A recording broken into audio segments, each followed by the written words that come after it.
In every story there are main characters on whom all the attention is focused, while no one pays attention to the secondary characters. They are always around, but no one cares about them. In the body of such a minor character ended up our protagonist Kim Ha-jin. Interesting fact, he is the author of this novel in the world of which he found himself. At first glance, this story was the most ordinary and started like thousands of others. Dungeons and monsters appeared all over the earth. Everything was plunged into chaos, and humanity was on the verge of extinction. Korea had become the worst place on earth. But as always, there were heroes with incredible powers, who began to defeat the monsters and destroy their lairs in the dungeons. Hero guilds appeared, and with their help, Korea became the most prosperous place on earth. To train the strongest heroes was founded an academy, the Cube. In this story there was a protagonist and his adversary, but our hero became neither of them. Immediately upon entering this world, the author has seemed to gain some sort of super-hearing power. He can hear the people of the crowd sharing their opinions about Kim Soo-ho's rise, both in positive and negative light. But their opinion isn't of a concern to our protagonist. It's the fact that he can hear everyone loud and clear, despite sitting so far away from them. As Kim Soo-ho's promising results are brought to the table, the headmaster of the Cube is impressed by his results. She's even more impressed by Soo-ho's age, as he's managed to achieve a successful track record at the age of 17. The name Kim Soo-ho runs amok in the author's mind. Soo-ho is supposed to be the main character of this novel, and the world that the author created. He's the one who is supposed to lead the ruined state of the world to an era of harmony and peace. Since he is the typical hero, he possesses a hero's kindness, as well as a striving heart for good. But what's even more interesting is a dark secret that Soo-ho has been guarding with his life, keeping that part of himself locked away. With him aside, our nameless author focuses on Soo-ho's rival, the guy who is supposed to oppose him in the story and give him some competition. Entering the stage, the second-place cadet is revealed to be Shin Jong-hak. He's a confident, dare I say rather arrogant guy. He's your average trust fund baby because his dad owns one of the best companies in the country.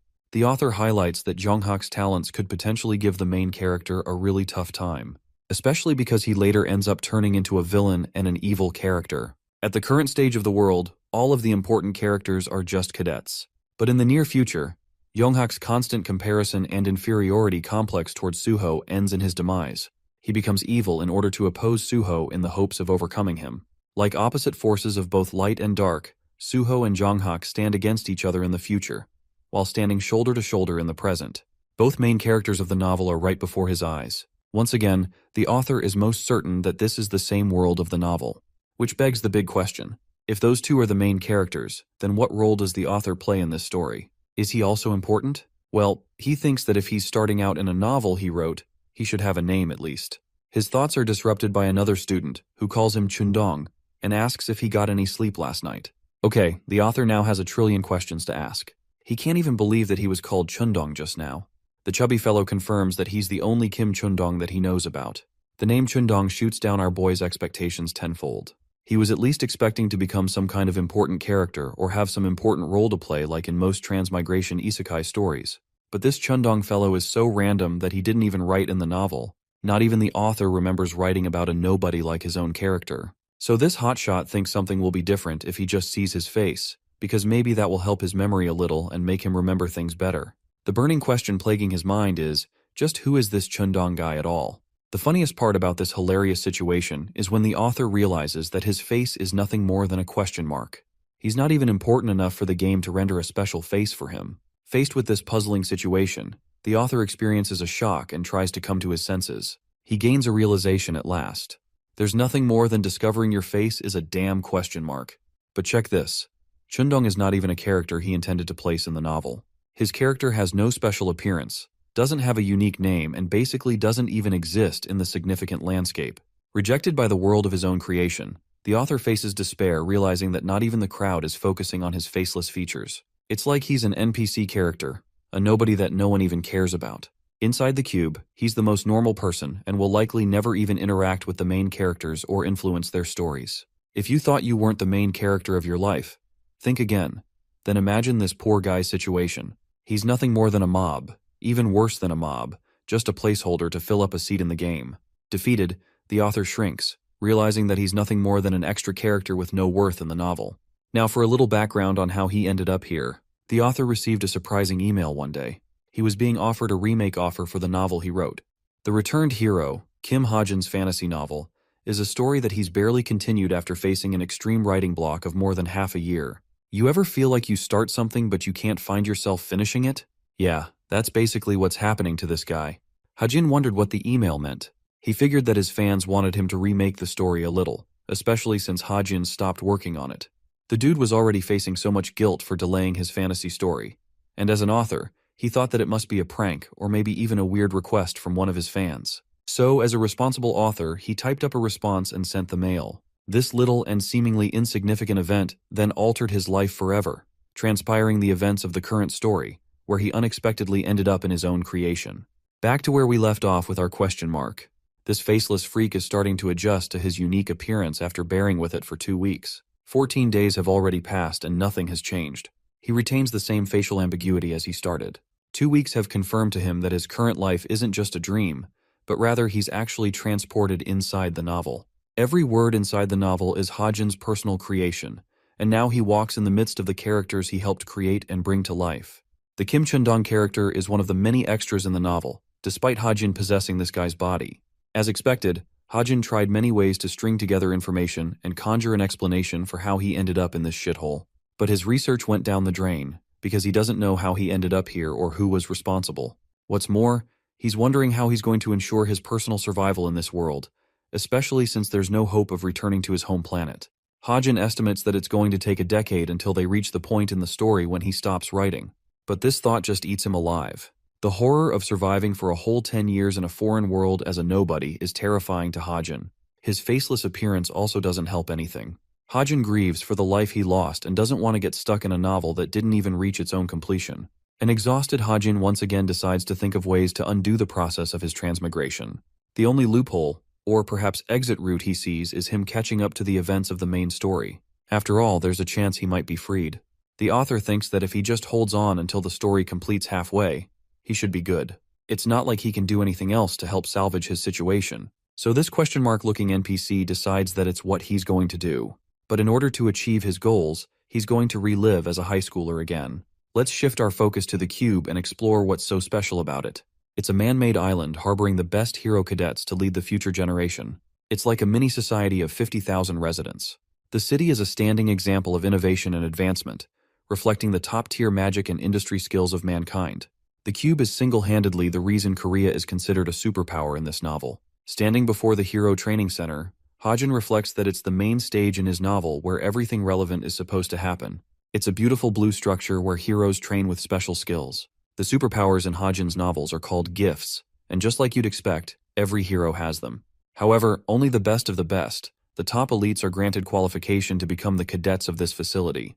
The same goes for Chundong, whose body Hajin is possessing. This boy is also supposed to be a cub cadet, meaning he's probably got some skills going for him. The problem is, Hajin has zero knowledge or idea of this guy's abilities, so it's kind of like starting from scratch and not knowing your powers even exist.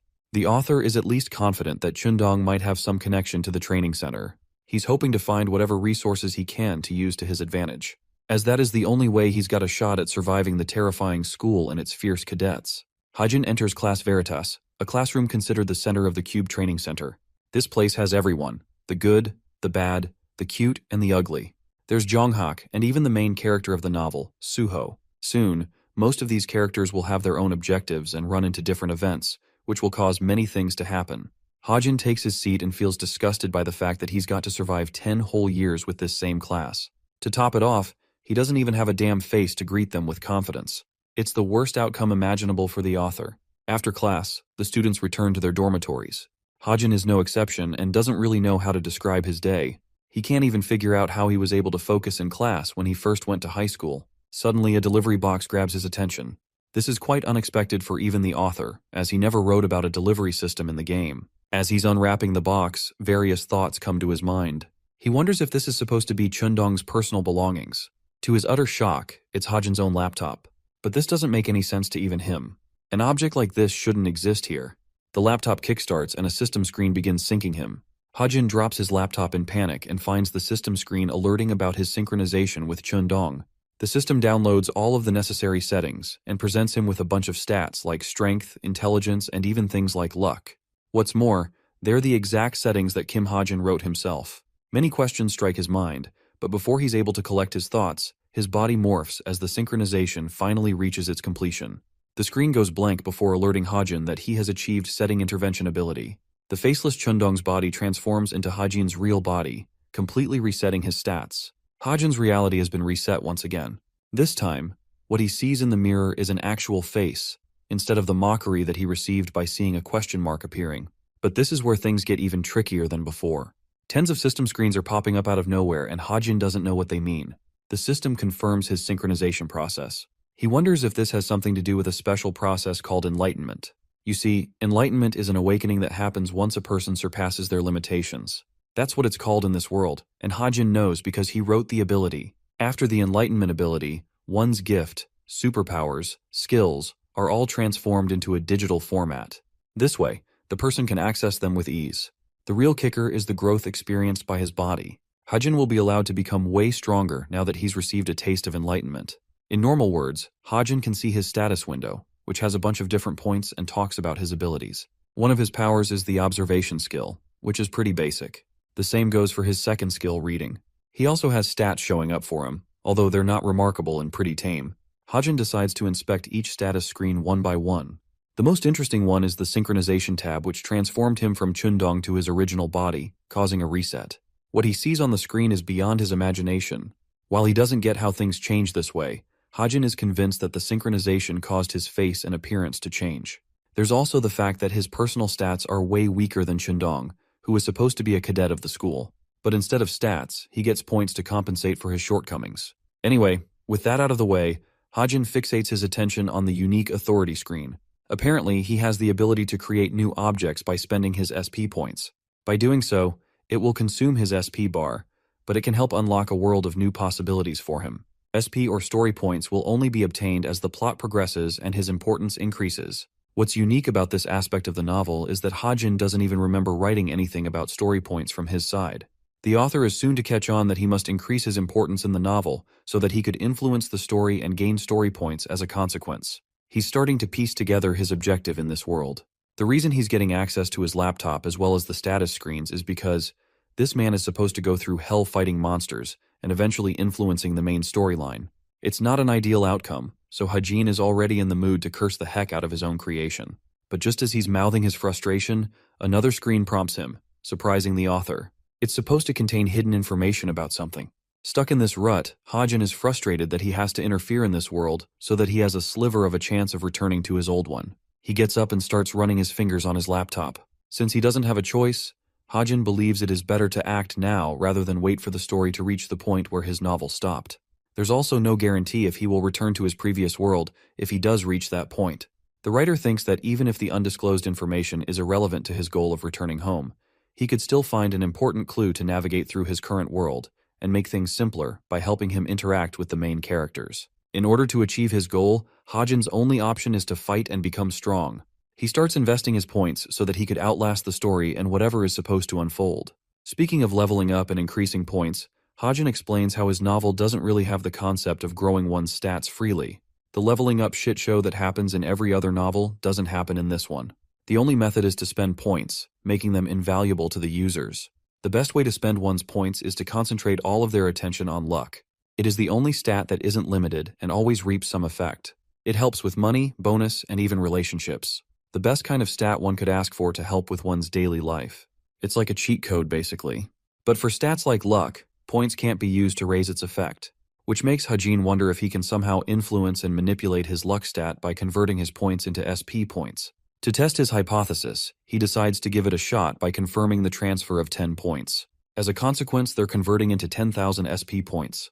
Hajin decides to spend 9,000 SP points into his luck stat, allowing it a boost of 9.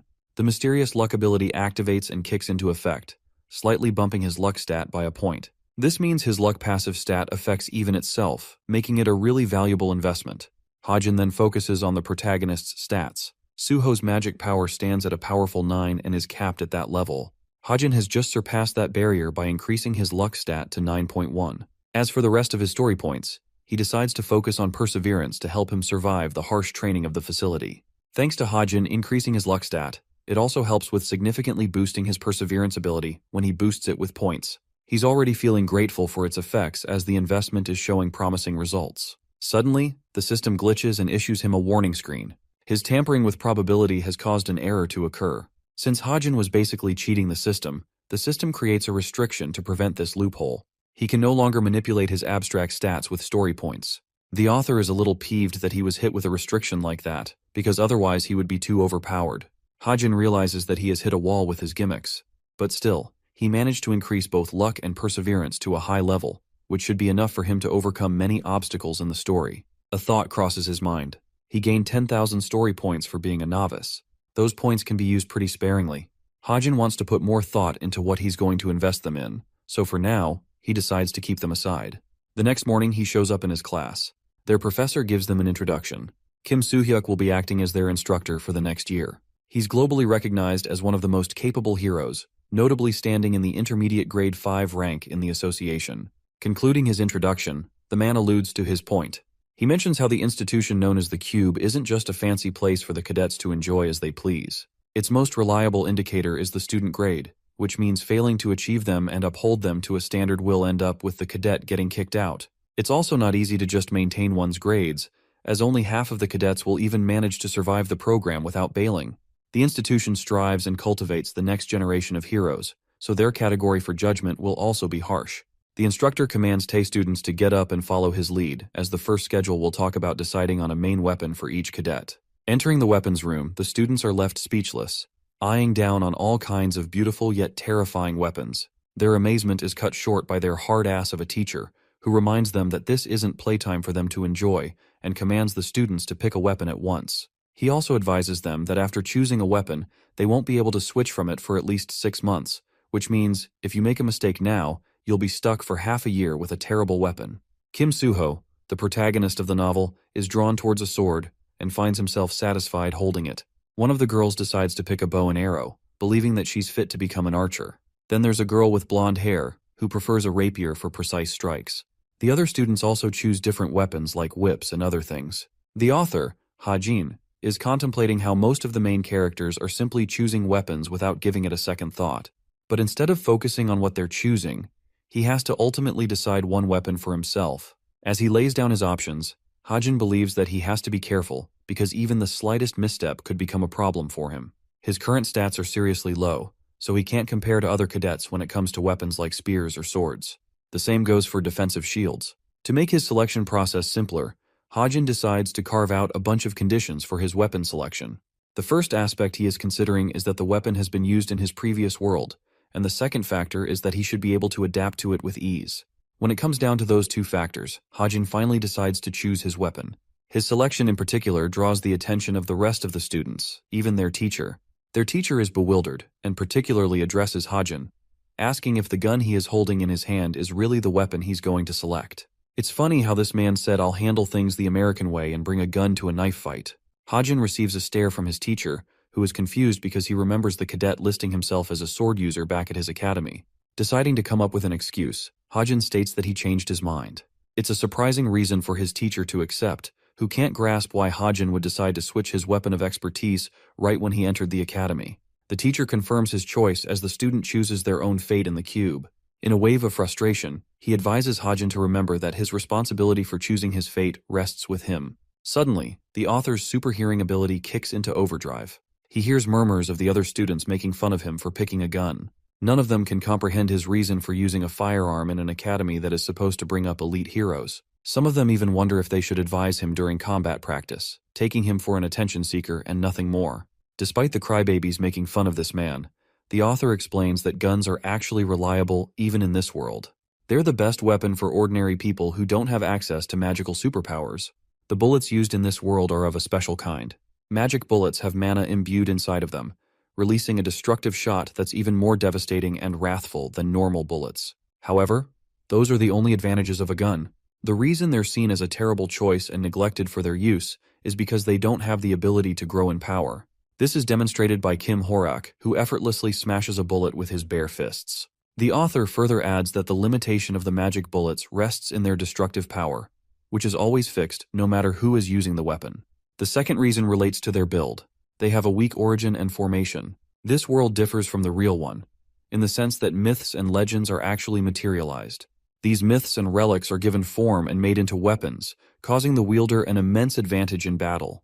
The older the origin, the greater is the formation, overall boosting the weapon's grade hierarchy, which is the most crucial factor for how effective it is. Because of that, nobody among the cadets tries to pick weapons that are modern and newly created, since they have weak origin points for being made in the modern era. Older medieval weapons take more preference and are generally stronger. Instead of relying on the destructive power of the magic bullets, they rely on their personal skills and even skyrocket their growth using the weapon's power, surpassing their limitations. But everything Hajin mentioned so far is basically useless for him. He's got nothing to benefit from, and he's definitely not the protagonist of the story. He doesn't know how a sword works, and believes his skills with a melee weapon will be far worse than the other cadets. Internalizing his thought process, Hajin believes that he chose a gun for a good reason. He knows how to use it, and it will effectively help him earn story points, because simply using the gun is bound to help him stand out among his peers. The more important he is to the story, the more story points he will earn. That's what he's hoping for. Now that he's done figuring out what to do with a weapon, his next concern comes with obtaining talent. Talent is an ability special to this world, so special that it's considered a superpower. Every person is supposed to have only one talent or superpower, but there are some individuals who are exempt from this rule. There's the protagonist of the story, Suho, who hasn't manifested his talent yet, and already possesses the skills of a sword saint. The scene shifts to Suho, who catches up with Nayun to train.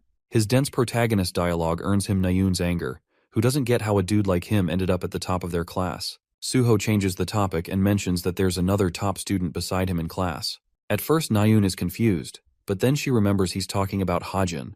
That guy's name alone turns her face into a sour expression. It's because this Hajin student is a joke for being called the top student in class.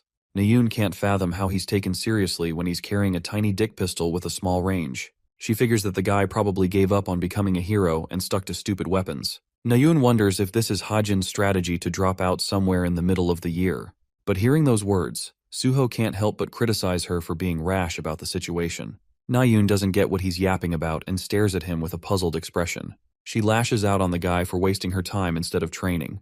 While they're yapping about Hajin, he's out here dozing and wondering if he will earn SP for people talking shit behind his back. It's a really good question. What do you guys think? Tell me in the comments. Back to our boy. Hajin reflects that the protagonist of the story, Suho, is supposed to become the greatest hero ever using his one gift, which means gifts are also equally important to Hajin.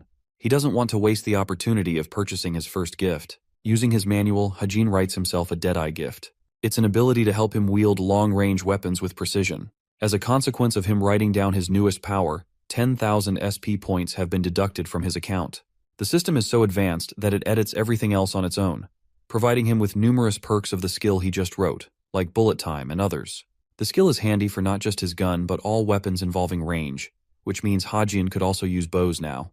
To top off the benefits, it's a growth-type skill, so while it seems terrible at the moment, he could always nurture it and grow his skills. It's a valuable investment in the long run. Hajin figures it's best to go with what he has, and with his preparations finished, he feels ready for what's to come. With the only gift he has, all that's left for him is to bet everything on it and survive until the main story reaches its end. The scene switches over to their class. A teacher is explaining strategies regarding how the cadets should deal with towers and dungeons. The funniest part is for Hajin to realize that the explanations he wrote in his novel are now appearing in the textbooks of this class. Imagine taking a class of materials you wrote and created. Hajin is having an easy time just enjoying the lecture since he doesn't really have anything new to learn. He's actively deploying his observation and reading gift to help him. More information about these two gifts is provided. Observation allows him to observe everything in his field of vision. He can see through things and even read stuff from his laptop without having to waste effort. The teacher instructs them to review the contents of the lecture since their written exam is supposed to begin soon. Nayun gets fired up in frustration. She's bored to death and really can't stand the lecture. Suddenly, Class Veritas is interrupted by someone who instructs the cadets to show up at the plaza. Hearing this, Nayun is excited she gets to escape the boring lecture. It's finally time for practical training, a subject that our boy Hajin isn't looking forward to. Arriving in the training arena, the teacher explains how everyone should already know about the contents of the class. First, they will make teams of 4 cadets each, consisting of 2 warriors, a sharpshooter, and finally 1 support warrior. Further, these teams will remain the same until their mid-semester exams come around. All teams are supposed to be balanced between the high-ranking and low-ranking cadets for a fair competition. The instructor tells them to go and find their teammates at once. Hajin glances at the status board, shocked to note that he's neither in Suho's team or Nayun's. Worst of all, he's stuck in a team with the one person he didn't want to pair up with. The person in question is Yeonha, drawing a surprising look from his face. Things are unraveling exactly like in the novel. Many main characters were written down specifically to interact with the main character of the story, causing events to transpire and forward the story. However, among those characters, Yeonha is the most special. She dons a beautiful purple hair, and is simultaneously the top favorite cadet of Korea's best guild, the Essence of the Straight. What's more, she's the successor of the Yu family, so her family background is pretty strong too. In the original novel, Suho is supposed to oppose Yeonha at the beginning, but eventually he gains her trust, and they become friends, later becoming the supporter of the team. For this same reason, it's crucial for Hajin to grow closer to Yeonha, because interacting with her will allow him to get even more story points, helping him become important in the story. With a determined expression, Hajin is prepared to do whatever it takes to attract Yeonha's attention and involve himself with her. Yeonha's team members come and greet her. Apart from her and Hajin, there's Hosung and Hazuki, making them a team of 4 just like planned. Since Yeonha is a thoughtful and calculating person, she contemplates speaking with them at first, but ultimately accepts because they're her teammates. What's funny is that she boasts a blooming and formal attitude with her teammates once she decides to talk to them. Both of her teammates are weirded out, but Yeonha turns her attention to the final member of the group. Hajin makes his presence known by coming forward and approaching her. While he's a little scared, he knows that Yeonha will have a sour relationship with him if he's not confident in carrying himself.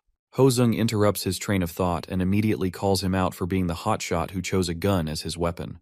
The dude is busy yapping around carelessly, not knowing that their teacher is about to slap the shit out of him for chatting ignorantly. Hosung receives a jump scare from their instructor, who roars at them to get moving with the monster hunting mission. The directions have already been provided to each team through their smartwatches. Our team gets their move on and paces in the grain field. Yeonha checks her smartwatch, indicating that they're close to their target. She wants her team to buckle up and prepare for what's to come. Further information regarding the monster will be revealed when they arrive at the location. But while they're easily sprinting ahead, our poor boy is suffering out here. He needs some David Goggins level of motivation because this man has never run this much in his life. Despite his stamina stats being above average, he could barely keep up with his team. To make matters worse, it's not like these guys are special. They're the average standard recognized for a cube cadet. Yeonha and the others stop, realizing they've arrived at their target's location. This part of the map is called the 8th coast of the training zone. Ahead is a boat where a monster is supposed to appear. Speaking of our creepy crawly, the black hump octopus makes itself known by devouring the boat with its giant tentacles. Before confronting the monster in a head-on battle, Yeonha believes it would be best if they shared a battle strategy and worked on what they should do. The monster they're facing is a low intermediate grade creature, and its physical attack is known to be very weak. The real problem is the humps pointing out on the creature's head. It's explained that the black hump octopus detects danger and shoots out baby octopuses to attack its enemies. These small babies are no joke. They're bloodthirsty motherfuckers, and every single one of them is dangerous enough to turn humans into mummies. Hasung suggests they immediately target the throng of baby octopuses when the fight kicks off. The girl Hazuki believes they're going to need a sharpshooter to handle the small octopuses with his gun, so she thinks Hajin would be best for that. However, opposing this idea strongly, Yeonha claims that she's going to be the one to handle the baby octopuses instead. She wants the rest of her team to save their abilities after she's done, because Yeonha thinks they'll need to annihilate the monster in one hit, since it has super fast regeneration abilities. Yeonha's sudden dismissal of Hajin's contribution strikes him as odd. He immediately figures out that she's just ignoring him and doesn't even believe he's worthy to be a part of this training. Yeonha asks if the rest of her team is ready. She marks the beginning of their operation, leaving our boy a little annoyed by her damn attitude. The black hump octopus unleashes its destruction by destroying the boat, while Hasung uses his battle axe to draw the creature's attention towards him. His loud stammering sound is enough to catch the octopus and lure him close to the shore. Enraged, the monster blitzes towards Hasung and unleashes itself. Poor guy is scared shitless by its sheer size and runs the heck away. Hazuki is prepared while our boy Hajin is also nervous holding a tiny Glock. The only determined fighter among them is Yeonha, a whip user who is ready to strike down the monster at once. Just like they discussed, the black hump octopus senses danger and immediately shoots out many baby octopuses from the top of its head. This causes Hasung to panic, because he realizes that he's the one being targeted. The murdering babies are headed straight to bite his ass down. Before they could make a Gojo Kit Kat out of him, Yeonha steps up like a queen and uses her whip to cut the bitches down. She stands majestically before the monster, impressing the likes of her teammate with a display of her power. To top it off, Yana's combat capabilities alone render her the 7th strongest cadet inside the cube among the newbies. She allows Hasung the chance to run away while she's holding the monster by herself. Yana manipulates her whip to strike the monster, causing the octopus to go berserk and strike her down with its tentacles. Yanha quickly dodges its attack by evading, but right as she's in the air, a baby octopus is sneakily about to attack her from behind. Hazuki alerts her to care for the octopus behind her back. Before Yanha can react to the creature, it is shot down by a long-range weapon, baffling her. Only one explanation makes sense. It's Hajin's gun who saved her just now. Seeing him save her annoys Yana, who finally acknowledges his name. Let's take a little detour and discuss what SP points are capable of. Like previously stated, they can be exchanged for stat points. They also increase when Hajin's importance among the main characters and the story rises. Since he's supposed to be nudged in as an extra, nobody, standing out and gaining popularity is a tough thing. The main characters already fill up the story after all. So the only other option to gain importance is for Hajin to interact and help with the story of the main protagonist. That's what he did by saving Yonha's life just now. His shot shocks each of his team members. A distracted Yeona reminds him to know his place since she wasn't expecting him to take part in the operation. But while she's distracted, the giant octopus shits out more of its fun-sized models for them to deal with. Yonha prepares to fight them, but some of them are even targeting Hajin. It's not a tough fight for the author, who can read their attack patterns with ease. Hajin closes his eyes, concentrating his full attention to performing his best in the given moment. He activates one of his skills called Bullet Time, which was one of the gifts that the system created and edited for him. Using it slows down the perception of time for 3 seconds, easily allowing Hajin to become John Wick and shoot these ugly bastards with ease. After locking his aim down on each of his targets, the dude embraces his American rights and goes all guns blazing on these fuckers. By the time 3 seconds are up, Hajin has shot every single one of the creatures with his gun, even the ones that were targeting Yonha. The duration runs out, unleashing his bullets to fly away and zap each of the octopuses to paste. Now, Yonha senses the opportunity to strike the giant octopus's head. Unleashing her whip, she binds the humps and commands her team to strike. Hasung and Hazuki make their move, unleashing Magic Liberation Strike and slaying the monster in a powerful joint attack. The black hump octopus is defeated at last, with its ugly brains hitting the shore. An exhausted Hajin crashes down, in typical anime character fashion. After that, their team's collective results are calculated, allowing them a clearance time just underneath 1 hour. It's far from the best, but it still earned them 16th place in the ranking board. With that, the first monster round has been cleared. The total time spent eliminating the monster lands them the 16th spot among the 100 teams. Yonha is shocked to see this. Their fight was recorded via a drone device for monitoring purposes. They can use that data to analyze their mistakes and improve in the future. While 16th place is an accomplishment, to Yonha, it's a terrible score. She was looking for something higher. She's even more jealous that Nayun casually acquired a higher score than her in individual and team performance, ranking her the 4th out of the 100 teams. While she intended to increase the gap between their families, Yonha can't believe she's so far behind her. Then there's Jonghak, the arrogant punk who seems to have a liking for Nayun and keeps staring at her from afar. Now pissed, Yonha gets annoyed and approaches Nayun with her unbridled rage. But in a funny turn of events, she acts all buddy-buddy with her like a fake friend. She tries to extract information regarding Nayun's performance and her team. The girl is still annoyed that they got 4th place, since she was looking forward to beating Yonghak at the minimum. Yonha confesses that she earned 16th place. Her expression is a calm and stoic face on the outside, but on the inside, she's chewing her brains out, angered beyond hell. But Nayun is rather amazed that she acquired 16th place with a loser like Hajin on her team. After all, she thinks he must be the reason they were stuck behind a low ranking. But Yeonha knows the truth. The reason she was treating him like shit is because they took 50 minutes to travel to their location because of our boy's shit stamina.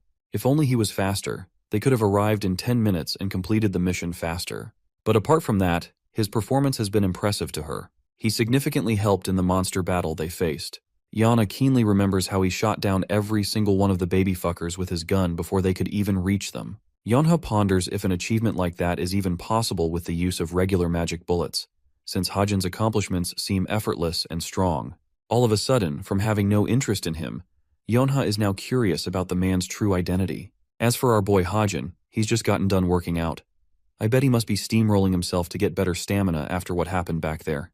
The author explains that he forgot to check his alarms ever since he started training and wonders how much he gained points. Since luck is always helping him out at max potential, his accuracy for defeating the monster has shot up dramatically. His gift has also experienced growth. Now every single shot will be considered a bullseye target. Hajin's senses like eyesight and hearing have also sharpened, and overall story points increased by just 27.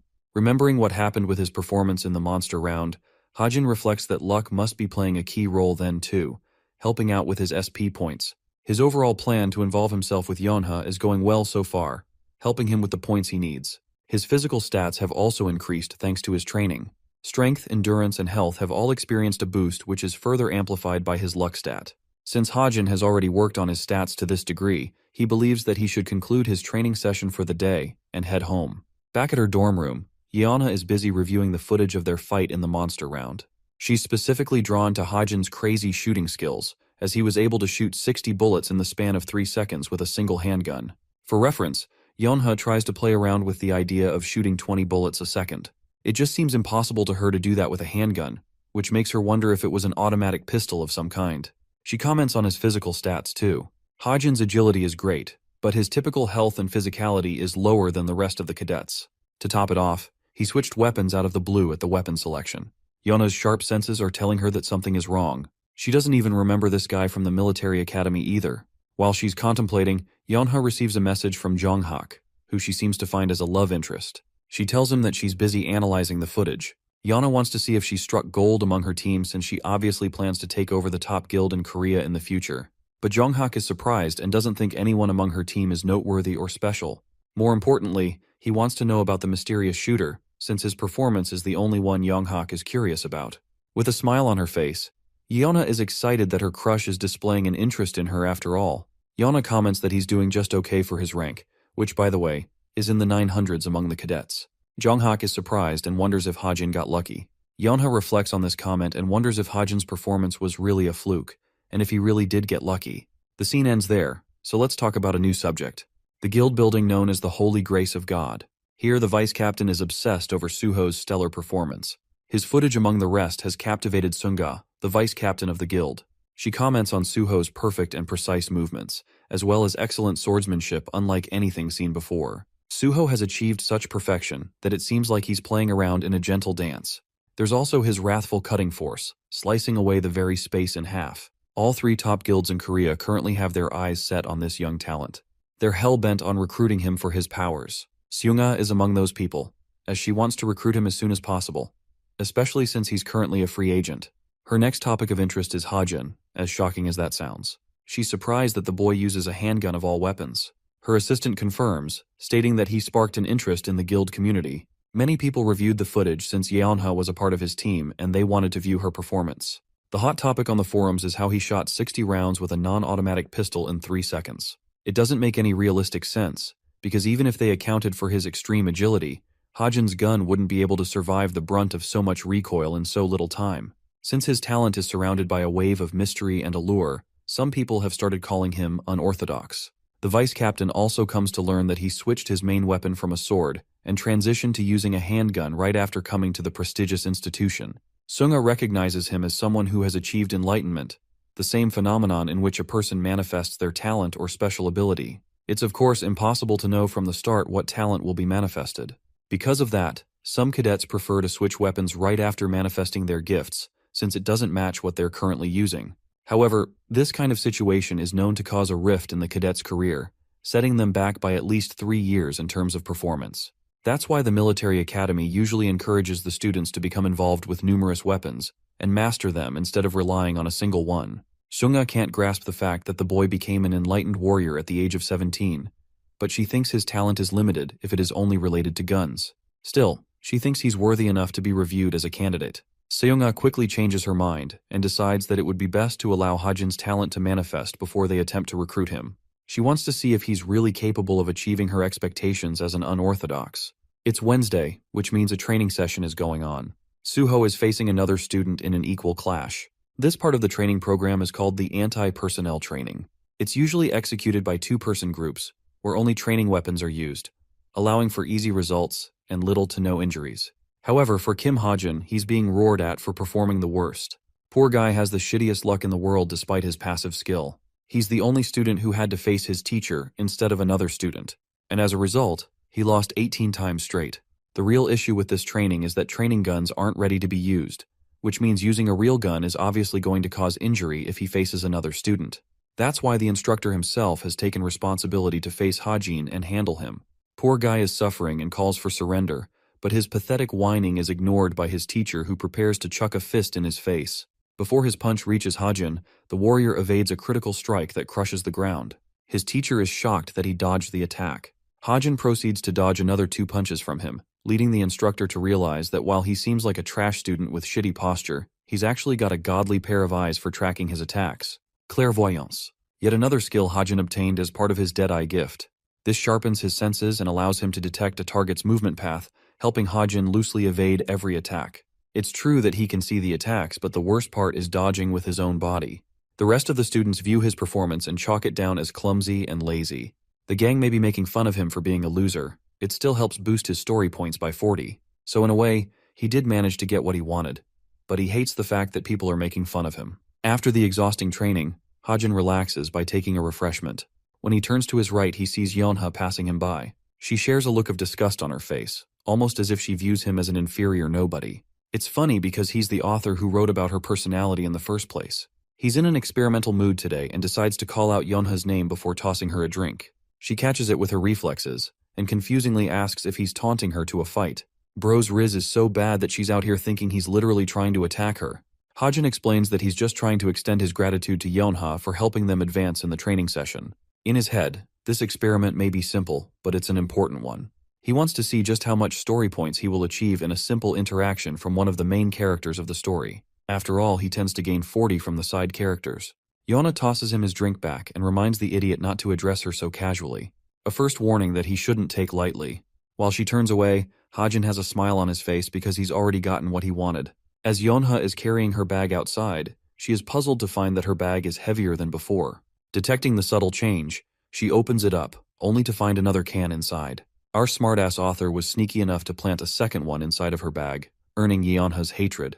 She wants to smash the can, but remembers that a simple innocent can didn't do anything wrong by itself. When it comes to Yeonha, she loves ordinary food like burgers and Coke. However, she is never seen purchasing the product for herself because of her family's reputation. This experiment relied on Hajin exploiting this part of her personality, a part that no one else should know about. What's more is that he didn't really earn much points from a small conversation, once again motivating him to take action in the events of the main story. Since he already knows what's going to happen next, Hajin believes the National Weapons Museum's demonic human ambush is soon to take place. Demonic humans are evil entities who have made a pact with a demon.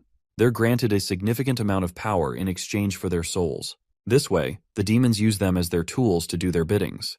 The incident to happen in the future will be caused by a demonic human who is currently hiding in the museum with the goal of eliminating a particular target. Eventually, the demonic human is defeated by Suho and the rest of the main characters who also happen to be there at the event. Through this event, Suho gains the recognition and validation of the other main characters. The main protagonists will be Suho and Nayun, who are going to fight against the demonic humans. The villain won't be too difficult to deal with, since this happens right at the beginning of the novel and is effectively Suho's first enemy. Knowing what will happen ahead, Hajin is already thinking of ways to intervene in the event. While he's figuring out a way to join the museum, one of the instructors shouts at him for standing pointlessly outside the dorms. Hajin decides to take his laptop and leave. During the same time, he receives an important system message yet to be revealed. In this institution, there are clubs that are used for extracurricular activities within the academy. Cadets can register themselves in a gathering where they form their own independent activities. Among those clubs are academics, martial arts, and even simple hobbies like painting and other instruments. Hundreds of clubs exist inside the cube. Perhaps the greatest benefit is that they not only host a space for personal development, but also allow the cadets to connect, network, and know each other better. So it finally came the day where Hajin decided he was going to join a club of his own. At the cube gate, Hajin makes himself part of the travel club, where he is greeted by Han-hyun, the club's president. He's excited to welcome many club members from the first years. In fact, when receiving the applications for the first time, Han-hyun couldn't believe what he was reading. He's been blessed with amazing cadets after all. Han-hyun welcomes them aboard once more and highlights the goal of their club. The goal is to rest, which sounds simple enough. They can access a portal up to twice a month to travel outside of the cube. For their first ever orientation, Han-hyun states that they'll be visiting a nearby location. That location is none other than Seoul, the capital of Korea. The author processes his thoughts, realizing that a trip to Seoul should be easily managed if they just made groups of 2. So far, nothing has changed from the novel. Hajin glosses over his objective for the day, which is to take part in the first main story arc, called the Seoul Weapon Museum. When he's there with some of the main characters, Hyunjin will attempt to manipulate the story from his side. The club president instructs them to go on ahead and draw lots, which actually catches Hajin's attention, as he never intended the group formation to be this way in the novel. Still, it doesn't bother him, since this guy could care less and move on his own when it comes to his group's partner. Lo and behold, you'd be surprised, but he ended up pairing up with Yeonha of all people. Yeonha, being herself, emphasizes with caution that they should just move on their own. Hajin is okay with that and leaves her to her business. Before leaving, Yeonha turns around with a lethal look on her face. The face that screams, "I will fucking kill you if you ever talk to me casually one more time." This being his second offense, Hajin receives his final warning as Yeonha isn't planning on letting him off next time. The guy simply accepts his fate and moves forward. The scene shifts to the National Weapons Museum, which is supposed to be the center stage for the first arc of the story. It's the largest exhibition hall of weapon replicas across the entire country. While it's a remarkable place, Hajin is breezing through the crowd with disinterest. He spots Nayoon to his left, who seems to be obsessed with a particular weapon. Since Nayoon is close by, Hajin realizes that the main protagonist of the story must also be near him. Suho is just up ahead observing a weapon on his own as the main protagonist of the novel. Hajin attempts to spark conversation with him and asks if he's checking out the seven-branched sword. He also introduces himself at the same time, which reminds Suho of who he is. He keenly remembers him as the sharpshooter who joined the travel club. Hajin reflects on Suho's personality, as he was written to be strong and handsome with a good heart. Oftentimes his very own readers left the author hate comments for making an unrealistic and cheesy character. Damn, I guess haters keep hating. All of a sudden, Suho claims that there's a gun exhibition close by, and he's interested in checking it out with Hajin. While Hajin accepts his idea, he thinks their meeting at the gun exhibition won't even happen because of what's to come. From out of nowhere, the museum goes red and a transmission sounds the warning of monsters appearing right outside the museum. The appearance of monsters strikes fear in the hearts of the civilians. Their excitement turns to horror as they all begin to panic and frantically start looking for an exit. The people push each other around, ignoring even the children and simply acting recklessly. In this state of panic and chaos, one person punches the glass with his fist, gaining everyone's attention. His sheer power alone stops them dead in their tracks. Even Suho is shocked when he finds out that Nayoon's the one responsible. She tells everyone to calm down as the museum's reserve hero will be here soon to combat the threat. Using this opportunity, she snags the bow from the exhibition and reminds everyone that they'll just be living targets for the monsters if they rush outside. But her reckless move causes the security systems to go off, entrapping them all in place inside. She tells everyone to grab a weapon, since they need a way to protect themselves until the real heroes show up to confront the threat. Suddenly, Nayoon senses the presence of a dangerous man in the distance and prepares herself. This man radiates a dark energy of red. His face and violent aura confirms that he's a demonic human who is responsible for this devious plan. Hajin reflects that this demonic human is called the Dog of Lucius, who becomes a villain that is pivotal for Suho's growth in the story. The demon unleashes its claws, preparing to cut Nayoon down. But right as he's distracted and focusing on what's ahead, Suho uses this moment to jump him from behind with his seven-branched sword. His sword is about to slice the demon clean, and the events of the main story still haven't changed. It's destined for Suho to defeat this demon with ease. But for some shocking reason, Suho is wiped away in a devastating attack. His body suffers a terrifying blow from the villain, and flops to the ground, right before Hajin's eyes. The author is expressionless and speechless. This wasn't supposed to happen after all. Suho's body is on the ground, just a few moments away from Hajin, who can't figure out what happened. Clearly the story he wrote himself wasn't supposed to happen like this. Suho was supposed to win, and even though he would have struggled in the beginning, he still has the power to completely annihilate the demonic human. That's what he thought was going to happen, but it didn't. Suho's easy takedown causes Nayoon immense worry as she screams his name. Coughing blood, he's barely capable of standing. Hajin knows that his condition is in grave danger, and he certainly doesn't have enough time to recover from this monumental setback. The demonic human approaches Suho with his menacing energy, preparing to finish him off. Nayoon struggles to come up with a plan and speedily launches her arrows right in his face. But this guy is such a tank, he eats that shit in the face like it's his lunch. A confused Nayoon relentlessly tries to shoot him down, but nothing works, as he seems to be invincible against her arrows. Knowing that none of her arrows are having any effect on him, Nayoon's face succumbs to despair. Her confidence wavers, and she simply can't fathom what's happening. What's more is that the demonic human isn't even using a special talent or skill to block her arrows. No, he's just taking it with the brunt of his body. That's just how strong his physical stats are. Hajin senses danger for Nayoon, as she's being approached by the enemy. The demonic human releases its claws, aiming right for her face. It seems like the end for Nayun, right until Suho jumps back into the fight with a kick in the face. Thankfully, he was able to get up with Nayun stalling for time. Before they can even catch up with each other, Suho is sent flying, barely being capable of blocking the dark energy wave with his sword.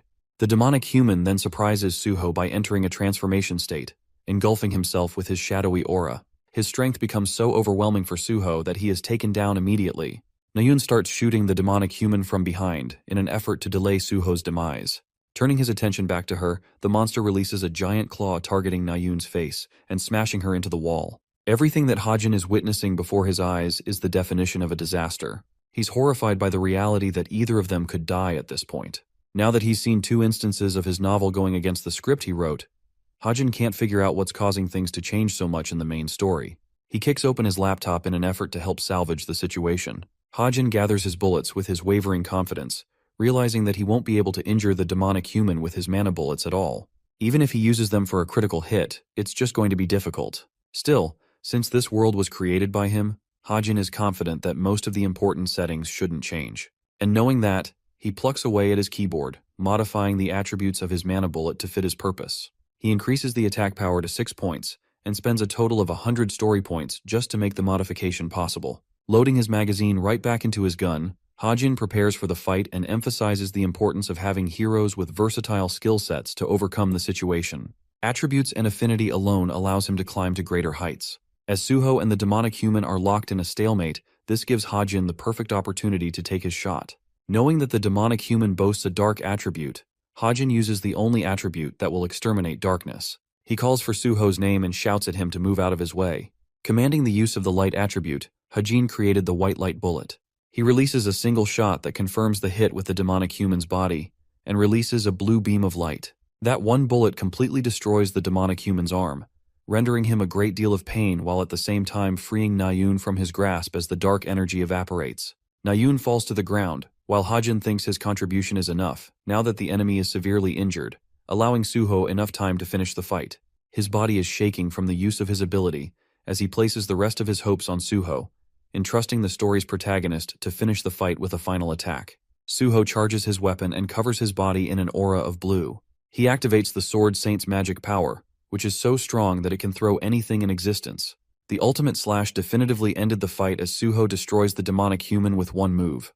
The monster is defeated as his body hits the floor. An exhausted Suho is barely clinging on, which is the same for Nayun. He catches up with her and asks if she's okay. Distraught and angry, she whacks his arm away.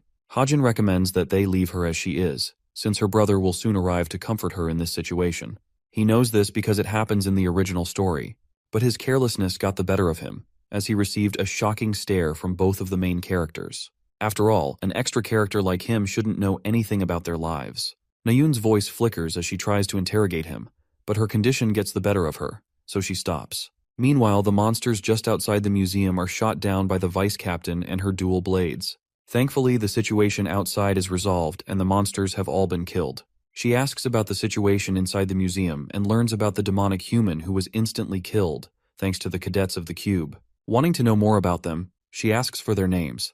The vice captain is shocked to learn that Nayun, Suho, and Hajin were all involved in the incident. She rushes right to the museum because all she cares about is meeting Suho right now. Her excitement makes her wonder what she should discuss with him. Hajin is coming out of the museum when he suddenly runs into her. Curious as she is, she tries to inquire for Suho. Hajin is already one step ahead of her, and tells the vice captain that he's inside the museum. She goes inside but at once experiences a shock, because this random cube cadet seemed to know her intention of finding Suho in the first place. Yet another blunder caused by our believable author. The dude is catching a break at a park, and reflects that he didn't expect Sunga to run into him like that. He wonders if the situation is relevant to the story changing in some ways. To collect his thoughts, Hajin tries to take it from the beginning. He considers himself as nothing more than a foreign extra character, and deems his current importance as insignificant.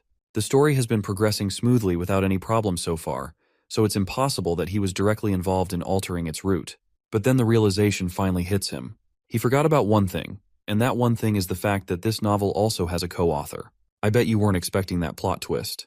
Hajin explains the current version of the story is a remake of his novel. This version is based around the email he received from one of his fans at the beginning of the story. That's why stuff outside of his expectations happened in the main story arc. However, if that is the case, then the predictions he was operating under so far will now all be useless. This thought terrifies Hajin because he won't know what will happen next. He checks his laptop. There's a message regarding a critique. The message reads that there weren't any main threats in the story, allowing the protagonist to easily swat away any threats and achieve a smooth victory. This kind of development will just risk the readers getting fed up with the story and getting bored. That's why, from now on, every single boss character in the story has become significantly stronger than from before, regardless of the fact that it may create an unpredictable and chaotic story setting. Their instructor calls both Hajin and Suho after the incident for a report. He has briefly explained the situation and doesn't want to go in depth regarding the specifics for now, placing priority over their well-being first. A curious and worried Suho asks about Nayun's condition and comes to learn from the instructor how she applied for a medical leave and left with her family for the time being.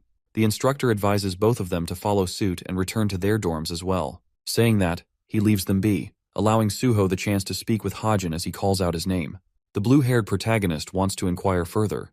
He wants to know why he said what he did to Nayun about her brother. For a moment, Hajin seems puzzled, but then he remembers his words.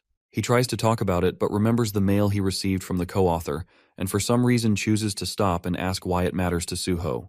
The protagonist is obviously not a dumbass and feels rather annoyed that Hajin is playing the part of an idiot and taking him seriously. In his state of annoyance, he decides that they'll talk about it some other time. Let's deep dive into Chae Na-yoon's character. The author explains that she graduated 4th from her year in the military academy. She's currently enrolled at the Cube, recognized for her talents and her connections to the Chae family. She's the daughter of Shin-hyuk and the younger sister of Jin-yoon. Both are recognizable names to Hajin, who is conducting research on her right now. What he doesn't get is why she reacted in the way that she did when he brought up her brother's name. Suddenly, Hajin reads a news report involving Jin-yoon's condition resulting in critical health after a monster operation. As a consequence, Jin-yoon was left in a coma. The operation that led to his demise is one that Hajin knows about. Fiend Suppression Operation. Firestorm was supposed to be an event that allowed Jin-yoon to build his reputation by neutralizing the threat. This would help Jin-yoon improve his relationship with the main story's protagonists even more. For the young Na-yoon, the only thing that sparked joy in her eyes was seeing her older brother's success as a hero. However, the event has completely changed now, and it's different from the author's wildest imaginations. Jin-yoon is the one who caught up in his demise, leading to Na-yoon's trauma. Just then, he receives another mail from the system, notifying him that any further modifications to the story will immediately be revealed to Hajin as soon as he points out the changes from the original story. The system also relays that Jin-yoon's brother, and the supporter of the protagonist, Kim Suho, has undergone significant changes in this iteration of the story. We're given a sequence of what went down. The gravely injured hero was barely awake after suffering a brutal strike. The co-author recognized that the protagonist already had way too many supporters, which is why they made the chances necessary to ensure some of them were taken out. Poor Jin-yoon had to be one of those people. 4 years in the past, just after being appointed hero for the first time, Jin-yoon ended up becoming a demon seed. Yes, it's much more terrifying than Hajin's wildest imaginations, as he could never have predicted such a horrifying plot twist. The scene cuts to Na-yoon's place. The radio transmission is talking about the sudden monster attack that occurred at the National Museum, reporting a casualty count of 7 with 50 people injured from the incident. A devastated Na-yoon can't bear to hear the news and turns the transmission off. She sulks in her bed all by herself, while her worried father comes shouting her name. Na-yoon sees him and wonders what he's doing out of duty. Shin-hyuk doesn't give a damn about his work and asks about her health. Since she's at the hospital, he wants her to have a full checkup just to be sure. But Na-yoon pretends to be fine and just alright. She's trying her best not to make her father worry, and even thinks he did too much on his part by coming to visit her. But of course, he's still a worried father who cares for his daughter, despite her claims of being fine. Na-yoon addresses her father and requests wanting to see Jin-yoon at least once before she's discharged from the hospital. Seeing her fragile state, her father approves his daughter's request. Let's go back to the Jin-yoon's demise and explore what demon seeds are. Demons are supposed to be the most powerful entities in this world, more powerful than even the fiends or humans. They possess a unique yet terrifying ability to target humans and turn them into demonic seeds. The humans who have been marked demon seeds eventually go through a period of incubation, no different from a parasitical state where the parasite is feeding on its host. Before long, the demon seed completely takes over their body, turning that person into a fully transformed demon. This means Jin-yoon's condition is much worse than anticipated, and he's going to one day become a demon. The incubation period usually lasts for half a decade before the transformation kicks in, and it's been 4 years since the event happened, meaning Jin-yoon's condition is nearing his end and he'll soon become a demon. His little sister is on her way to see him in his room. As she enters his room, Hajin reflects that there's only one solution in these situations. Before the demon inside someone's body fully manifests and takes over the human, the only way to prevent a gruesome fate is to kill them. That's what Nayun intends to do as she stands before her brother's unconscious state, preparing herself to speak to him. At the same time, the author thinks that it's just going to be impossible, since no one seems like the candidate to pull it off. To kill Jinyun before he transforms into a monster. Not even a mercenary would agree to take on such a dangerous target, as Shin Hyuk is supposed to pass down his position to the next heir, Jinyun. The germination process also advances without any physical changes, effectively stopping intervention from outside. The biggest problem is, the demon lurking inside Jinyun will be way too strong and overwhelming for the story's main protagonist, Kim Suho, to handle. Hajin also believes that if actual heroes tried to stop a demonic Jinyun, many of their lives would be lost dealing with a powerful demon like that. In order to prevent that dark future from coming into existence, Hajin wants to do whatever it takes to stop Jinyun's germination, especially since the heroes are necessary in the future events to come. As Nayun sits before her brother's unconscious body, Hajin gets a chilling sensation and a crushing sense of defeat. Because he has realized what he has to do in this situation, he has to be the one to commit the heinous act of taking a life, as it will prevent the darker future to come. Nayun speaks to her brother, talking about the near-death incident she had in the monster attack today. She never fought a fiend so powerful before, and believed that any ordinary cadet wouldn't have been able to stop that monster. Annoying as it is to admit, Nayun remembers Hajin being the sharpshooter who intervened and saved their lives. She ultimately decides against talking about him, and comes to learn that she has overstayed in her visiting hours. Nayun decides to leave, hoping to return to her brother soon. But as she's leaving, Nayun stops dead in her tracks, feeling a looming sense of dread coming up her brother. She had tried suppressing her memory, but there's no way she could forget about Hajin's words. With such cold eyes, he said those words, which she interpreted as him bullying her in her state. Nayun's eyes flare up in determination and anger, remembering what Hajin said. Let's go to the Tower of Heroes and see what Vice Captain Sunga is doing. She's out here viewing unauthorized documents on her own, risking her position and potentially getting in trouble. Sunga is interested in checking the records regarding the museum's attack, which is exactly what's concerning her assistant since she's doing something illegal. Anyway, Sunga learns from the investigation that many traces of light attribute magic were discovered from the body of the defeated demonic human, which also means that the people responsible for taking him down must have been capable of casting the attribute in the first place. The thoughts of a light attribute mana user sparking up from out of nowhere is exciting for the vice captain, since this type of hero would be an easy fight for the fiends. They're all dark attributes, and light mana is their biggest weakness. Sunga wants to recruit this mysterious hero and can't wait to collect the new talent. Observing the footage files, Sunga vividly remembers there being only 3 cube cadets at the museum, which means only one of them must be a light attribute user.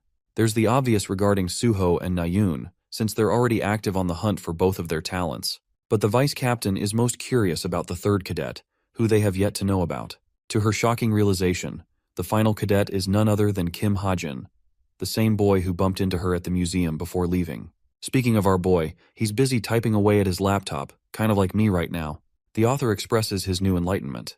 It turns out that no one in this world can visibly see the laptop he's working on, which is why he's easily capable of looking through the story's path without really worrying about the other characters observing him. As soon as he came to learn about the invisible laptop, Hajin went the extra mile into adding another feature. Immediately, his laptop alerts him about the changes in the story. In the training center, Rachel is giving Demian a really tough time. This chick has handed him nearly 20 L's back-to-back, to the point he's begging for someone to trade partners with him. The newest feature Hajin is related to detection and alteration. If something changes within 30 meters from the original story, Hajin will be sent an immediate alert, and this would further help him identify unusual situations in time. After all, he can't simply wait for the co-author's messages, or rely on himself to detect everything detail by detail. Using this method, he has made sure to stay on top of any unexpected situations. But while our boy is happy about the feature, he certainly didn't expect a terrifying bloodlusted Nayun popping up from behind. Distraught and angered, she requests a sparring match against our boy. Hajin stares at her and simply declines, as it wouldn't really benefit him to fight her. Nayun calls him a coward for backing out and immediately points him blame for bringing up her family out of nowhere. The rest of the students wonder if a fight is about to break out. Hajin explains that he isn't participating because of his bullets, since they could deal her some serious injuries in a training session, and he doesn't want to be a part of that. Nayun takes this comment as a mark of condescension, only getting infuriated at him more.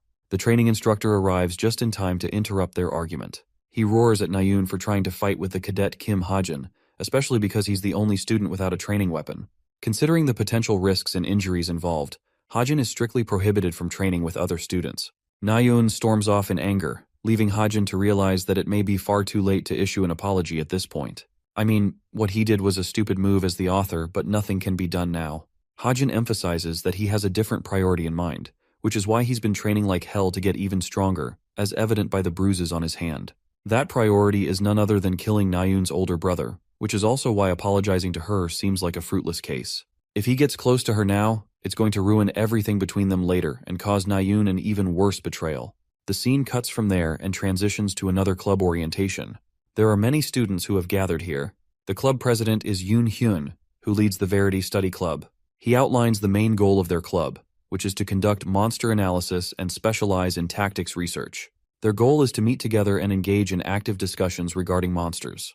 While he's giving out the orientation speech, many students are simply charmed by his presence and allure. This charming character possesses a unique quality to capture everyone's attention without fail, but it's all a facade, and the only one who knows this is the author. Hajin internalizes that Hyun is using the power of a demon. He circles back to the first half of the story, which involves the Institution Cube as its center stage. Various events like cadet disappearances and monster invasions are supposed to occur at this level, and this guy Hyun, the leader of the club president, is actually a slick bastard who is manipulating events from behind the scenes. His looks are just deceiving.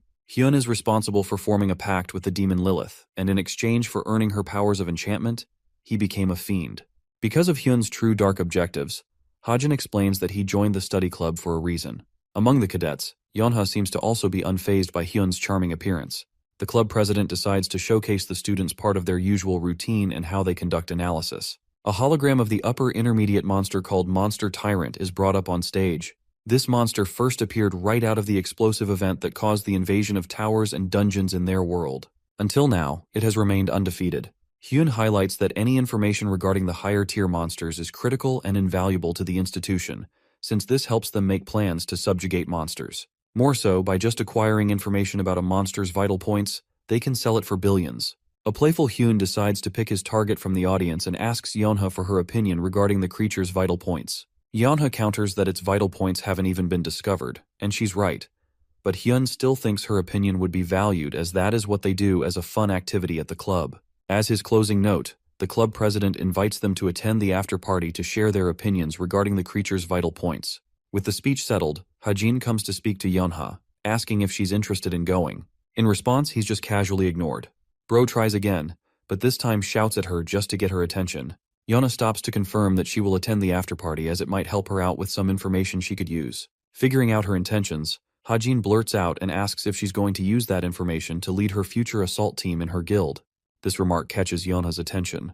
The Straits of Essence Guild is a powerhouse with its rich history. When the monsters first emerged from the gates 50 years ago, Yeonha's clan founded this guild, which is the reason it is one of the most influential guilds in the entire country. Hajin further impresses and shocks Yeonha with his sharp knowledge of her guild's dealings. In recent times, the Vice Guild Master seems to be the highlight for the guild, to the point that he's threatening to take over the position of the successor in line, Yeonha herself. Hajin questions if that's her main goal, to attend the after-party and acquire information. Annoyed that he's still beating around the bush, Yeonha inquires about his intentions. Hajin surprisingly offers her the deal of her life. He's willing to throw in the mountain tyrant's weakness. His sudden offer swindles her and catches her off guard. Hajin thinks it's just necessary on his part, since Yeonha has to prove to her guild that she's really serious about her business and capable of leading the guild. Hajin explains that there's a small blue mark hidden on the monster's heel, and prioritizing the attack there will help immobilize the creature momentarily. He further adds that he's not so generous to hand this information for free, as he's looking to obtain something from Yeonha's guild, a prized weapon from their essential armory. His weapon of interest is the Desert Eagle. This man is pulling out all of the stops and going full American at this point. Yeonha asks to check if he's got any proof for the mountain tyrant's weakness, since he should have some notes or documentation backing his research. To this, he smiles and bluntly confesses that he doesn't. It's a ridiculous thing to admit and say out of nowhere without any research. Yeonha's face goes blank because she realizes that he is probably bullshitting her and wasting her time. She furiously storms off, but Hajin reminds her that she'll regret not using his advice if she thinks he's lying. There's the obvious issue that she might not end up taking his words seriously, but at the same time, if Yeonha really believes him, he'll have found himself a new ally.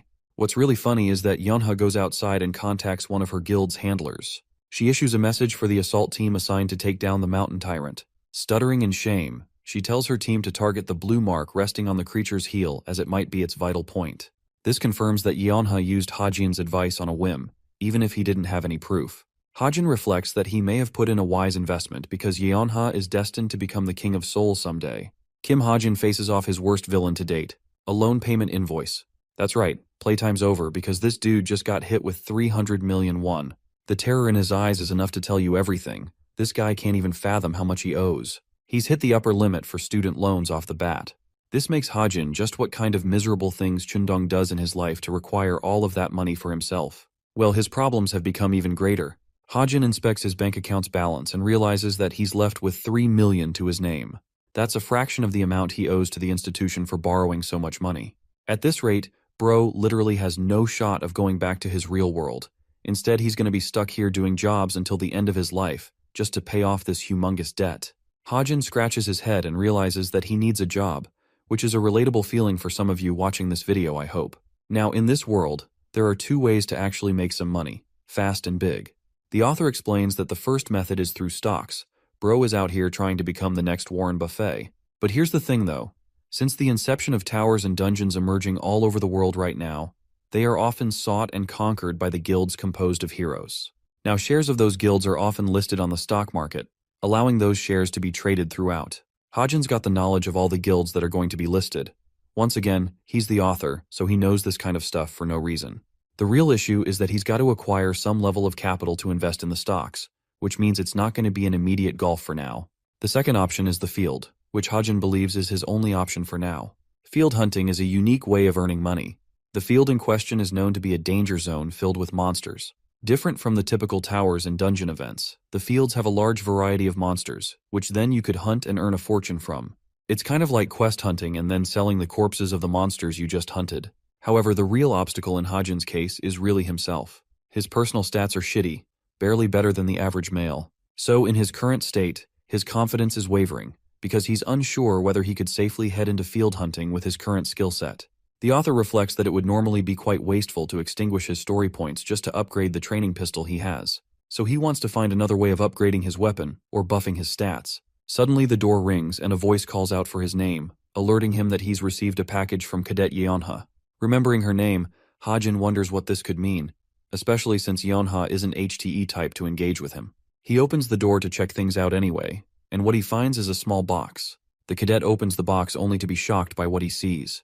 And that's how the scene shifts to the Wonju field zone of the Gangwon province. Kim Hajin has made his way to his first field hunting event by traveling through the portals. Donning a rather clean outfit, Hajin receives best wishes from the receptionist and internalizes how cadets are well respected no matter where they go. He heads outside the portal station and into the Gangwon province. This part of the province is usually considered a low-danger area, and it quickly rose to fame and tourism from many adventurers traveling from other countries, earning them the province its newest moniker, the International Metropolis. One man shouts his request. He's looking for a party member specializing in magic so that he could enter Chiak Mountain. There's many people just like this guy, and Hajin calmly breezes through them observing what they're doing. He sees one of the employees confirming the defeat of 3 hobgoblins. Seeing this, Hajin realizes that it might be profitable for him to sell the monster loots using an agency as it would make the process smoother. He tries scouting for an agent around the area, when suddenly one man calls him from behind. This man seems to have sensed Hajin's goal and asks if he wants to hunt monsters. The cadet confirms and learns that this nervous wreck is actually an agent. He shows his business card to prove his identity. Hajin wasn't expecting him to be so anxious, however. Suddenly, the author reads the name of the agency on the business card. It's led by Park Soo-hyuk.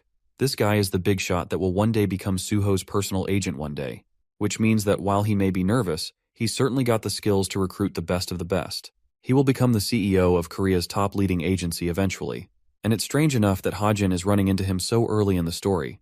Right now, he's inexperienced and new, which is why Soo-hyuk is acting the way he does. Hajin takes special intrigue in their agency and forwards his hand. He's ready to have himself recruited by their agency. In his mind, Hajin knows this is just the start of the story. So many characters have yet to uncover their full potential and bloom into the characters they're supposed to be. He's basically investing in people right now by forming early connections. A sudden thought comes to his mind.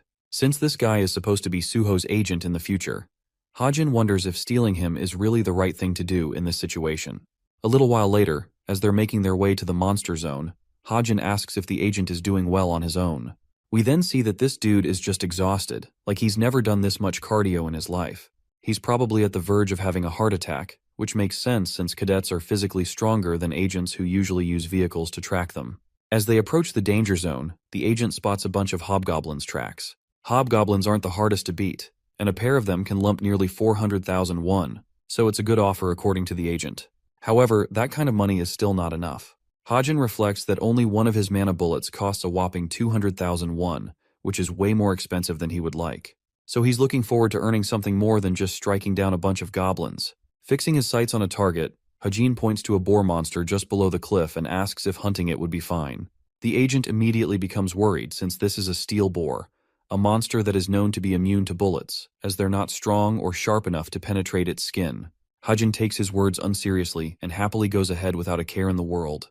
In response, the agent is literally left speechless, since from his point of view, this is like signing your own death wish. Hajin emphasizes that he carries a pretty solid gun on him. Bro is literally saying his strap can put down anyone. More importantly, there's a reason he's so confident. Hajin just received a new gift from Yeonha in exchange for the precious information he traded. Lo and behold, this man pulls out the Desert Eagle in all of its glory. This beautifully lethal gun is further assisted with a brand new feature that he added by spending a few extra story points in the mix. The agent is against provoking the boar and warns our boy to be careful, but Hajin is pretty daring and doesn't give a damn. He locks in the target and releases a single explosive shot. That one shot literally cuts past the monster like a precise laser beam, putting it down in an instant. The sudden kill shot shocks the agent as he falls down in disbelief. The system informs him about the special feature that Hajin added. Every time he marks a kill with his weapon, its destructive power amplification is doubled. Do you know how insane that is? This man is going to become unstoppable with that ability.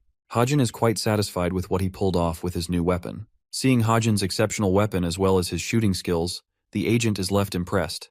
The boy has little time to accept the compliment and merely targets his next kill before releasing a powerful shot. The agent questions what he killed this time around.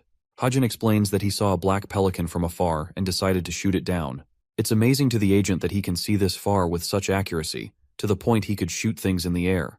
Kim Hajin confirms with confidence in his abilities, playfully remarking that he possesses eagle eyes after all. He tells the agent that he'll go down the cliff to take care of the monsters.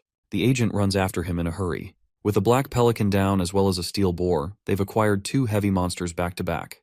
Hajin asks if he's capable of safely transporting them back. Soo-hyuk explains that it would be rather convenient to pay the dispatch fee and call the logistics crew. He even calculates a budget for the amount they'll receive after taxes. Hajin is simultaneously impressed by his keen attention to detail, which will soon become the agent's reason for national fame. He shakes Hajin's hand in confidence, and the two of them hope to work together, extending their partnership in the future. The agent recalls Hajin mentioning that it was his first experience in field hunting. From that, he wants to know how the boy is going to spend his money once he receives it. Like a true businessman, Hajin expresses that he's going to buy stocks, completely shattering the man's expectations with his answer. The fledgling guild called Packhorse Masters was originally founded by a demonic human or fiend. In the original story, they play a big role. Sitting at his laptop in his room, Hajin reflects that the guild isn't the thing that should be worrying him. It's rather the upcoming dungeon assault. In the main story, the Packhorse Masters Guild raid the Devil's Lair dungeon. Right after this raid, the stock prices of this guild go crazy out of the water, climbing up by nearly 1,000%.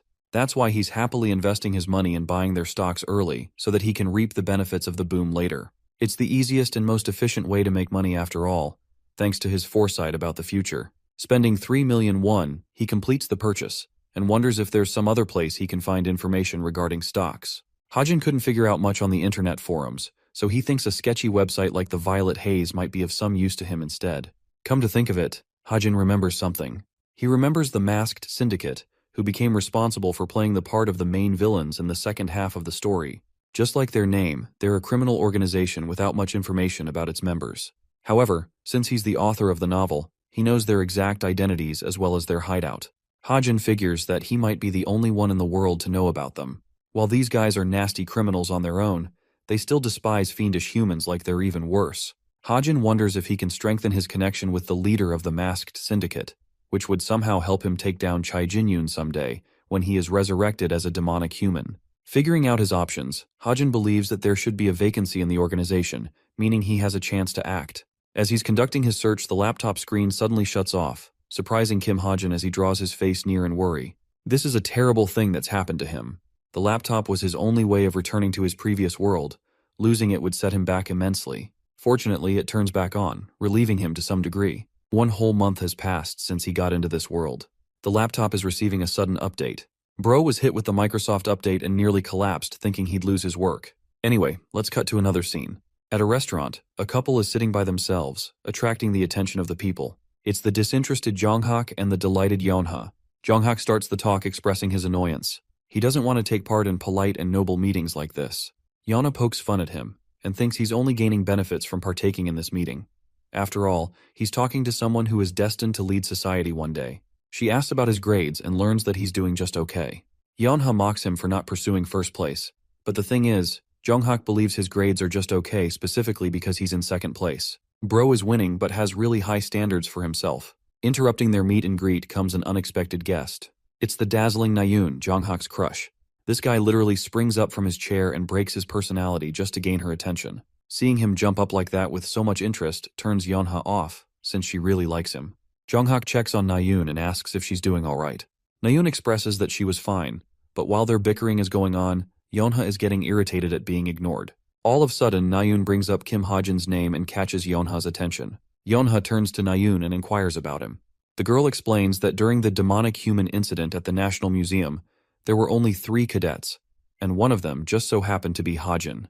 The demonic human got the better of them and crushed both Suho and Nayoon, so much so they couldn't beat him until one man stepped in the fight out of the blue. Kim Ha-jin annihilated the fiend's hand with his shot, and Nayoon was there to bear witness to the impossible event. She couldn't believe how he could pull that off with a training pistol, which leads her to wondering about his real motives. Yeonha is in deep thought when Nayoon decides to ask more about him. She wants to know what Yeonha thinks of the guy, especially since they were teamed up together in their first training. The girl flinches to respond. It turns out that she did a background check on Kim Ha-jin because of her own suspicions. She learned that he's just an orphan who joined the Cube and owes a staggering debt of 300 million. But apart from that basic information, it's not like she knows anything out of the blue about him. What's more, she can't figure out how he came to know about the Mountain Tyrant's vital point, something that not even the top researchers or analysts knew at the time.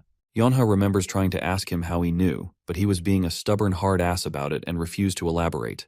That's why she wanted to investigate him, because Yeonha thinks he's going to become a useful asset to the guild one day.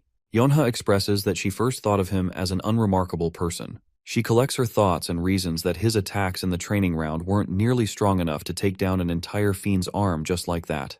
So based on that information, she deduces that he must be hiding a secret ace card that he keeps hidden from others. Nayoon whispers an interesting suggestion, that Kim Ha-jin might actually be a fiendish human himself. This suggestion coming from her baffles both Jonghyuk and Yeonha in place. Even the purple-haired brat has a hard time believing a fiend would kill another fiend just like that. Nayoon can't figure out what, but she knows that there's something weird going around Kim Ha-jin. Speaking of which, Ha-jin's laptop is acting weird and is close to reaching 100% update. Suddenly, he senses a warm sensation emerging from his wrist. The pain becomes sharper, and blood splotches begin appearing on his sleeve. Ha-jin panics as his wrist burns in painful sensations.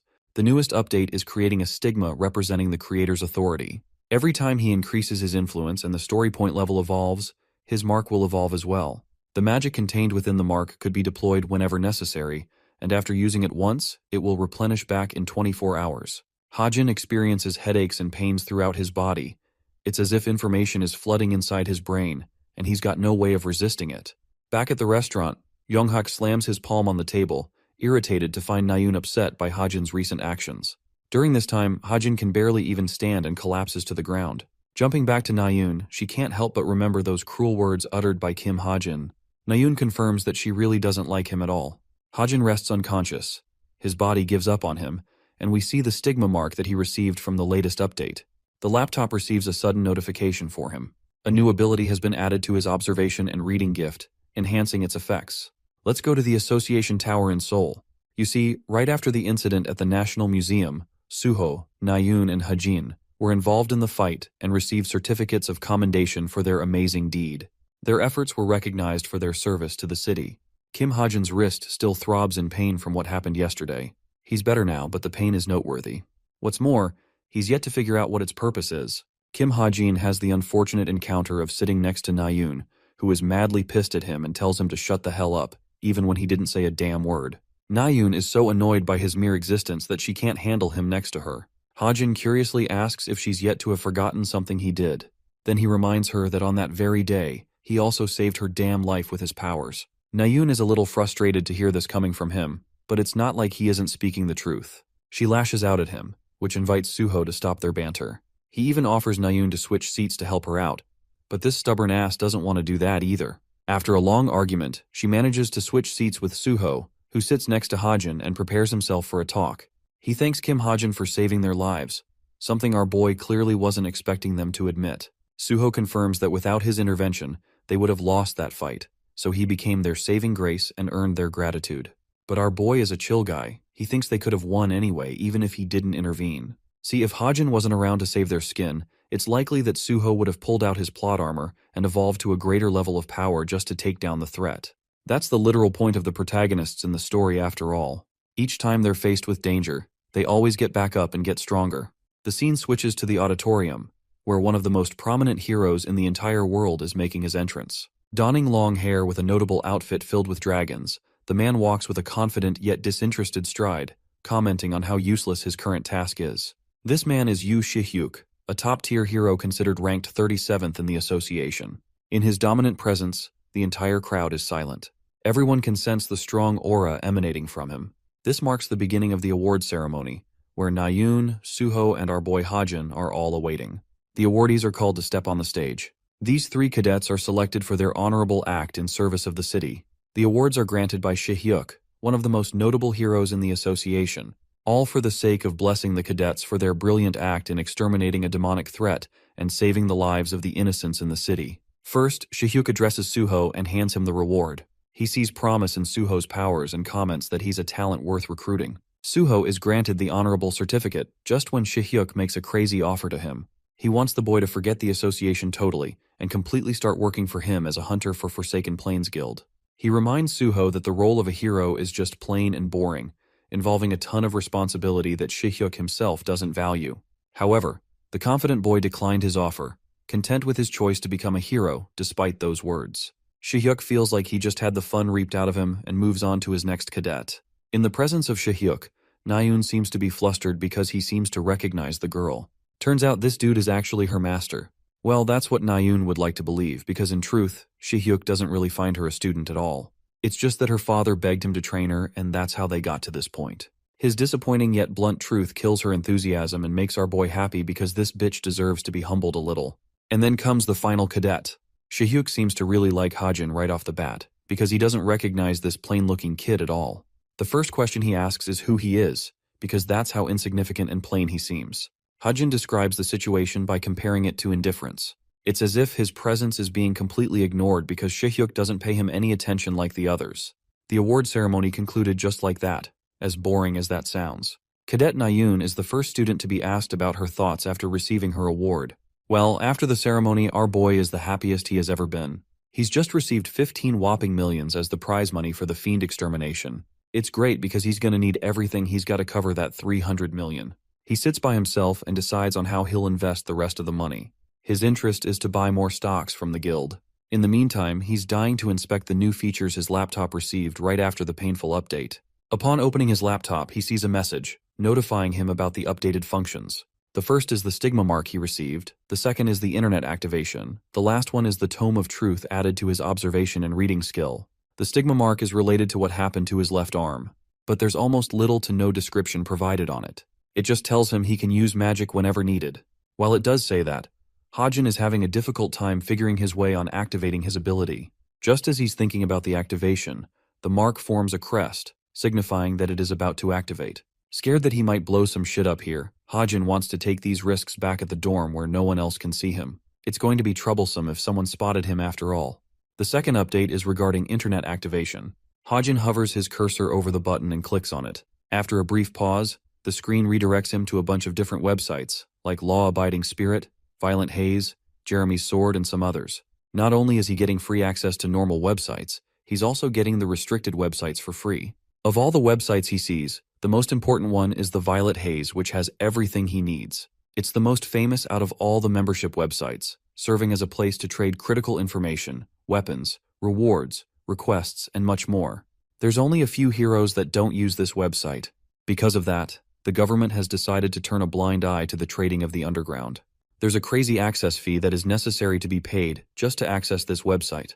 In our boy's case, all he needs to do is spend 200 of his precious story points. He does the purchase to create his account for the time being, and the moment he is thinking about connecting to a particular page, someone calls for him. It's the beautiful Sunga, and the vice captain has caught him. She knows that Hajin knows about her identity, and she also remembers how he is the only person who disappeared from the ceremony a while ago. She came here to especially hand him the card of their guild, the Holy Grace of God. This isn't just any deal, as even Hajin believes earning this card means a big accomplishment. Sunga has a bunch of important questions to ask him, so she sits down and wonders if he's willing to entertain her with them. Of course, Hajin already suspects that she's interested in scouting him potentially, so she sits down and asks if he's prepared to help her out with her questions. Normally, Sunga looks the most kind when represented in the media, but in reality, she possesses a different side to her. Even the best of the best talents are kicked around when it comes to her. She only cares about the best of the best and deals in absolutes, leaving behind anyone that is unnecessary and unimportant. That's the true personality of the Vice Guildmaster, Shunga. Forming a connection with her at this stage is going to be tantamount to Hajin's success in the future events to come. So that's why, before she even wants to speak to him, Bro just cuts her off and coldly states that he's got nothing new to tell her. After facing this rejection, Sunga tries her best to clarify things. She wants to tell him that she's the one expressing a key interest in him, and surely reminds him that she's the Vice Guildmaster of Korea's top guild.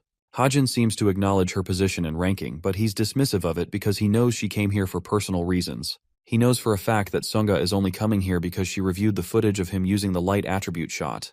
It's not like she's genuinely interested in recruiting him right now. Instead, she wants to satiate her curiosity with a bunch of curious questions. That's why this dude is playing hard to get, to make himself seem like he's got everything going for him. This way, he's going to swindle her emotions and eventually receive her actual interest instead of the fickle curiosity she has right now. This man pulls out a power move and states that he's going to take his leave at once, shocking the heck out of Sunga. Back to reviewing his stigma ability, more information about its use is provided. When his total story points exceed a threshold, then the attention score will increase by 1 level and another stroke will be added to his mark. It also makes it clear that Hajin can activate its power whenever he desires, and after using it once, it will be replenished in the time span of 24 hours. To test his newest ability, Hajin concentrates his focus on forming a dagger via his magic. All of a sudden, the mark forms him a mythical blade out of nowhere. The dagger is actually a real deal, as Hajin moves it around and feels like it's ready to be used at once. The thing about magic is that it's a stat influenced by one's innate talent and knowledge. Since Hajin popped inside of this world without any explanations about his background, he naturally assumed he wouldn't be capable of handling magic at all. But he's happy that he's found a way to use magic in his own way, through the stigma's powers. The last thing he wants to try out is the Tome of Truth, which is supposed to enhance his pre-existing skills of observation and reading. Hajin thinks for a moment, and decides to call out the ability's name. The ability triggers his stigma once more, materializing a book containing the truth. The mystical energy of the book allows Hajin the ability to answer any question, as long as it is within the scope of its magic. Now how crazy is that? Even the author stops for a second to digest what he just read. To check if it's bullshitting him or not, he asks about his height. Turns out our boy is a short king standing at 174 centimeters, or just over 5 foot 8 inches in freedom units. Using the Tome of Book consumes 1 story point for every question as a cost. Suddenly, Hajin's smartwatch beeps crazily, calling for a sudden emergency alert from the school. There's a group message coming from someone who is asking for a student's location. Seeing this red emergency notice, our boy wonders what it's about. He thinks it may have triggered the second major event that is supposed to occur in the main storyline: the serial disappearances of the cadets at the Cube.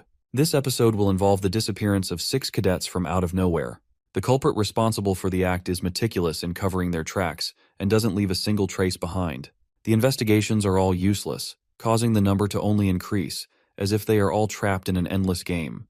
Hajin remarks that this episode is important, because the perpetrator's final target is supposed to be none other than Yu Yonha herself.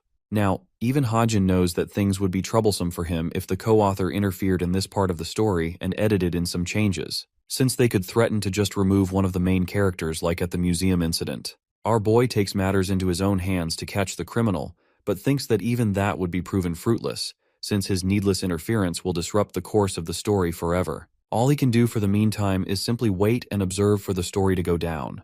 The scene switches to the training center the next day. Suho is replenishing himself with water when one of his friends points to the scene just up ahead.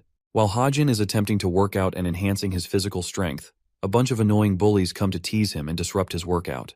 They call him a loser for being unable to lift a simple weight, despite being enrolled at the prestigious institution. They even suspect that he must have bribed his way inside. Suho tries to help him out since he has a strong sense of justice, but his friend grabs him and pulls him away. Suho can't believe that the class rep Younghan isn't doing anything to stop those guys. But Younghan explains that it's clear from those delinquents that Hajin somehow got on the bad side of Jonghak, which is why any involvement will label Suho a target as well. There's also a possibility that these guys are faking to test his reaction. Suho can't believe what he's hearing, but Younghan thinks that a dude who shattered the demonic human's arm couldn't be afraid of dealing with a bunch of amateurs all by himself. He's of the opinion that Hajin deliberately hides his true strength. But this theory is proven ridiculous pretty quickly, because our boy cannot for the life of him lift that barbell. He's just struggling out here before giving up. Even the losers think that he's just pathetic. Younghan is starting to believe that luck may have been on his side. This fake-ass switched sides so quickly. Anyway, Suho ignores him and rushes to save Hajin anyway. The rest of the cadets quickly realize that a fight is about to break out, and Nayun is eavesdropping too. Once again, their instructor comes out roaring like an angry dad. He's pissed that they're making a mockery out of their training session. The instructor tells the students to gather around for their scores for the quiz to be revealed.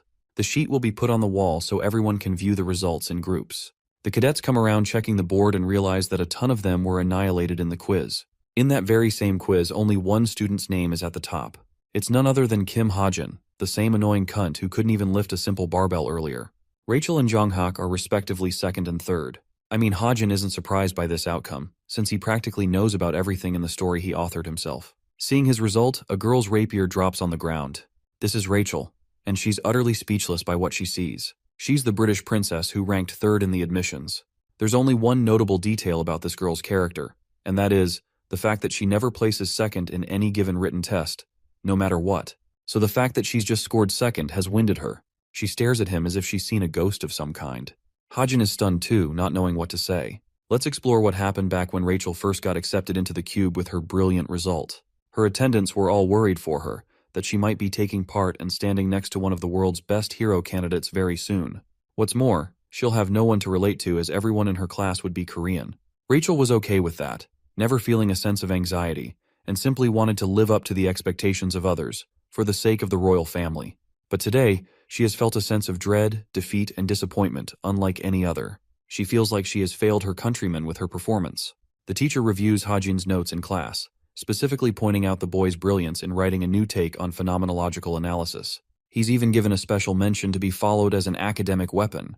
Now, Rachel knows that the subject of phenomenology isn't just any easy subject to master. She doesn't even think it's possible for her to close their gap before midterms come around. This aloof and lost boy Kim Hajin is finessing her, when he doesn't even pay any attention to his lectures. Burning with inspiration and an aching desire to know how he studies, Rachel takes a wider interest in him. At the information office, our boy is digging up a bunch of his queries. He's finally acquired the Tome of Truth to answer all his problems, so it should help him out. Thanks to this new shiny ability, he can learn about anything in this world, or whatever gaps of knowledge he has at the cost of spending just a bunch of his story points, especially since he has nothing going for him right now and wouldn't really make a profit. Hajin is hoping for things to get better eventually. He goes to complete agent registration, and from here, he wants to use some of his precious story points to take care of the rest. Let's talk about the second major event that's going to happen in the story. Right after it happens, the institution's position as a place of security and authority is put under fire by the people. It is no longer considered a safe zone. The thing is, even with his current powers, Hajin believes he's too weak to solo a fiend all by himself. However, he has been getting a shit ton of story points after Jonghak got annoyed with him and sent his little goons. That's turning into his benefit and working things out for the guy. Hajin wants to spend some of the points to ensure his survival for the things to come in the future. The first area of interest is increasing his weapon buffs. Since he has the Desert Eagle handgun with him, he wants to add a convertible function to the gun, allowing it to become a sniper rifle. Now, I don't know about you, but a handgun transforming into a sniper rifle just sounds cool as fuck. Hajin wonders if he's doing a little overkill with this feature, but he still ultimately makes the decision by spending 250 story points for the added feature. Right that moment, his gun warps and takes the form of a beautiful gold sniper rifle, reflecting its changes. Even Hajin is impressed by the skill, but he thinks it's too flashy for a gun and will draw a lot of attention, so he reverts it back to its handgun state for now. Next, his focus is to create a technique that's going to help him out. He has 3 slots to work things out. What differentiates the supernatural and magic-based powers called abilities from techniques is that they're considered honed physical skills that are acquired instead of given. Arguably the most important skill for a ranged weapon user's survival to prioritize any successful elimination is positioning themselves in top advantage. So right now, the technique Hajin is hoping to acquire is related to getting him the ideal position for him to avoid any mishaps in the future. He types away at his laptop, auditing the E-Technique's skills. At last, the technique's properties are there for him to use. It's a skill he decided to call parkour, and it helps with helping him become an agile monster throughout the field. This will ensure that he keeps moving and doesn't stay stuck in one place to expose his position. For this effect, 350 points have been consumed. But strangely, our boy doesn't seem to feel anything different from his body. He's at least confident that he scored some changes, although he doesn't feel them. Suddenly, his smartwatch receives a notification. It's a group message, and this time, people are looking for Sung-yeon, the girl who has become the second victim of the perpetrator from within the institution. Hajin explains that the students who disappeared before Yeonha were actually murdered by the culprit in cold blood. This means the moment they disappear, they're as good as gone. Since he's the author, he knows about this dangerous, mysterious villain acting from behind the scenes. He also knows the persons that will be involved in the disappearance. Faced with this morally gray situation, Hajin wonders if he should really be turning a blind eye to what's happening right now for the sake of the story and his personal benefit. That's an interesting question, though. Tell me what you guys would have done in the comments below. Would you be pragmatic or ethical? These kinds of thoughts are weighing heavy on the author who is trapped in a tough situation with no right answers. The scene shifts to the outdoor training ground under the cube's premises. The instructor leads the announcement for each cadet and explains that they're going to be part of a special practical training session. The cave they see just up ahead is actually called an artificial dungeon, and it was created thanks to the magical wonders of magic tech. This place is inhabited by illusions of the real monsters, so in a way, it's the best form of training possible to train the cadets to fight against real monsters in the future. That's why the cadets will be participating in a mock dungeon assault mission today. However, the instructor intently reminds them that they shouldn't take the exercise lightly just because it's training, or it may come at a cost to them. The thing about the artificial dungeon is that it's immense in size, which is why the two groups called Veritas and Cultural will work together in order to effectively dismantle it. One team from each unit will merge to form an assault team to tackle the dungeon. The instructor tells them to make their own teams from here on out. There's countless chatter of the students trying to link up and communicate with each other so they could form teams. Among them is also Team 8, consisting of our boy Hajin and the rest of his allies like Yeonha, Hazuki, and Hosung. From the cultural unit, they have Jaden, Jingyu, Sujung, and Jinsha, making it a team consisting of 8 cadets total. In the artificial dungeon, there are many terrifying traps waiting for them. Some of these traps were deliberately planted by the fiends, which is at least Hajin suspects. To tackle the possibility of dealing with demonic humans, he's already prepared a bunch of special bullets for them beforehand. But even at this level, Hajin is confident in himself and wonders if he's going to survive this practical training event. Suddenly, the system begins roaring out a warning informing him about the discrepancy caused in the story. This is troublesome for the author, especially since he won't know what those changes are. The worst part is, 3 aspects of the story have been altered in one event, so it's definitely cautioning Hajin, who doesn't know what's going on or who's causing such alterations to occur. As the teams are gathering up, Hajin's biggest worry is that he doesn't know about the changes. While he's completely lost in thought, Kim Suho's teammate, Yuna from the culture unit, mocks him for being a dumbass and not paying attention to the instructor. The system informs him about Yuna's temper rising. At the same time, Yeonha gets to meet Jaden from the cultural team. But she doesn't share the dude's enthusiasm and has a dead look on her face. The system informs that Jaden's growth potential has also increased based on this interaction. Then lastly, Nayun interacts with a specific cadet that she's seen around at the hunting club.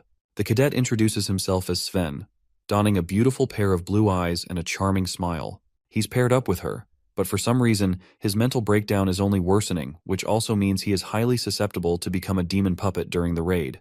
Hajin is just baffled listening to these story changes popping up from out of nowhere, and he is deeply troubled since they're going to impact the story to a significant amount. The author fixates his attention on the 2 characters that he has to keep a sharp eye on. The first of them is Jaden from Team 8, since he's supposed to be a delinquent-type character with a personality of a bully. While he possesses the qualities of a fine cadet, what's really bothering Hajin are the growth potential points he's receiving from out of nowhere. Jaden politely introduces the rest of his team, those being Jingyu, Sujun, and Jinsha. From Yeonha's side, she does the same, but she tends to misremember our boy's name, causing him annoyance. It's funny because I think she called him Lee Hajin just to fuck with him. Back to his thoughts, Hajin focuses on what he should do regarding his second topic of interest, Sven. This dude is actually on a government scholarship since he's considered an elite candidate hero from Germany. There's only one detail to note about this guy, and it's the fact that he's got the hots for Nayun. Is it me or does everybody just like Nayun? Someone needs to check if she made a contract with the Demon of Enchantment. Anyway, like the rest of the international students inside the institution, Sven came with the purpose of attaining glory and reaching the very heights of success. But that remains to be an unfulfilled dream for him, especially when talents like Nayun, Suho, and even Yonha are in the picture as the main characters. Seeing their monstrous and brilliant abilities, Sven became lost and mentally torn. He had never felt true inferiority and humbling defeat before coming to the institution. His insecurities got the better of him, which is why in his mad pursuit for power, Sven sells his soul in exchange for ultimate strength. Well, those are the details the author wrote that he's confident about. The real problem is that his transformation is going to happen during the raid. It has moved forward in the timeline, and while he's hoping it doesn't have much of an impact, Hajin is still worried. His thoughts are crushed by Jaden's sudden greeting, who squeezes his shoulder and reminds him not to get lost in his thoughts.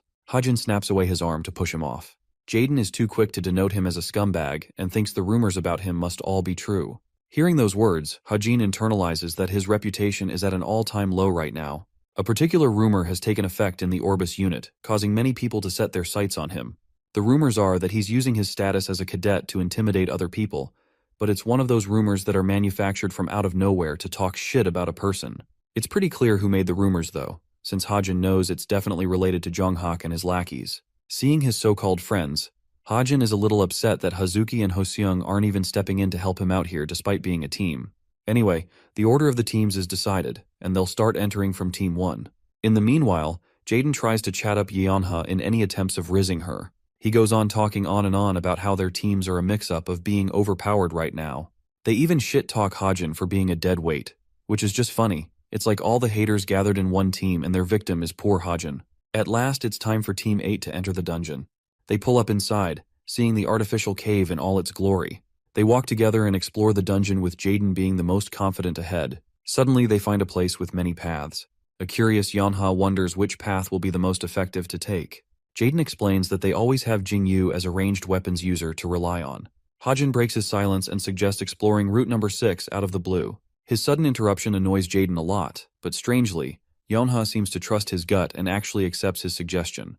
Her sudden approval surprises Hajin, and while she calls him useless in front of the group, she can't help but admit that he's got a good pair of eyes on him. Hajin is a little upset that she has to drag his name through the mud just to give him a compliment. He's okay with it as long as they can meet Nayun down the same route. The thing about Sven is that he might really end up making a pact with the demon lurking inside the cave. That's why the burden will fall on Nayun, and she's going to have a tough time dealing with him alone. If she falls right now, the rest of the story will be in shambles since her character is crucial to forwarding the plot. She's an invaluable piece that can't be lost.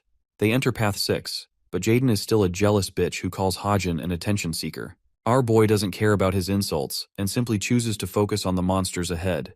The rest of the cadets can't see a thing in the dark, but Hajin seems to be fine with spotting a salamander in the near distance. He also thinks it might be some kind of dungeon switch, which could reveal some properties about the dungeon. Worried, Jingyu thinks he should try shooting a light arrow and check things out for them. With Yeonha's approval, he prepares a shot and releases it, carving a path of light just ahead. To everyone's shock, there is indeed a salamander monster up ahead. Jaden is shocked while Yeonha alerts everyone to get into battle position to strike this bitch down. Hajin, on the other hand, is anticipating something before making his move. Yeonha brings out her signature whip weapon and takes on the battle head-on. She unleashes her strong whip aimed at the beast, interrupting it, charging an attack from its mouth. I'm not going to lie, this dude looks like a Pokemon. With its mouth restricted, Hazuki and the other melee fighters pounce in to crush the monster with their powerful attacks. Since it's only a hologram, they defeat it rather easily, suffering little to no consequences from the fight. Yeonha hears the rumbling sound and realizes that the dungeon is transforming after the monster's defeat. The electric charge coming from her whip is observed by Hajin, who is impressed that she has already awakened her Eve of Awakening power. Just as they're about to move, Hajin trips on a pebble and crashes on top of Yeonha from behind. At the same time, a sharp projectile swiftly misses them by the mark, which would have hit if he didn't stumble just now. Both of them hit the ground in a hard crash. Hajin's face is sweating bullets because he knows he's dead now. Yeonha tries to ignore his bullshit act and tries to ignore him for a moment, but then she gets fired up and wants to beat him up. As she's preparing to beat him down, The rest of their teammates point to the arrow that nearly killed them just now. It's during this moment that Hajin realizes that when they stumbled just now, they actually avoided a lethal poison arrow. The scene cuts to Sven, who has been injured by one of such arrows, and begs Nayun to leave him behind. Carrying his heavy ass weight, Nayun shouts at him to shut up if he can't run. She still can't believe what happened earlier. An arrow from out of nowhere came flying and hit Sven from behind. She couldn't believe that it was a part of their training, so she made a run for it. Especially since this is an artificial dungeon where situations like these aren't supposed to happen. Now let's explore the giant ass demon she's trying to escape from. This lava golem is a mini Godzilla that's chasing after Nayun. No wonder she's pissed at Sven for yapping shit while being injured. The artificial cave has its training underway for the cadets. They're busy fighting the fire salamanders shooting beams from their mouths. Hajin's team is defending against them pretty well, especially the cultural unit. They defend and counterattack with long-ranged weapons. The same goes for Hajin and Yonha, who are swiftly cleaning up the mess with ease. Jaden is having fun slicing down on the monsters on his own. This back-to-back fight seems to be an easy victory for our heroes. They haven't faced a really difficult monster so far, since they're nothing more than fodder. Apart from the poisonous arrow, they don't think they have encountered any traps to watch out for. So they're fine with pushing in and exploring deeper. But something about the poisonous arrow does not sit right with the author. He even received a notification about it from the system. He can't believe that these idiots still think the arrow is just a part of training and not an actual threat. Hajin is riddled with so many thoughts, when suddenly, a strong creeping presence from behind terrifies him. A fully charged salamander is preparing its devastating fire beam, ready to launch at any moment. Hajin is utterly shocked that one of the salamanders survived and wasn't dead after they made sure it was down. The enormous fire blast is released in their path, with Yonha and the others standing defenseless. This one attack could annihilate all of them. This is why Hajin intervenes in the battle with his stigma magic, releasing his one-time use ability to cast a water barrier at once. The stigma magic releases the water barrier, protecting them from the beam's wrath. The beam is powerful, but eventually it fades against the defensive properties of the water barrier engulfing their team. Finishing up its attack, the salamander crashes as it was its final resort. But what Hajin pulled off just now has shocked the eyeballs of his teammates. Hazuki and Hosung just don't know what they saw just now. They also couldn't believe that the attack from the salamander is so powerful and a part of training. It's the real flame breath at full strength, and while it didn't fully connect with the heroes, it was dangerous. Jaden is the only one enraged from the incident, and immediately grapples Hajin for hiding his water attribute powers, especially since they needed them a while ago. Hajin tries to play it calm and explains that he's just using an effect of a magic item, but Jaden isn't going to buy his excuse. Yonha pulls in to break them off. What's troubling them is the fact that they faced a real monster in an artificial dungeon. Yonha reasons that the place is supposed to mimic a traditional or normal dungeon, which means it's likely that one of the salamanders evolved in some way, or something else caused it to pop up. She doesn't want to focus on the details of that for now, because she's confident they'll receive points for taking out a real monster later. Yonha leads the group and acts like she doesn't really care about what happened. But in her thoughts, she is much too confident that Hajin is bullshitting about the magic item excuse. The fact that he couldn't afford the Desert Eagle is proof enough that he couldn't get his hands on a magic item out of nowhere. What's more is that it's specifically a water attribute magic, and while Jonghak and Suho seem like candidates to pull that kind of shit off, a guy like Hajin is just out of the question. Yonha connects the weird coincidences involving him so far, such as the mountain tyrant's vital point, and the fact that he's capable of using magic. She can't figure out why he's going through so much to hide his powers, which reminds her of Nayun's initial assumption that he's probably a fiendish human. Because of her puzzled thoughts and her inability to trust Hajin, Yonha has kept a close eye on him. Let's run it back to our girl Nayun and see how she's facing her monster. The Maga Megalith is a real threat, an intermediate grade monster that seems unstoppable. They think it's a dungeon boss and even wonder if it's possible to deal with such a monstrosity, especially with a normal team. Their plan is to join forces with the other teams and lead a joint attack. There's the concern that Sven's condition is fragile too.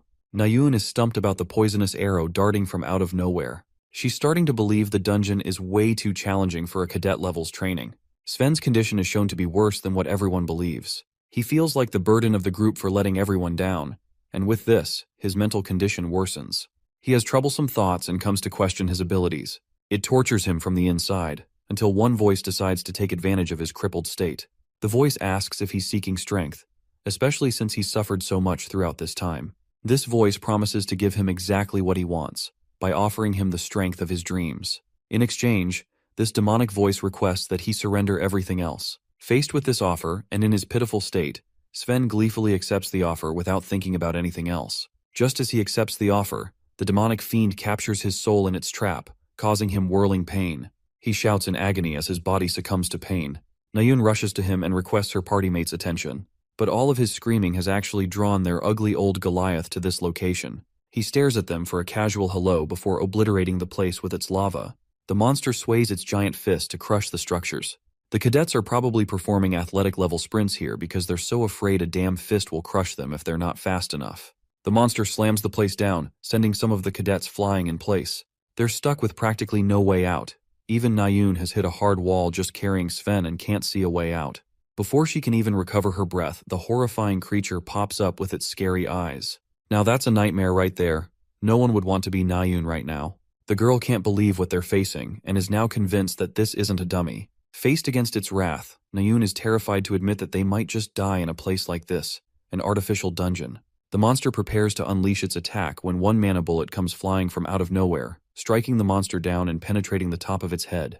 Nayun turns her attention to the shooter who attacked the monster from afar. It's none other than our boy Hajin who has saved her ass a second time. If she's still ungrateful after this, I swear he better leave her to die. Let's go back a few minutes and see what happened between Yeonha's team.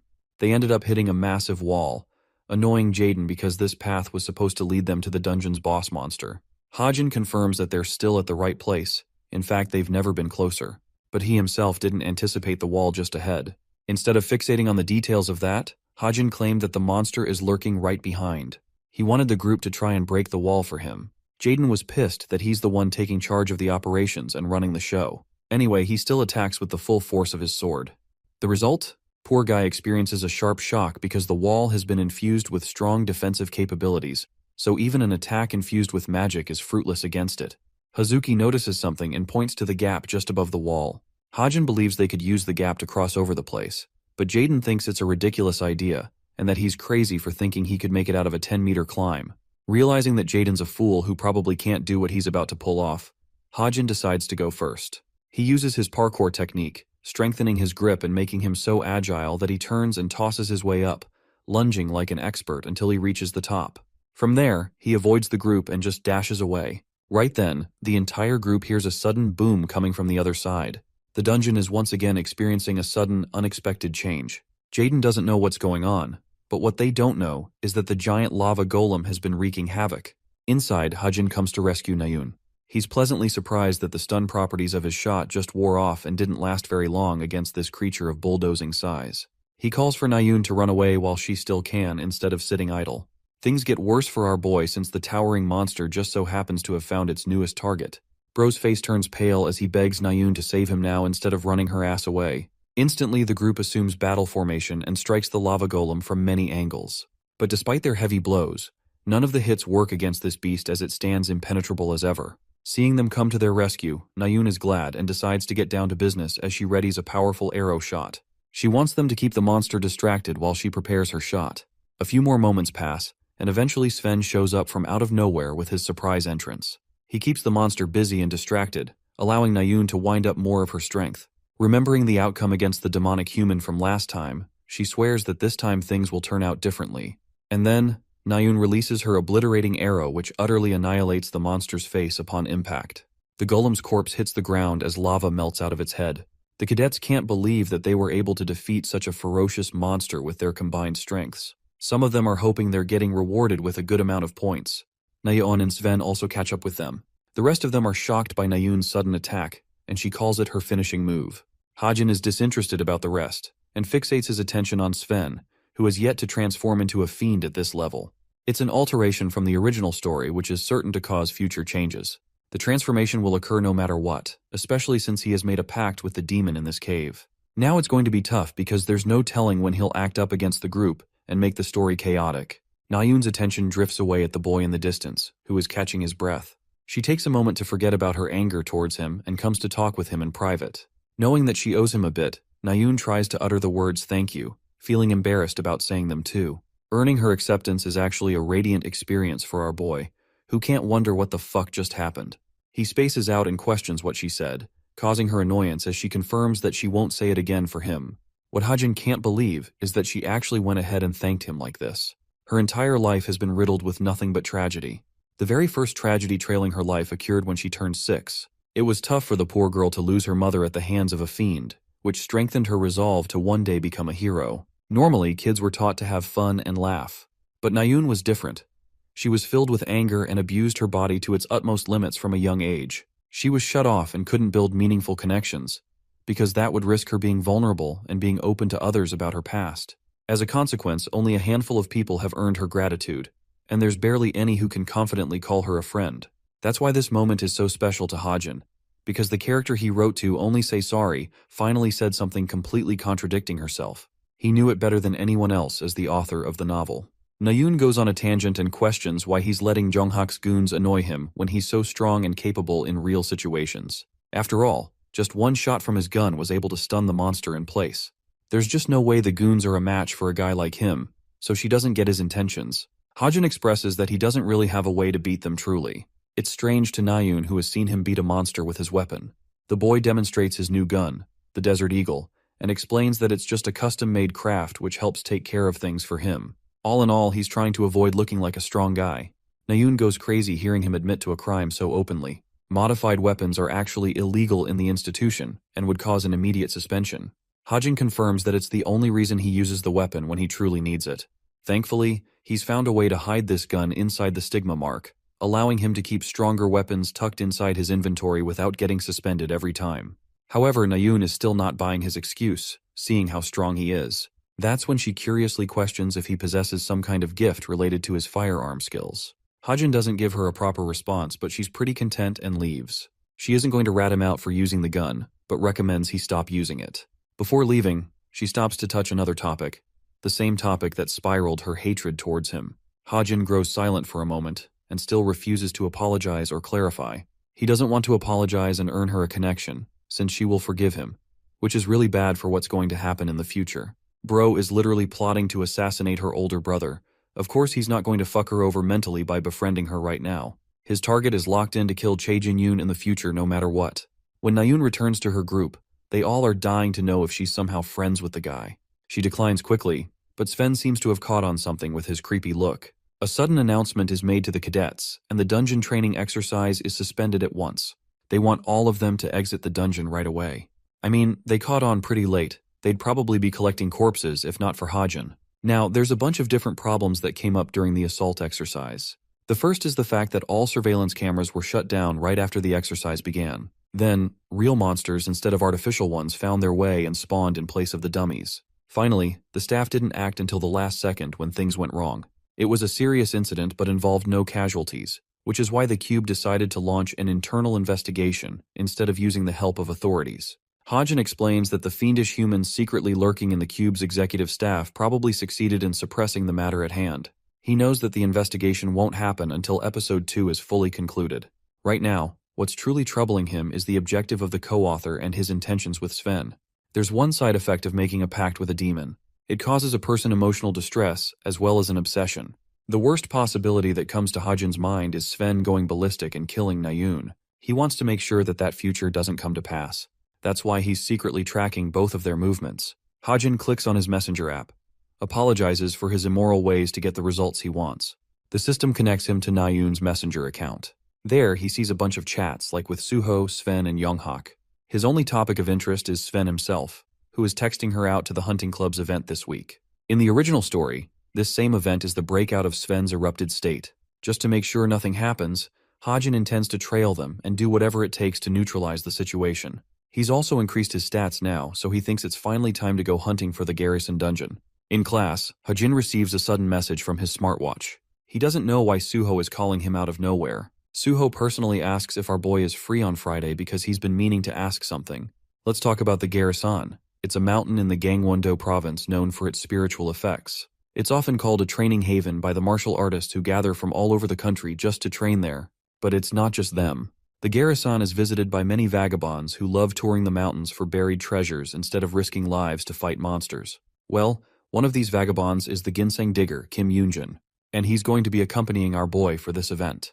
Hajin isn't the least bit excited or touched by Yoonjun's enthusiasm. Yoonjun's confident that he will never be able to find ginseng with how he's doing, but Hajin corrects him, stating that his purpose isn't ginseng but something else. There's lots of blabbering that really crosses odds with our boy, and he simply chooses to ignore him. Yoonjun arrogantly assumes that this kid is inexperienced, and he's kind of right because Hajin trips and falls so many times just on his way. But right then, he finds the dazzling ginseng. He can't believe his eyes. Bro ends up munching on the 7-year-old ginseng root. Thanks to the modification function, it will allow him to double his stats by 2 points for a shortened duration. What's so damn crazy about this specific ginseng is that if he sold it, he could have made 700 million from it. It still kills me why he didn't use it to pay off his debt though. Hajin stumbles and finds himself troubled to travel up so far. He thinks it's reasonable that the dungeon he's looking for hasn't been discovered yet. In the garrison, beyond its glory lies the place he's looking for. The undead dungeon. The cave of terror that the author now stands before. The boss of the dungeon is called the Death Knight, and he's a really tough upper intermediate grade monster. The ginseng buffed his stats quite a bit, but this dude is still going to destroy Hajin from his expectations. As he steps inside, Hajin expresses that he doesn't care about that because he's got different goals in mind. Just then, a scary hand emerges from the underground. Then, myriads of the undead monsters come creeping out to greet our boy at the entrance of the dungeon. Prepared to fight them all off, Hajin prepares his stigma magic, and reflects that his true intentions aren't to take down the boss monster today. The real goal is to access the dungeon's hidden stage. Suddenly, all of the skeletal monsters rush forth to attack the seemingly defenseless boy, but they'll regret what's about to happen to them. Bro pulls out his strap and literally annihilates one of the undead monsters at point-blank range. Talk about a stylish kill shot. The same happens to the rest of the undead monsters, who are easily taken down by every shot. Hajin activates his eagle eye precision ability to trail the trajectory of his shots. He then uses his quick mobile agility to leap over the monsters, only to attack them from above and score more kills. After killing enough of them, Hajin stops shooting and realizes that he's done defeating them all. However, the number of these undead monsters is bound to increase as he approaches the hidden stage. This is a clear sign that he's headed towards the Evangel's location. Now, this Evangel person is actually a witch, who is supposed to act as the boss of the garrison dungeon's hidden stage. This witch actually plays a role in the future. She's going to construct the Castle of Evangel, the most terrifying undead fortress in the history of mankind. She will make an abandoned school its host and wreak havoc. She's going to be really troublesome to deal with when she becomes mature and more powerful, which is why our boy is interested in taking her out while he still can. After defeating her, he's hoping to acquire 2 drop items as a reward.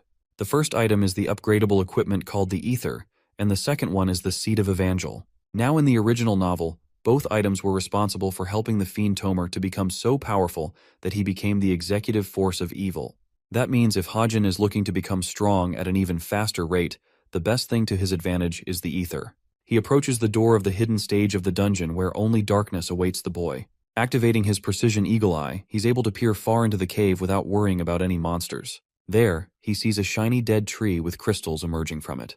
His target is the young witch who has yet to mature and is very vulnerable at her current state. Since it's incredibly tricky to beat a fully mature witch, his only chance to defeat her is now, when she's physically incapable and weaker than her mature self. The little witch is fiddling with her spell and playing around. The sight is too innocent for our boy Hajin, who has literally come here with the purpose of preventing the doom that she will one day unleash in the future. His emotions are trying to get the better of him. As the author, he takes full responsibility and musters the spirit to kill her. After all, even the future executive of evil, Tomer, did the same. As he approaches her, Hajin reasons that the little witch is nothing more than a bit of his own creation when it all comes down to it. He is the reason she exists, and he is the reason she will die. A normal witch in her spirit form can't be taken out with bullets even if they're infused with mana. So in this particular situation, Hajin activates the power of his stigma magic and creates a magical spear imbued with light attribute magic. This should be enough to kill the witch in one strike. He's also really impressed by the aged ginseng's effects since they boosted his stats by a lot. Believe it or not, this man chucks the damn spear full force at the baby witch, annihilating her spiritual form with a clean headshot. I wasn't expecting him to be so brutal, but damn. Anyway, Hajin was expecting his previous attack to finish her off completely, but for some reason, she's way stronger than she looks. Even while immature, she managed to survive the brutal attack. The Twitch recovers her lost spiritual body with what's left of her powers. The dungeon begins shaking in a massive earthquake as the baby witch finally becomes unable to sustain her form and explodes in a wave of dust before Hajin's eyes. At last, the 2 items he was looking for have both dropped. The Seed of Evangel contains the soul of the witch, allowing Evangel to resurrect once the germination process is complete. The Ether, on the other hand, allows the owner to reinforce their weapon and upgrade their powers. Having acquired the Ether item, it buffs all of Hajin's stats by 0.6. The system also informs him that this item cannot be further traded. Back at his dorm, Hajin is glad to experience the effects of the item. His mission ended up a success. The effects of ether will only amplify his skills even more once he levels up. With all of the skills he's acquired so far, he thinks he's somewhat capable of Cube Cadet at his current level. Not to mention, he's also gained nearly 50 story points as well as experienced the effects of the ginseng. Arguably the best part of his raid is the Seed of Evangel that he acquired, which can be used to resurrect the witch at any time through germination. The Witch of Despair title may make her seem like a villain, but in reality, if Hajin plays his cards right, he could help develop Evangel into a strong ally. Now, the growing part of the seed isn't so difficult according to the author. It only sounds complicated, but all it needs is a bunch of blood to develop over time. The personality of the witch is determined by the blood of the person who is providing it, which is why it's best for Hajin to select an ideal candidate. Bro is already thinking about asking Suho and Rachel, so the witch turns out to be a little nice to him. At the same time, he just can't fathom asking from either Yonha or Nayun, since they'll cause a scene and spoil the witch's personality a great bit. It's a red flag that he's going to avoid. The real question is, how's he going to acquire the blood? Hajin puts it off for later and thinks he should take some rest, since tomorrow is the main event that's going to exhaust much of his strength. The hunting club where Sven will likely cause a scene against Nayun is right around the corner after all. The following day at the Byakpa Mineral Springs, a bunch of Cube Cadets are delighted to become a part of their first outing orientation. One girl is giving a speech addressing the cadets, and decides to repeat the club activities a final time. Hajin is a part of this group paying close attention. The girl explains that the Leonidas Hunting Club will conduct its usual hunting, but she also reminds them not to treat this as a hobby. It's a serious responsibility as it works to help the public and the citizens of the province. While this is going about, Hajin is sweating bullets. He doesn't know what's going to take place and how things are going to change directions. All he knows is a simple description of what happened in the original novel. Sven's outlash against Nayun rendered her severely injured while he himself was killed in battle. Hajin wrote the story this way to allow Suho to become closer to Nayun and care for her. The really interesting part is that while people are severely focused on Nayun as the fiend's target, Yonha becomes the victim while defenseless. Hajin is extremely cautious and even terrified of the outcome, since it is much different from the original story arc he created for Sven's character. While he possesses some bits of demonic power at his current level, he's yet to manifest into a full transformational state. Hajin is hoping that it would be ideal for Sven to throw a tantrum here so that he has the best chances of taking him down with other people. While he's fixated on Sven, Nayun is bothered by our boy's consistent stares. She doesn't get why he's looking at her like that, not knowing that he's keeping an eye for Sven's every move. Nayun is also starting to feel afraid that this guy might secretly have a crush on her, which is just funny. Sven is also wary of him and tells her to be careful. But Nayun takes his warning as a joke since he doesn't pose any threat to her. Sven clarifies that he's talking about the disappearances that have been going on as of recent, implying that our boy Hajin might be related. However, Nayun has developed some form of trust in him and believes that he's an innocent guy who isn't the type to act like that. The hunting begins as Sven and Nayun go on ahead, with Hajin trailing and keeping an eye on them for any incidents. Some time passes and they're off in the forest, where an innocent deer is annihilated by a brutal demon. This brutal demon is none other than the bastard Sven, who is testing out his newly acquired demonic powers. Sven releases the animal when he hears Nayun's voice calling for him. She's hunted an animal down herself. But what really amazes her is the fact that this dude hunted down way more than her in such swift motion. Bro is standing there like an innocent freak while she doesn't know what's going on. Sven claims victory for the hunting mission, and as part of their deal, he could ask anything from her. But when it comes the time to say his wish, Bro fumbles in his feelings and tries to ask her out. While this is happening, our boy Hajin is keeping a sharp eye on them both. After all, he knows this could prove to be problematic. The Demon Seven made a pact with is called the Carnal of Desire, and as such, a person that becomes a fiend as its puppet is riddled with their own desires. That's why Sven is incapable of restraint right now. Anyway, Sven becomes the big boy and lets out his words. He wants Nayun to be his girlfriend. Hearing those words, the girl pauses momentarily, not knowing what to say. Her puzzled and startled reaction makes him wonder if she's trying to refuse. Nayun confirms that she doesn't know how to feel about dating someone she's barely known for a while. Her cold words really sting him. Hajin thinks it should be enough of a trigger to activate Sven's obsession, causing him to lash out and reveal his fiendish nature. Nayun further clarifies that she's into guys that are more powerful than her. Well, if her previous words didn't hit him, this sure will. In fact, they do. Bro looks completely dusted. And they said the worst she could say is no. Anyway, Nayun emphasizes her point and tries to leave. But Sven isn't exactly getting the memo here and asks if he just has to prove that he's stronger than her. At this point, she's getting peeved and getting creeped out by his words. All of a sudden, a demonic hand lashes out at her. Sven annihilates the very ground she's standing on. He's acting like he's being possessed by the nine-tailed fox with this tailed beast form of his. Anyway, the reason our girl survived the brutal attack is because Hajin stepped in and amplified his defense shield thanks to the ether equipment. Just as he's turning to ask if she's alright, Sven impales him with a strong strike. Nayun attempts to grab her weapon in what little time she has, while Hajin is fighting for his life as the fiend strangles him. Nayun activates magic condensation immediately and cuts one of the tentacles, demanding that he free Hajin. This guy goes completely mad and starts yapping about how much he loves Nayun and obsesses over her. His obsession causes his demonic form to become stronger. Nayun is enraged and still uses her magic condensation while Hajin is powerless. A beam of green light illuminates as Nayun manages to achieve the heights of her potential.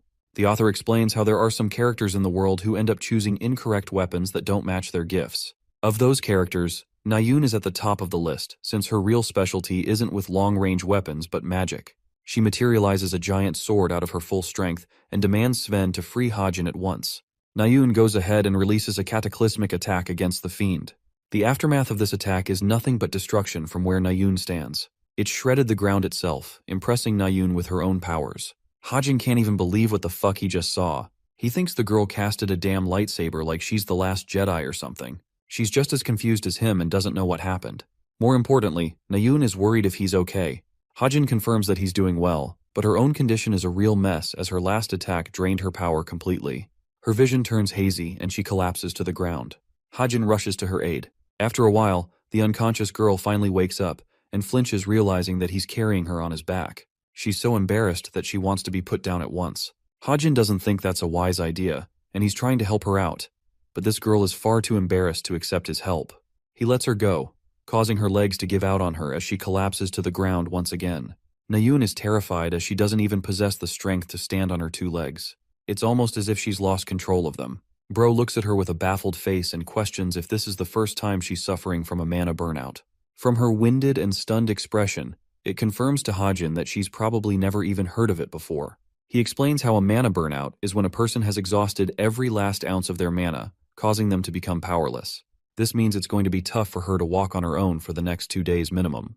Hajin teases her and wonders if he should just leave her here. With no choice left, Nayun is forced to accept his help and climbs on his back. As they're making their way back, Hajin asks if she's still going to keep using her bow as her main weapon, since he's seen an incredible development in battle. Nayun is confused where he's coming from, but Hajin tells her that even she must have felt something inside of her. She unlocked a new ability that was previously unknown to her. Thanks to her magical powers, she could help annihilate hundreds of monsters and fiends with just a single slash. When it comes to an all-out war, Nayun's powers are borderline unstoppable with the talent she has manifested just now. That's why she's called the supreme ruler of the battlefield in the future. But for that to happen, she's going to have to give up on her precious weapon, which she has used since a young age. Nayun feels enraged because of how much he knows about what's best for her. Hajin thinks she's going to stick to the bow for a while. He helps her get close to the portal and recommends she carry the rest of her way on her own. Nayun is left helpless by his sudden leave, even begging him to stay, but this dude is just a chill guy and walks away because he's not a simp. The following day, news of Chai Nayun's assault reaches the eyes and ears of many cadets at the cube. They even come to know about the identity of the fiend Sven. Hajin merely paces through the cadets without paying any attention. He approaches a door and opens it, only to find a bunch of notable characters gathered all in one place. There's Horak, Jonghak, Yonha, and then the class rep Yonghan. The key players have gathered in one location, and Hajin is a part of them. Now let's talk about the day before the incident involving Chai Nayun. Suho asked our boy out to spare some time on Friday because he was looking for a favor from Hajin. When the author asked for more information, Suho told him that he is interested in investigating the missing students. The institution has put him in charge to lead the team from among the cadets. Since the institution hoped to prevent outside intervention, they decided to form an internal investigation at the hands of cadets from every grade in order to eventually catch the culprit involved. The representatives of the first-year investigation team are notable characters like Suho, Jonghak, and Nayun. Suho also added that the institution could have done an investigation using a personal team, but they figured the most effective way to catch the perpetrator hiding among the cadets is by using the cadets themselves. Hajin could get all of that, but he couldn't understand why he's the one being asked. Surprisingly, he learned that Nayun made a personal request to add him to the group, which is why Suho decided to take the step and invite him in. That's why Hajin ended up going. It would also help him acquire more story points on the side, which is good for him overall. Suho begins explaining that they'll need opinions to decide the case. He also wants to lay down the deductions everyone has made so far. None of them believe that Sven's correlated incident with Nayun is tied with the investigation.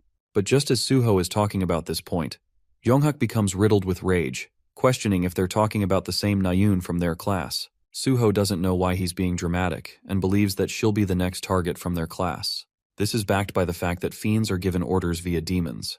That means the demon who formed a pact with Sven will likely keep on hunting Nayun using its other puppets. Suho then asks if the rest of them find anyone suspicious to be mentioned in the list, as it would be a great help to know. Now, Hajin himself knows the identity of the person responsible for the disappearances. However, he's trying not to interfere with the events of the story, which is also why he doesn't want to reveal the guy's identity. That's what Hajin believed, as 6 students disappeared in 2 months from out of nowhere in the original story. But what's really interesting is that 3 students have already disappeared in 2 weeks in the current timeline, meaning the plot is advancing faster, and more students may fall victim to this guy. Faced with this situation and remembering how he helped Nayun, Hajin is faced with a difficult decision. While he wants to let the story unravel at its own pace, it also means he would risk the people involved that he cares about. He no longer wants to be the person who ignores evils, which is why Hajin promptly raises his hand, claiming that he knows someone who might be a primary suspect. His name drops this person. It's the bastard Hyun, the charming fucker and the president of the study club. His sudden accusation causes the entire room to fall dead silent. Suho argues that it can't be him since they've already investigated the guy and nothing came out of him. Jonghak particularly mocks this suggestion, as it would mean that Hyun is using psychic magic to lure his victims. Hajin counters that he doesn't know if he's using typical psychic magic, but he's still doubtful. All of a sudden, Yeonha joins the discussion, taking a sharp jab at our boy Hajin. She thinks that it's rather odd for him to accuse others. In reality, instead of the club president, Yeonha believes that he may be the person most likely to be the fiend involved. Hajin is baffled by her words. Let's go back to the beginning of the novel. Right when it was being created, Hajin felt the need to add an assistant character to the main protagonist. This character he thought would be necessary to help Suho using their strong personality and complex interests. Happily adding the character back then, the author Kim Hajin named this character Yu Yeonha. And now let's return to the present. Yeonha emphasizes her point, counter-accusing Hajin to be the real fiend among them. Suho tries to defend our boy, explaining that Hajin has the excuse of using a portal at the time of the incidents. Yeonha explains that she's just dealing in baseless accusations, just like our boy. She thinks it's pointless to bring up the study club president's name like that when Hyun's excuse is more solid compared to Hajin's.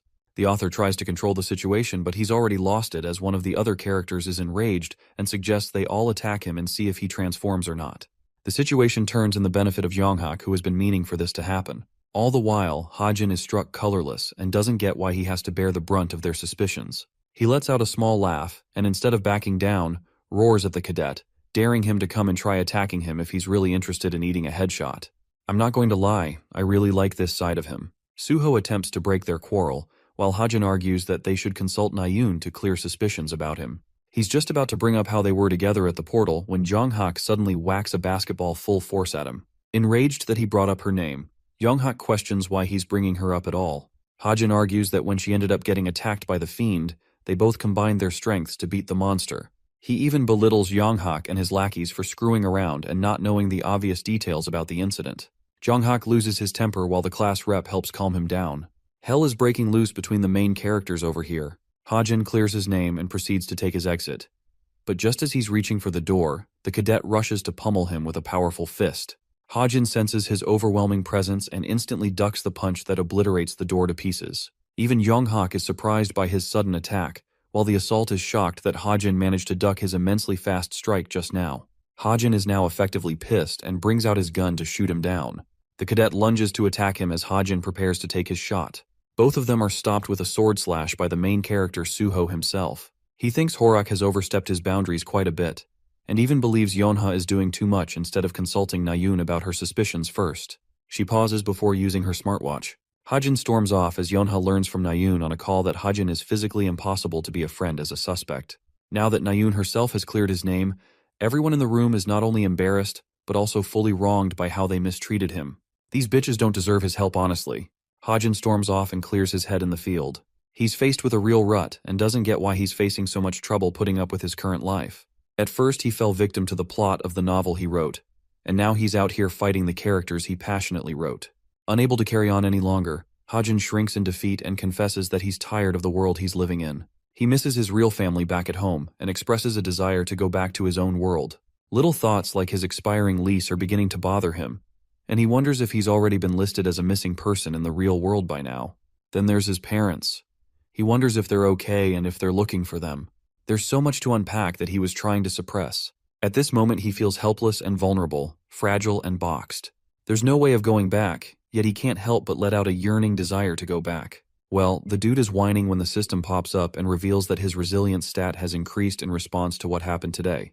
Hajin thinks it's kind of pointless, but he's still glad his resilience increased a little bit. He believes the person that entered this world may have taken his life by now if he didn't have the resilience to keep on going. Deciding to move past his whining, he cleans himself up like a champion, and from the same shrinking posture now stands a confident hero, ready to face life head-on again. Let's revisit Suho and the rest of the idiots who spectacularly fucked up. Younghan asks where Hajin went, and Suho thinks he's out to get some space for himself. There's Yeonha, who knows the dumbass Horak even went ahead and used his ability just now. What's more, she kind of thinks it's really sketchy how Hajin managed to dodge an attack from a martial artist while being a ranged weapon user himself.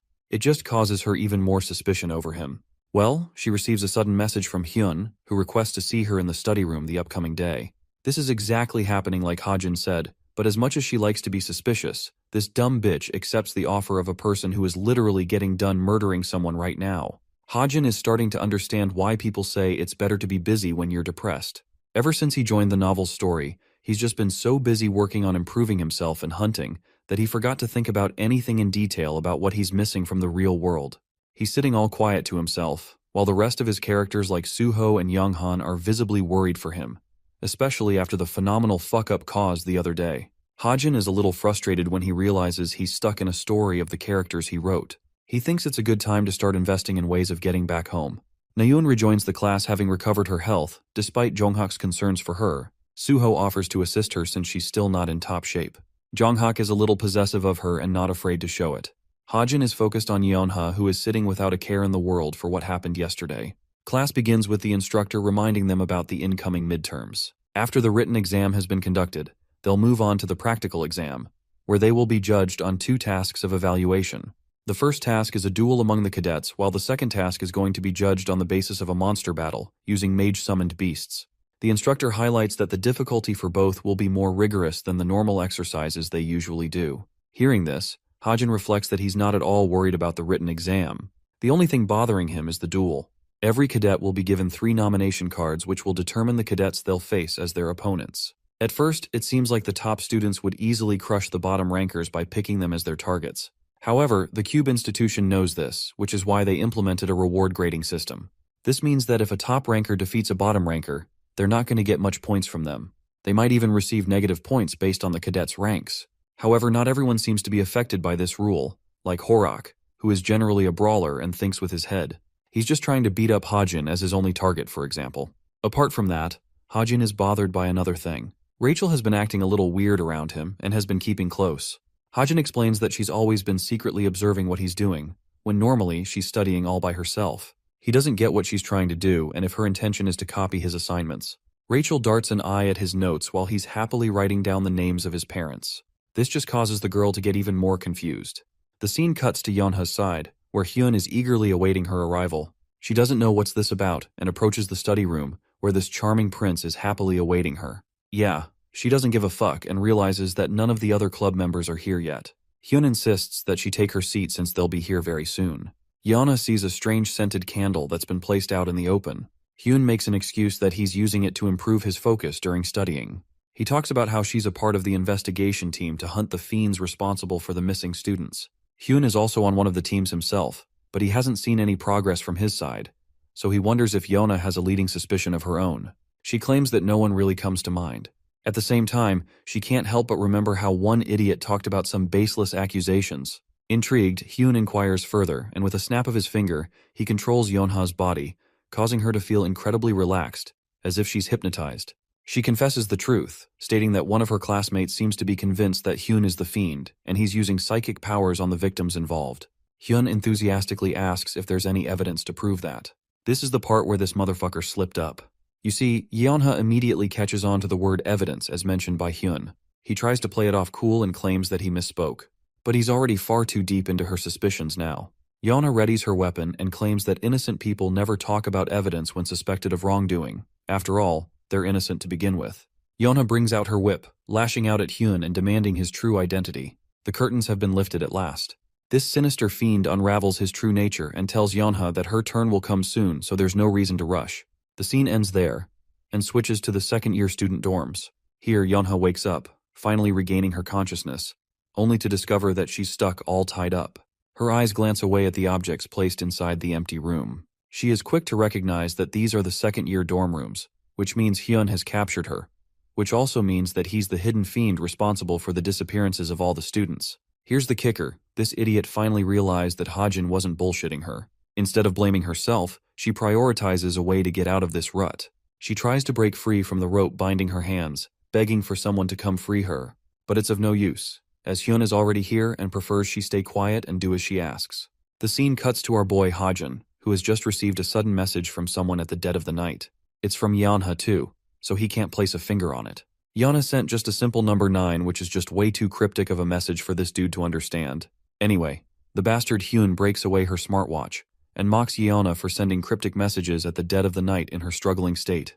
He also takes note of the recipient Kim Hajin, who was supposed to be the person Yeonha rebelled against. He thinks it's just inevitable for Hajin to die as well now. Yeonha roars at him, claiming that he won't get away with his actions, especially since the investigation team is going to be hot in pursuit after him. The murderous Hyun breaks her smartwatch and reminds the girl that he has no interest in staying at the institution.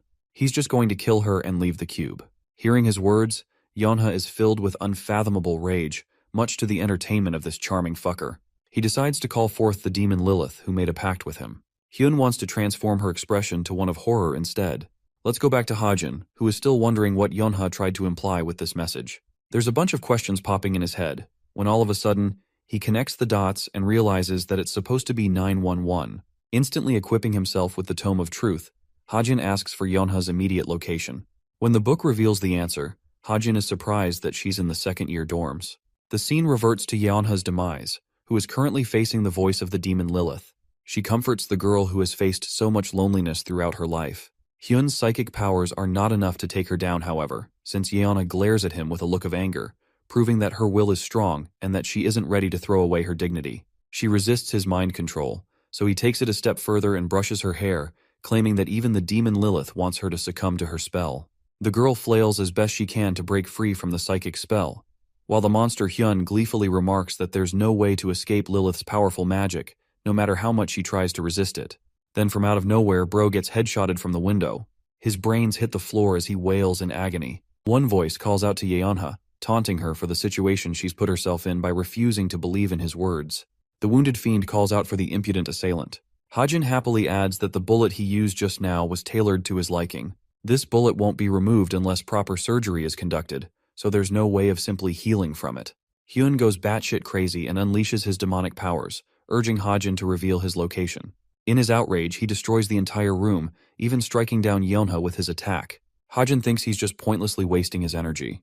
He ridicules Hyun-woo and still doesn't know where he is. Our boy is ready to pull the trigger a second time and claims that he's sitting somewhere far. Then, he launches 3 more shots, bursting through the fiend's body and putting him on the ground.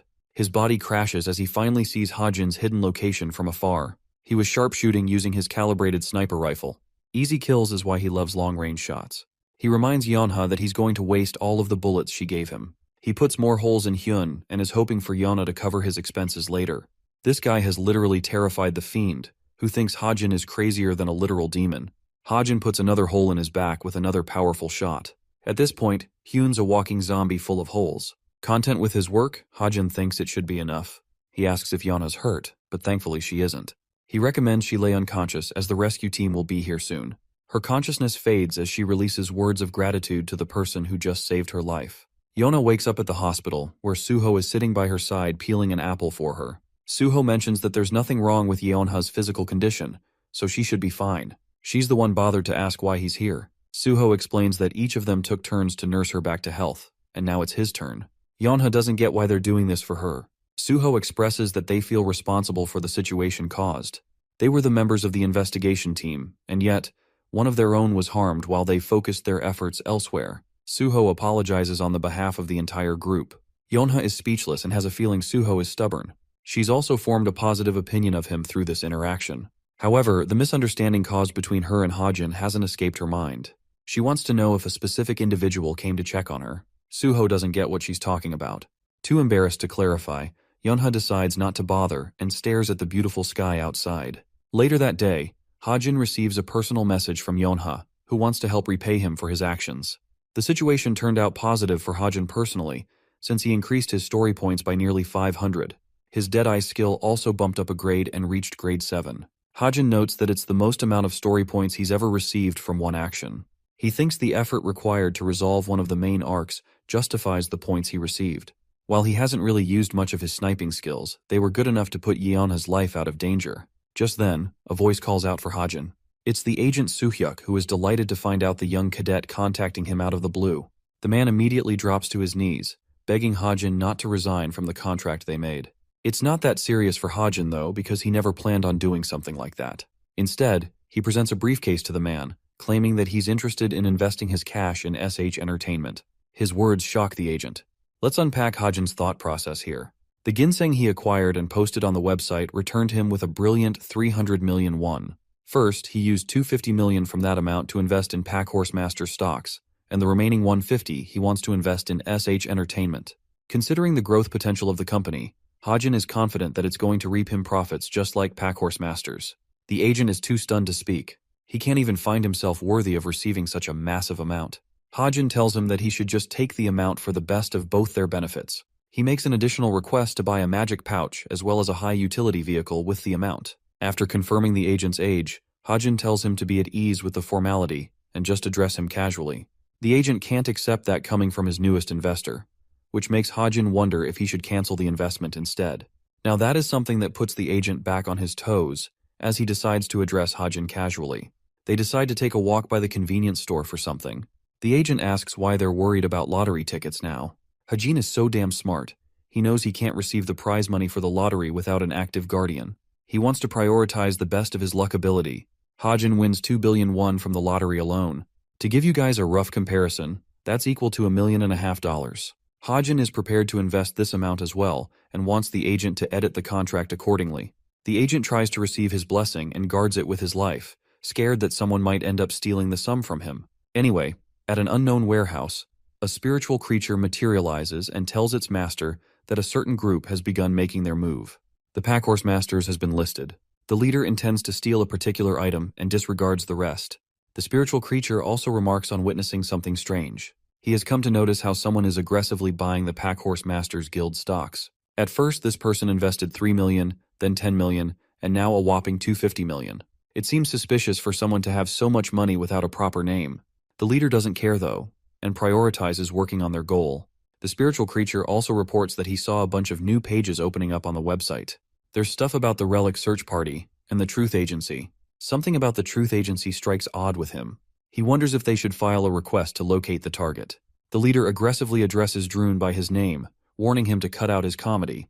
Droon remembers that the midterm exams are also supposed to begin from tomorrow onwards. Everyone is talking about Kim Suho and Shin Jonghak. Droon wonders if his boss will infiltrate the scene. Turns out she plans to make a move, and she's hoping to find someone useful from among the group, which in this case is implied to be Kim Hajin. Some time passed, and the inauguration for the practical tests of the midterms had finally begun. Hazuki jumps and embraces her mother in kind as it had been a while since they last saw each other. During the practical week, it is explained that the cube opens up to many employment agencies like guilds and the association, as well as the families of the cadets involved. This results in a giant crowd, taking form like that of a festival. An announcement is made, confirming the cube's position as the world's leading hero academy to nurture the talents of the future. One of the top heroes, Lee Junha, is personally making the announcement, but Hajin doesn't seem to be thrilled about anything so far. He wonders if he should wait a bit longer. He acquired drones from Suhyuk and set them all over the institution for his personal investigation of finding intruders. While he's there, he accidentally bumps into a lady and apologizes for his intrusion. This woman is the same one we saw at the secret warehouse, the one who has come here looking for a talent. Seeing her face to face, Hajin's expressions are rocked because he totally forgot about adding this character who was supposed to make an entrance in the practical exams. His surprised and fidgeting expression has left him a little too open. Hajin averts his eyes, realizing that he's made the situation a little awkward. He tries to remedy the situation by saying something, Bro wants to apologize, but the words that come out of her mouth end up praising her beauty instead. The woman looks at him with a cold, deadpan stare, confirming that this idiot made the situation 100 times worse. She merely turns away without responding back, as if to say he isn't even worth the effort. The woman disappears into the crowd and requests Droon to watch out for the person she just crossed paths with, because this individual somehow managed to notice her despite her perception-blocking item. Since he's suspicious, she wants Droon to investigate him further. The author reflects that it's not only the heroes who come to welcome the cadets. Among them is the Chameleon Troop, another group inside the cube. They have the singular objective of either scouting Suho or Jonghak as one of the top rankers. Suho really doesn't fancy their belief systems, and he eventually gets disqualified as a prospective student from their IST. Then they pay attention to Jonghak specifically, and that's how the original story of the novel goes. The infiltration isn't the problem that's bothering Hajin. It's the story changes that could emerge from the alterations, causing the security heroes to also be involved. The fight won't just end in a couple of people dying, but much more. Speaking of the Chameleon Troop, the heroes get a little annoyed at being unable to find a suspicious person. One of the heroes thinks that they would get a really bad reputation if an intruder passed them right in the middle of the practical week. By the way, these two heroes are Junhyuk and Youngji, both respectively ranked pretty high in the association for their skills. They're trying to eliminate a threat before it manifests in the practical week exam. Anyway, let's talk about the suspicious leaders team. They're surprised that one boy was able to see past the siren necklace, which offers a perception-blocking feature to hide its target. The man is actually invested now, because all he sees around him are nothing more than weaklings. As for Droon, he can't figure this dumbass out, since all this guy thinks about is fighting strong people, and that's what he wants to do with Hajin. He is instructed to stay grounded and focus on the mission, since they are unsure about the boy's true capabilities or whether he poses a threat to them. Droon also tells him that the duels are soon about to commence. The second arena is filled with a large crowd, preparing to witness the first matchup of the day. The first duel announced involves a nomination ticket being used. Kim Hajin is making his way when Yonha stops him suddenly and asks if he's headed to the arena.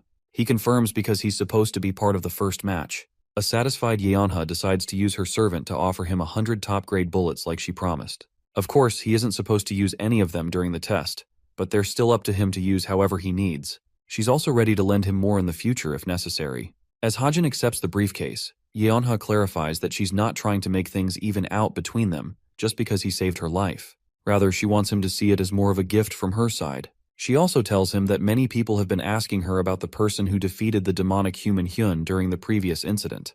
However, since she knows his identity is precious to him, she decided to keep shut. Hajin is glad and hopes she behaves that way in the future. There's obviously going to be a bunch of trouble popping up for him if people figure he's the one responsible for taking out the fiendish Hyun. Yeonha is strangely talkative today and even claims to accept that Hajin hides his powers for a reason.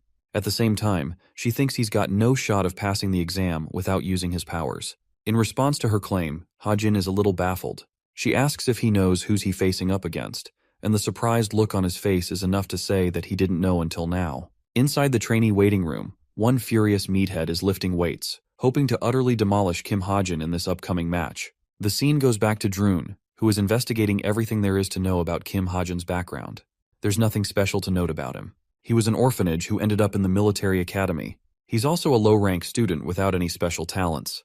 The only thing about him is that he's got a giant debt of 300 million to pay off. Reflecting on what happened between the two of them, the woman questions how he broke past the perception-blocking feature of her artifact. She doesn't know how it happened, and Droon doesn't have any clue either. Jungyong, the musclehead from before, decides to meet up with the leader of the Chameleon Troop. She's annoyed that he bolted off someplace else before coming here. Jungyong tries to play it cool, but she doesn't care about him and simply asks what he was able to investigate. He claims that he didn't see anyone special from the group apart from weaklings in his way. Droon thinks it's obvious, but he wants to know if there's a particular cadet that stood out a bunch from the rest. Jungyong claims that he doesn't find anyone noteworthy.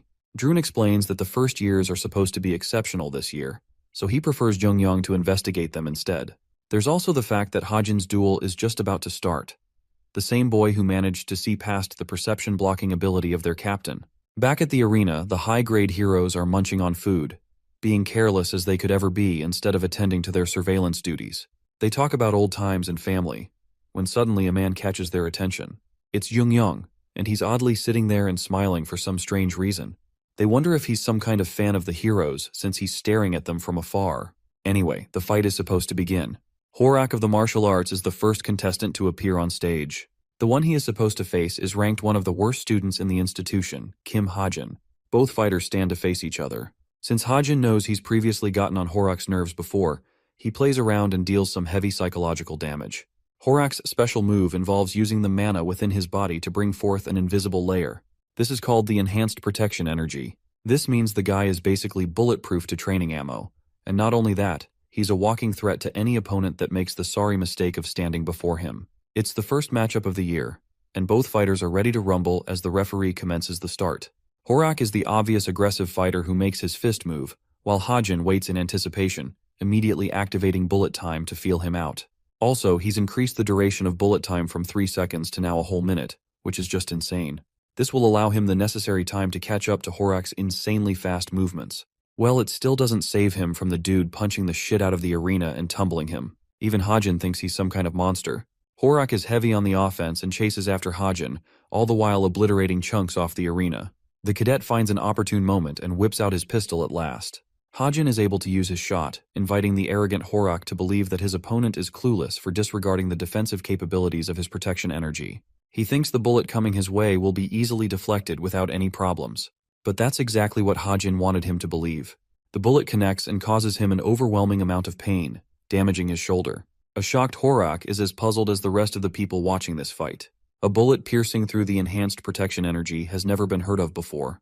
It's only now that Horak is starting to realize who he's up against. There's just no conceivable way for a bullet to pierce his impenetrable shield after all. The confusion causes him worry, and he shrinks his body to block the incoming bullets. However, every single one of them causes him sharp throbbing pain. Hajin feels sorry for his opponent, who assumed that he was more than capable of deflecting his bullets so easily. The truth is, these bullets have been especially infused with the mana of the stigma magic. At the same time, they boast anti-demon properties, making them a force to be reckoned with. Hajin releases more of his shots, putting Horak on the defensive and the back foot.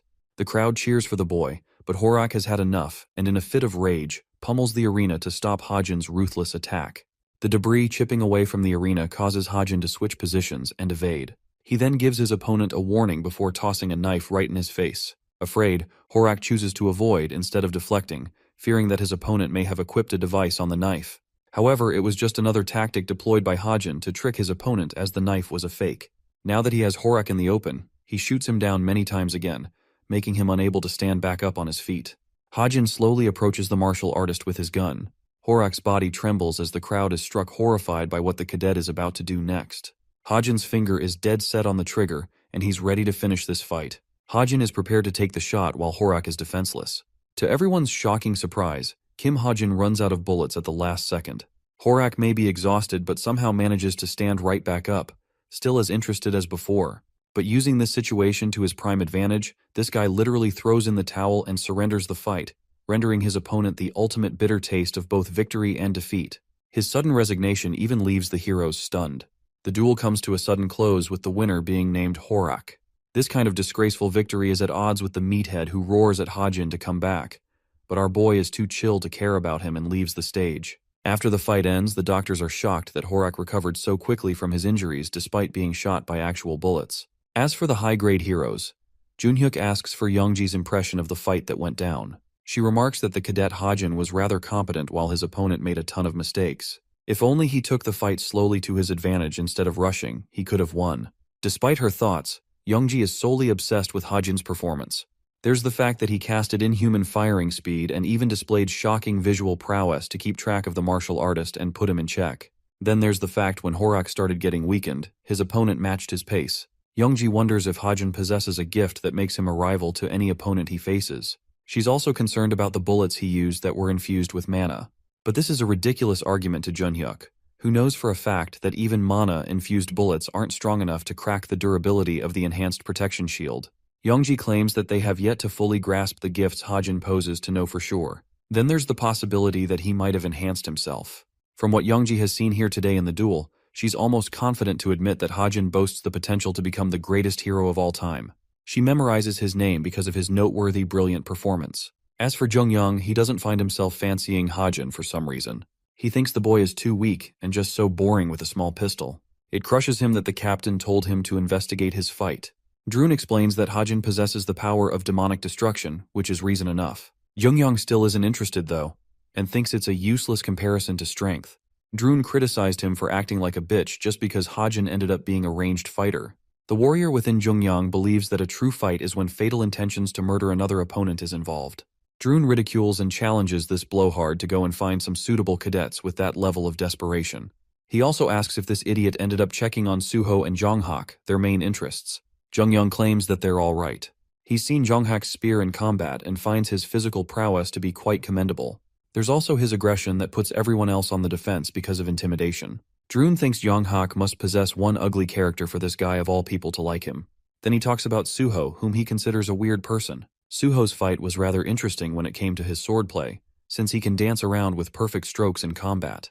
He has very sharp and refined movements, but something about those movements didn't seem right to him. Suho ultimately won the fight, but Jungyang kind of believes that Suho is likely suppressing his true personality, as if he's someone other than what he appears as. Drun thinks that this confirms Suho's combat ability lives up to his reputation. Well, Jungyang isn't really pumped about either fighter so far. Lastly, he asks about Hajin, whose name alone is enough to get this guy's blood boiling. Drun explains that the captain is interested in someone boasting anti-magic skills after all. Jungyang still hates the guy. But while he's shouting out in the open, one guard seems to catch him, reminding the citizen that outsiders aren't allowed in the forest, so he must leave at once. Irritated to have been caught, Jungyang approaches the annoying bug and proceeds to squash him like an insect. Just a simple flick from his hand crushes the man's head as his body hits the ground. Hearing what he just heard, Drun asks if this idiot knocked someone's skull out. Jungyang is happy to confirm that he did, which is bound to infuriate the captain since it causes needless trouble for them. The scene switches back to the leader of the chameleon troop, who is reminiscing about some tragic flashbacks of her past. It seems that she lost someone dear to her and hopes to exact her revenge someday. She tasks Drun with keeping a close eye on all three of her favorite candidates. However, the one who takes the most priority out of all of them is Kim Hajin, who could help them smash the mana impairment with his special magic. Drun wonders if this is really the right move since they know next to nothing about the guy. The leader doesn't care, however, and simply wants him to get the job done. After all, she intends to meet Kim Hajin in person tomorrow. On the second day of the midterms, the arena is as lively as it was yesterday. There's a scout from the Knife's Edge Guild and even the Holy Grace of God. So many high-level people are making appearances just to scout promising cadets emerging from the duels. According to the Cube Institution's ranking system, Suho is supposed to face off against Yohei, the number 8 in the academy. Then there's Rachel fighting against Nayun, and their ranks are nearly identical to each other. It's the best of the best dueling it out against each other. The first matchup is between the girls. Hajin is playing a part as a spectator, merely observing the scene. Since he already knows what happens, Hajin explains that Rachel will utterly demolish Nayun in this fight today. This is all thanks to Nayun's oblivious stance, since she has yet to switch weapons. The 8th duel among the first years begins. Nayun thinks this is the perfect opportunity for her to switch rankings with Rachel, since they're bordering next to each other. She releases a powerful arrow into the air, which further splits in a cluster attack descending down her opponent. Rachel awaits the attack and dodges each one. However, one of the arrows is aimed for her head, so instead of evasion, she chooses to deflect instead. Nayun is stumped by her defensive capabilities, especially since the melee fighter is slowly gaining ground and approaching her opponent. The crowd goes wild in this epic fight. At the same time, the leader of the chameleon troop decides to join Kim Hajin and shares seats with him. She stares at him blankly while sitting right next to him. Bro is literally too stunned to speak. Let's finally deep dive into who she is. This chick is supposed to be one of the most wanted criminals ever, and the person who is the captain of the masked syndicate, while simultaneously boasting a powerful reputation as an underworld figurehead with multiple aliases. Her real identity is only known to herself, and just as the poor woman is about to say hello to our boy, some bitch spills a cold drink all over her face. It ruins her hair and destroys the mood. Even Hajin is flabbergasted. The man apologizes, and they end up unable to see the outcome of the match. Rachel takes the victory, just like Hajin wrote the novel. Anyway, he hands the woman a handkerchief to clean herself up. She finally gets to the topic of interest, having seen his duel against Horak. Impressed by his performance, she hands him a business card to reach her. She also wants to know if the power he used was an ability of some kind. The card she's handing him is just one of her many aliases. It reads Li Xiaofeng, but it's not her real name, because Hajin would be able to recognize it as the author. He feigns ignorance and asks if she's here to scout him as a guildmaster. Hajin tries to take the card despite the fact that it's illegal to scout cadets so early. But as he's trying to pull away, she grips it strongly, refusing to let go. The woman remarks that she's incapable of proving it immediately, but she has enough to offer to him. She's expecting him to give her a call sometime. After that, she gets up and takes her leave. Hajin is left with a puzzled impression, since he doesn't think there's any logical reason for her to come up and find him like this. This begs the question why she came here at all. Anyway, the rank between Suho and Yohei concludes, and the winner is as obvious as day. It's the protagonist Suho. That's it for today's duels. Everyone is talking about Suho's brilliant performance. At the same time, many are discussing Nayun's downfall against Rachel. Until now, no one had ever seen a Korean top talent get defeated by an international student like that. Hajin retrieves his drone in the hopes of capturing useful footage that will help with his investigation. He wants to go to his room and pick apart the footage. But right then he sees a miserable girl crying all to herself. It's Nayun, and she's a mess for suffering a painful loss. Bro remembers writing this scene in the novel. Nayun's state is in decline, but Suho stops by and helps her by comforting Nayun after her defeat. This helps Nayun to eventually warm up to Suho's character, allowing her to open up to someone for the first time. As much as Hajin wants to encourage her, he thinks useless consolation won't prove to be useful in her situation right now. He strongly believes that there are times in life where people should learn how to let things go. But that's just not the kind of person Kim Suho is, as he's stubborn and unwilling to let things go. Hajin wonders if Suho is going to be capable of helping Nayun out in this situation.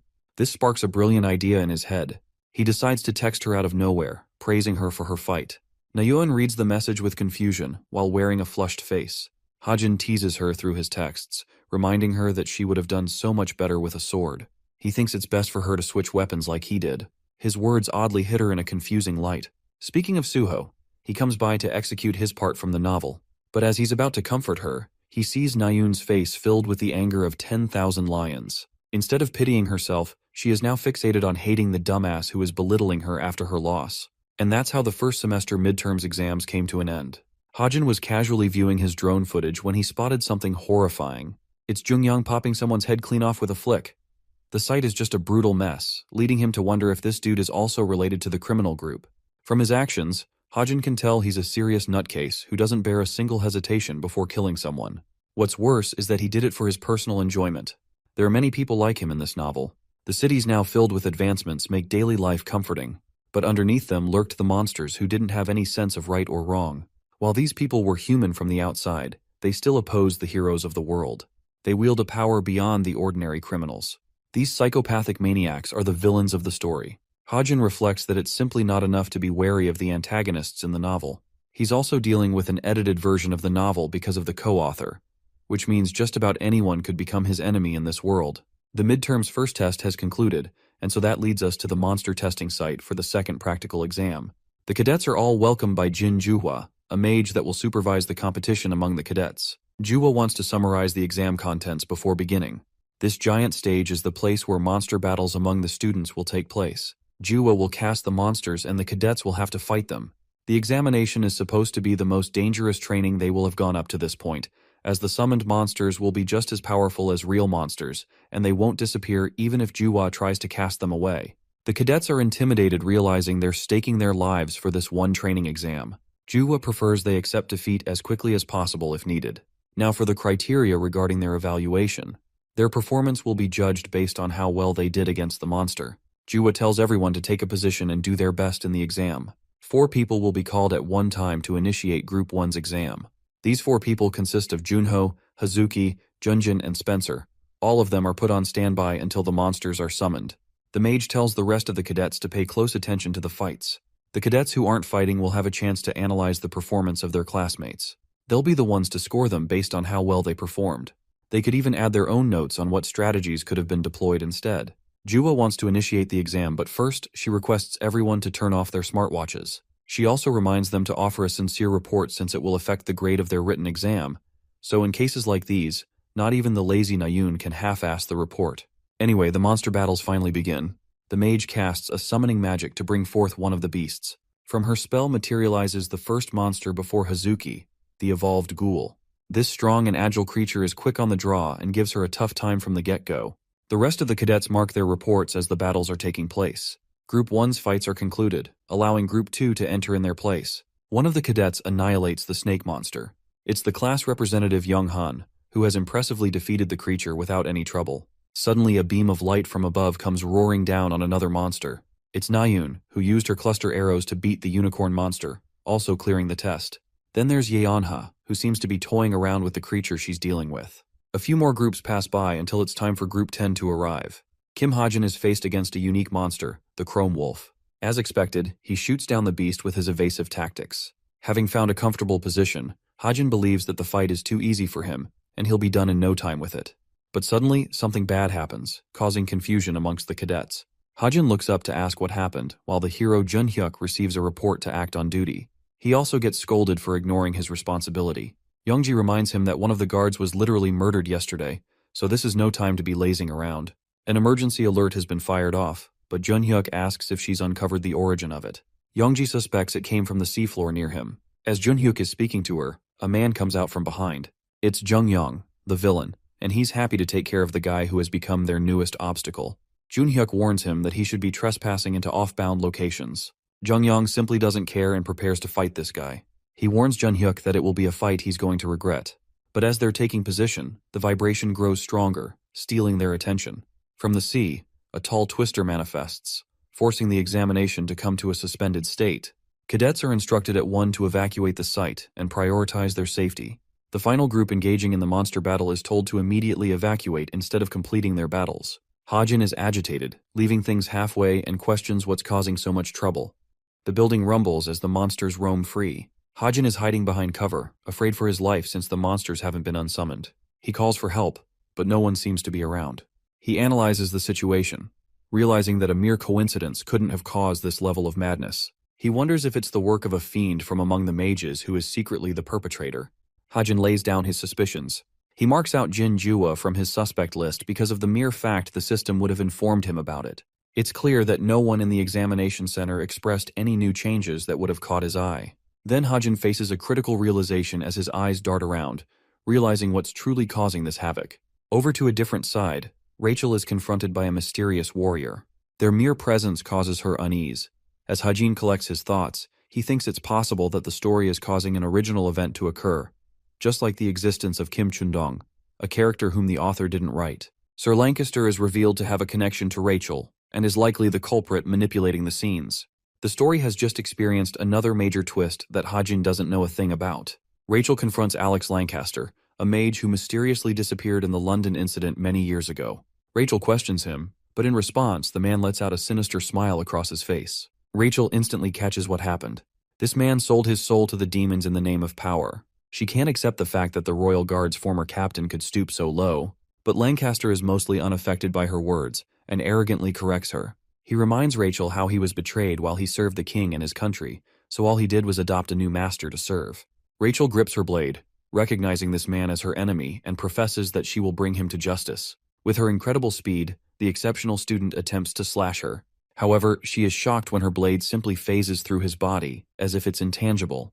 Lancaster apologizes to her. After all, the person in front of her is nothing more than an illusion, incapable of receiving any damage. The really troublesome aspect for Rachel is that everyone is focused on the external attack, leaving Rachel exposed as no one would come to check in for her.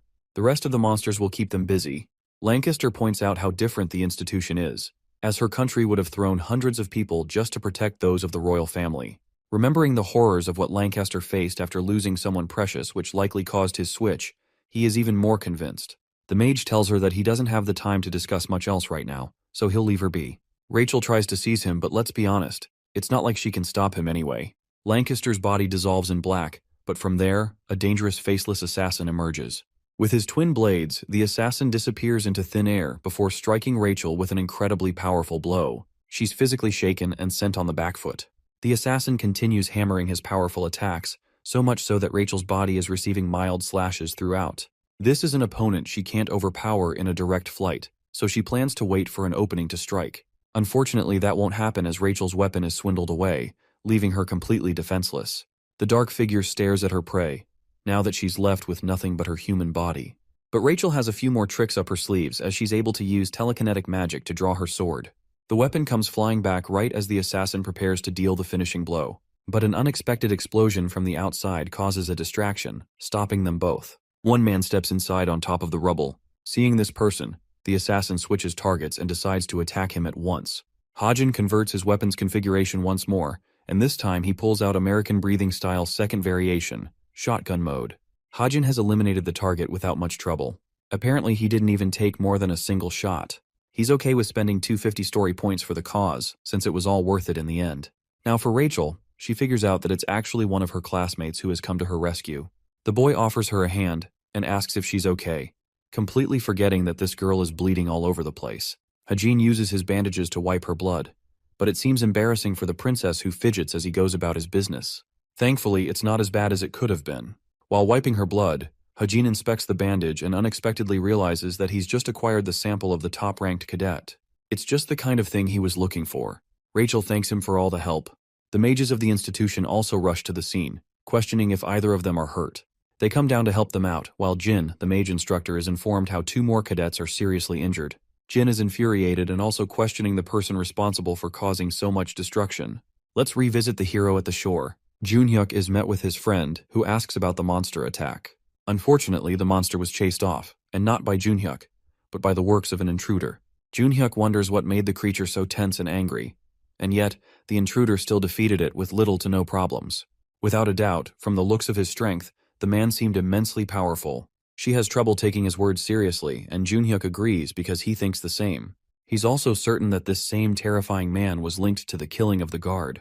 With the appearance of both a high-level creature as well as this mysterious intruder, the institution's midterms have been expunged in chaos. A day passed, and yesterday's monster incident ended up flocking up in the news. The entire world raised questions, causing the postponement of the midterm exams. With most teachers drawn to explain and help with reconstruction of the damages, the classes of the students were eventually called off. That's how Hajin's class celebrated in joy, as they had 10 full days to themselves with no work to worry about. Their instructor couldn't believe his eyes. They were celebrating right when their classmates were nearly killed. But I kind of understand their excitement. All of a sudden, Hajin's laptop is hit with another notification. He learns that it's yet another divergence from the story about to take place, which is annoying enough for him to deal with. The mage known as Alex Lancaster is the topic of interest. We come to find out that he lost an important family in an incident, and his infuriated state increases the chances of him targeting Rachel. There's also his ever-rising potential to become an even greater villain, depending on how the story pans out. Thankfully, Hajin remembers Lancaster from the list of British characters he wrote. This guy is supposed to be a serious villain, but his appearance here is premature and unexpected. At this point, Hajin is regretting not adding more heroes on the protagonist's side, because the villains in this story are getting out of hand. Deep in thought, he's at least glad to have acquired Rachel's blood without any suspicions. Suddenly, one girl hits his head. Only Nayun is bold enough to do that. She's pissed at him, but it's warranted because Hajin keeps telling her to forget about archery and pick up something new. That's because he knows it's an incompatible weapon with her potential. Suho and the class rep are watching the scene from afar, realizing the 2 problem children are at it again. Suho for some reason thinks they're behaving better than before. Nayun goes back to her dorm room, satisfied that she was able to annoy the heck out of our boy for teasing her. Yet, Nayun receives a message on her smartwatch. It's the feedback report on her recent test performance. An excited Nayun is interested in checking others' reviews as well, like Suho for example. Very surprisingly, Suho wrote high remarks for the girl. He mentioned how scared and uncertain Nayun was, until she became confident and eventually proved herself as a skilled cadet. He describes her persistence and talent to be one of her strong suits, and actually favored Nayun's decision to keep using the bow. Suho even mentions how some doubt her abilities, but the only aspect she's lacking in is her self-confidence. Lastly, he thinks that Nayun has the potential to become one of the strongest heroes as long as she keeps proving herself. Reading such words, Nayun is shaken and flustered to tears. She is further convinced in her prowess as an archer and disregards Hajin's bullying. Nayun reads the second report, which is written from an anonymous account. This person wrote an entire essay for some reason. Excited more than ever, especially after Suho's review, she jumps ahead to read. After a small pause, Nayun's entire body trembles with anger. Her blood is boiling at the words she's reading, to the point Hazuki catches her screaming from inside her room. Filled with anger, Nayun vows to prove this anonymous bully wrong. Having placed the sample from Rachel on top of the seed, Hajin waits in anticipation. The seed of Evangel that he discovered in Garrison holds a special power. Upon being fed sufficient amounts of human blood, the seed will eventually rebirth the witch Evangel. Hajin is a little glad that it's got the qualities of Rachel now, so the seed won't turn out to be a menace to deal with. Otherwise, he'd be dealing with a damn villain. He impatiently pokes at the little seed, begging it to just grow already. Suddenly, the author experiences a sharp pang across his body. His face grows pale because he literally can't deal with what is about to happen. The second stigma mark has just appeared on his wrist, promising him a hell of a pain like last time. His screams roar as the night comes to an end. The following day, our boy is spaced the fuck out. Even his agent sees his restless face and wonders if he's alright. Hajin changes the subject and asks about the agency's business. Thankfully, they've acquired a proper transport for hunting now, and they've also grown in customers. It's given the man some clarity compared to the stressful setting he had to face on the field. He thanks Hajin for his endless support, and Hajin decides that it's best to change topics again. Seeing a crowd gathered nearby, he asks what's going on. At first, he wonders if they're from some guild. Then it is revealed that certain heroes from the Straits of Essence Guild are making their way, causing such an uproar. From among these people, Hajin glances at Yeonha and wonders if she's also here for an investigation with her team. Surprisingly, she also manages to catch him peeking at her. Yeonha comes up to ask if he's got anything to do with the field. He politely explains that he's just here for a quick cash grab and even introduces his agent. The dude is stunned that Hajin shares a connection to a prominent member of the Straits of Essence Guild. Hajin thinks about it for a second and realizes that Soo-hyuk being paired with Yeonha has got to be one of the worst combinations because of their opposite nature. As established before, Soo-hyuk is supposed to become the main hero's agent in the original story. When Yeonha discovers about his agency, she becomes the catalyst to investing in Soo-hyuk's company, causing an enormous growth for the business. But now, a real problem has risen. It's undecided whether or not the current Yeonha will deem Soo-hyuk's business a worthy investment. It could cause a really negative trajectory for Soo-hyuk if she doesn't. Anyway, Yeonha pulls out a surprising move and decides to join them for the hunt. It's a shocking twist to Hajin, who has 1,000 questions raised over his head. Anyway, the tense car ride continues with both of them being distant from each other. Hajin waits patiently and wonders Yeonha's intentions. The girl finally speaks, and straight up asks if he's got anything planned for the future. Stunned, Hajin requests her to clarify the question. Yeonha expresses that she wants to know what he plans to do after he's done graduating from the institution. The author reacts normally and states that he didn't invest any thought since it's so far away. Yeonha explains that it's reasonable to spend time thinking about the future, since in the third year, they won't be seeing the institution as often. The third year is when cadets are classified as trainee heroes, complicating their lives. Here comes the main point. Yeonha directly offers Hajin an invitation to her guild, reasoning that they're standing just in second place in top rankings. The Holy Grace of God being the best guild all over. However, as soon as Yeonha takes over the guild, she aspires to make it the best guild in all of Korea. She also promises him plenty of support all around, ranging from agents to weapons. Poor Soo-hyuk flinches when he realizes his job might be cooking. Yeonha confidently shares that she's presented a lucrative offer to someone who has yet to realize their potential as a hero. The boy reminds her that she can't just do whatever she wants since scouting cadets at this stage is considered illegal for any guild. It actually causes an enormous fine of nearly $350,000. But this girl is so rich she thinks it's worth the risk. The vehicle comes to an unexpected hard stop, launching Yeonha's face into the seat and giving her a nose bruise. She shouts at the damn driver for stopping all of a sudden. A nervous Soo-hyuk explains that they've already arrived at their destination, which is the monster point for today's mission. Yeonha is in disbelief and mocks him for pretending to find a monster point while being a normal agent. Soo-hyuk explains how monsters seasonally love going wild in April, causing my heroes to go and hunt them down. This is the reason many monster points are overcrowded at this time of the year. The place he selected was mainly to highlight Hajin's strengths as a sharpshooter, giving him an environmental edge on the field. To back up his agent's words, the author confirms that he's already verified the information, so there's no need to worry. Hajin tells them that he'll return after he's done with his hunting mission. Saying so, he leaves the two of them. But it seems Yeonha is also disinterested in sharing a chat with the agent and leaves quickly saying her guild members are soon to arrive. She knocks at the window, surprising Soo-hyuk with her sudden return. Turns out the agent has impressed her with his skills, so she's interested in doing business with him in the near future. 10 days passed since the midterms came to an abrupt end. Classes naturally resumed their pace, allowing the cadets to return to the institution.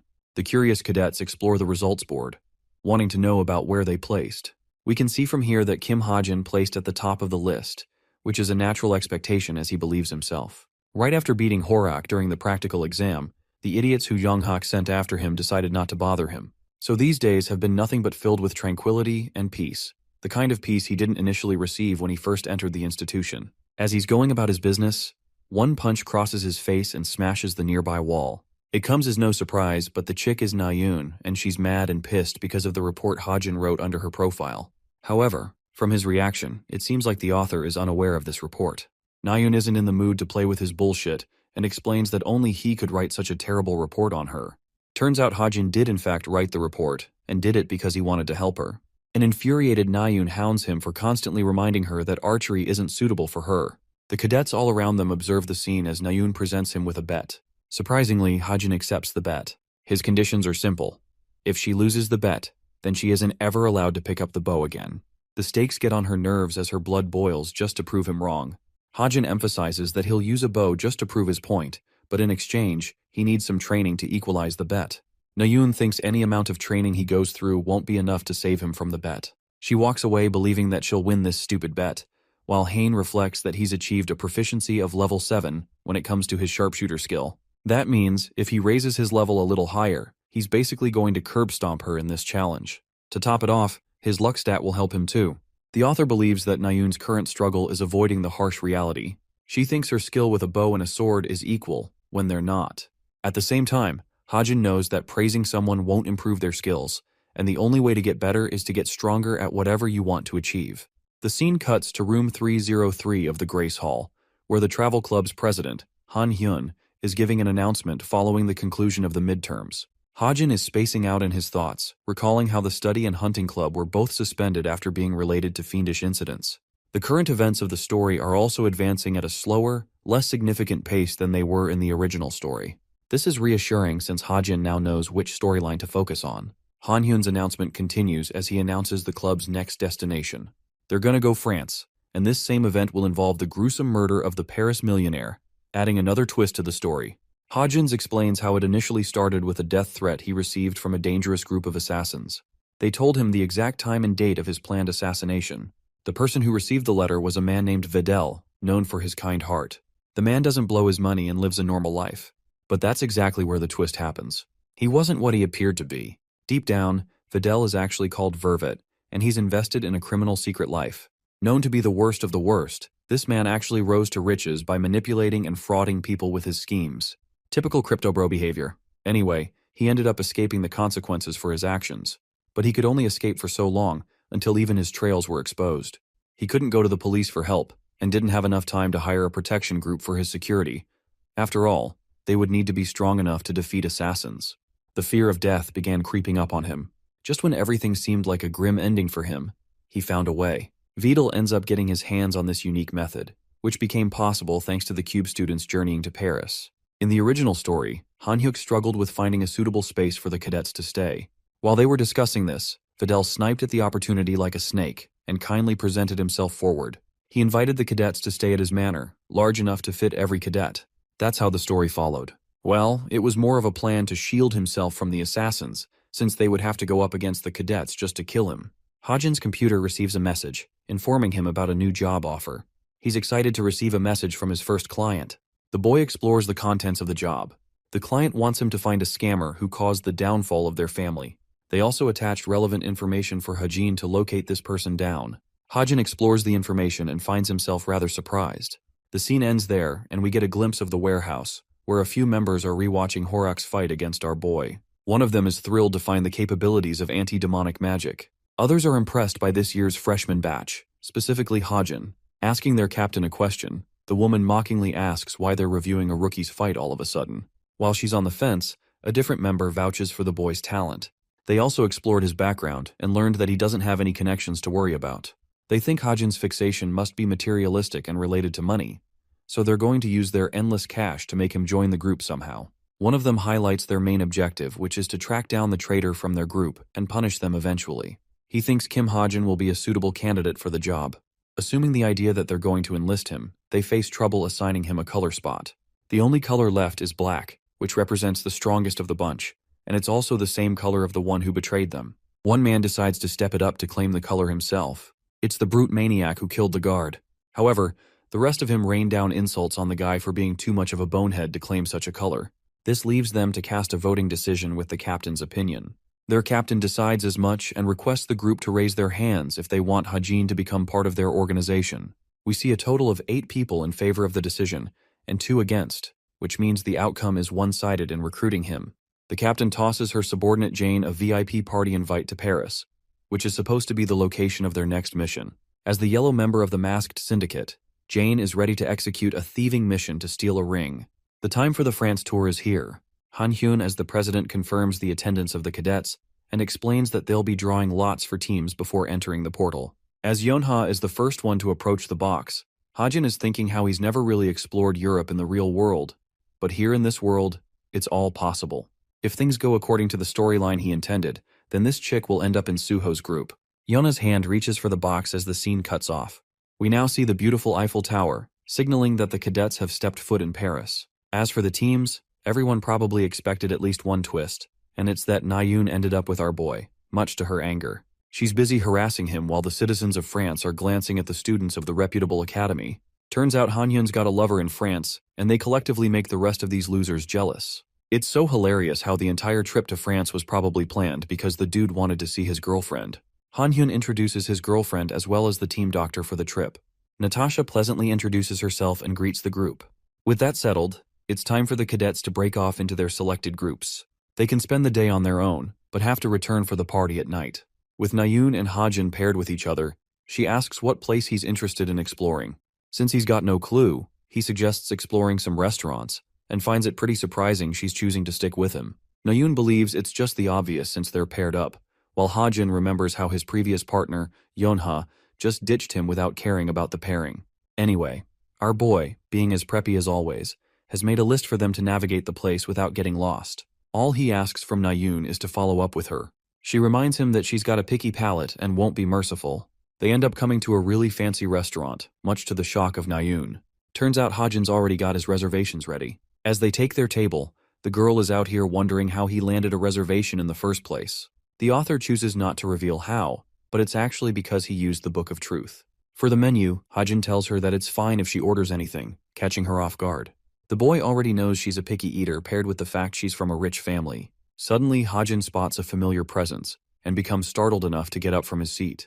This dude was doing everything well, but then he just raced off, leaving the girl to herself. Sensing the danger of the situation, Hajin questions if this is yet another alteration from the storyline. He rushes to approach a couple and calls for their attention. The glasses girl is Yoon Seonga, another main character who isn't supposed to pop up in Paris. Sunga doesn't know what to say, while Hajin had to step on the gas just to catch up with her. Sunga pretends not to know this guy, even though Hajin wants her to drop the act. At this point, the system offers another story alert as Sunga's boyfriend steps up for her. Hajin decides to back off and explores his laptop. The system has given him a story modification alert regarding Jane and Sunga, forming their connection to Paris. While he's busy outside, Nayoon doesn't get what this dude is doing on his own. Hajin recalls that their first encounter was in the headquarters of the Holy Grace of God Guild. Both of them signed up as new recruits at the time, shared missions with each other, and even bore through difficult times together. They were basically inseparable best friends who always supported each other. But then, that image of friendship shattered as Jane decided to betray Sunga. In their duel, Sunga was defeated and begged for answers. Jane, the person who she took for her friend, ended up being a sadistic person who just wanted to toy around with her. Her real identity was Valoran, the yellow member of the masked syndicate. She's a villain and the queen of disguise and thievery. Right now, Sunga seems to be undercover on the hunt. Joran remarks how she looks annoyed. She shares her relief, because this moment is an opportunity for her to move on from her past. Joran doesn't want to trust the informant who told them about Valoran's eventual appearance at the party. And while Seunga is suspicious of the information, she also knows Jane well, and knows that she's likely to come to steal something valuable. After all, how could she resist the priceless ring of Homer? Valoran has the information about its keeping, so she'll do whatever it takes to steal the object. That's when Sunga is hoping to strike. Nayoon ate to her heart's content, and with that settled, Hajin asks if she's ready to part ways with him now, since she's got places of her own interest to go and visit. The truth is, he's looking for a way to get himself alone to prepare a strategy for the party. Since she's got no reason to stick with him, she tries leaving. But this conversation wouldn't be a conversation without Hajin leaving a cheeky comment. Nayeon snaps at him as usual. The scene transitions to the hour of the ball, where we see Suho and Yeonha getting all the views. The people around them wonder if these two are supposed to be celebrities of some kind. Yeonha is glad they took measures with their disguise, while the main protagonist finds it a little convenient to wear a tight suit. Yeonha offers her hand to dance with him since it would be unusual for them not to. As this is going down, we zoom out to see Hajin, who has arrived at 5:30, and has also confirmed the arrival of Seunga. So far there isn't anything unusual catching his interest. The event is being held at an old palace right in the outskirts of the city. Hajin is here to make sure no drastic changes occur from the story. Using his Deadeye ability, a surprised Hajin discovers a magic portal opening out of nowhere, which isn't meant to happen. Now when it comes to portals like these, only demonic humans are capable of opening them. What's even worse is that only powerful fiends are capable of opening these portals, which means the threat they're dealing with isn't just child's play. One of the people inside the hall is secretly acting as the fiend and maintaining the portal's activation. Right then, Hajin receives a system notification. This time, it's a critique from the co-author to explain his reasoning behind the changes. The mysterious co-author believes that an ultra-rare item like the Ring of Homer should have a greater interest from the characters hunting for it. For this reason, a fiendish group called the Fellowship of Evil Deeds have taken interest and intervened in the event. Learning this fact, Hajin remembers just how powerful the fiendish organization truly is. Their leader Kim Hakpyo is a dangerous man. They love waging war and stealing valuable artifacts, and they're involved in many of the conflicts in the world. In other words, our boy now has to deal with an entire evil organization, all because the co-author decided for him. Activating his ether spell, Hajin seems to have covered his face with a mask and intends to stop this plan from happening. Scouting from above, he checks for Valoran Jane. Speaking of that woman, she's currently choking the life of a waiter in secret. Maintaining her disguise, she passes the authorization to the safe where the ring is being held. The mission seems to be an easy success for her, as the artifact is just inches away from her. Valorine attempts to snatch the ring, when an apprehensive yet familiar voice calls out from behind. Turns out that Valorine is using Joran's identity to do her dirty deeds. She's surprised to encounter Sunga at a place like this. The confident Sunga claims that she's out here checking up on her assistant, playing the part of a fool. She steps forward and decides to hug him from behind. Valorine is losing her mind, not knowing what's happening out here. Suddenly, Sunga tightens her grip and reminds Valorine that she's not interested in being fooled again. Saying so, this chick literally pulls a suplex and pummels her body into the ground. The explosive battle catches the attention of the outward hall. People thought a bomb went off just because of their fight. Valorine lunges past the smoke and transforms back to her original body. She's actually impressed by Shunga's ability to see through her flawless disguise. Sunga is in no mood to talk and speeds up to attack her. She knows that Joran went missing the moment they stepped into Paris, and she could tell by the difference in their speech pattern that Valorine had already made her move. Impressed by her sharp eye, Valorine thinks it's only natural she's cautious because of the first time she was betrayed. Before Sunga can attack her, a whip catches her arm. It's Yeonha, and she wants them to stop wreaking havoc in the hall. Sunga asks about their identity, since she doesn't know they're cube cadets. Yeonha breaks her disguise and instructs her to lower her weapon so they can avoid chaos. But Sunga isn't planning on backing off. Her electrical energy destroys Yeonha's whip, causing her a literal shock that her weapon is no more. Sunga turns her attention to her opponent, who quickly dashes in with a piercing strike. Thankfully, she dodged it, and began counterattacking with her sword. The sheer power emerging from their strikes is blinding. Sunga is having a hard time keeping up with Valorine, but she eventually finds an opening of her own and deflects her. With her sword chipped and smashed, Valorine lays defenseless on the ground. A bloodlusted Sunga raises her sword, aiming to finish her off for good. But right as she's about to kill Valorine, Suho intervenes and blocks her blade with his own. Valorine is sweating bullets out here, realizing that she literally could have been killed just now. Shunga offers Suho a polite warning to get out of her way unless he also wants to meet the same fate. The hero refuses to back off, acknowledging that he's unaware of their reason to fight. Despite that, Suho's strong sense of justice compels him to stop the two from fighting. His words are useless against a provoked Sunga, who literally kicks him away. But when she turns to Valorine, she is no longer there. It was enough time for her to make her escape. Sunga rushes to catch her, while she happily runs off. Suddenly, a wave of black darkness comes in between the two. With both of them left astonished at the scene, one fiend has managed to acquire the ring for herself. The Ring of Homer is now in the hands of a demonic human who seems to have the combined powers of a mermaid with tentacles. Observing the scene from outside is the author, Hajin. Let's break off from here and see what Nayun is doing. Poor girl ended up getting lost, just like our boy thought she would. She's been struggling to navigate a damn map, and ends up always coming back to the same location. Nayun's pissed at her useless smartwatch and suddenly realizes that her father is the CEO of the company who manufactures them. Girl instantly retracts her statement and decides to call Yeonha for help. Unfortunately, she's unable to get in touch with her, making Nayun even more frustrated. Revisiting the hall, Sunga immediately recognizes the demonic human by its powers. Since she's also a powerful hero, Sunga demands the creature let go of the ring at once. The arrogant fiend persists in her act and states that she and her fellow demons are more deserving of the prized artifact. Hajin is still watching the scene, waiting for things to escalate. He collects his thoughts, stating how the group of fiends have acquired the ring, and what's worse is the fact that none of the heroes in the hall stand a chance at retrieving the object. Assessing the need for a plan B, Hajin makes his move by releasing a slime whip. He launches it at full speed, causing it to break the window and crash inside. The fiend is alarmed and unexpectedly caught off guard. Hajin is safely able to recover the ring from her grasp, while the demon looks around clueless as to what happened. With her distracted, Sunga rushes in to make her move at full speed. The fighting begins and has allowed Hajin the opportunity to escape unnoticed. While he's observing the ring, Hajin is suddenly attacked out of nowhere. He barely escapes a giant explosion, leaving a crater in the ground. One man steps forward with an energy blade in his hand. He's here to stop the intruder from escaping with the ring. Hajin wasn't expecting another fiend to pop out of nowhere. The man politely greets him and introduces himself as Sidious.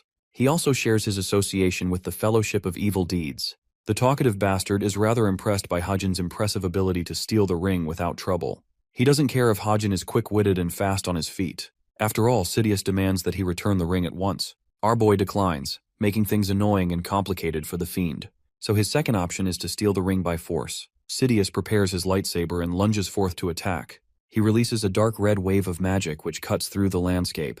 Hajin barely made it alive without being turned to ashes. This man is not to fuck with. He's overpowered as hell. Sidious explains that his weapon is a magic sword, a really pricey object that cost him millions. So long as the person wielding it can supply it with enough magic power, the capabilities of this weapon are limitless. He offers Hajin to simply return the ring without getting himself needlessly hurt. Now here's the thing about demonic humans. When they form a pact with demons, their mana supply goes up by several magnitudes, which means the weapon he's holding is the perfect one for a fiend, making them really hard to deal with. Hajin's focus is on the magic sword, and he's thinking of ways to somehow subdue the weapon first. Sidious confidently prepares another swing, unleashing a wave of energy again. Hajin evades with his defensive maneuvers, and he finds himself forced into a corner. Starting to feel the need to strike a conversation, Hajin tries his best to negotiate. Sidious almost doesn't want to take him up on that offer, since he's already turned down negotiations before. He also taunts the masked warrior for thinking that he could best him by buying time. Sidious has sharply assessed his abilities, and claims that Hajin is much weaker than those heroes inside the hall. He's got nothing more than a gun and a skill to evade. It's bewildering to the fiend that nobody like Hajin has the confidence to oppose a powerful fiend. With his monologue over, Sidious prepares to unleash a final sword strike, hoping to end his opponent for good. Funnily enough, the magic fades into nothingness, surprising both the fiend and our boy. Sidious doesn't get what happened with his weapon, while Hajin's standing there speechless. He offers an explanation. The magic sword is now rendered useless for the rest of the day, a fact that not even the fiend knew about. What's crazy about this is that Hajin's passive luck factor intervened, and because of that, it malfunctioned the magic sword. Of course, Sidious thinks he's just mouthing things off like an idiot, because he doesn't have the knowledge of Hajin's powers. He's also confident that he'll slaughter the human without a weapon. But Hajin is uncertain about that claim, which seems to be an overestimation. With the remaining stigma, the author channels light magic and alters the mode of his gun. Sidious charges full speed to blow Hajin away with a single kick. But right before his attack could connect, Hajin releases his shot, ending the fight. The scene transitions back to Nayun, who is playing video games instead of searching for the ball. She sees a bunch of police cars patrolling by and wonders what's going on at this hour. There's also the fact that literally no one is talking to her, making her feel alienated. Nayun is in a bitter mood and fails to understand why she's acting the way she does. All of a sudden, one boy decides to take a seat next to her. It's Hajin, who popped up right out of nowhere, startling her. He's in an injured state, and barely capable of forming a sentence because of his previous battle. The dude literally collapses before her eyes, giving her a shock. Nayun worriedly asks if he's okay. But the fatigued, battle-worn Hajin is unconscious and incapable of responding. In his dream, Kim Hajin experiences one of the events of his actual life. He had just finished his CSAT exam during this time. His parents called for him, and they were around for him.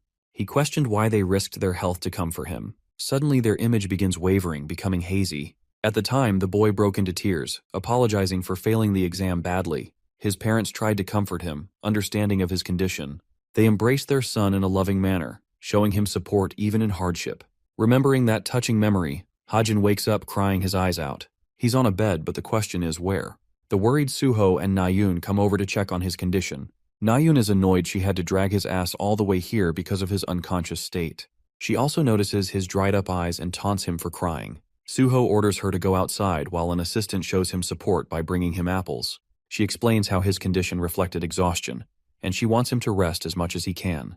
Hajin doesn't get why he's receiving all of this support or where he even is right now. Turns out he somehow ended up in the manor, which means they've come in contact with Videl. It's already late, but Hajin isn't hungry and refuses to join the others for dinner. His mind is flooded with the thoughts of the assassination incident, which is going to initiate its plan very soon. Hajin is glad that he's awake to see things happen in real time. The maid requests Nayun to leave along with her for the night, causing her to become upset. Suho bids them farewell and proceeds to peel an apple for Hajin. He's unsure if it's the right thing for our boy to get up so soon. The author checks his smartwatch and learns what was reported in the news. Thankfully, the report states that no one was killed and most people suffered minor injuries at best. However, there's also no mention of Valorin in the report, which means she escaped without trouble. Hajin decides to share a conversation with Suho, requesting information about the fiend. Suho explains that he also isn't an expert on knowing what happened. The monster escaped before the heroes could defeat her. Hajin takes the apple slice and eats it. As Suho is slicing the apple for him, Hajin observes his injuries and advises the hero to take care of himself. The author even sarcastically asserts that he's the protagonist of the story, so it would be a real problem for him to get injured. Hajin reflects how Suho confronted Sunga without any hesitation, and in response, she was prepared to kill him because he got in her way. It's the thankful timing of the fiend that saved Suho's life, or else he would have suffered brutal injuries. While Hajin understands the hero's intentions and the path he is supposed to follow, there's a problem and a major weakness, because those who follow the good have to make difficult choices. At the same time, the author reminisces his own thoughts. He misses his parents and wants to return to his homeworld. Suho thinks the word protagonist means little to nothing in their world, and if it was the case, then he thinks Hajin would be as much of a protagonist as he is. In Suho's optimistic and bright worldview, everyone is a protagonist. Speaking of which, Suho talks about the report that Hajin wrote from his anonymous account. He noticed that he was going unnecessarily harsh on Nayun for seemingly no reason at all. Hajin begs to differ, emphasizing that archery doesn't suit her talent. That's also the reason he made the bet with her. If she loses, she will never use a bow again. Suho offers his thoughts, criticizing Hajin's approach for forcing his way with her into quitting. Hajin bounces back with a sharp response of his own, questioning if it is the correct approach to praise people up to no good. After all, praising them all of the time doesn't make people any better or stronger. There's also the chance that they'll ignore the advice, making the process frustrating. Hajin questions if someone like Suho would be okay with accepting responsibility in that case. Suho asks an obvious question, inquiring the basis for Hajin's thoughts on Nayun's archery skills. He wants to know if Hajin is willing to take responsibility if she ends up on the incorrect path. Hajin explains that he's done research on her and studied her more than anyone else. In simple terms, since he wrote the character himself, he knows what her weaknesses are. It is the reason he can see things beyond Suho's understanding. Suho doesn't really get what he means by that, and hears a clamoring sound coming from outside. Using his special eye, he's able to tell that Nayun was actually eavesdropping in their conversation using the concealment skill.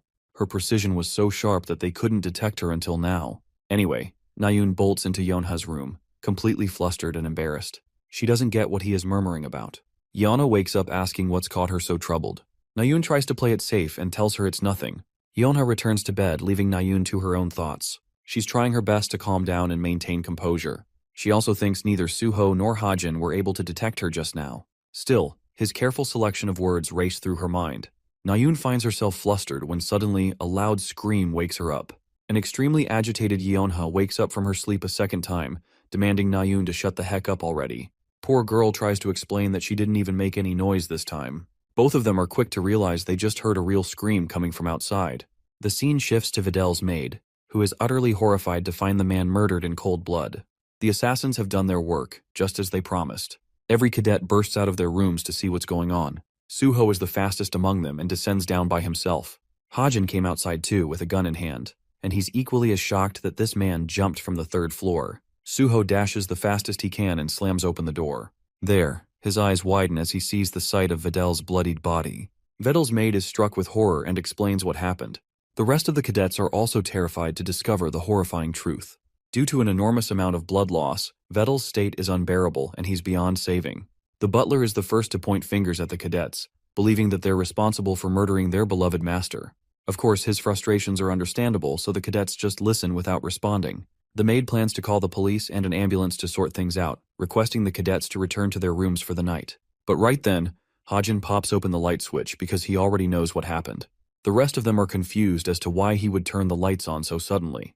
Without responding, he walks up to Videl's body, while the assistant shouts at him for interrupting the scene of the crime.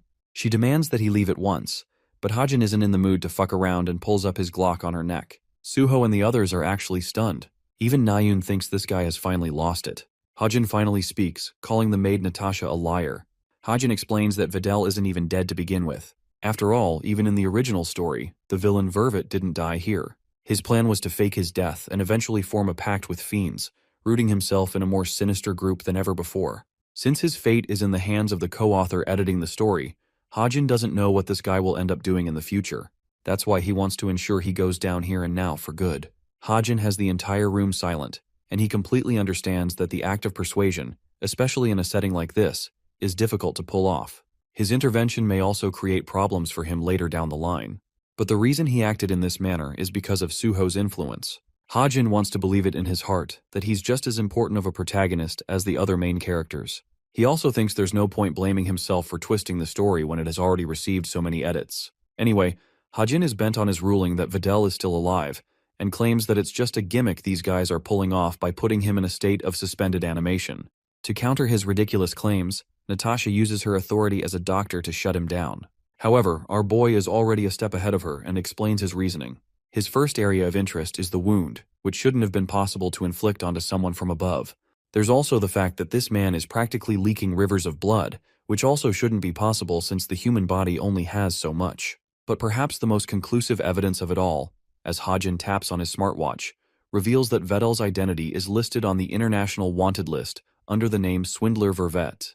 He accuses Videl to be the same person, which is why they're doing so much. Natasha asks the butler and wants to know if the ambulance is on its way. After learning that it is, she still tries to downplay Hajin's claims and prefers leaving this matter into the hands of the experts. She concludes the discussion when all of a sudden, Hajin decides to take things one step even further ahead. This man takes out his gun and points it at the supposed corpse, shocking Natasha. She worriedly turns to him, questioning why he's pointing a gun at the dead man.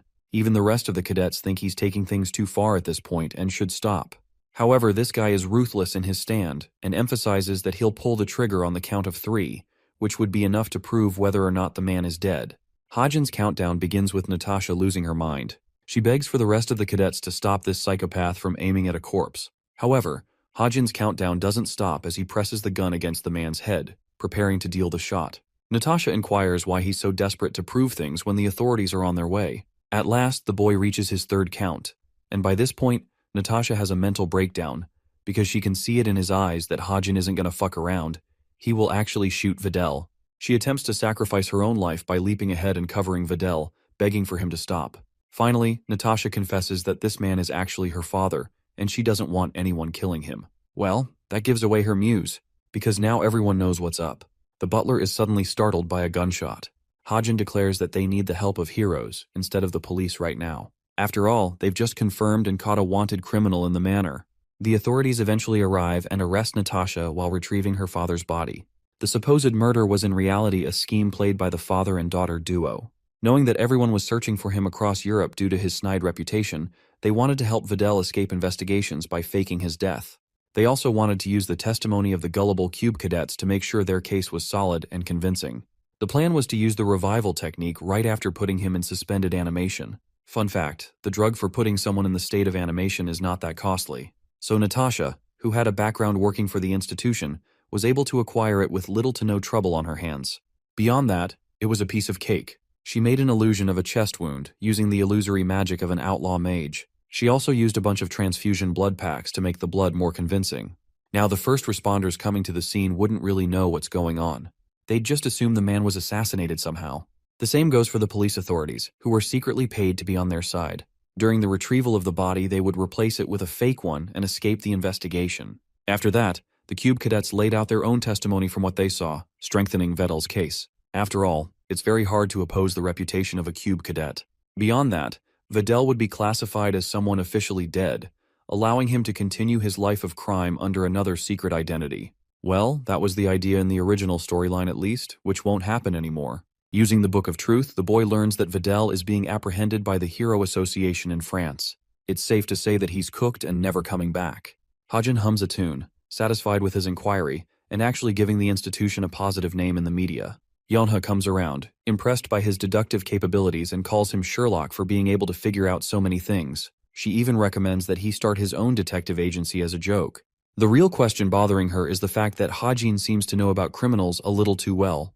To make up an excuse, he chalks it down to his family's history. Speaking of history, the author doesn't even know about Kim Chun-dong's actual backstory, since it's a character he didn't even write in the novel. Let's take it to the headquarters of the Fiendish Group. Silison reports her failure to successfully retrieve the Ring of Homer due to the intervention of a masked warrior. She's even more shocked that this warrior was capable of defeating Sidious. The leader of the group wants to know if this person was also a fiend by chance. but Silison is dead certain that he wasn't a friend nor a hero. With those possibilities narrowed down, he wants her to investigate the mercenary and hunter groups to connect the dots. Since he's dangerous, he reminds her not to track him on her own and prioritize informing him instead. The leader of the Fellowship of Evil Deeds is extremely annoyed that Silison openly advertises herself as a fiend, as if she's proud of the fact. She tries to feign ignorance, but he knows her well. He roars at her for not keeping her identity as a fiend a secret from the rest. She apologizes for her act and shifts her appearance into a human form, allowing her to blend in with the others. The leader wants her to investigate the masked warrior and asks about the magic sword that Sidious lost. Silison isn't exactly thrilled to reveal that they've lost the magic sword. Speaking of that lightsaber, it's resting in the author's hands, but he's yet to understand what he's going to do with it. He doesn't really have a proficiency in magic, and can only reliably use the stigma magic. It's basically a useless weapon all in all, and while selling it seems profitable, it would be a waste of a weapon. Inspecting the extremely rare Ring of Homer, Hajin reflects that unlocking the real capabilities of the ring requires someone to penetrate it with a large amount of magic. However, for his case, he can swindle past that barrier with ease. Just by spending a bunch of his story points, he could alter the properties and awaken it manually. With the purchase confirmed, the artifact gleams and shatters to become a silver ring. Its abilities include increasing the IQ of the user as a passive skill every day. It also amplifies magic to some effect. Hajin is proud that he can use it safely, and even trade it later if he doesn't want it. In his mind, he's thinking about giving it to Suho or Nayun, who would be far more capable of realizing its effects. There's the fact that Nayun is exceptionally advanced in magic without her knowledge, so she may be more suitable of the two. Curious about his personal stats, he checks the system and learns that he hasn't experienced much change beyond agility and sensitivity. It's starting to feel like Hajin's abilities are stagnating since there's only so much growth he can go through. However, he's confident in his tenacity to work hard and overcome the wall. While pondering the question, he wonders if he can face the bratty Nayun in his current state, which reminds him to investigate Chundong's personal history. After all, he's certain the co-author left some clues for him. Accounting for the fact that Chundong ended up in the institution, despite being an extra character, he's still classified as an exceptional cadet who is promised to become a hero someday. With that consideration, there's just no way he had normal parents. For the investigation, he decides to hire Yu Jin-hyuk, an expert people finder and background investigator. This guy is at the top of his league in his field, and his extremely high fee reflects his skills. But since Hajin doesn't really have any other options, he thinks he should hire the guy. Suddenly a bolt of realization hits our boy. He has emptied his bank account by investing all of his portions of money in stocks, leaving him broke. Suddenly, his eyes glance towards the seed he's been nurturing. He tends to its daily feeding, and the scene ends there. Next, we see Yeonha's view, who seems to be phoning Jin-hyuk, likely to investigate Hajin's background. Norway's chilly winter is here, and you might be wondering why we're here of all places. The author doesn't want to get into the nitty-gritty details, and instead gets his face bashed with a snowball. It's the pesky brat Nayun again with her precise aim. Hajin delves into his summary, reflecting how club activities resumed after the short break caused by the fiendish Sven incident. The hunting club decided it was best to go on a reunion event by renting a cabin in Norway. The senior cadet decides to explain the contents of the event.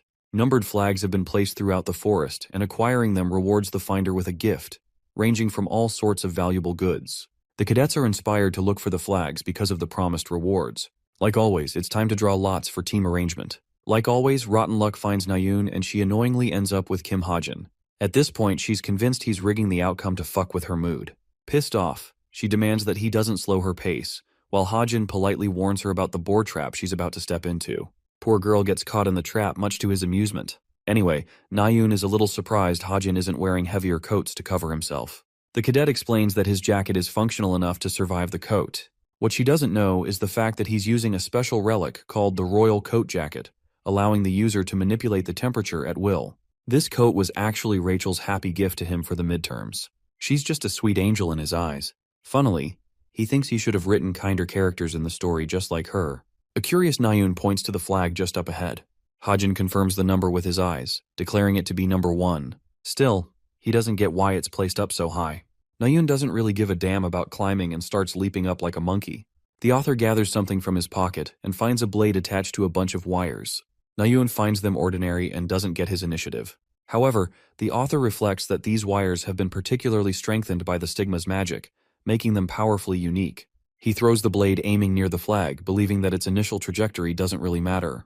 After all, he can manipulate it with his magic. The knife ends up hitting its target at the base, releasing the flag from the top. Nayun is pleasantly surprised that his gamble worked. The flag pops down in front of the boy, who reaches out for it to inspect the prize while an excited Nayun comes running. Hajin reads the note and learns that they've stumbled upon first place. Turns out it's Sunga's actual phone number. While it seems like an amazing prize to Nayun, Bro is looking depressed and tells her to just take it. She yaps about her status as the vice guildmaster of an elite guild, but that doesn't matter, and Hajin isn't looking for her contact since he already has it. This unintentional display of kindness makes her flustered. She tries to return it, claiming that she did nothing to earn the prize. Hajin is okay with that and recommends they return to the cabin.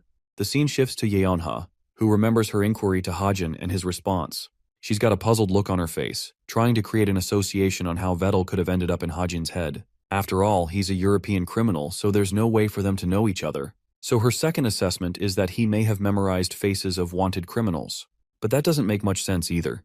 Her main hypothesis stemming from all of this is that Yeonha believes Hajin has had a tragic past in his life, and because of that, he's probably finding the person responsible for making him suffer. That's why he memorized the criminals wanted list. There's the fact that he's an orphan too, which makes her wonder if his parents may have been assassinated in secret. It makes sense to her that he would memorize the faces of criminals and keep his true powers hidden from everyone. Yeonha believes his true objective is to keep a low profile, hunt the criminal, and eventually deal them the killing blow. But despite her contemplation, her thoughts are nothing more than a theory, and his past is still etched in mystery. However, if it's truly the case, then Yeonha thinks she can turn that into an opportunity for herself to one day recruit him in her guild. All that strategy dumping makes her feel depressed because she secretly hates calling Jin-hyuk. The scene shifts to Jin-hyuk's office, who picks up a ringing phone call for his agency. But when he hears Yeonha's voice, he's surprised and wonders why she's calling her uncle all of a sudden. She makes things simple and states that she's got a job opportunity for him to track Kim Hajin, a 17-year-old cube cadet. She wants everything there is to know about his past. Entrusting his brilliant detective capabilities, Yeonha thinks he's the only person who can confidently execute this job. The students are shocked that Hajin was capable of finding the number 1 flag as well as the 4th. Coincidentally, the 4th flag's prize is somewhat more useful as it's a VR headset rather than a chick's number. Anyway, the group enjoys their stay at the cabin. Food is top-notch and Hajin's helping prepare it for others. This way, he's actually gaining a positive image of himself, much different from the rumors that others presented about him at the beginning. Hajin remembers his aunt having her personal barbecue place, which is why he's adept with handling a grill. The students discuss the end of the semester, talking about how one shouldn't trust anyone during the finals because of the difficulty of the exam. What's worse than the difficulty is that it causes a lot of conflicts between friendships. Finals week is critical to a student's grade after all. A bunch of them bring up the remedial unit, drawing Hajin's attention. This unit is just like its name implies, a class full of cadets who became failures and couldn't advance. There's actually a scale of 200 students in that class. 20 of these people have decided to make deals with demons and have become fiends all in the name of passing their grades. That's also the reason this year's finals could prove to be troublesome. There's the lingering issue of the co-author manipulating the events of the story, causing the remedial unit to become larger. It would also be the reflection of the institution's current state, which is in crisis. One student shares her compliments to Hajin, who seems to be cooking pork belly to perfection. She even offers him to join them while they eat. But Hajin is okay with eating on his own. He also thinks it's rather strange of her to chat him up over grilled meat. It makes him wonder if it's really that good. With the cadets finishing their meals, it's time to rest and relax in the lodging. Nayun's group bullies her thanks to Hajin messing around. After the meal, he enjoys the moment, remembering how it's been a long time since he laughed like that. Receiving a sudden system notification, the author learns that his client is searching for the scammer Jerome Miller. Hajin thinks it might have something to do with Vervet. Just to make sure, he activates the Book of Truth and requests a bunch of inquiries. The author learns everything there is to know about Jerome Miller, and it's so much information that it's hurting his head. A typical experience while using the Book of Truth.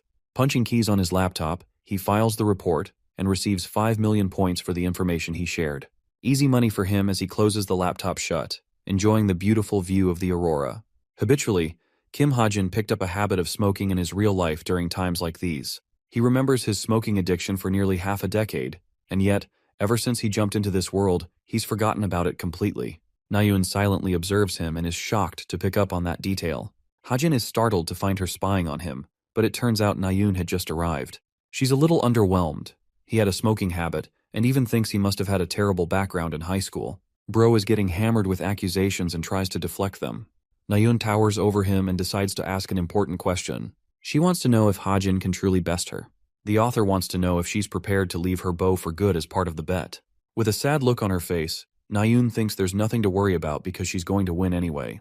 But it's clear from her body language she's uncomfortable and might actually cry if she loses, just like in the game earlier. She changes topics and shares the recent news shared in France. This guy is getting called the Korean Sherlock Holmes for solving the case of the wanted criminal Vervet. Instead of being impressed, she thinks it's an insult to compare a lousy smoker to Sherlock. Hajin thinks she's just bullying him at this point. Nayun bolts off in her typical style, being childish and petty as always. But before leaving, she stops to ask him what cigarettes taste like. Hajin's response isn't shown as the scene ends there. Let's explore the detective's side of things. Jin-hyuk is playing his part investigating Kim Hajin's background. He's using concealment to mask his presence and growing impatient. Suddenly, he sees a covered figure placing a baby near an orphanage. This person's identity is also a mystery, and before Jin-hyuk is able to piece together more information, the illusion melts into nothingness. He's getting increasingly puzzled about Kim Hajin's identity. Approaching his assistant's room, Jin-hyuk makes his return. He's still got no clue about the case. He's also got his priorities straight and wants to attend nature's call before splitting the details. So Kim Hajin grew up in an orphanage. Thanks to the detective's powers, he was able to revisit the past on the day Hajin was admitted in order to look at the person's identity. However, it seemed to be a child who brought the baby out of nowhere. Nothing more. Jin-hyuk couldn't really connect more dots because he sensed strong interference. The only way he'll be able to explore further is by maintaining full strength for a long time. Also, dude is literally shitting while he's thinking about these details. He wants to tell Yeonha but almost feels ripped off doing something for free. His cheeky assistant peeks in with an interesting revelation. One other person wanted a report on Hajin, and they could use the same information as a cash grab. This person is actually a Violet Haze website user, ranked just the same as Jin-hyuk himself. He reads the request, which is straight to the point without any fluff. They're willing to give up 100 million points as an advance fee and 500 in additional job completion. That's a lot of money for one guy. With so much money involved, Jin-hyuk has a rough idea of who commissioned them. It's definitely the criminal group, the masked syndicate. Jin-hyuk is starting to believe that this kid really might be special for being investigated so thoroughly. It's Friday's class, and the instructor announces the approaching final exams in 1 month. One part of the exam will be a practical portion even tougher than the midterms. The exam will encompass the use of the various hero skills the cadets have been learning over the course of the semester. The midterms sparked joy from the cadets, but Hajin explains that the finals won't really have any spectators viewing the matches. The test location is also designed to be on a remote island, teeming with dangerous monsters, requiring a week of survival. Without a doubt, Hajin just knows the co-author will make his life a living hell in this case with his numerous edits. Still, even without the edits, there's a bunch of problems that are going to surface. Hajin wants to stay sharp to avoid getting caught in them. The instructor refuses to delve into the details of the test, but emphasizes that this time, the testing grounds won't receive any outside interruptions. Many high-level heroes have made sure to avoid such a thing, so all the cadets have to focus on are the exams. With that, the cadets are told to be dismissed for the day. Our boy is preparing his stuff when Nayun comes reminding him about their bet. Hajin loves annoying her, so he reminds her she'll be losing her bow soon. In response, she wants to wipe the floor with him in the fight. It's finally time for their one-on-one. They head over to the archery center, where both cadets prepare to compete. Hajin is rather surprised she brought a crew along just to observe the outcome. Jonghyuk, Suho, and the class rep are stoked to see them brawl. Younghan acts like there's no bad blood between him and Hajin, especially with the hiccups they had in the past. Jonghyuk straight up yoinks him by the hair, clearly offended that Hajin told Nayun to give up her bow. So in return, he wants Hajin to leave the institution. Nayun isn't very crowd-loving and kicks them all away to start their match. The game is called target shooting. There's a trap thrower up ahead, launching a bunch of targets for both of them to shoot down. Nayun recommends they start at 100 meters. The range will increase by 50 meters each time a target is hit. With that settled, she thinks he must be pretty scared and intimidated by now. However, Hajin is as cool as a cucumber because he was expecting the challenge to be a little more difficult. Nayun is ready to break his confidence. Both archers get into position. Nayun activates the trap thrower, releasing discs of targets up in the air. Nayun releases her bow, smashing through the target with her perfect aim. She's pretty convinced he can't do any better. 100 meters is nothing to this girl. She's also surprised he didn't shoot anything. Turns out this lousy idiot wasn't expecting the discs to come out so fast, so he didn't even release his arrow. Hearing this, Nayun and the rest of the crowd is stumped. They all collectively break into a loud laughter, taking him for a joke. Interestingly, instead of picking on him, she's annoyed by their annoying chatter. She also thinks Hajin's stance is way over the place. Since she's convinced none of his attempts will matter, she lets him have a second try. Hajin gets into position and pulls the string. It's true that Nayoon has the better form of the two, but that's not the important thing in this competition. Hajin isn't the type to play by the rules in every situation, as there's plenty of things beyond the fundamentals of a sport. The deciding factor between the weak and the strong are one's abilities, and Hajin's powers aren't a joke. At last, the trap thrower releases discs, prompting Hajin to release the arrow with the aid of his marksman ability. A perfect hit, smashing through the disc. Hajin's raw skill has utterly baffled Nayoon and the rest of the naysayers. Now that he's ready to rumble, he requests for round 2. Let's explore the girl's background a little. See, Nayoon was often looked up to by others when she was a stern disciple. At the time, she made an awful request to transition into archery instead of using her sword. It was clearly related to her mother, but she tried to feel like it wasn't, pretending that she would be okay no matter what weapon she utilizes. She returned the magic sword and apologized to her master, provoking the renowned hero. He thought of it as her decision to ultimately make, and decided to confirm one last time if this was the right thing she wanted to do. After all, it might cause her a great deal of regret. Back to the match. Various discs are getting smashed one after the other, with Hajin and Nayoon competing equally. It's actually strange to others, seeing him match her skill. They've already progressed to 400 meters too. One of the cadets explains that this guy is not only just hanging, he's actually trying to pressurize Nayoon on psychological battlegrounds.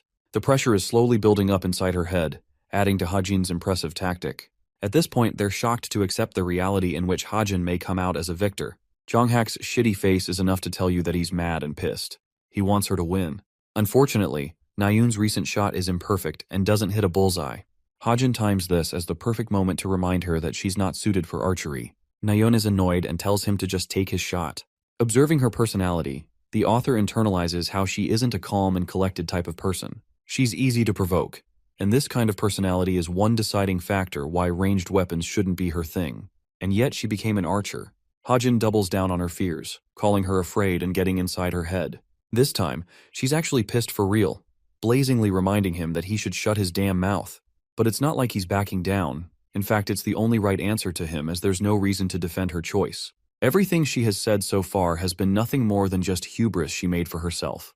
Nayoon's composure is fading, and she quivers to hold her bow, once again reminding him that he should shut up.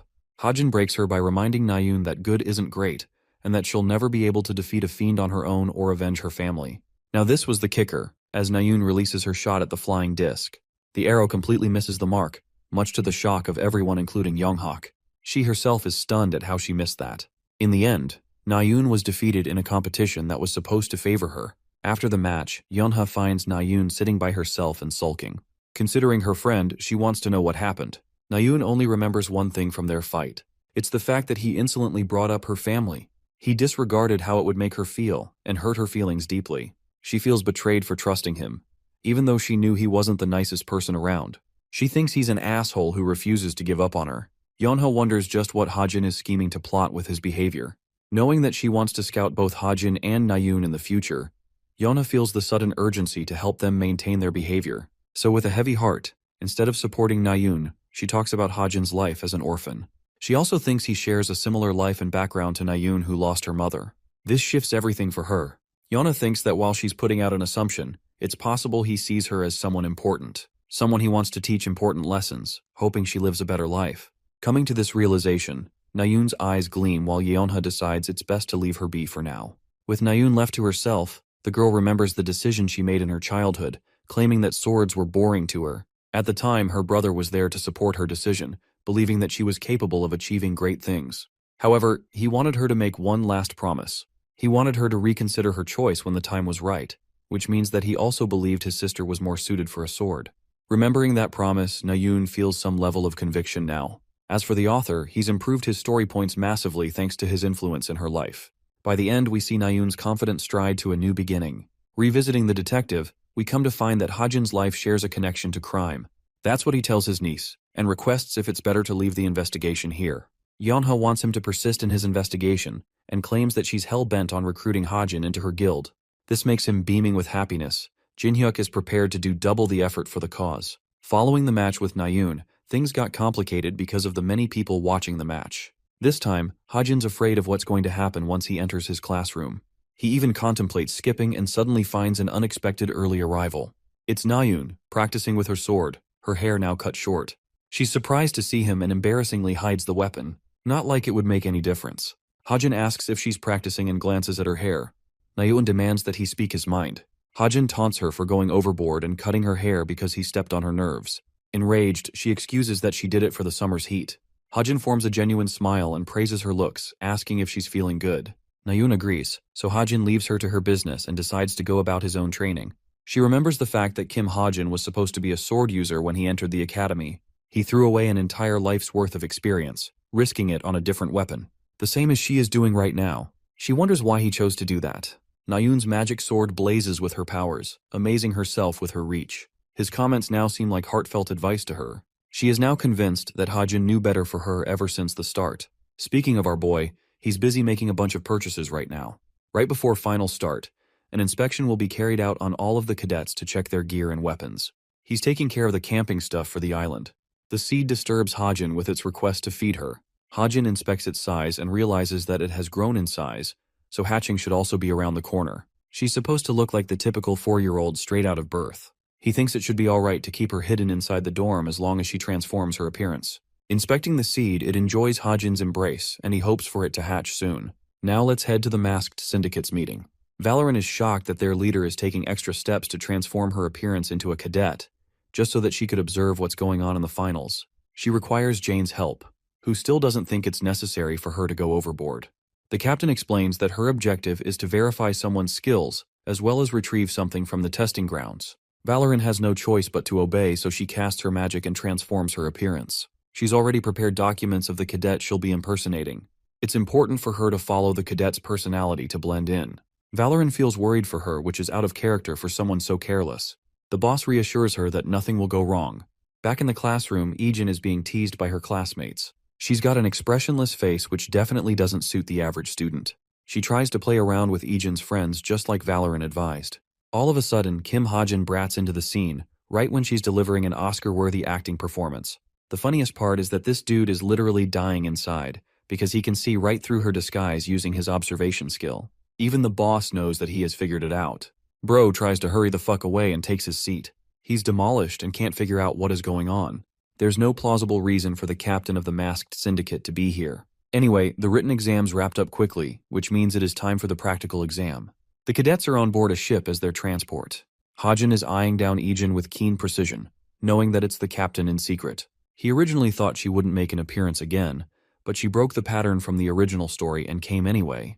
Just to make sure things proceed smoothly, he's got his eye on her. He once tried talking to her, but received nothing apart from a beverage. He wonders if this is related to her investigation on Suho and Jonghak. The instructor demands the cadets' attention and explains the rules for their exam. They'll have to survive up to 5 days on the island and try to score points as much as they can. Their goal is to beat monsters or steal points from other cadets, and it's also possible to purchase and sell points. The ones who are hoping to get an excellent score are encouraged to try and steal a supervisor's name tag, earning them 200 points. Sounds like easy money, but Hajin reflects that it's impossible to try and challenge the hero supervisors. The exam is about to begin with the ship nearly arriving on the island. Having arrived at the shore, the cadets come through. Hajin finds Rachel immediately and requests that they complete the final exam together. She's surprised by his sudden invitation. But when it comes to the characters he created, Hajin is trying to take measures in the best way possible to counter any edits from the co-author. There's the looming threat of a powerful villain mage who is trying to hunt her down. So, Hajin believes she's the one who is at most risk in the exam, which is why he wants to protect her. Surprisingly, even this polite girl knows when to reject someone. The author isn't surprised that this happened, since top rankers prefer going about their business by themselves. So for that reason, he wants to exchange his location information just to be safe. He's definitely not in any mood to follow the storyline set by the co-author. Rachel receives his location and doesn't think much about it. That night on the island, one student is carefully treading by herself. It's Nayun, who comes to a stop as a monster leaps to attack her from behind. There's not just one, but a bunch of these ugly bastards. Releasing her magnificent magic sword, she slices them clean effortlessly. The fight has ended. Nayun giggles in annoyance because she's fed up with constantly fighting monsters without end. There's just no end in sight, no place to rest or eat and recover. Judging by her exhausted condition, she's afraid she'll be the first one to lose. A beam of light in the distance catches her attention. Filled with hope, she excitedly runs in that direction. She knows that someone is cooking some delicious food and thinks she's saved. That is until the girl runs into Hajin, who had brought his essential camping equipment and prepared for everything beforehand. Nayun's excitement died while Hajin is a little surprised she came to visit and reminds her they're not supposed to fight so soon. She's shocked that he was able to get all of this gear, but to the author, it was just the obvious thing to do. Nayun pretends not to care, but her rumbling tummy exposes her instantly. Hajin guesses that she must have acquired at least 25 points. He's happy to share the food so long as she exchanges the amount. Nayun is startled by his high demands, but it's not like she has a choice in the matter for being hungry. The author prepares some bacon for her. And that's how, instead of meeting with Rachel, this guy ended up with Nayun, who is happily chewing on her food. He's fidgeting with his laptop and just finished hacking the drone servers.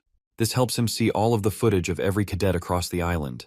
It helps him keep an eye on Rachel too. Since she's doing okay, Hajin wonders if there aren't going to be any changes this time. Seems like Rachel found a cadet group and requested to purchase food from them. One of them suspiciously told her that they don't want to charge her, but it's clear by his arrogant smile that he's hiding something.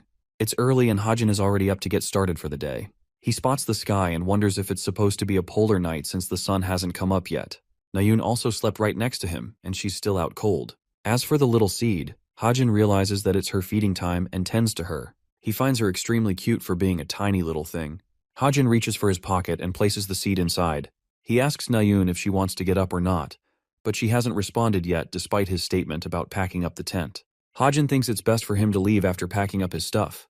This is the part where cadets begin fighting each other, which also means it would be best for him to eliminate the best cadets to make it easier for him. Murdering isn't an option, but the cadets he suspected to be fiends haven't really shown their true colors to become demonic humans so far. There's one difference between fiends who have sold off their souls to other fiends and then those who have sold their souls to demons. Fiends relying on other fiends can be sacrificed, and they can also help recharge each other's mana to prevent immediate transformation.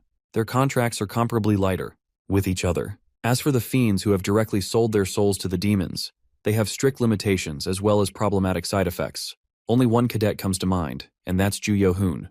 Hajin prepares his luggage and believes he should search for high ground to get a strategic advantage. His first destination will be the World Tree right at the dead center of the island. Sensing the urge to act quickly, he bolts off, leaving Nayun unattended.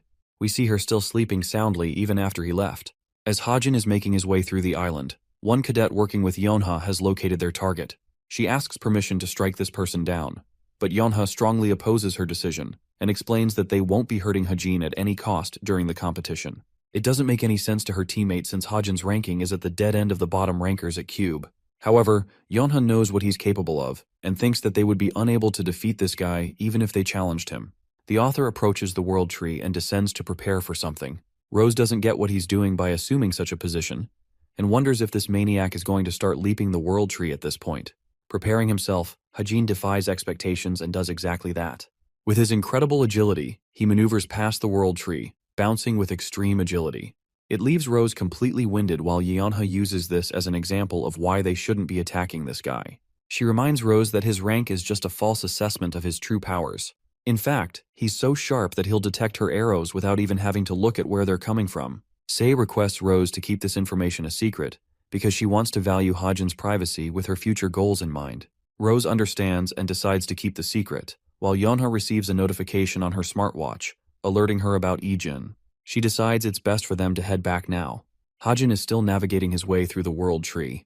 He activates his special eye ability to get a good view of the cadets lurking nearby. One particular candidate stands out to be a noticeable issue. Hajin is locked in and has discovered one of the fiends. He thinks it's the easiest job in the world because now he just needs a stick to attach directions and imprint a certain message on top. With his preparations finished, Hajin swings the stick at full speed and manipulates its trajectory using stigma magic. The stick is aimed right for his target and approaching him full speed. The fiend seems to be unaware until the stick hits the ground just nearby. Surprised, the cadet picks up the stick to inspect what's going on. Then he scouts the direction it came from, to see where the person could be hiding. His immediate suspicion is the World Tree, where Hajin is sharply staring him down. The final aspect of his plan is to patiently wait as things unfold on their own. Let's go back to the sleeping Nayun. This girl is treating this competition way too lightly until she wakes up in a jolt. She wakes up to the thought of Hajin's words, making her feel embarrassed like a donut in love.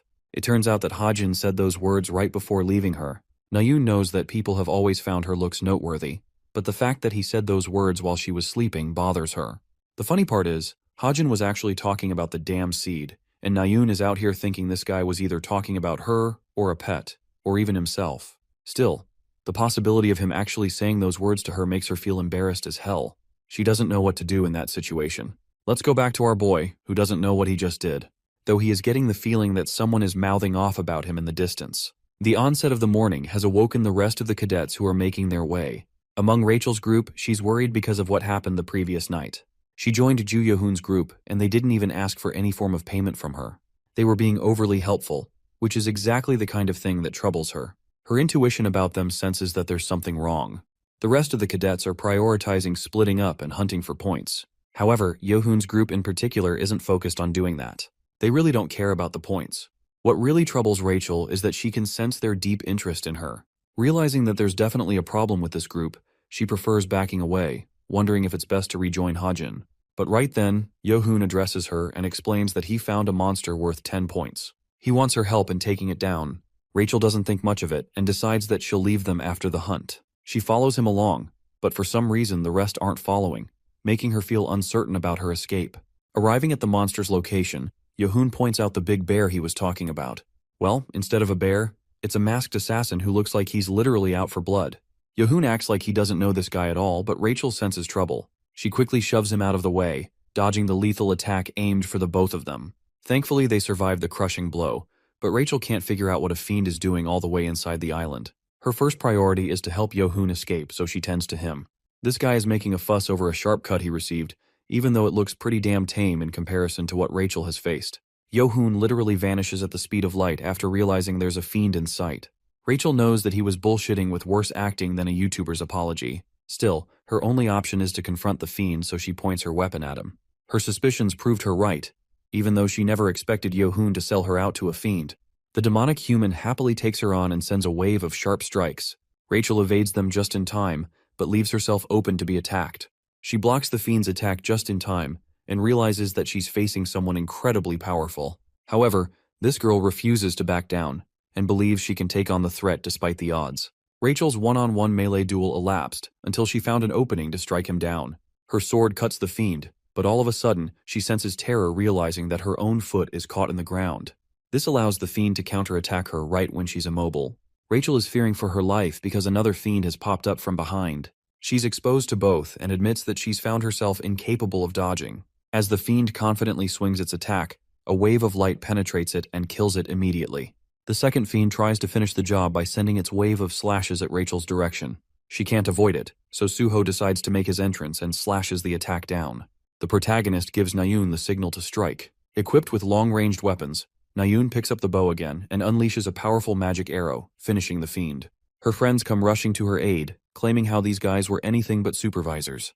Thankfully, Rachel didn't receive any noticeable injuries. Suho observes that the fiend just now escaped the arrow by jumping off the cliff. Since they're under the threat of being attacked again, Suho requests they team up with Rachel for the time being.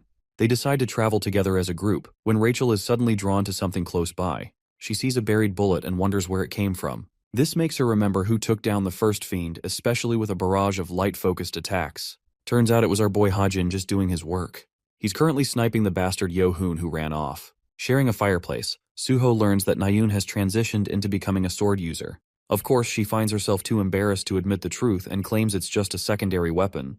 Meanwhile, the princess is still fixated on her suspicions about Hajin. No one other than him is capable of channeling a gun, let alone a sniper rifle. But it doesn't make sense how he was able to detect she was in danger, or why he bothered to help. Then again, she doesn't know why he would prefer hiding in that situation. Her contemplation is interrupted by Nayun, who had just offered to team up behind the scenes, since she and Suho are doing just that. She thinks about it for a moment and decides that it's best for her to leave the group, despite Suho's worry.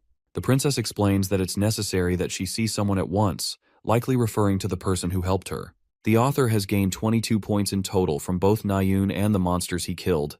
Still, he requires at least 50 more points to make it out safely. Just like Nayun, he's a little peeved with the amount of monsters he'll have to hunt. In complete surprise, one person comes to visit Hajin out of nowhere. It's the captain of the masked syndicate, hiding herself in Ijin's disguise. The author is shitting himself, wondering if she's really come here to battle him, since he knows the chick is too overpowered and can't be stopped at his current level. Hajin tries to regain his composure, and believes that she might be here for a motive of her own. He tries to chat her up casually, but the second she draws her sword, Hajin starts losing his damn mind again. He faces her with a smile, but internally, He knows he's about to get fucked in this fight. Ijin requests that he draw his weapon for the battle. Hesitantly, Hajin reflects in his thoughts that there's just no way he can take her down, so he attempts a different approach by buying himself time. Hajin thinks that there's only one deciding factor when it comes to duels. He releases the ether slime without her noticing. Ijin emphasizes that if he isn't going to use a weapon, she'll take him down. The thread reaches her and finally manages to catch her. Hajin has her right where he wanted. The captain doesn't get what he's doing, and realizes that he's choosing to surrender by taking off his smartwatch. The funniest part is that it's not even his own watch. Using the ether thread, he swiftly managed to catch her watch without notice. She's utterly shocked by this strategy. Hajin claims that cadet duels are always decided based on the person taking their opponent's smartwatch. This means, the second he presses the fingerprint recognition button, she's as good as defeated. The captain is stumped that he managed to catch her off guard like that, while the author thinks she should have done her research a little better. Deciding to be merciful on her, he tosses back the smartwatch, claiming that he's choosing to be merciful in this situation. However, the captain doesn't get what he's saying. Bro uses this opportunity to run the fuck away. Still, he has left a significant impression on the captain of the masked syndicate. Unfortunately, Valoran wasn't watching the scene unfold because she was distracted. Even though her senses have been cut in half after using Valoran's disguise ability, she was still outsmarted by a young cadet. For the future, she thinks it's best to have a spell-calling gate prepared in advance. Back to his camp, our boy is happy that he escaped in one piece. He was so close to death after encountering her. It's a good thing she was nerfed in her disguised state. Hajin has done his part for now and thinks he should refuel himself for the time being. While observing his points, Hajin's attention is drawn to Rachel, who popped up from out of nowhere. He wonders if she's trying to look for him. Turns out the girl is also hungry, so Hajin offers her a chance to grab a meal with him. To spark conversation, she wonders what he's been up to all this time. Hajin keeps it casual, explaining that he's just hunting points. Inside his mind, he knows she's trying to ask why he saved her, but she's too shy to say so. He also notices that she's injured, which is just obvious when you're facing a fiend. The food's preparing. Meanwhile, the seed of Evangel is acting crazy in his pocket. Suddenly, it darts out and dives right into Rachel's jacket, causing an awkward scene and causing her to scream. Finally, Rachel takes out the seed and is begging for an explanation of what an almond is doing inside her jacket. Bro is way too embarrassed to tell her that he's raising an almond, and clarifies that it's more of a seed. She returns him the seed, but Rachel is still pretty embarrassed by the awkward scene. As Hajin is checking on the food, Rachel finally makes the request she's been meaning to ask. She wants to team up with him behind the scenes like Suho and Nayun earlier. Hajin explains that Nayun said the same thing in the novel. Anyway, the princess explains that there may be a team out there hunting for her. She talks about Yohun. Hajin tells her not to worry because he won't be going after them anymore. The scene hints that Jonghak has already eliminated the group in his fury. Jonghak has brutally annihilated the rest of Yohun's teammates. He doesn't get what's going on, or why Shin Jonghak of all people is here. With a sharp grin, the man greets him with a powerful projectile, causing the stick to land right next to Yohun's face. The stick has a provocative message written on it as well as a location attached. Yohun tries to explain that it wasn't his doing, and that he's hunting down an innocent person. But Jonghak isn't the rational type and doesn't give a crap. This makes Yohun shit his pants as Jonghak grips his spear, claiming that he despises people like him. Grabbing the cadet's throat, he chokes him and mentions his annoyance with manipulating snakes like Yohun. The scene ends there, and we see a glimpse of the supervision tower governing the exam. A part of this team is Seunga herself, who seems to be busy in thought. Her friend comes to ask what's keeping her up. Seunga mentions Hajin's name, instead of fixating on Suho like always. She explains that while Suho is still the top candidate they're hunting for, she's managed to receive interesting information about this guy too. She was able to get her hands on a secret document called the Manhwa report. Interestingly enough, in that report, Manhwa personally believes that Hajin is a stronger candidate even over Suho. While the document is likely to be fake, they've still discovered a special thing about the boy and his ability to use light magic. She thinks his rank is irrelevant in this particular case. She doesn't have proof for now, so she's planning on baiting him through her name tag. After all, stealing a supervisor's name tag can get you 200 points. Back at the campsite, Rachel observes Hajin's bullet, confirming her thoughts. She still doesn't get how he was able to find her in danger. Something about it seems strange, but one thing is for sure. She knows it was the mage Lancaster who perpetrated the attack. In a regretful thought, Rachel wonders if it was better for her to have died that day. Meanwhile, the author is busy hunting down monsters from the World Tree, the best location for his sniping. He thinks the hunting is going easier than expected. He found Rachel in a pretty depressed state earlier, but she quickly regained happiness with food. Hajin's eyes are drawn to something glimmering close by. He stumbles upon a beautiful lake, thinking that there's bound to be a bunch of monsters with valuable points. Casting a light sphere, Hajin thinks it's ideal to bait them. Suddenly he senses someone close and addresses them. Nothing responds back, but it's clear that this person is sharply trailing them. Hajin activates his special eyes and discovers Nayun passed her concealment skill. He fires a shot next to her, breaking her concealment by startling her. Nayun is almost pissed that he did that, while Hajin wants to know why she's spying on him. She tries to make an excuse, but nothing significant comes to mind, confirming his thoughts that she was following him all along. Hajin wants to know the real reason, so Nayun gives up and confirms that she's hunting Seung-ah. This surprises the author a little, but Nayun is really curious how he managed to cut past her concealment skill. Instead of answering, he gets on his laptop. Keep in mind that no one can see his laptop, so she doesn't know why he's kneeling all of a sudden. Hajin remembers Seung-ah's part in the novel, who observes Suho initially, and then focuses on observing other candidates. That means it's likely that Seung-ah could also be following him nearby. He uses his surveillance to see where she's hiding and finds her on top of the tree. This makes the author wonder if he's become a prospect in her eyes.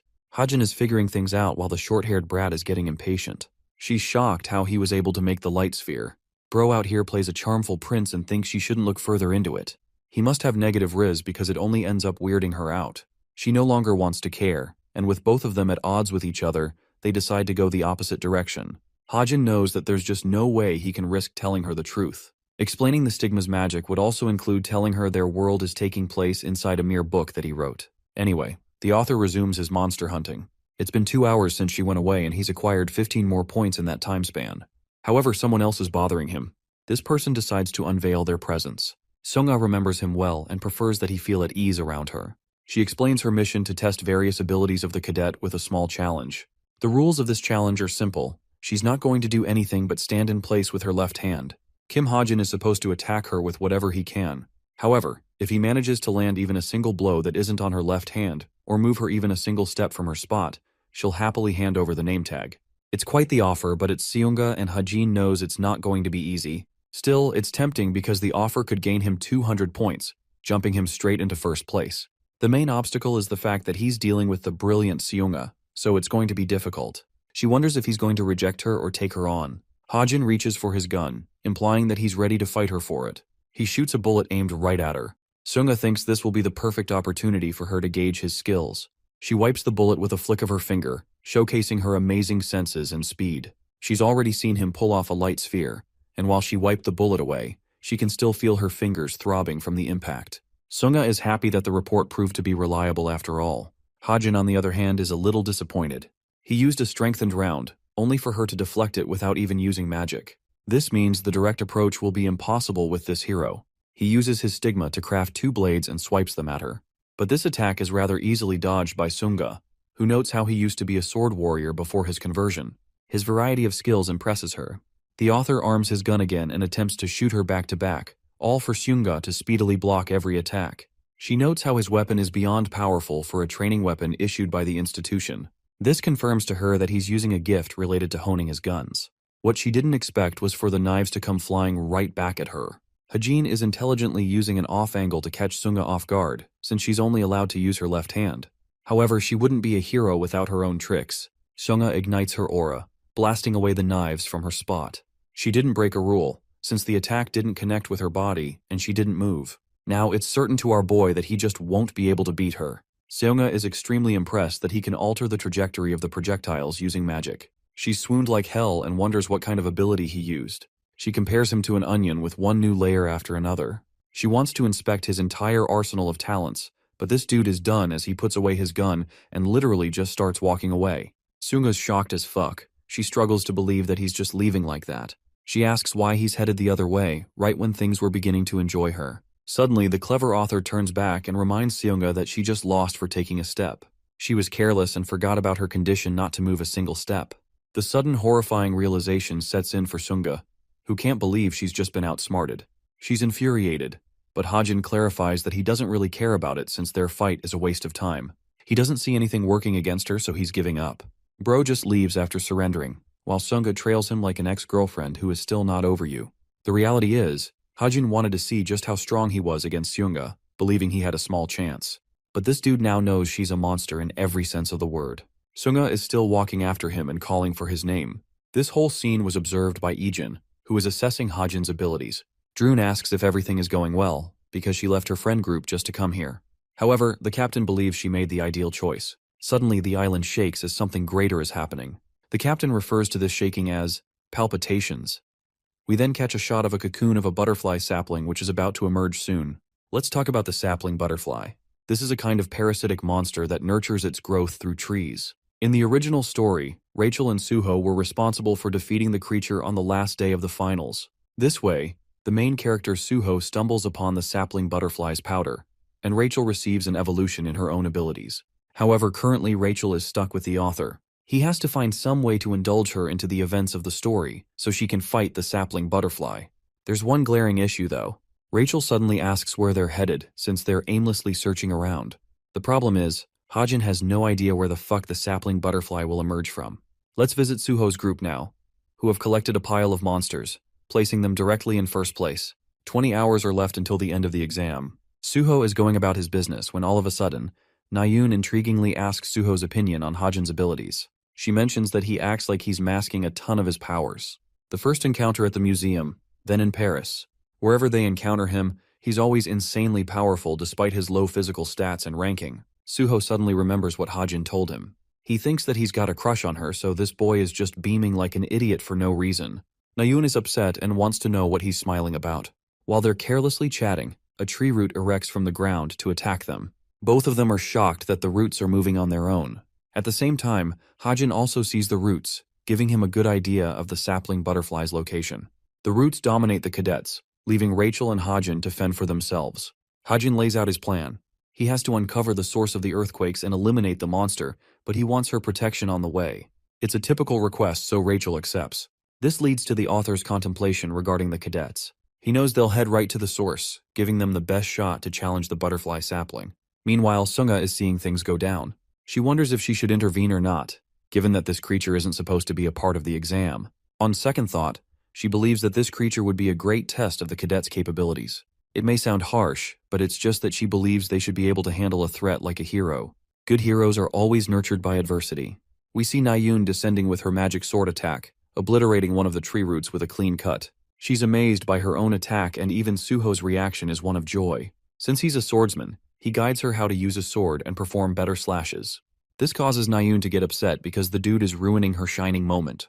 The roots seem endless but not impossible to beat. Suho realizes that fighting the roots shouldn't be their focus. They'll have to kill the source leading to the trunk. Some of the cadets point out how the tree looks particularly strange. They can see a creature swirling around in the cocoon. Suddenly the shell bursts open, revealing the terrifying sapling butterfly in its true form. The sheer size of the creature alarms the cadets. The butterfly separates from the tree and takes flight. Its wings leave a potent powder in the atmosphere, spreading it all around the cadets. Nayoon is the first person to experience its dreadful effects, as the powder is reaping away her strength. The same happens to the rest of the students. Nayoon faints, but Suho catches her before she falls. For some reason, he's the only person unaffected, while the rest of the crew is drained of energy. The reason is revealed that Suho held his breath to make sure he wasn't affected by the powder. But he's struggling to keep up and wonders if he can safely take out the threat at that time. Suddenly, Suho senses two sharp cadets coming from out of nowhere. Rachel and Hajin are fast on their feet and have already taken countermeasures by wearing masks. They're going full speed to catch the monster. Rachel observes the fallen cadets and realizes that they've been affected by the powder. The really strange part is that Hajin was aware of everything that would go down, which bothers her. He calls for her attention and points to the monster hovering in the air. He wants to defeat the monster by himself and wants Rachel to take care of the roots. Preparing his shot, Hajin releases powerful bullets, shattering the creature's wing and inflicting incredible amounts of pain. The sapling butterfly cries in agony, causing the roots to emerge from the ground. Rachel has been waiting for this moment and dices them down with her exceptional sword skill. Her eyes turn back to Hajin as she realizes the roots are attacking from underground. A gigantic root pops out and it could have killed Hajin. But thankfully Rachel acted quickly and shoved him away. Unfortunately, however, one of the roots has caught her right foot. It snatches her away and propels her right into a tree. Hajin is worried for Rachel, allowing himself to get distracted. The roots target him next, and it looks like it's all over for him. All of a sudden, the main protagonist of the story, Suho, makes his valiant entrance, saving Hajin's life. Unfortunately, because of his previous attack, the poor guy compromised his breath. Hajin's attention is drawn to the defeated Rachel as he's afraid she is knocked out. Surprisingly, the seed wiggles its way out of his jacket and bounces away to find its mother. Hajin is literally losing his damn mind seeing this thing bounce in the air. The seed strikes Rachel's face and starts adoring her. Hajin is pissed right now while Suho calls for his help. His condition is also getting worse, leaving them with little options. Hajin reflects that he can only use 3 fire bullets using stigma magic, but that also means he's got only 3 shots to take the creature out. Turning to Suho, the author confirms he needs his help. Out of nowhere, someone casts an electrical strike upon the sapling butterfly, knocking it down to the ground. Hajin wonders who took it down. The figure is revealed to be the captain of the masked syndicate. Crackling lightning surrounds her figure as the sapling butterfly crashes to the ground. Hajin suspects that she might also be after the powder. Now that Suho is given the opportunity to strike, he uses his last bit of power to deal the killing blow. The monster plummets in defeat, while Suho's strength wanes from his body as he collapses on the ground. Ijin stands before the sapling butterfly and reaches for the object she came looking for. Suddenly, Hajin confronts her and demands her to stop, claiming that it's not something she should be taking. According to the author, not even the captain knows the function of the powder at this point in the story. In fact, she's just retrieving it to resell the product and make money. But that's going to steal Suho's powerful development. He needs a strength buff by acquiring the powder to take down future enemies. A disinterested Ijin checks her surroundings and sees that everyone except for Hajin seems to be knocked unconscious. With the effects of the powder wearing off, the captain can't believe that a typical cadet like Hajin can resist the power for so long. She's found him an object of interest and plans to observe him closely in the future. Speaking of which, Hajin is blocking out the effects by using ether to conserve his breathing. He tries to wear his mask again, but then all of a sudden, Ijin engulfs him in a portal of black. Inside this spatial dimension, the captain reveals her identity. She knows that Hajin always possessed knowledge that it was her from the beginning. He tries to play it safe and remembers the name she told him back when they met at the midterms. For a fast minute, even the captain can't recall that name, because she has so many aliases that it's hard to keep up. She remembers the card she gave him with a fake identity attached. Hajin wonders if she's some kind of test supervisor. The captain is suspicious and probes him for more information. He tries to gaslight her, but she issues a warning shot with a serious look on her face. The captain is prepared to eliminate him, but suddenly remembers she's supposed to act like a hero. The author is scared shitless and explains that he figured it out when he gave her the smartwatch. He adds that he's got special eyes, but even she knows that brilliant eyes won't just help anyone to see past Valoran's crafted disguise. As she stands before him, the captain theorizes that his magic ability might be inherently linked with anti-magic in attribute effects. In that case, every aspect of magic being produced from his body will wield anti-magic properties. This is the only way he would be able to see Valoran's ability, by concentrating the effects in his eyes. Believing that assumption, the captain is now completely persuaded by Kim Hajin's value as an asset. She breaks the illusion sphere, and in goodwill, decides to share the sapling's powder with him. The captain has a condition of her own, but Valoran stops her at the last second by reminding her not to blurt something stupid. Lo and behold, the simplest thing she could ask for was Hajin's phone number. After the conversation, the author feels a breath of relief. He was convinced it was game over for him. Still, he got what he wanted. The sapling's powder is his for the taking. The captain's intrusion messed up the timing of things. Hajin wonders how he can safely deliver the powder to Suho without racking suspicion. Suddenly, he remembers both Rachel and the seed that was tending to her. Her body is glowing in a beam of light. Hajin is scared because the seed is finally undergoing its hatching state. The beam of light blinds Hajin, while Rachel slowly wakes up from her dream. She spots a girl before her eyes, a girl who embraces her with love, healing all of her injuries. Something about this girl feels familiar to her. Rachel realizes that she looks like a younger version of herself. The girl tries to communicate with her, but Rachel couldn't comprehend her words. She wants her to try and repeat what she said. Unfortunately, her dream ends with Hajin rushing towards her. There's a mini Rachel sitting next to her. Evangel addresses the horrified Hajin as her father and tells him that her mom has fallen asleep again. Youngin and the others are knocked out and finally regain consciousness. They see the dizzy Hajin carrying Suho, while Seunga manages others. The 4th day of the final exam finally ended. They are on their way back to the institution. We see Hajin in a contemplative state, as the finals have ended. Though the sudden appearance of the butterfly caused some issues, additional points would be given to the ones who were involved in taking down the monster. Inspecting his smartwatch, Hajin realizes that she has yet to contact him. After all, the captain has taken his contact information for their plans. Still, he doesn't get what made her so interested in him specifically. While he's busy in thought, Nayun comes and asks how he was able to beat the sapling butterfly. The author doesn't get what she's talking about, so she reminds him how she was put to sleep because of the powder. She learned from Suho that he beat the butterfly by smashing its wings. However, it doesn't make any sense that he could smash a creature's wings with a handgun. Hajin also politely asks why she is suddenly invested in using a sword instead of her bow. Of course, he loves stirring the hornet's nest, causing Nayoon to blurt out in anger on how he was the one who asked her to. Hajin tries to switch roles here and acts like she might face difficulty if she used a weapon with less experience during combat. However, she's fine with that, since she's quite decent with a sword, and won't be facing much trouble.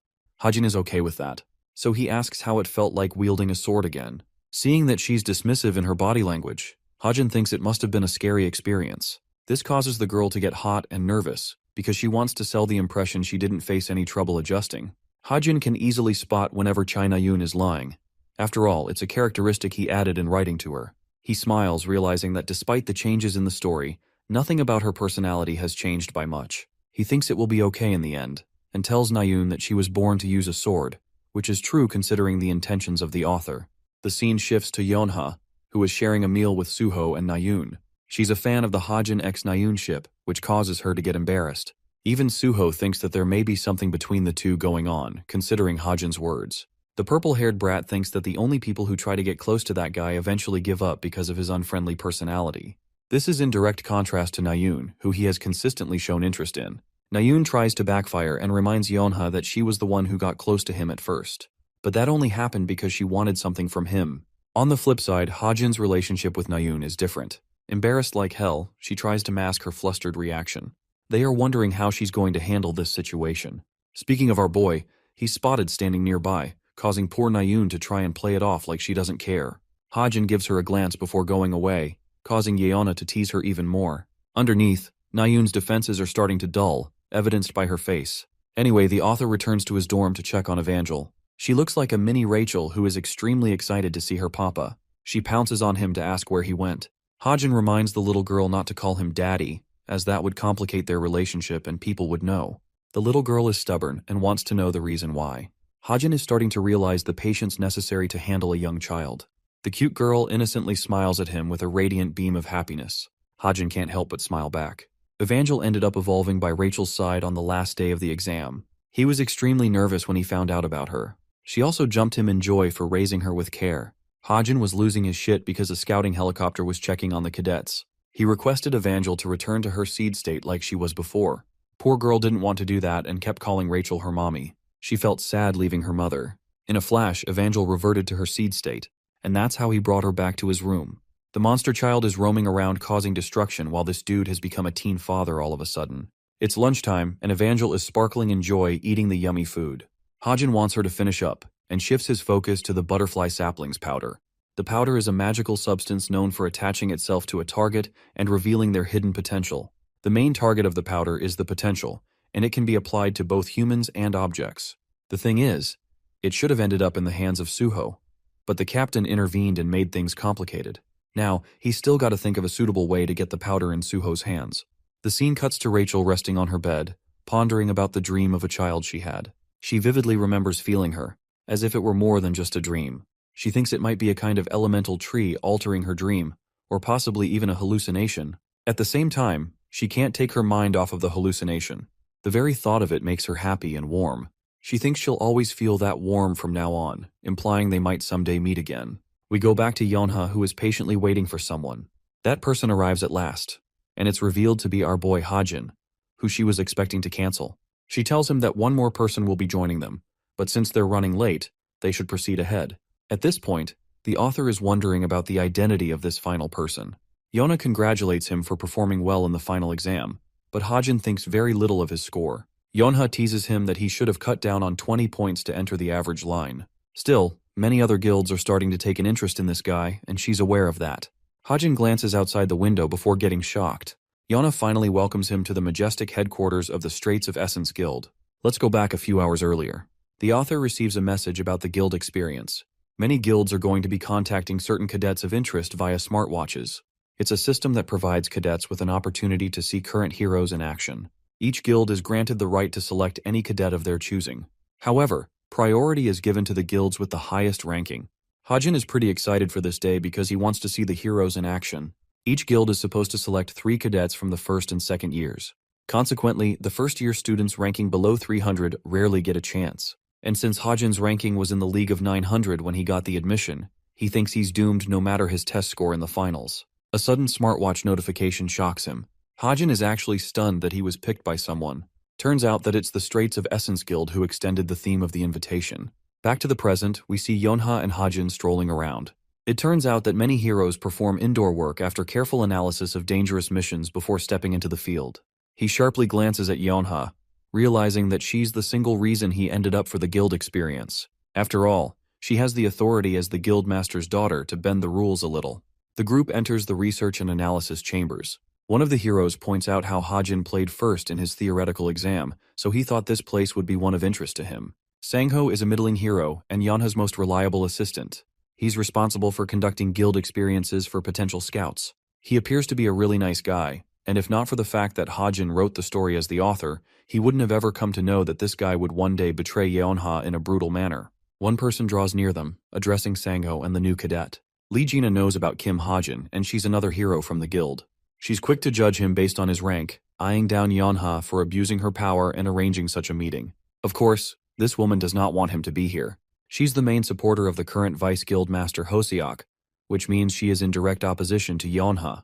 However, her resentment towards Yonha is temporary and is supposed to shift in the later part of the story. She becomes the Vice Guild Master eventually and becomes her strength. Sangho tries to offer Hajin's merits as he placed first in the theoretical exam, but she thinks that's not an impossible feat. She doesn't see the importance of education at the cadet level and tries to get the better of Hajin. Gina thinks it would be a good idea to test his ability and hands him a report to solve. Sangho reminds her that she isn't supposed to be sharing confidential data.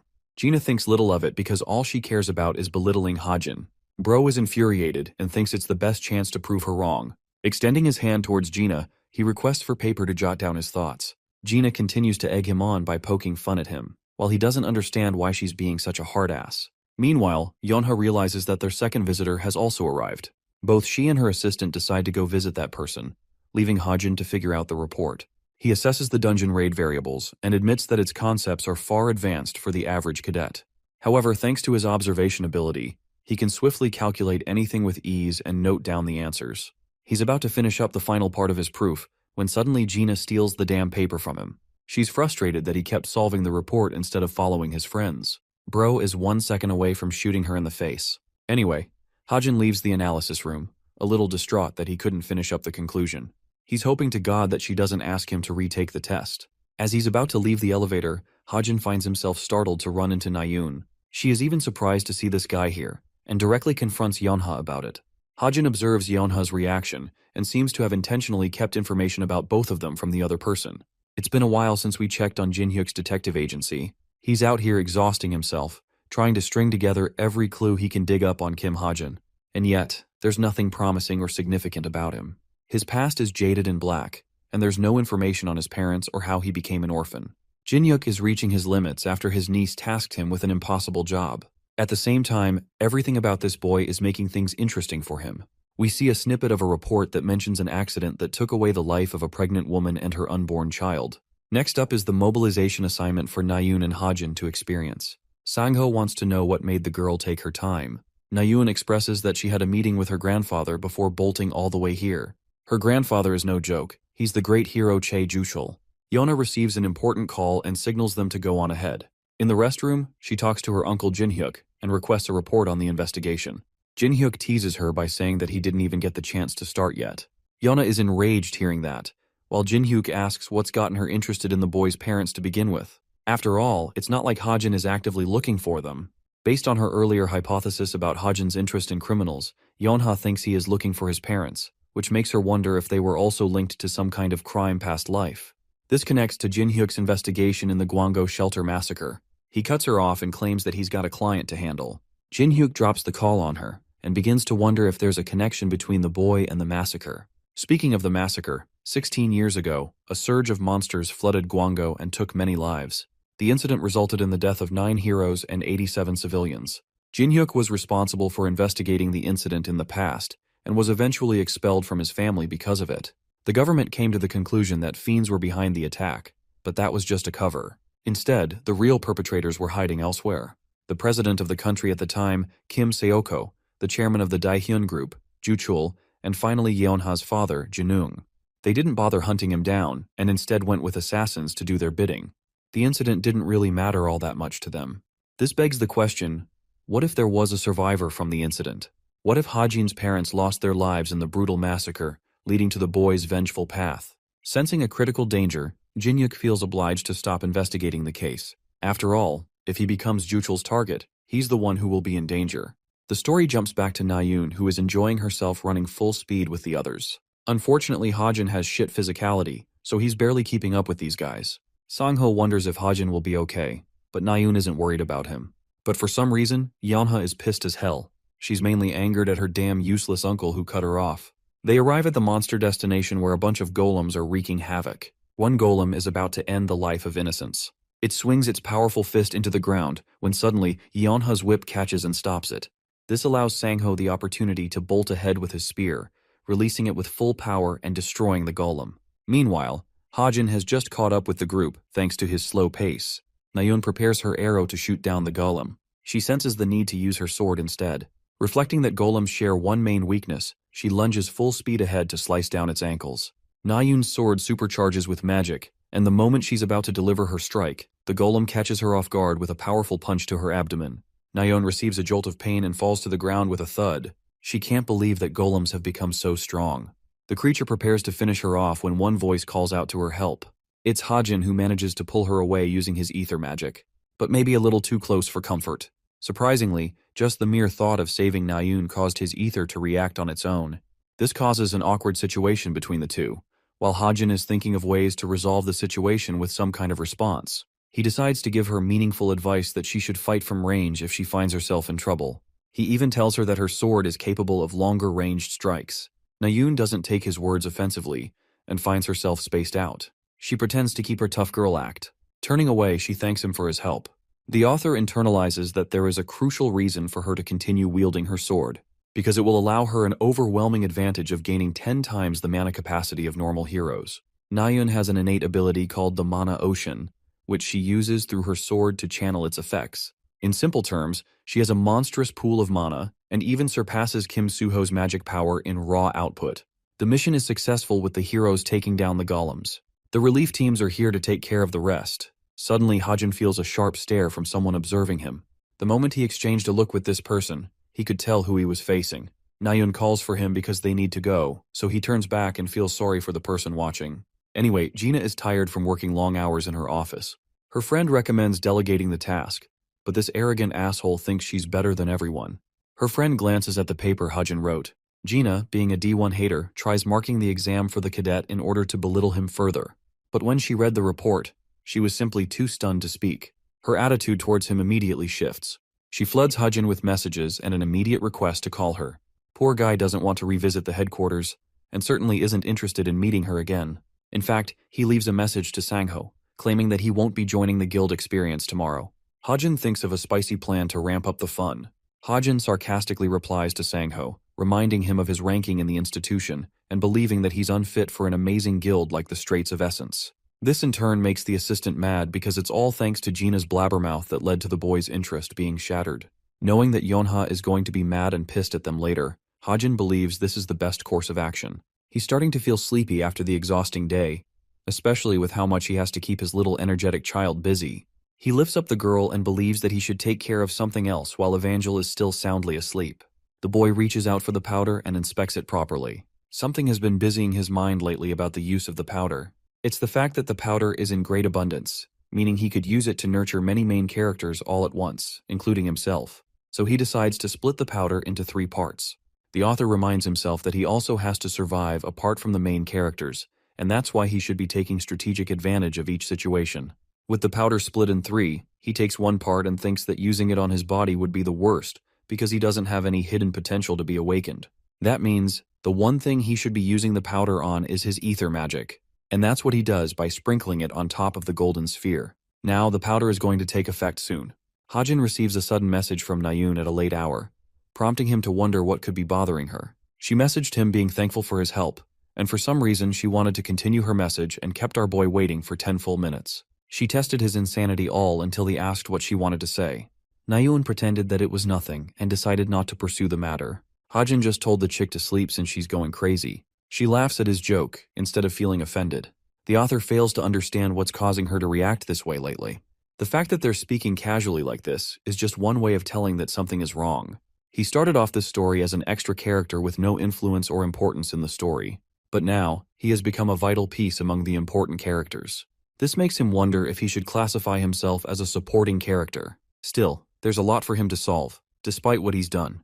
The scene transitions to the hard-working Yeonha, who is exhausted regarding the amount of work she's been having to do lately. The Straits of Essence Guild has its personalized intelligence team, but they're lacking when it comes to information gathering. That's why Yeonha is attempting to recruit new agents for the role. Of course, she's still mad at her cheeky uncle who left the investigation halfway, leaving her to do the dirty work. Surprisingly, Nayoon calls her at the late hour. She picks up the call and explains that she's busy doing work. Nayoon keeps it simple and tells her that she and Suho were planning to attend a seminar and wanted her to come. This girl is such a simple person. She was going to refuse until she heard that Younghak was going to attend the event. Yeonha seeks to end the call and asks if that's all. However, Nayoon shifts the topic and talks about the drone footage that was recorded yesterday in their fight against the golems. Yeonha confirms that she did. After all, she's the one who has to write a report on the guild experience for management. Sharp as she is, she immediately realizes that Nayoon is trying to emphasize the moment where our boy caught her. The footage was able to capture a really good angle of the two against each other. Nayoon is begging to God she doesn't spread the shot around, but Yeonha continues to tease her by asking if she felt nice being held like that. Their girl talk ends with Nayoon getting flustered and Yeonha ending the call. We finally see Nayoon's perspective after the call ends, only to find out that she's a ball of pink embarrassment. Meanwhile, Yeonha is convinced that Nayoon is trying to stop herself from believing in the truth. She happily returns to her work, uplifted by the conversation she just had, until she receives a sudden message, which shocks her so much that she gets up from her seat in disbelief. Kim Hajin voluntarily decided to resign from the guild experience because of Gina's stupidity. She's now infinitely more mad and talks shit to Gina for ruining a spectacular prospect. She's also mad at Hajin for always doing the opposite of her expectations. Going back to the author, his story points are receiving a hit because of his increased influence in the story. Hajin wasn't expecting to receive many points lately, and thinks it's only best to spend these points on the right purchase. In a pensive state, the author admits that his physical stats are going to lag behind the rest of his abilities. His greatest strength is being strategic in the fights he chooses, like applying the powder on his ether magic. In the same manner, Hajin wants to spend his story points into his weapon. While it seems like a risky bet, it's worth the effect since his luck is always there to help him. Deciding to go all, the author confirms to awaken the ability, begging for things to go right. Tapping away at his keyboard, he confirms the activation, scared of what could happen. But when he opens his eyes, the system meets him with a sad outcome. The quality of his ability was reduced due to a lack of story points. However, his luck factor saved him at the last moment, so he didn't really lose that much. Hajin is relieved but not really satisfied with the outcome. It was a ridiculous idea, but he's glad that he didn't lose that much. With the preparation phase finished, he remembers why he's choosing to enhance his abilities right now. Peeping at his smartwatch, Hajin receives a notice from the travel club's next decided destination. It's about time the main storyline resumes from where it left off. The past whole week, Hajin has deliberately decided to go all in on his physical training. He didn't want to give up on his body despite spending points on his weapon. It always leaves him exhausted at the end of each training session, and he doesn't really find himself improving his physical stats to the level of a regular cadet. Activating the ether magic, he's glad that at least the development of his ether is finally complete. More information about the ether's properties is provided. It's basically a fluid that can be manipulated into any shape or use case. Thankfully, Hajin has raised its physical strength modifier to 0.7, and there's also a detailed materialization function now available, influencing the color and texture of the fluid. He plays around with it and decides against making guns since they're just too difficult. So in order to test the fluid, he manipulates it into a knife. The effect worked successfully and passed as a regular knife. However, one thing is different. Pop in the use of his observation ability, Hajin learns that each materialized object gains a strength boost up to 44%, so his current blade is way stronger than the real one. He throws it with full strength to test its strength, causing the blade to cut past the boulder, something a regular blade could never be capable of. The detail materialization is an amazing boost paired with the random boost system. Both abilities are pretty strong, despite being weaker than mythical weapons. Hajin wants to use this ability to deceive his opponents when the time's right. He mentions how careless people are prone to receiving injury from even a simple knife, which is a good thing for him in this case. The scene transitions to the lovable Evangel, who is playing around with the ether fluid. Hajin tells her to stay in her room while he's gone for his club activities, even promising to buy her something delicious if she promises him. He teases the cute potato before deciding to head off. Evangel waves at him with a cute smile and anticipates his return. Meanwhile, Rachel receives her servant who wants to come and ensure her safety. After the recent incidents, the institution has decided to place important personnel guarding her. There's also talks about the cadet who saved her life. The Royal Guild is interested in scouting Kim Hajin, which makes her very happy. After all, she knows for a fact that his fighting prowess exceeds that of a bottom ranker. She suspects that other guilds are probably already on their way to extending their offers. Of course, they can't do much at this stage since it's illegal to seriously offer an invitation at this level. The Royal Guild doesn't hold the same ranking as the best Korean guilds. However, they do have one of the best systems to approach cadets. This way, Rachel thinks they could create the most valuable offer for Kim Hajin compared to other guilds. Let's jump ahead to the travel club's president, who is introducing the group to England. Burning hot as it is, Nayoon's a little upset. Yeonha questions why she decided to swoop in with her cadet uniform on. What's more, the chick is shocked that our boy is chilling despite wearing a jacket on top of his damn uniform. Psychopathic behavior. Bro gives her a thumbs up stating that he's all well. What these guys don't know is that he's using the royal black coat he received from Rachel, which regulates body temperature according to the environment. Suho and Hajin are amazed by the architecture of the country. Turns out their final destination for the day will be a spot that doesn't exist in our world. It's the Clancy Islet, a floating island. The only way to get there is via the use of a portal. The author explains that this artificial island is owned by the government and is made out of floating stones. It's a place where currency flourishes, allowing for entertainment and opportunities, auctions, and even product launches. It's basically considered the Golden Island comparable to Las Vegas. Above all, it's the center stage for the story's next arc. Having hopped on the Clancy Islet, Nayoon is beaming with happiness. Suho is surprised to learn that both Yeonha and Nayoon have been here once before. Poor girl remembers that she last came with her brother, and right after that, he was caught in a terrible incident. Suho tries to help ease her mood and wants her to be the one to help him navigate the place. Nayoon is pumped to do that for her group. The club president explains that there will be an event on the islet in the evening. Thankfully, they've all been granted permission to join. He recommends they enjoy time by themselves until they gather around for the event. Nayoon excitedly raises her hand for a question, inquiring if they're permitted to check out the casino. This chick is a gambler. It turns out that the cadets are treated as adults, so they're allowed to explore the casino area.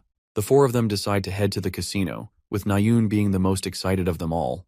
This casino is glittering with gold all around. Hajin wasn't expecting the place to be so bold in its appearance.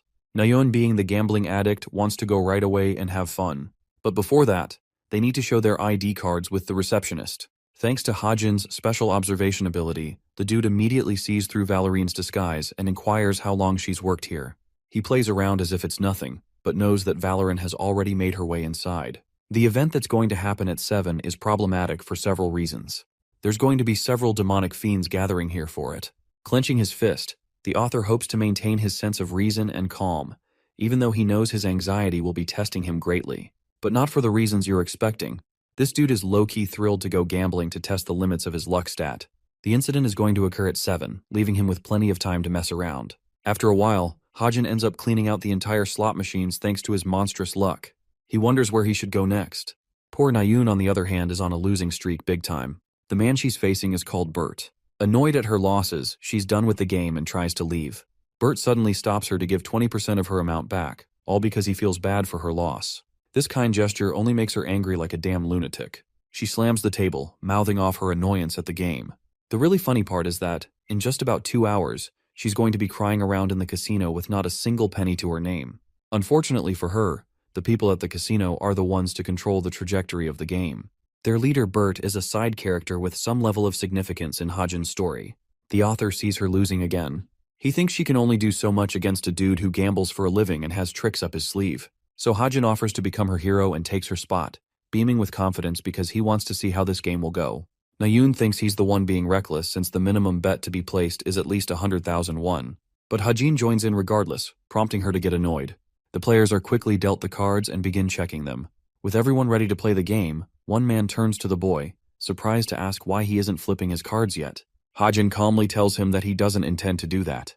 Thanks to his observation ability, he can see them even while face down. It seems like crazy behavior coming from a kid, so they wonder if the boy knows how to play this game at all. The author doesn't care much about his banter and intentionally reveals the card with the lowest value. The man is fed up with Hajin looking down on him and acting arrogant, but our boy reminds him that he's the one who decided to talk to him. It causes a scene until Bert calmly takes control of the situation and reminds his friend that they're dealing with a cube cadet, so they have to be respectful. Now when it comes to Bert, he's equally as stunned by Hajin's stunt. but he's a fine actor who is trying to maintain his composure, that is, until our boy breaks it, of course. A while passes at the casino.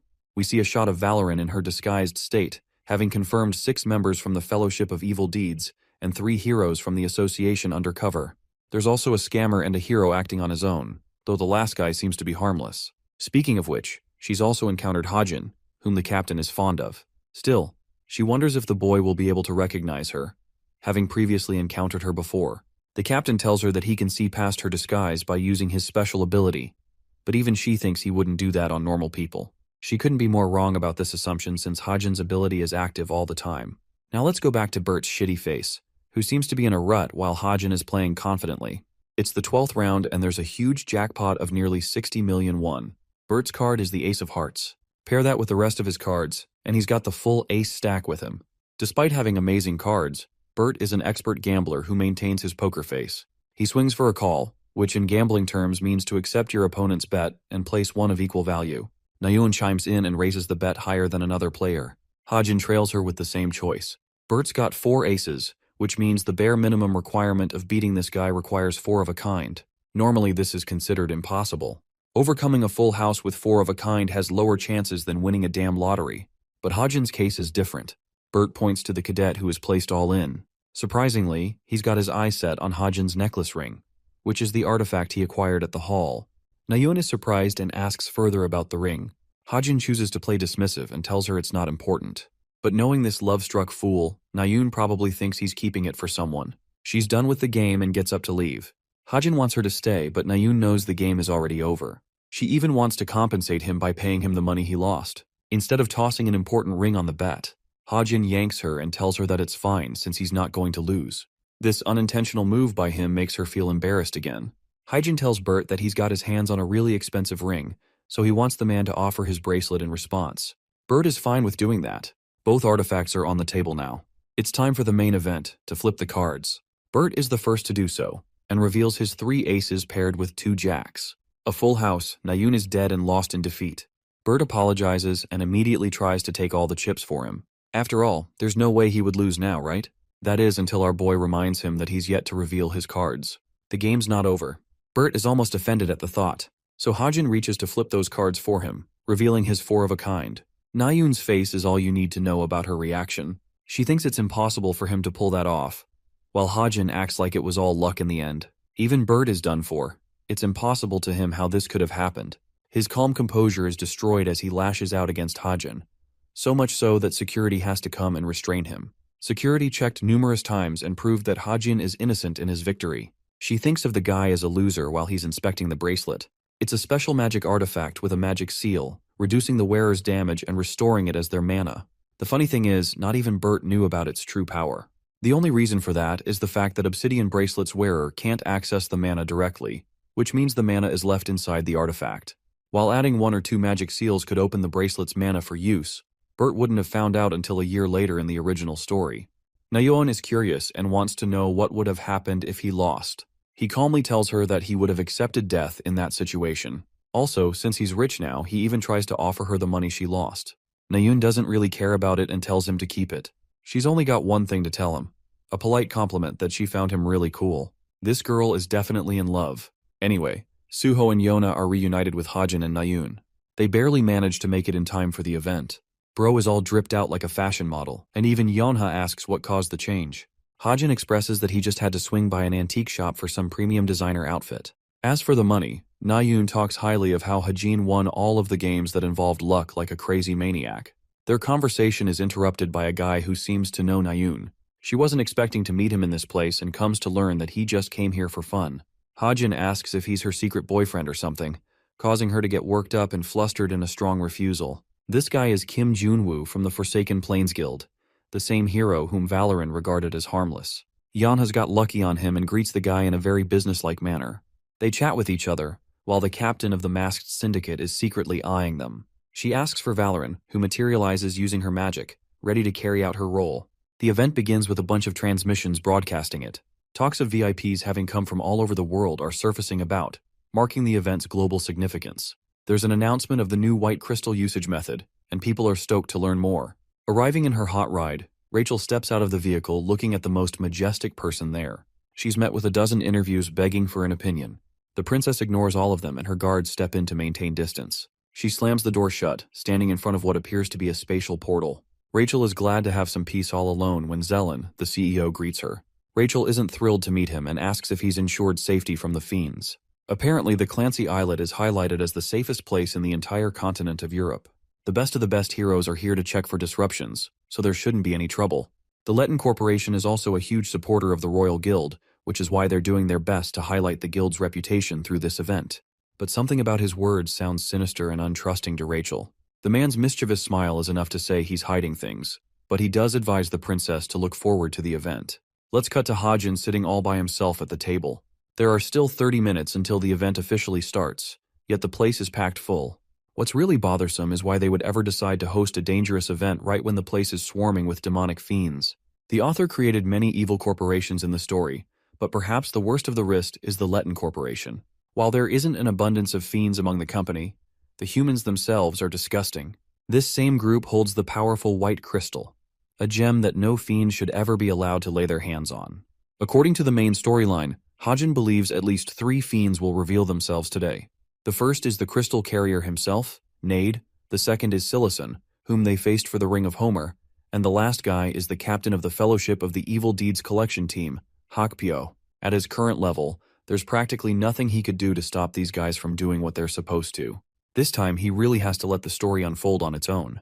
An unexpected visitor calls for his name. It's the captain of the Masked Syndicate, who surprises him with her sudden appearance. She uses security as her excuse for patrolling the area, while Valoran is teasing the captain for talking to her crush. Hearing that, she gets insanely pissed, and poor Hajin is left wondering if he's the one who made her mad.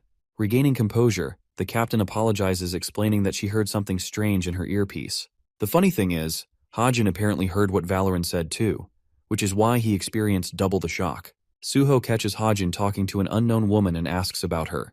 He introduces the captain as Xiao Feng, a personal acquaintance. Hajin extends his greetings by introducing his friends. The captain acts like she knows them thanks to their exceptional ranking. One other guest decides to chime in, and it's Junwoo. He's very much interested in knowing how Xiao Feng knows about the cadet. Additionally, he's interested in knowing about her guild association, which means this dude has probably caught on to her. We jump forward to the event finally starting. Both Suho and Yona are together, leaving Hajin with the other two. Xiaofeng doesn't answer his question and states that she is going to return to her assigned position. She quickly leaves, while Hajin is sweating bullets, hoping that this clown didn't figure out her identity just yet. We then see Rachel observing Hajin's table from the top. She also notices that he's wearing the same royal black coat she offered him, making her smile. The event takes off with Zelen introducing himself as the CEO of the company, highlighting his efforts to propel innovation. He talks about the source of power responsible for motivating the monsters in the first place. It's mana, and after receiving natural condensation, mana becomes a treasure withholding amazing power. From among such treasures, the white crystals of mana are extremely valuable. In the history of mankind, only 480 of them have been discovered. The only problem until now was identifying their usage. But now, Zealand has good news to share as he unveils the cloth from the artifact. Thanks to his corporation's exhaustive efforts, they've discovered the best way to use the white crystal. The big reveal is in the form of a white crystal resting in enclosed chambers, its purpose yet to be shown. The audience offers their applause in curiosity and amazement, while Hajin patiently waits. The vacuum cube chamber shares a connection to the Persian Empire and its rich history. While the announcement is going on, Rachel is sharply observing a bunch of shadowy figures who are suspiciously moving around. At first it seemed like these guys were security staff, but the princess is beginning to doubt that now. She knows something bad is about to happen, yet she can't act recklessly to confirm it herself. It's then she notices Hajin standing up and swiftly leaving without a reason. It doesn't make sense for him to go away when the event isn't even finished yet. This concentrates her chilling doubts on Hajin, who seems to always be caught in trouble and even has a mysterious vibe coming from him. It's hard for her to not see him as a suspicious figure. Rachel directs her guards to check in on suspicious activity taking place in the hall. Both of them dash away, leaving her unattended. Rachel plays around with her ring and activates Shadow Unfurl, allowing her to mask her presence. This allows her to freely move around unnoticed. Her primary concern is going after Hajin, knowing that something is definitely brewing behind the scenes. Both Zelen and Hajin considered something will happen in the Clancy Hall. An investigation regarding the Letten Corporation's internal documents has already been conducted. The item in Tay Clancy Hall is deemed a real artifact, and its essence is ancient earthenware. The thing is, no one knows why Zelen pulled out a risky move by putting the real artifact up for show instead of a replica. Hakbyo thinks that the man must be overconfident in his approach, and thinks that this will somehow influence the company's stock price. It seems like an okay idea in theory, considering the fact that the entrance portal of the Clancy Islet is properly monitored. The island was also created with the help of magic, which means artificial ports of fiends are also rendered useless in this domain. So in this situation, Hakbyo and his group used an aircraft to do their job, something no one would expect for fiends to do. Anyway, Hajin is walking his way to an unknown location with Rachel slowly trailing him behind. She's very cautious and wants to observe him from a distance. Thanks to her concealment skill, she catches brief glances of him as he's fiddling with the door leading to the rooftop. There's the fact that the doors won't open for security reasons. Hajin thinks for a moment and reveals a hammer, completely baffling Rachel with his approach. She wonders if this idiot is planning to knock the door down. The Clancy Islet strictly prohibits its visitors from carrying weapons, which is why a tool in this situation is the closest one could manage as a weapon. However, the idea of smashing a fortified magic door down with a hammer sounds ridiculous. This dude doesn't really care, and seriously swings the hammer full speed, obliterating the doors and leaving Rachel stunned to speak. She can't believe what the fuck just happened. This dude is just casually walking with Superman levels of strength. Suddenly she hears the clamoring coming from the hall. Destruction has begun as various fiends have begun their onslaught. They're massacring people in cold blood. Even Zealand is pinned as one of the fiends gets their hands on the white crystal. The fiend is suddenly attacked by a hero. By the end of his attack, the hero is pleasantly surprised that he dodged the attack and casted a multiplication ability, making this guy a really annoying opponent to deal with. Jin Shangchen introduces himself as an elite hero, but for some reason, the copies of the villain choose to scatter and run away. Shangchen calls him a coward and doesn't even want to know which one he should catch first. Observing the scene is the captain of the masked syndicate, waiting to make her move. The monsters are wreaking havoc in the event, leading Nayun to wonder what just happened. There are not just fiends, but also monsters for them to deal with. Junwoo worriedly comes rushing to her aid, though he's covered in blood. He tosses Suho a sword to fight with, since he couldn't bring his own. Junwoo knows it's necessary for him to fight after all. He snatched it off a fiend and wanted him to make it work. At the rooftop, Hajin is observing what's going on. Like the original novel, Nate ended up duplicating himself into 8 copies, and ran off with the white crystal. Now one hero is pursuing one of the copies, but that bastard doesn't have the crystal, so it's pointless. Valorin is also pursuing one of the copies, having disguised herself. But this Nade is also fake. And then there's the captain chasing the real Nade, who does have the white crystal according to the original story. She's jumped by a bunch of fiends who outnumber her in a surprise attack. But they keep forgetting how powerful this woman really is. She sends out a tiny little ball of black, which makes her opponents severely underestimate her skill. That is until they come in contact with the sphere that is sucking the very existence of the person near it. The man roars in pain as his body is expunged into the crushing weight of the black hole. The sphere pulls in the rest of the fiends as well, who all are swallowed by the attack. Even Nade is scared to find out the move she just used. A black whip swiftly catches him and impales his body, mercilessly holding him in place. Even though Hajin is the one who wrote about her abilities, he still thinks she has a deadly fighting style. Focusing on the original events, the white crystal will now end up in the hands of the masked syndicate. But then there's a shock. Turns out that in this timeline, this Nade was also a copy and doesn't have the real crystal on him. This immediately prompts the author to check on his laptop if the story has any planned changes. Still, there isn't any message about it, which means it shouldn't be a major or direct change. Rather, this change is caused by shifting the variables of the story. But there's the issue that Hajin is clueless on how to handle a situation he knows nothing about. That is until he remembers his stigma mark, his last hope in this situation. By casting magic power from the stigma and focusing on his eagle eye ability, Hajin could severely increase his perceptive powers. Using that, he's able to scan through walls and observe the surrounding areas with ease. The author has yet to find the white crystal and desperately searches for the person who has it. One vehicle catches his eye. The person inside has the cube vacuum, but something happens causing Hajin to jolt away. The author staggers as information is being flooded to his brain. He overexerted the use of his powers, but this is no time to rest as he jumps off to see the white crystal. Hajin lands near a motorbike and finds it convenient timing. He hops on and apologizes for stealing the bike. Hajin revs it up and rides away. The scene transitions into the reckless state of the Clancy Hall, where Nayun is doing her best to help evacuate the people. Hajin comes and asks for her, causing her to get irritated that he didn't arrive sooner. He tosses her something valuable, and it turns out to be the magic sword he stole from Sidious. He explains that it's supposed to be a weapon suiting her abilities after all. She can't fight fiends without anything to use. This magic sword is special in its ability to react based on the mana capacity of the healer. As previously established, Chase Nayun holds a monstrous pool of mana, which means she's going to rival any fiend she encounters with this powerful weapon.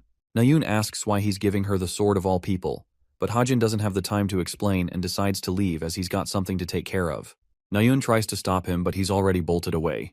Having acquired some distance, Hajin tracks the location of the vehicle containing the mana crystal. He speeds up to narrow the gap as quickly as possible. The dude inside the car is curious about how long it will take for them to leave. Suddenly, Hajin comes crashing his bike against the car, forcing a powerful impact that flips the vehicle on its head. He finds himself catching a breath after putting so much strength into the tackle. The dude frustratingly kicks the door open to kill the bastard who put him in this position. More importantly, he's waiting for his escort to arrive. Hajin realizes that this guy always had backup on standby, which is why he was so confident just now. The escort is a cargo plane, but what they don't know is that the author is planning to spend the necessary story points to send it back. This greatly shocks the man holding the white crystal, since they're leaving him without any explanation. The aircraft simply zooms away, and now this dude doesn't have anyone to fend for his life, causing Hajin to draw near him. He pops a suggestion for them to have a small conversation. Suddenly, the author senses a sharp presence coming from another direction. Seconds after, an enormous blast descends from above, obliterating everything in its past.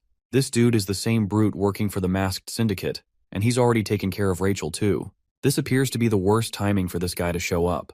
The author's advantageous situation has just flipped. He experiences an even greater shock when he sees Rachel's unconscious body by his side. Preparing to fight, he readies his ether magic. Hajin wasn't expecting things to get this complicated. Jong-young sees what he's trying to pull off and recommends that he doesn't engage in a fight unless he's looking to get hurt. But the author isn't ready to back down and aims his gun at the briefcase containing the white crystal, threatening his opponent. Jong-yun realizes that Hajin's concern is regarding the princess, and states that he only brought her along because he figured she was also tracking down the crystal. He doesn't get why she's important to this guy, but he does have a bone-chilling dilemma for the cadet. He asks Hajin if he's so confident about pulling the trigger before he rips Rachel's head off of her shoulders. The author refuses to back down and prepares to pull the trigger, reminding the villain that if he doesn't stop here, he'll just destroy the very thing they're after. Impressed by the boy's tenacity, Jong-young decides to concede and tosses Rachel's body to the ground. Now she's left in the middle of the battlefield, prompting the man to demand for the mana crystal now. Hajin swiftly throws the briefcase and the guy catches it without any trouble. The thing is, the author wasn't really going after the crystal as he knew it was going to be out of reach for him. At best, he could use it as a bargaining chip to save someone's life, which in this situation happened to be the princess of the royal family. He wants to ask her a bunch of questions, when suddenly, Jong-young reveals a sinister smile and attempts to catch the boy off guard with a fierce and sudden strike. Hajin's "oh shit what the fuck" face is all you need to know about his reaction, especially with a fist blitzing at him full speed. The powerful attack unleashes a shockwave, impressively implying Jong-young's raw strength. The smoke clears with the villain standing impressed by what he sees. His fist was stopped just moments away from the boy's face.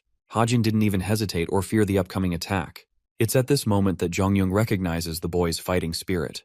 He was just testing the kid, and is now convinced that he's someone talented. Calling his performance commendable, Jong-young walks away from the author, who finally releases a sigh of relief after he's gone. The situation was so tense that it makes Hajin collapse on his knees. It was the very definition of facing a near-death encounter. Right as he was busy in his thoughts, a fist was checked in his face just inches away from impact. There was nothing in his arsenal that could have saved him from the brutal attack. If he had even made the slightest mistake, his head was as good as gone.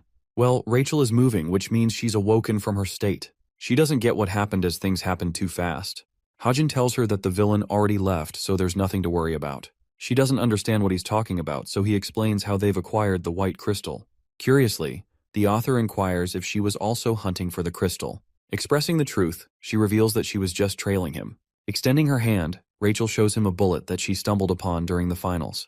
Hajin realizes that it must have been when he used the sniper rifle. He tries to reach for it, but she quickly snaps it away, placing it back in her pocket. Rachel was worried for him, which is what made her trail Hajin, but unfortunately she got overpowered by the enemy and lost. Sensing the opportune moment, the princess inquires why he decided to help him out back during the finals. It wasn't just the midterms, but also the finals, which makes her wonder why he's going out of his way to help her out. Rachel thinks he's intently keeping an eye on her. It's a tough situation to answer, so Hajin slowly confesses an excuse. Bro says he's her biggest fan, which comes out weird. He blooms in his confidence and talks about how he signed up for her fan club online too. Deep down, the author wonders if he overdid it. After all, He can't just tell her the truth.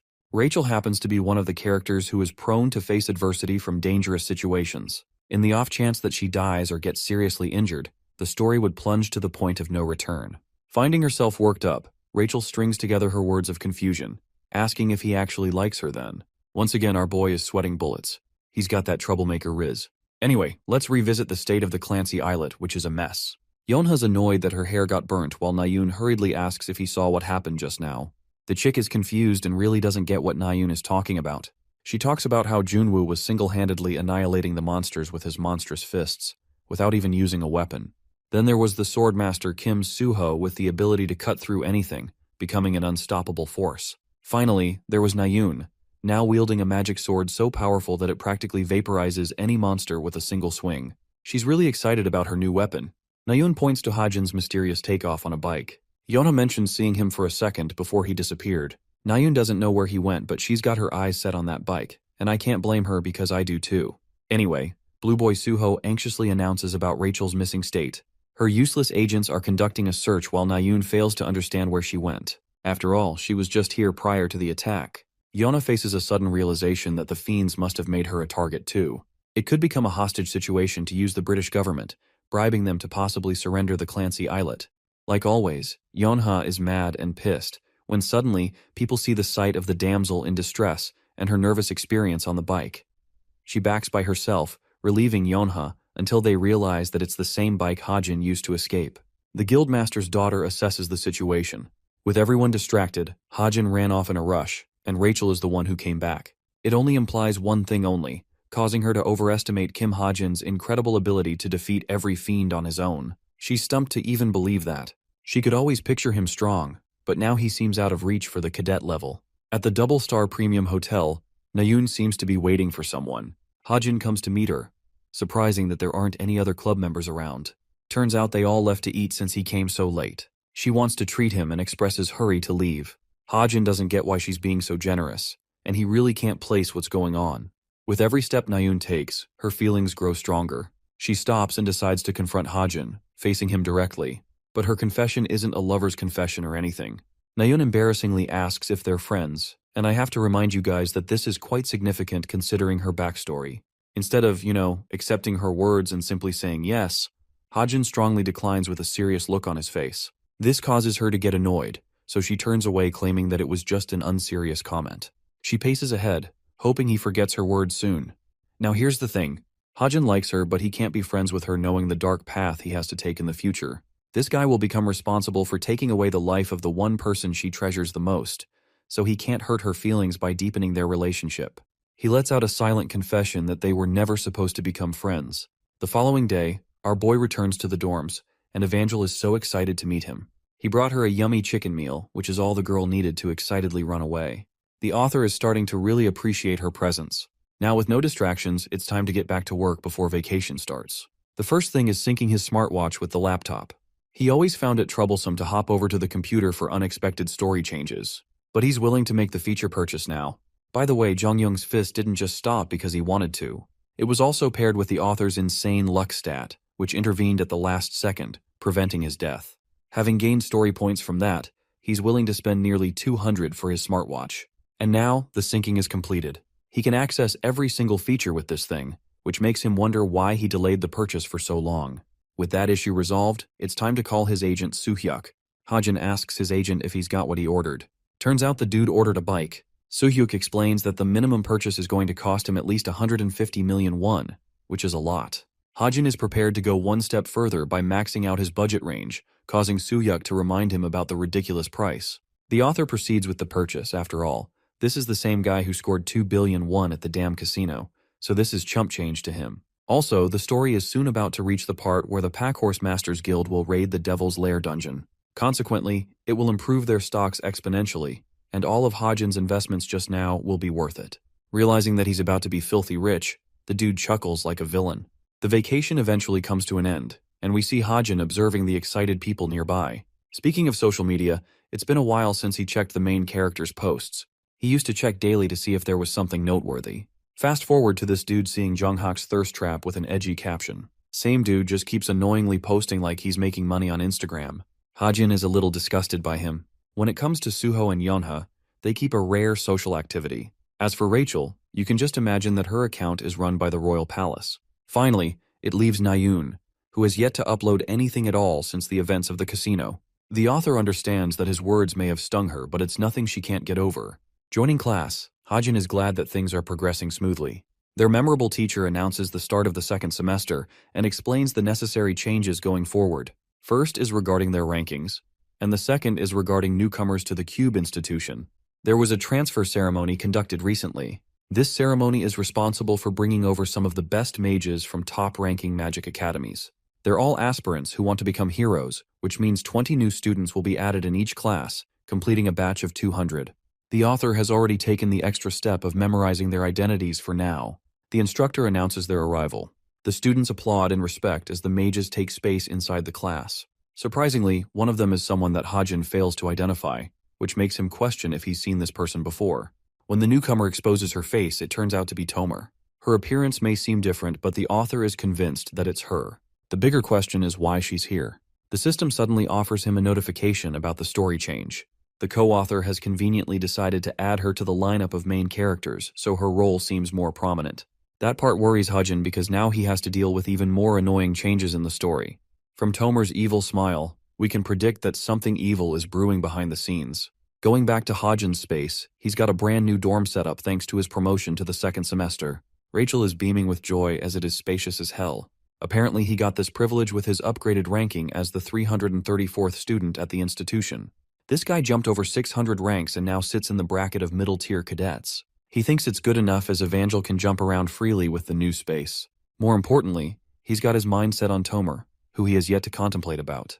Hajin politely tells Evangel that he's heading to class and leaves for his business. The first class of this semester is conducted in an outdoor training session with their instructor. The goal is to help establish a connection between the newcomers and the old.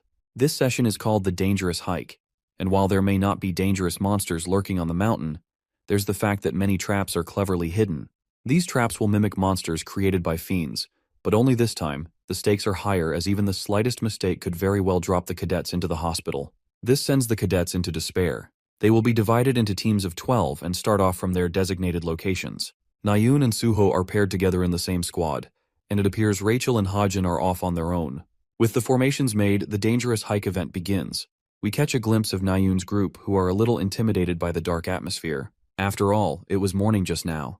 The protagonist Suho reminds them to stay clear of any traps since they may come to encounter one soon. Speaking of the devil, one student steps onto a trigger, causing a bunch of monstrous vines to catch him.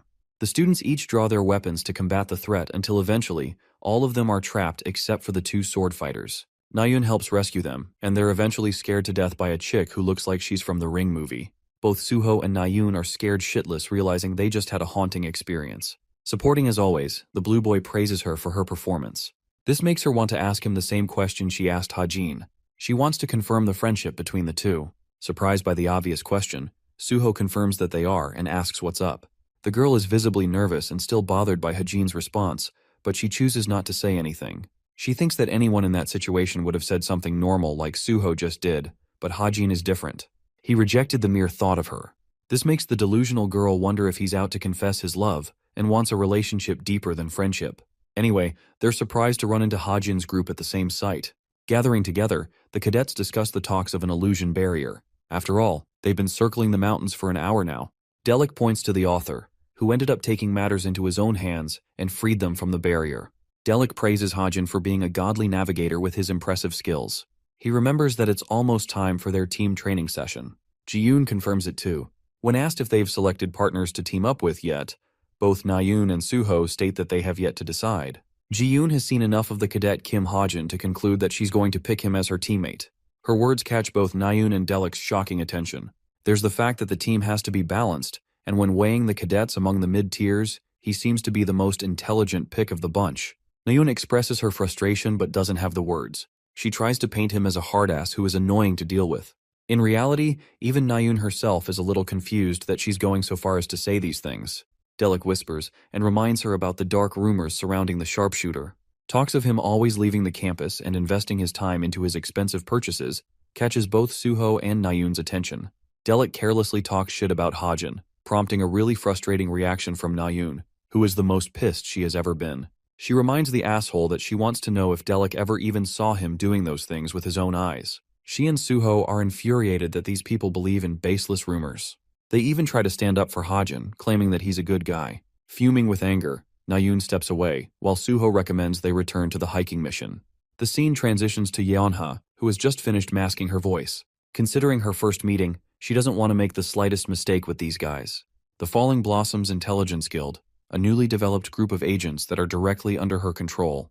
Yeonha wears a cloaked outfit and addresses her team. She thinks it's going smoothly so far. She's already divided the Falling Blossom Guild into 3 departments. The first team will actively gather information from different guilds. These are known as the spies. Their priority is to uncover the plans from guilds like the Holy Grace of God and the Desolate Moon. Let's talk about the second team, which will be responsible for searching exclusively strong monsters or dungeons. This team will be referred to as the Scouts. Then comes the third and final team. This group will operate from the shadows, away from the public eye. They will take care of any unusual activities, even things as brutal as murder. They're called the Shadows and they play a more passive role. Addressing Team 3, she tasks them with 5 people to conduct a research on. Their only condition is to ensure they are never noticed, and that they don't cause any harm to the people involved. The interesting thing about this test is that 4 of these copies are actually fakes. She's interested in seeing how these guys are going to react. She's looking forward to their findings. Among the 5 people she mentioned, the only real person is Kim Hajin, her object of interest. The alarm has finished beeping, and morning has come around sooner than Hajin expected. He's surprised to find the cute little Evangel resting on his bed, realizing that she's dead asleep. He pats her before hearing a cat's meow coming from outside. The author mentions how phantoms are easy to cast when it comes to witch magic.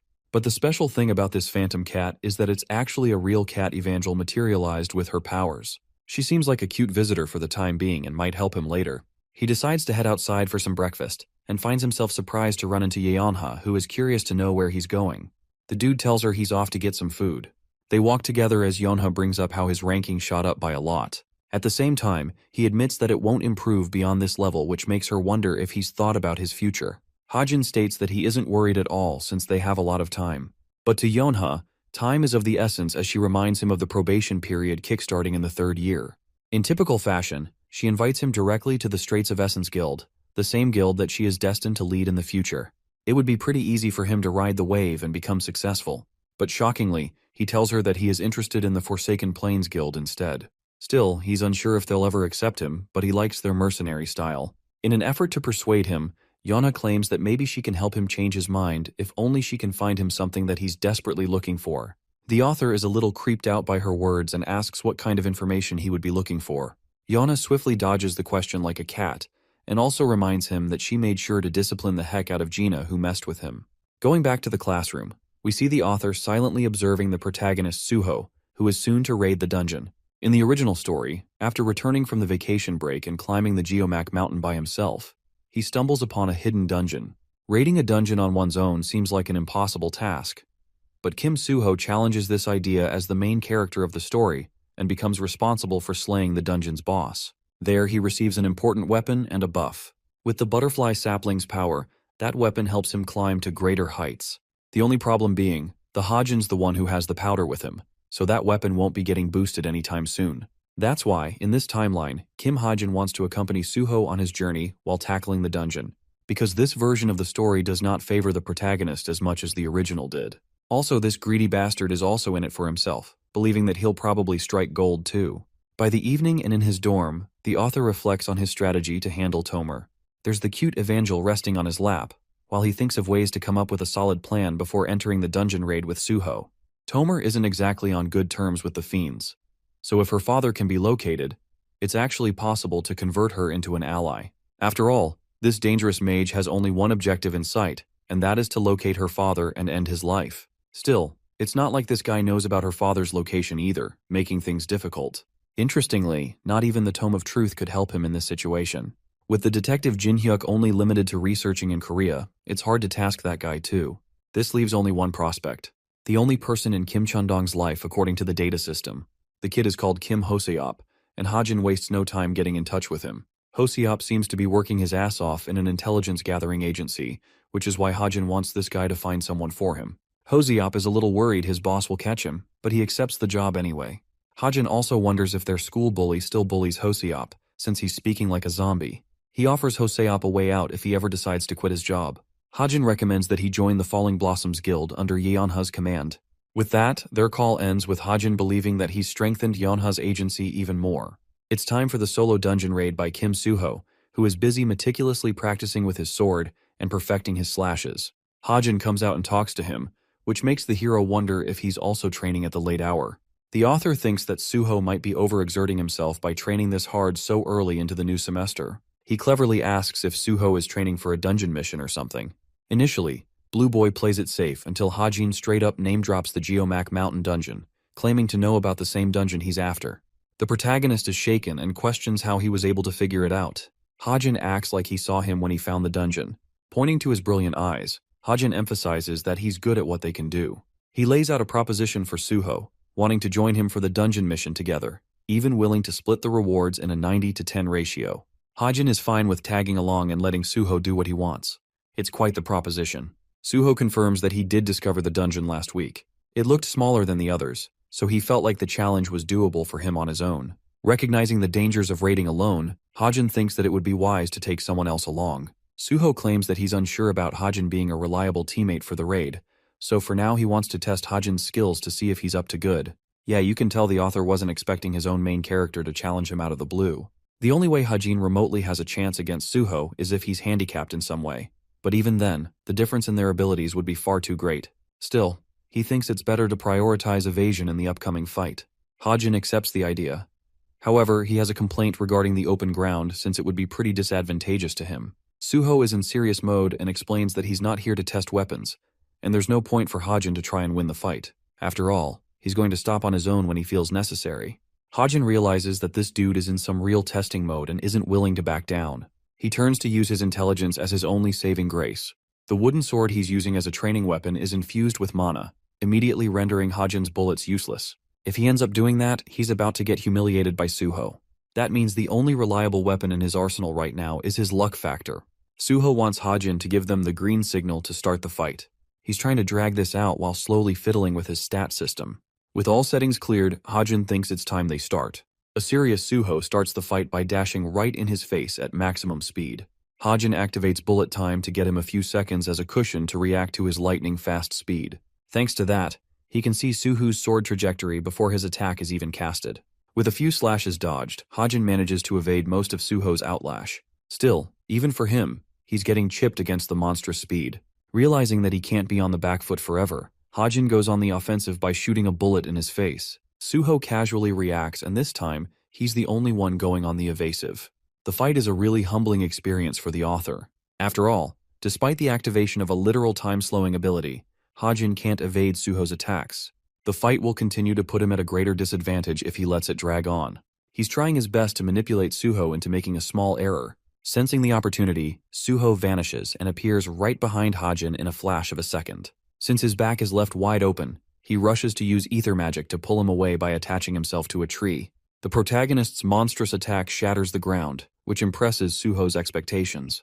At the same time, Suho rushes with full speed to get right up in Hajin's face. Apparently this is exactly the thing our boy wanted, as he had been baiting Suho into stepping onto his jacket. The moment he sets foot, an explosion sends Suho flying into the air, totally catching him off guard. Thanks to that, Suho crashes onto the ground while Hajin timely gets the better of him. The fight is over with a Glock pointed towards the protagonist's head. Hajin assesses that while it didn't do any fatal or meaningful damage, the cadet's jacket he modified was a trap made using story points. The unexpected gimmick got the better of Suho, who senses Hajin's determination and agrees to go along with him for the dungeon raid. The two friends shake hands, marking the start of their partnership. Fast forward to one of the desolate factories in Suwon. A piece of glass shatters on the ground. Turns out Jongyong broke the relic according to Droon's orders. It's a calculated strategy to double the value of the relic. The only thing left is to activate the white crystal. Droon initiates the activation, causing the white crystal to send a beam of concentrated light.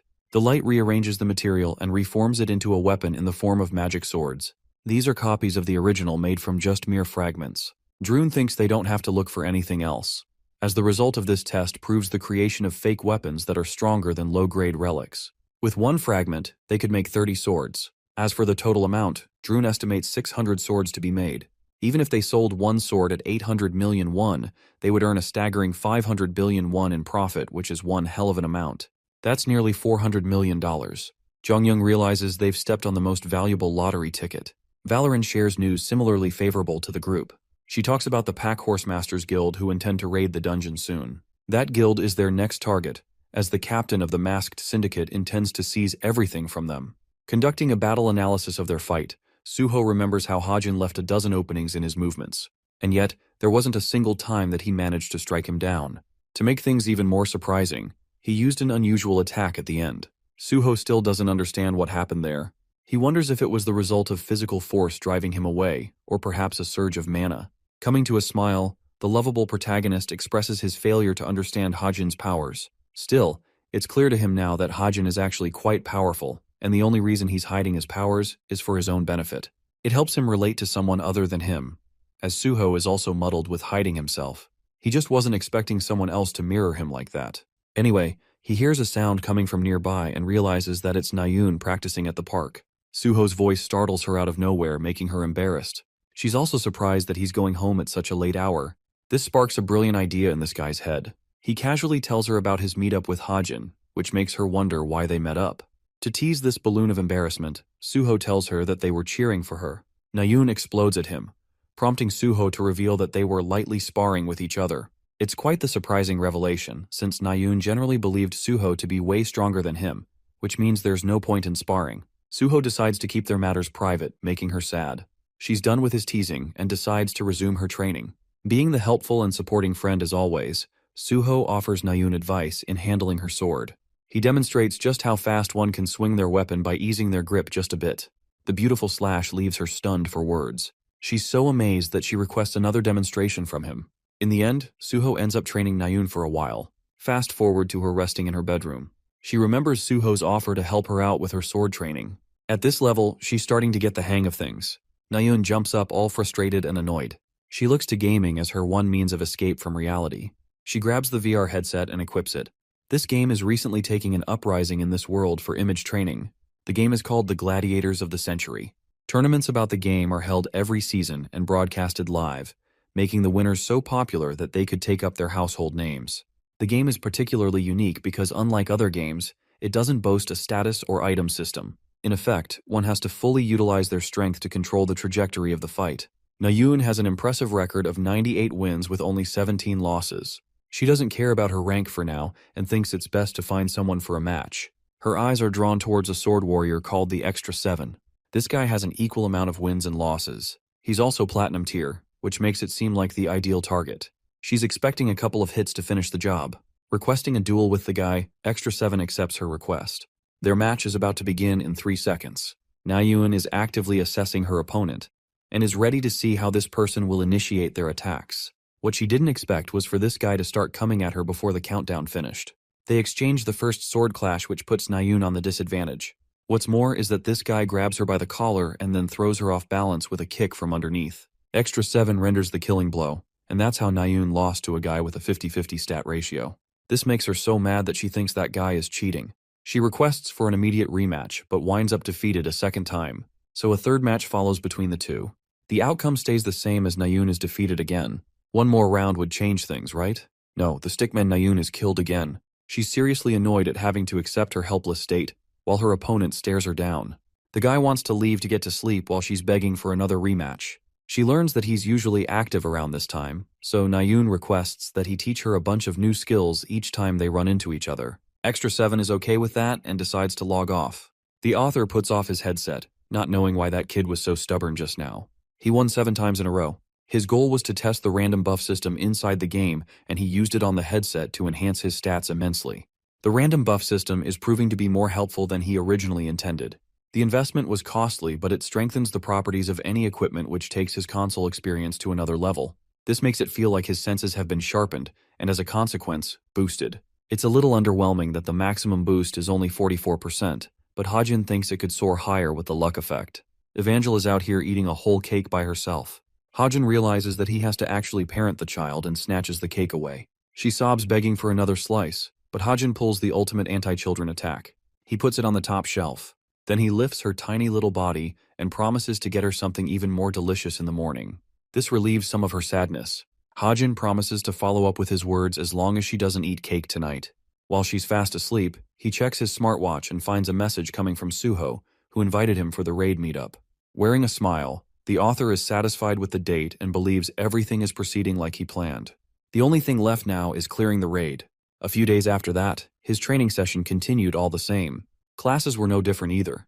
Finally, inside the game, he unknowingly ripped Nayun apart, but she just got all the more curious to learn his moves. Since he's a lousy teacher, Hajin doesn't have actionable advice. What's really confusing to Nayun is his 50% win rate, especially when he's so much better between the two. To come up with an excuse, Extra 7 tells her that he barely cares about the outcome of the fight. She admires this side of him because Nayun takes losses very personally. Extra 7 believes it's good to end things here for the day. She's hoping to see him tomorrow, as if she's dead certain he'll be here at the same time. Nayun's face is beaming with joy as she waves him goodbye. Hajin logs off, confirming he'll be back. The game has taken up space as a part of his daily routine now. He's actually surprised to find this person being so polite. Still, he doesn't get what to call her since her username looks like a keyboard mashing attempt. Yunanuto's Sixman. Yes, I did the extra effort of spelling it all out for you guys, so please like this video now. Hajin brainstorms what could possibly mean by her username.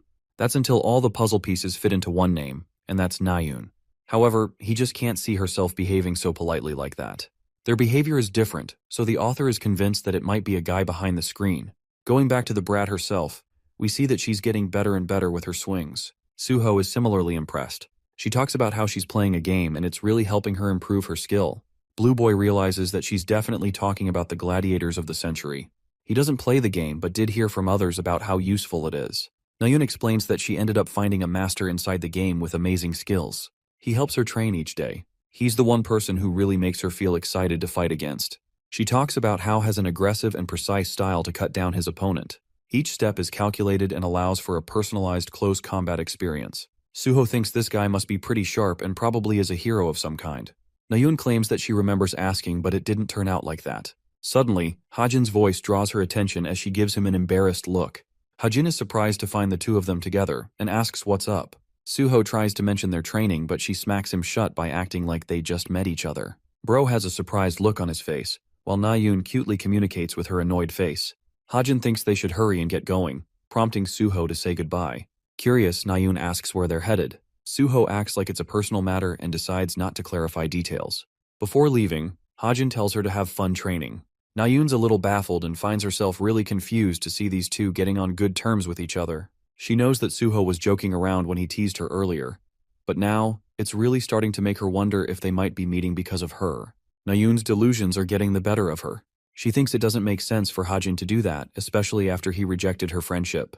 This hilarious girl acts like she doesn't care 1 second, but on the next, she's secretly tailing them behind.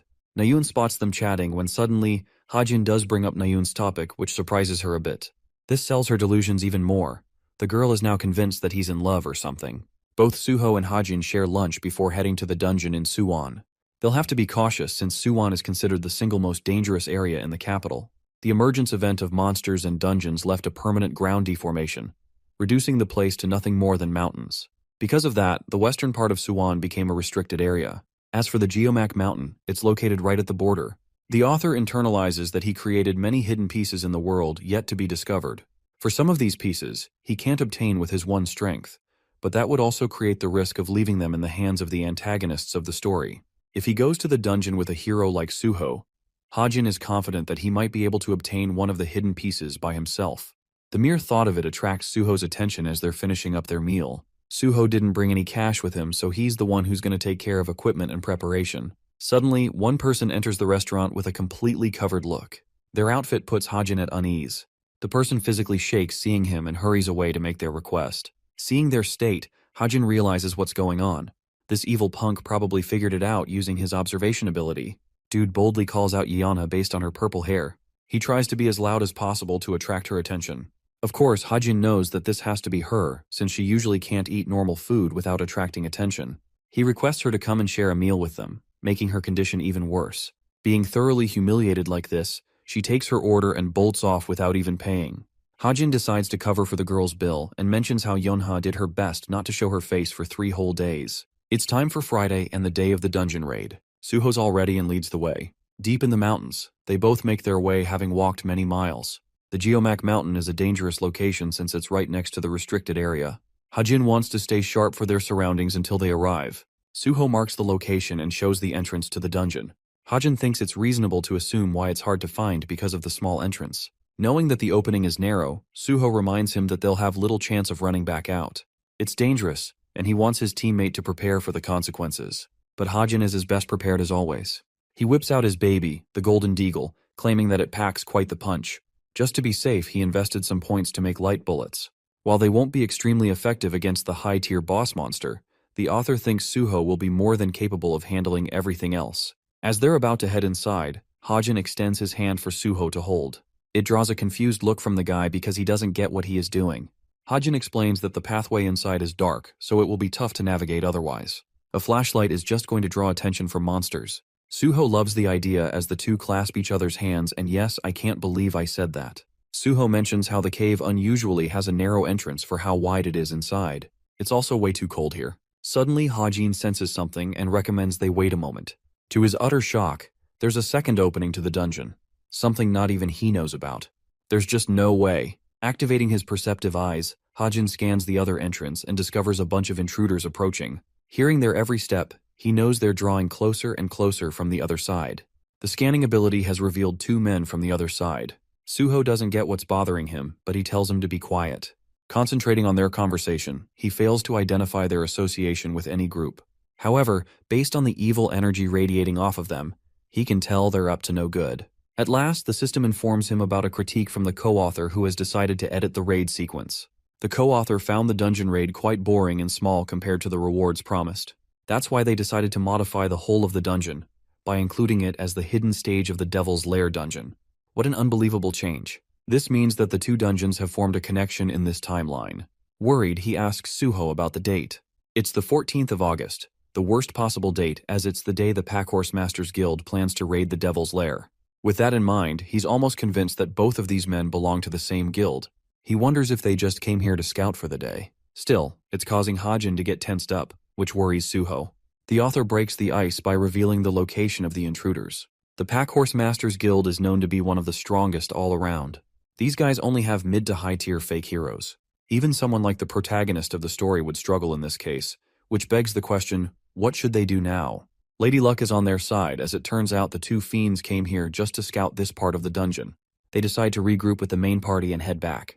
Hajin takes note of the situation and thinks that it's the only chance for them to defeat the boss as soon as possible. First, he activates his eagle eye and then infuses it with the magic powers of his stigma. Now he can see far and wide, even making the boss monster known.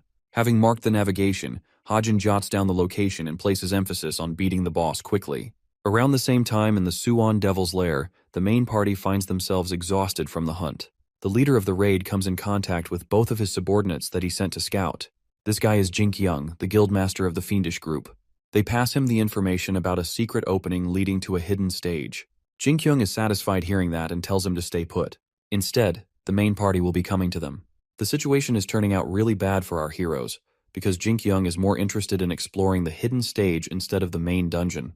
Before leaving, one of the group members points out how two members are missing from the main group. Tapping their earpiece, they draw attention from another. Kaling seems to have opened a giant portal of black behind him, even though no one asked him to. Kaling is irritated waiting for things to roll out.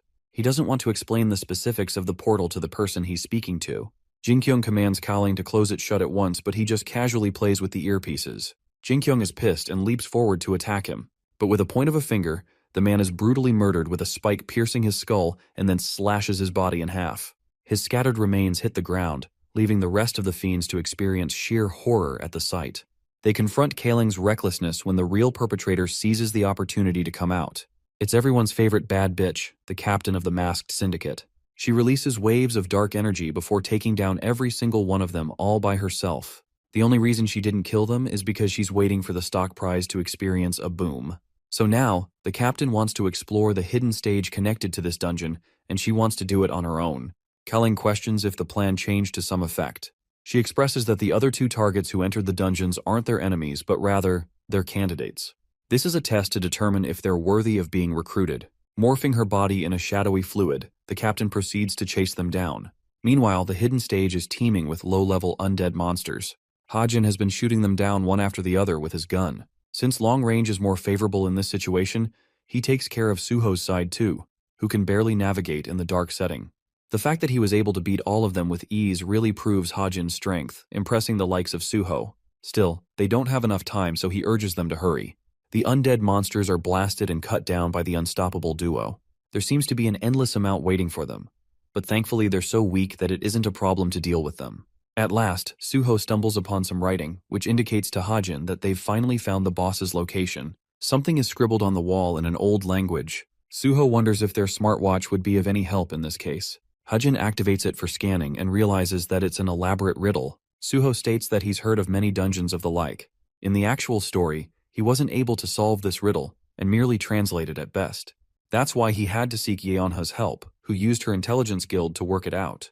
But right now, they don't have the luxury of time. Since he's the author, the dude obviously knows the answer to the riddle since he made it. It's actually lightning, and the answer causes the writing to disappear. Suddenly, the ground beneath them starts to shake and the wall splits open with a loud rumble, leading to a pathway inside. Turns out the answer was correct. The riddle wasn't even his personal invention, as Hajin copied it from another story. He breaks down the riddle, mentioning that lightning and thunder both occur together but always perceived at different timings based on location. Lightning appears first, and then the sound of thunder is heard due to the difference in speed. Suho thinks this guy is a genius with his quick thinking, not knowing the truth about the situation. He readies his gun to finish the dungeon raid. The both of them head inside while the captain is once more impressed by Hajin's individual ability. She thinks his decision-making capabilities and forward-leaning approach makes him an amazing person. Despite being a small dungeon, he was able to navigate this far in the span of 10 minutes without help. This information is plentiful evidence, and enough reason for the captain to consider recruiting him to the masked syndicate. Still, one aspect seems to bother her. She has yet to see him kill anyone without hesitation in sight. She also overhears the two lunatics that were sent to scout the hidden stage. The captain realizes that Hajin isn't aware of these guys being fiends themselves, so she thinks they'll be perfect as her test subjects. The two cadets are prepared to confront the boss, who is sitting on his throne. He's the swordsman of ruin and the master of the dungeon. The swordsman is peering them down with his sharp eyes. He moves with a godly speed, concentrating his attention on Suho, who didn't even know what happened just now. He quickly rushes to grab his sword when Hajin roars his name. Turns out that he was spaced out, but Suho is convinced that the boss probably used some kind of teleportation skill just now. But then he realizes that the sheer energy coming from the swordsman of ruin is enough to destroy his composure. This is an upper intermediate level monster that is even capable of human speech, a creature far above the realms of other monsters he has previously faced. His confidence is flailing as the swordsman of ruin plunges his sword, promising them a quick and easy death. This sword is Hajin's object of interest. He tries to talk to the protagonist, who seems to be all good now because he's confident in sword fighting. Suho's talent primarily rests in swordsmanship, and he's supposed to reach true perfection in his craft. When facing another sword user, it's impossible for him to lose. Hajin explains an important detail to him. Apparently the sword is the real boss, and the voice from earlier also came from the sword. The knight is a common corpse. In the original story, Suho only figures this part out in the middle of their fight, but Hajin wants to rush things and hopes to end this quickly. He plans to target the knight and instructs Suho to concentrate on the sword. This way he can cover him. Before they're able to finish their chat, the swordsman of ruin leaps ahead to catch them off guard. It doesn't even make sense that this is happening according to the author.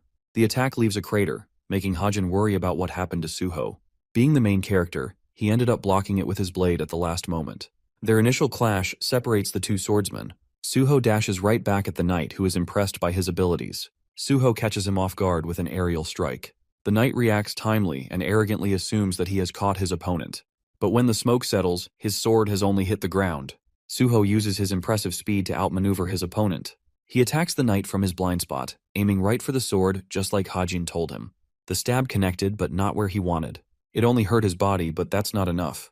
The knight commends his swordsmanship, having blocked the attack by sacrificing his arm. Not only that, the demonic sword intends to possess Suho's capable body for itself. Suho struggled at his inability to pull out his sword from the warrior's body. It was at that moment, Hajin came to his rescue and instructed his friend to dodge. He had fired a shot, allowing Suho to draw away and reclaim his footing. Furthermore, Hajin tries to warn him, reminding Suho that the warrior fighting against them already knew they would aim for his body. That's why he was confident in luring them in, trying to attack. Suho realizes what's going on and feels optimistic now that he's learned this new information from his friend. The shadow swordsman laughs before both of them, perplexing Suho because he didn't know what was going on. The monster is actually impressed by Suho's capabilities and roars in a laughter as if he's heard the funniest meme in the world. He has now fully decided that his goal is to steal Suho's body because of its capabilities. As for his lost arm, it regenerated instantly, causing Hajin to remind Suho that this guy's actual body is a sword, so there's no point actively attacking the fake one. Suho realizes that all they need to do is to take care of the sword to finish this fight. The round 2 of the fight begins with the main character lunging forth at full speed. His opponent, the devilish swordsman, awaits as they both prepare to clash against each other. Both swords conflict with a strong pressure that reaches Hajin. He sees the two swordsmen going at each other, but even the author knows that he doesn't have anything to worry about on Suho's front. Still, it would be troublesome if the battle dragged on. Unfortunately, he can't pull out the American farmer shotgun to finish the battle in close range, since Suho might get caught up in the blast. The same goes for his badass sniper rifle, which is pointless at this range. So he sticks to his old methods of shooting melee warriors with the good old handgun. Suho's fight against the swordsman continues, and it's favoring him greatly as he's beginning to overpower his opponent. Even the shadow sword can't believe that a normal blade is pushing against it with so much power. And yet, Suho's seemingly normal sword hasn't even been chipped at the slightest. It's actually because of the special golden mana possessed by the hero of the story, allowing him to defy the odds of the fight. Caught in a pinch, the shadow sword overextends in a fit of rage, lashing against Suho with stronger hits. Blocking that last attack was problematic even for the hero, as he finds his hand trembling from the impact. Then again, Suho is as confident as ever, even in the face of this opponent. It's as if he's growing more certain of his chances the more the fight continues. Gripping his blade, he shines with unfathomable determination that only he will be the victor of this fight. Bro really said, "Nah, I'd win." Suho backs up his claims as he swings his sword, believing that his trusted ally will back him in this fight. Hajin shoots the swordsman's arm at that moment, allowing Suho to capitalize on the opportunity to finish the fight. He only needed one mere moment, which Hajin created for him. And while this swordsman is actually way stronger than he was in the original novel, Suho's strength as the hero is no match for him. He easily tosses the demonic sword into the air, and then lunges above to slice the blade down with a final swing. This causes the demonic sword to chip and shatter, reducing it to fragments of what it used to be. Consequently, the avatar formed by the sword also fades into nothingness, his final words expressing the impossibility of the situation. The fight is over, and Hajin is happy that they only need to collect the rewards now. But something catches Suho's attention as the author comes rushing towards him. From the remains of the demonic swordsman, they discover a stick. Ah yes, the SSS-class Ultra Omega Super Wooden Stick of Destruction. Suho is alarmed because he tries to scavenge around to see any other clear rewards. But in the end, he's left isolated with the damn stick in front of him. He can't accept the realization that they did all of that just to acquire a regular-looking branch. Bro is in shambles while Hajin laughs at him for being depressed. As he's about to explain the true specialty of the branch, the two guys from before return to the scene. Hajin instantly senses danger with their arrival. These demonic humans are from the troublesome guild that he so wanted to avoid. He was confident that they were heading back to their group, so it doesn't make sense why they returned. The kids are both asked a question, the Baldy inquiring how they got here. The other guy expresses that their guild has tasked them to raid the dungeon, so they're not sure what these kids are doing here. Hajin excuses that they didn't have any clue and ventured inside as cube cadets. They then explain that they killed a monster. As for the reward, they didn't really get anything, which is funny enough. The truth because all Suho could locate was a branch. Hajin excellently makes use of the information. The man decides to pitch in with the guild leader, explaining the situation at hand. He tells them that they found a bunch of cube cadets, but the only thing their leader tells them back are strict orders to dispose of the cadets at once. Shit is about to get real because the two demonic humans are fully intending to eliminate the kids for curiously venturing into the cave. He overpowers them with a surge of his strength, separating both Suho and Hajin away from each other. By the end of the strange attack, Hajin is left alone to himself. He catches on quickly that the fiend set up a barrier to separate them. He's really worried about Suho's fight more than anything, but Hajin's got an opponent of his own to deal with. Andrew Tate from Temu over here calls Hajin a boring opponent, feeling disappointed that he didn't get to face the #1 cadet instead. The insignia on his clothes is enough to regard him as a hero. Hajin points this detail out to see Tate's reaction. He tries to pry for information, asking what business some heroes have to eliminate a bunch of cadets. Gripping his axe, the man emphasizes that he's got no reason to comply or give answers. After all, the demonic human fully intends to end the boy's life anyway. Playtime is over, and negotiations are thrown out the window.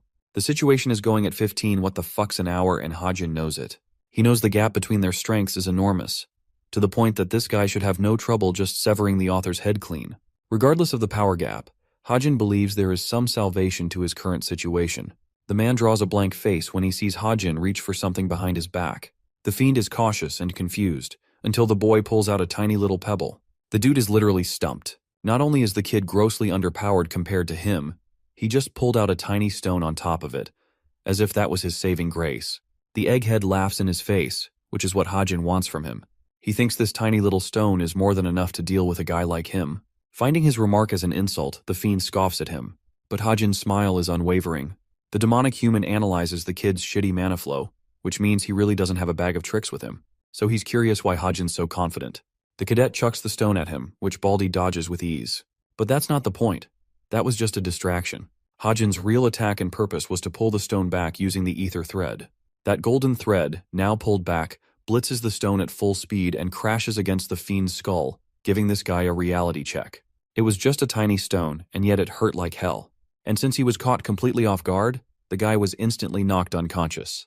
Now you guys might be wondering, what sorcery did our boy pull? You see, Hajin is weak, but he's not stupid. He knew he could strengthen normal everyday objects thanks to his recently acquired skill, which makes for a perfect lure for strong opponents like this guy. Anyway, our boy is about to deal the killing shot with his gun. He knows that time is of the essence, and he's dealing with a fiend with good recovery speed on top of that. Using the farmer's shotgun would have instantly ended the fight, but he's running low on mana. The boy pulls the trigger, releasing the bullet. But to his great horror, the round didn't even fully pierce the guy's skull. It chipped away and bounced off his head. Bro is looking at him from the ground with the meanest side-eye. Hajin realizes that he made a critical mistake and should have used a shotgun. He attempts to shoot again, but it doesn't matter as the demonic human's sheer might sends him crashing to the nearest wall. The fight is looking seriously bad for him because he's severely outmatched. The pain is getting to him despite the fact that he used ether to cushion the damage. Egghead gets up, pissed as hell that a little pipsqueak got the better of him. He's done wasting time and transforms into his true state, despite being unwilling to use it at first. Hajin's face is reduced to hopelessness as he sees the demon's size grow multiple proportions. He needed to end the fight quickly, but now that the fiend has activated his special ability, it's game over for him. Let's explore Suho's perspective now and see how he's holding up. He tries calling out Hajin's name multiple times but reaps no effect. The hero understands that he's been cut off completely, and now there aren't any exits in sight. Only one person is with him, and this guy's radiating bloodlust.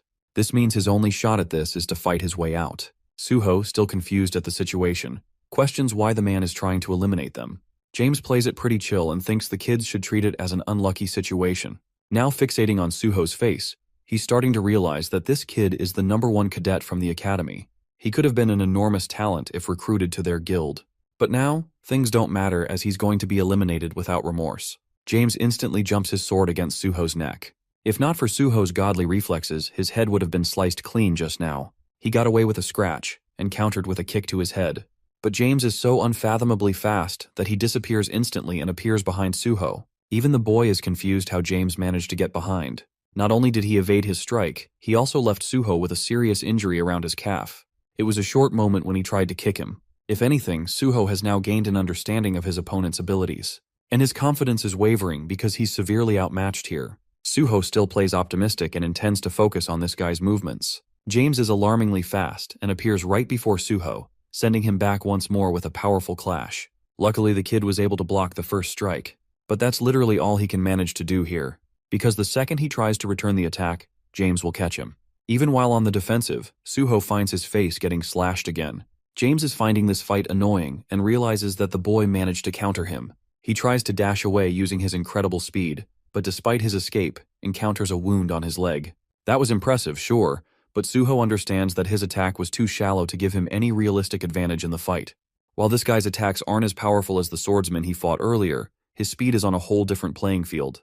Gripping his blade, Suho realizes that he could have closed the gap if only Hajin was there to help him. Still, he knows that it's pointless to think of those thoughts, so he goes all in on facing this nemesis alone. Suho expresses that he talked a big game taking on the dungeon on his own, but this has led him to reflect on how poor his strengths are. His only talent, the thing he is proficient at, is handling a sword. That is why, as long as he is facing a swordsman against his opponent, it is the absolute and utter truth that Suho will manage to find a way to beat any opponent.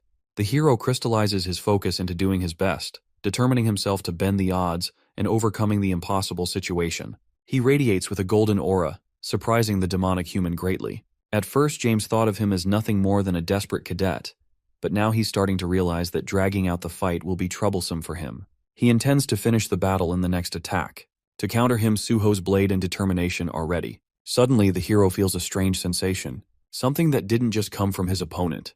It's the same feeling he encountered upon stumbling across this dungeon. To describe it, it's as if something is calling out to him. You guys remember that seemingly normal-looking branch? Yeah, that thing is about to show its work. But let's go to the more desperate situation, Hajin's crisis. He's out here with nothing and no one to fend for him. The demonic human is overjoyed to finish the cadet's life. There's no chance of winning this fight or running away. Hajin grits his teeth, accepting the situation to be his demise. The demonic human unleashes its claw and it seems like it's all going to end. But then, a moment of silence ensues before Hajin reopens his eyes. He sees a spike pointed right next to his face. A larger and more cunning force impaled the monster, saving his life. The silhouette of the demonic human is replaced by the face of a calamity in the form of a human. It's the captain, and she just saved his life. Hajin's having one of the worst times of his life because of his injuries. And now there's the leader of the most dangerous organization just approaching him. He knows that there's no chance he'll be able to survive her attacks. In the situation where her group was connected to the demonic guild, it would be problematic for him. Hajin is baffled as he stays speechless before her. She prepares her hand, not to prepare an attack but to extend it to him as a greeting. This comes across as a jolt of shock to the boy, who wasn't expecting this turn of events. Hajin recalls how they just so happened to run into each other a lot. The leader confirms, this time fully informing him with her true goal, which was to observe him all this time. Hajin is surprised and asks what she means by that. Just then, it seems the demonic human hadn't been fully defeated, and tries to attack her from her blind spot. Hajin tries to inform her, but this goddess of death doesn't even move from her spot before annihilating the monster with one attack. She doesn't care for what happened and focuses on their personal discussion. Addressing Kim Hajin, she mentions a few words close to his face, and before the boy is able to comprehend the meaning of those words, he reflects that this exact situation occurred in the novel. Only that time, it involved Yonghak instead of him. But that begs the question, did the plot really shift because of his influence? Because if the story took this kind of major twist, that would only mean the real story would deviate a lot from this point onwards. Hajin wants to stop her for more questions, but the captain has judged this to be the end of their discussion. She shoots him a smile, hoping that he will consider her offer well. Then she disappears into a purple trail, vanishing away. Our boy is at a loss for words when suddenly, Suho catches up to him, which means both of them manage to get out of their battles in one piece. Suho is worried about seeing him in such a shitty state. He offers him a hand, assisting Hajin to stand on his feet. He's injured to the point a few days of rest is needed to fully recover. As for James, that guy is on the ground, defeated. But it occurs to the author that he may not be dead. Suho insists on reporting this matter to the association, coming as a shock to Hajin's system. He tries to stop him, explaining how there isn't any proof so they'll be the ones to suffer from the false report. The thing is, Hajin played his cards right and spent millions just to get the demonic guild's shares. He can't exactly expose these guys after that, as it will only harm his investment. Suho, being easy to fool, doesn't question much as to why. But he's curious about the outcome that emerged from Hajin's battle. For that, the author explains that the woman ran away, which works as an excuse. Anyway, both cadets come out of the dungeon alive. They had so many twists and turns in there, and Hajin had to use way too much stigma just to survive. Suho's actually interested in the stick. He tells Hajin that this may not be an ordinary stick. It's good enough for the author that he brought the stick outside the dungeon instead of forgetting it. Suho expresses the kind of energy surge he received during his fight against James. It was as if the object was calling out to him. Suho understands that his words seem ridiculous right now, but instead of doubting or denying them, our boy agrees with him. After all, he could sense the greatness of the stick right upon receiving it as a reward. Now let's talk about the real specialty of it. You see, the author intended this stick to be the most special stick in the world, only to be recognized with one's knowledge about mythology. Excitedly, the author tells him about the mistletoe. This divine object was conceived from European mythos, known as the weapon responsible for bringing down Baldur, the god of light. Hence, the mistletoe became known as the Godslayer stick. Oh my god, this stick has a more epic backstory than most characters. Suho is stumped, but even for a divine weapon, it needs to be fully awakened to convert into its true form. Suho realizes that they're just dealing with an incomplete version of what this thing is meant to be. Suho was disappointed at the ordinary stick at first, but he's impressed now. The author reflects that this same Kim Suho still fought against the demonic human, and won without really drawing significant powers from an awakened mistletoe. In order to awaken the object, Hajin tells him to put it on the ground. Then, he reveals the sapling powder that he collected from the butterfly. This is supposed to be the catalyst to drive the awakening of the divine object. Suho's amazed by Hajin's knowledge and findings. The thing is, this powder was supposed to fall into the hero's hands in the original story anyway. Hajin wonders if he should make light of the situation and force the hero to be more grateful. So this man straight up calls the powder his parents' relic, which makes it seem like bro collected his parents' ashes. Suho's face turns to horror, and he's questioning what the frick he just heard. From this interaction alone, Hajin has learned that he's terrible at making jokes. The seemingly heartless joke has the hero in shambles. Anyway, the powder's specialty lies in the fact that it boosts your power to your best potential. The point is to sprinkle the powder on the legendary stick of destruction for a change to occur. Hajin couldn't outline the exact details of what would happen, so he tries to demonstrate his point. But Suho stops him, believing that it's an invaluable item to Hajin that shouldn't be used on something like this. Hajin plays his cards and tells him it's fine to invest the powder on a mythical item. Their shared moment comes to an end as Hajin places the powder on the artifact, causing it to experience a change in color. Also, the branch has leaves now, so there's that, I guess. At last, the awakening process of Mistletoe has met its completion. Now, Suho can grow and destroy his opponents in the future to come, and this object will significantly amp up his powers by shifting into a sword. As part of their agreement, Hajin decides to keep a small fragment of the stick. He's fine with taking the leaf. As they're going back, Suho feels uneasy about him keeping the majority of the rewards. But Hajin emphasizes that he's fine with his decision. He insists on his point and sways Suho. Let's talk more about the leaf he just extracted. This leaf, if consumed, allows one's body to become stronger. Or it could even blossom an entirely new weapon depending on the user's choice. It seems like a tiny thing at first glance, but it's actually an amazing reward. Our boy is thinking about the ways to use it when once again, he stumbles upon something hard and trips over. Suddenly, his eyes darted back to the object of his demise. This same exact situation has happened once before when he discovered the rare ginseng. And just now, our boy has earned himself yet another lottery ticket. Suho comes around to see if he's okay. Hajin tells him it's nothing and sings a happy tune, having obtained the ginseng. Anyway, let's shift our perspective to the captain's analysis of Hajin's powers. They witnessed him perform a miraculous feat by knocking down a demonic human with a mere whip of a stone. Then there's the fact that he was ready to pull the trigger, and even shot the fiend in the flash of a second. The funny thing is, they believe that Kim Hajin was unaware of the fact that he was fighting a demonic opponent. Since he's the author, he knows that detail. But to these guys, they think he's a natural killer with how fast he tried eliminating his target. Their analysis has confirmed that the cadet Kim Hajin definitely has potential to join their organization. The captain tells Jane to stop the video. She's uninterested in what happens after the demonization. For some reason, she weirdly finds their transformation disgusting.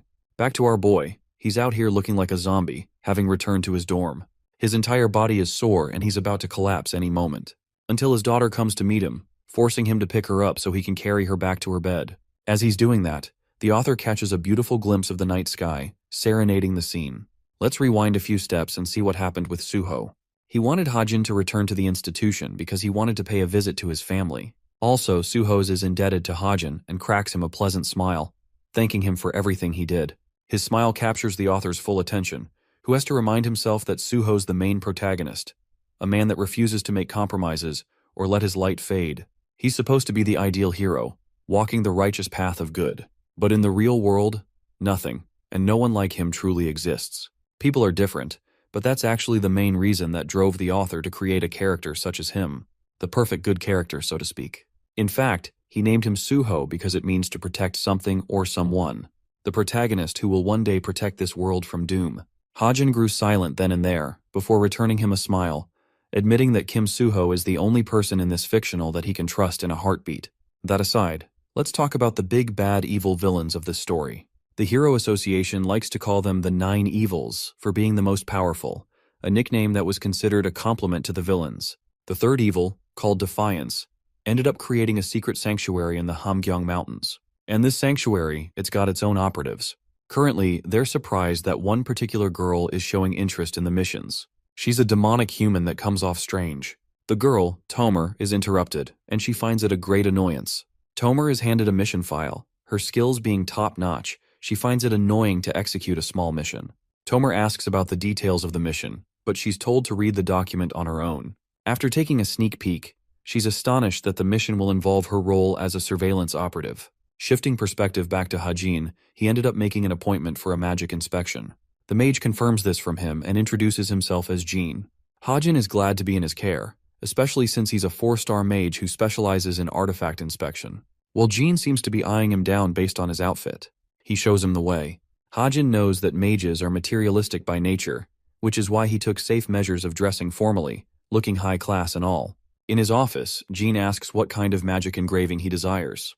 Hajin expresses that he's looking for a physical strengthening type suited for defense. Hearing that, the mage snaps his fingers and showcases a ton of options for him to review. Hajin takes a look, reflecting that engraved magic aspects consume little mana, usually because of limitations. But the obsidian artifact is exempt from that rule. Currently, he requires something that uses extreme amounts of mana, so that he can only use it once a week. But at the same time, it should be paired with an amazing function.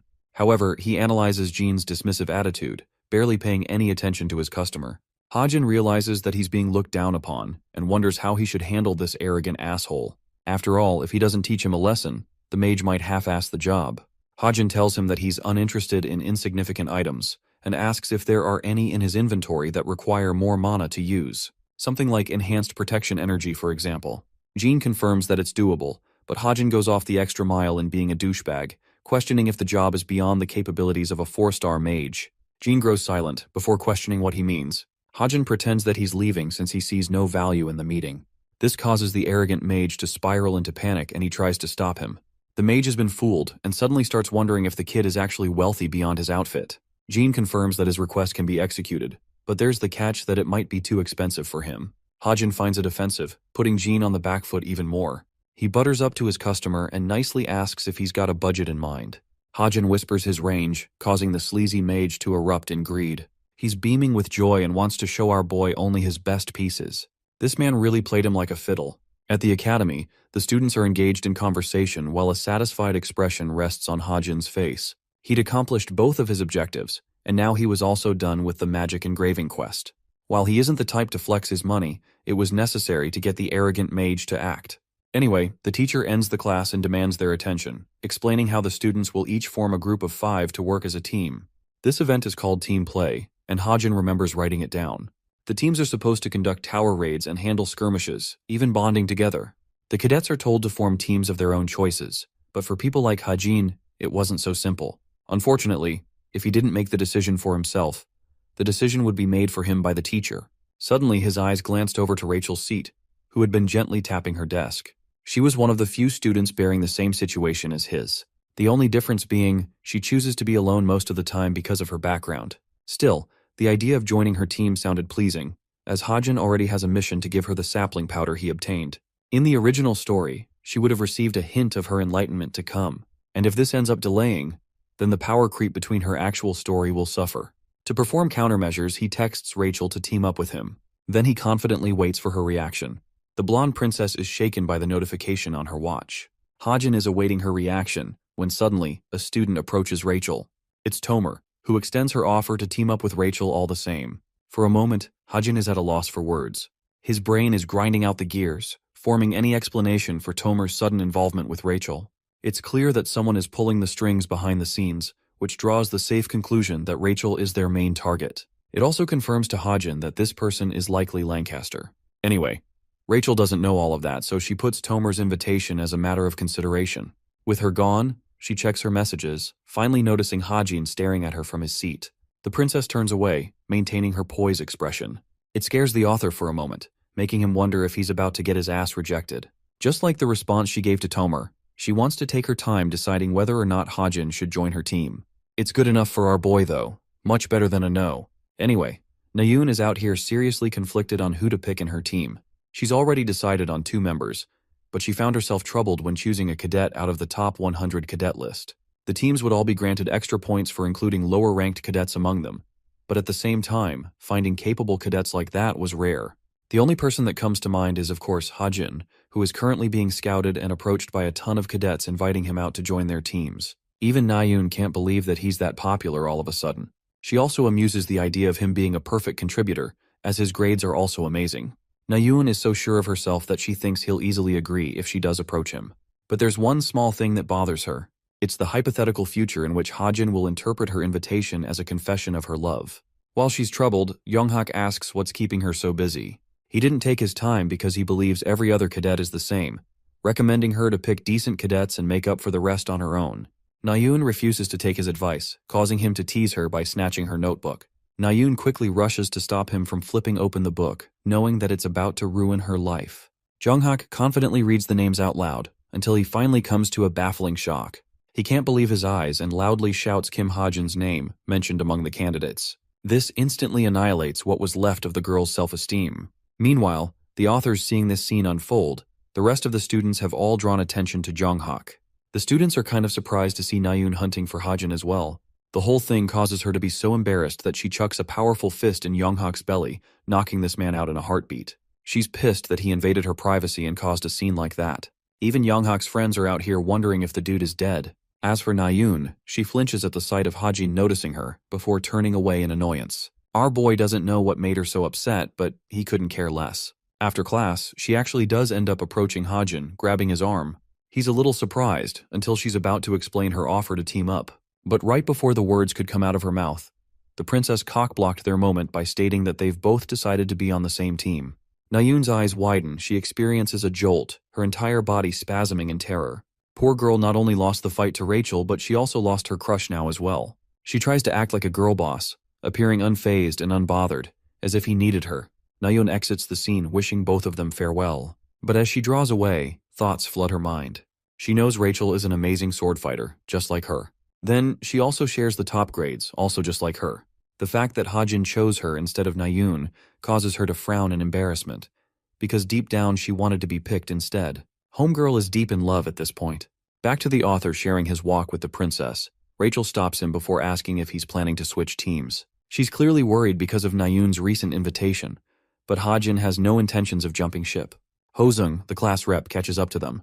They're all on the same team, and some of them really wanted to join in with Ha-jin, who ended up getting dragged along. Among their team, the only problematic person is Tomer, but our boy is as cool as a cucumber and thinks he'll handle her when the time is right.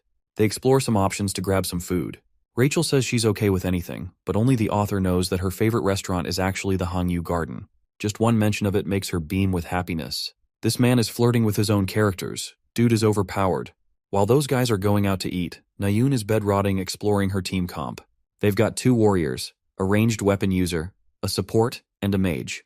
And then there's Nayoon, who's got the attributes of being a melee and a long-ranged fighter herself. It's a good team until Hazuki asks if Ha-jin doesn't have any plans to join. This question stops her shut. Nayoon, acting like the tough girl, states that she could have invited him over, but didn't want Rachel to be left with a trash team. Hazuki still insisted on him joining along, but Nayoon's ego couldn't comply. She's fine with submitting the current list. The call comes to an end, and she flops to her bed, bellowing the moment. The brat can't sleep, knowing that she wasted her chances. It pains her on the inside that she didn't ask him out sooner. The reason she lost was because of her own hesitation. It reminds her of the time she challenged Rachel during the midterms and lost to her badly. And after that, she switched to a sword, so fighting her now would be unimaginably harder.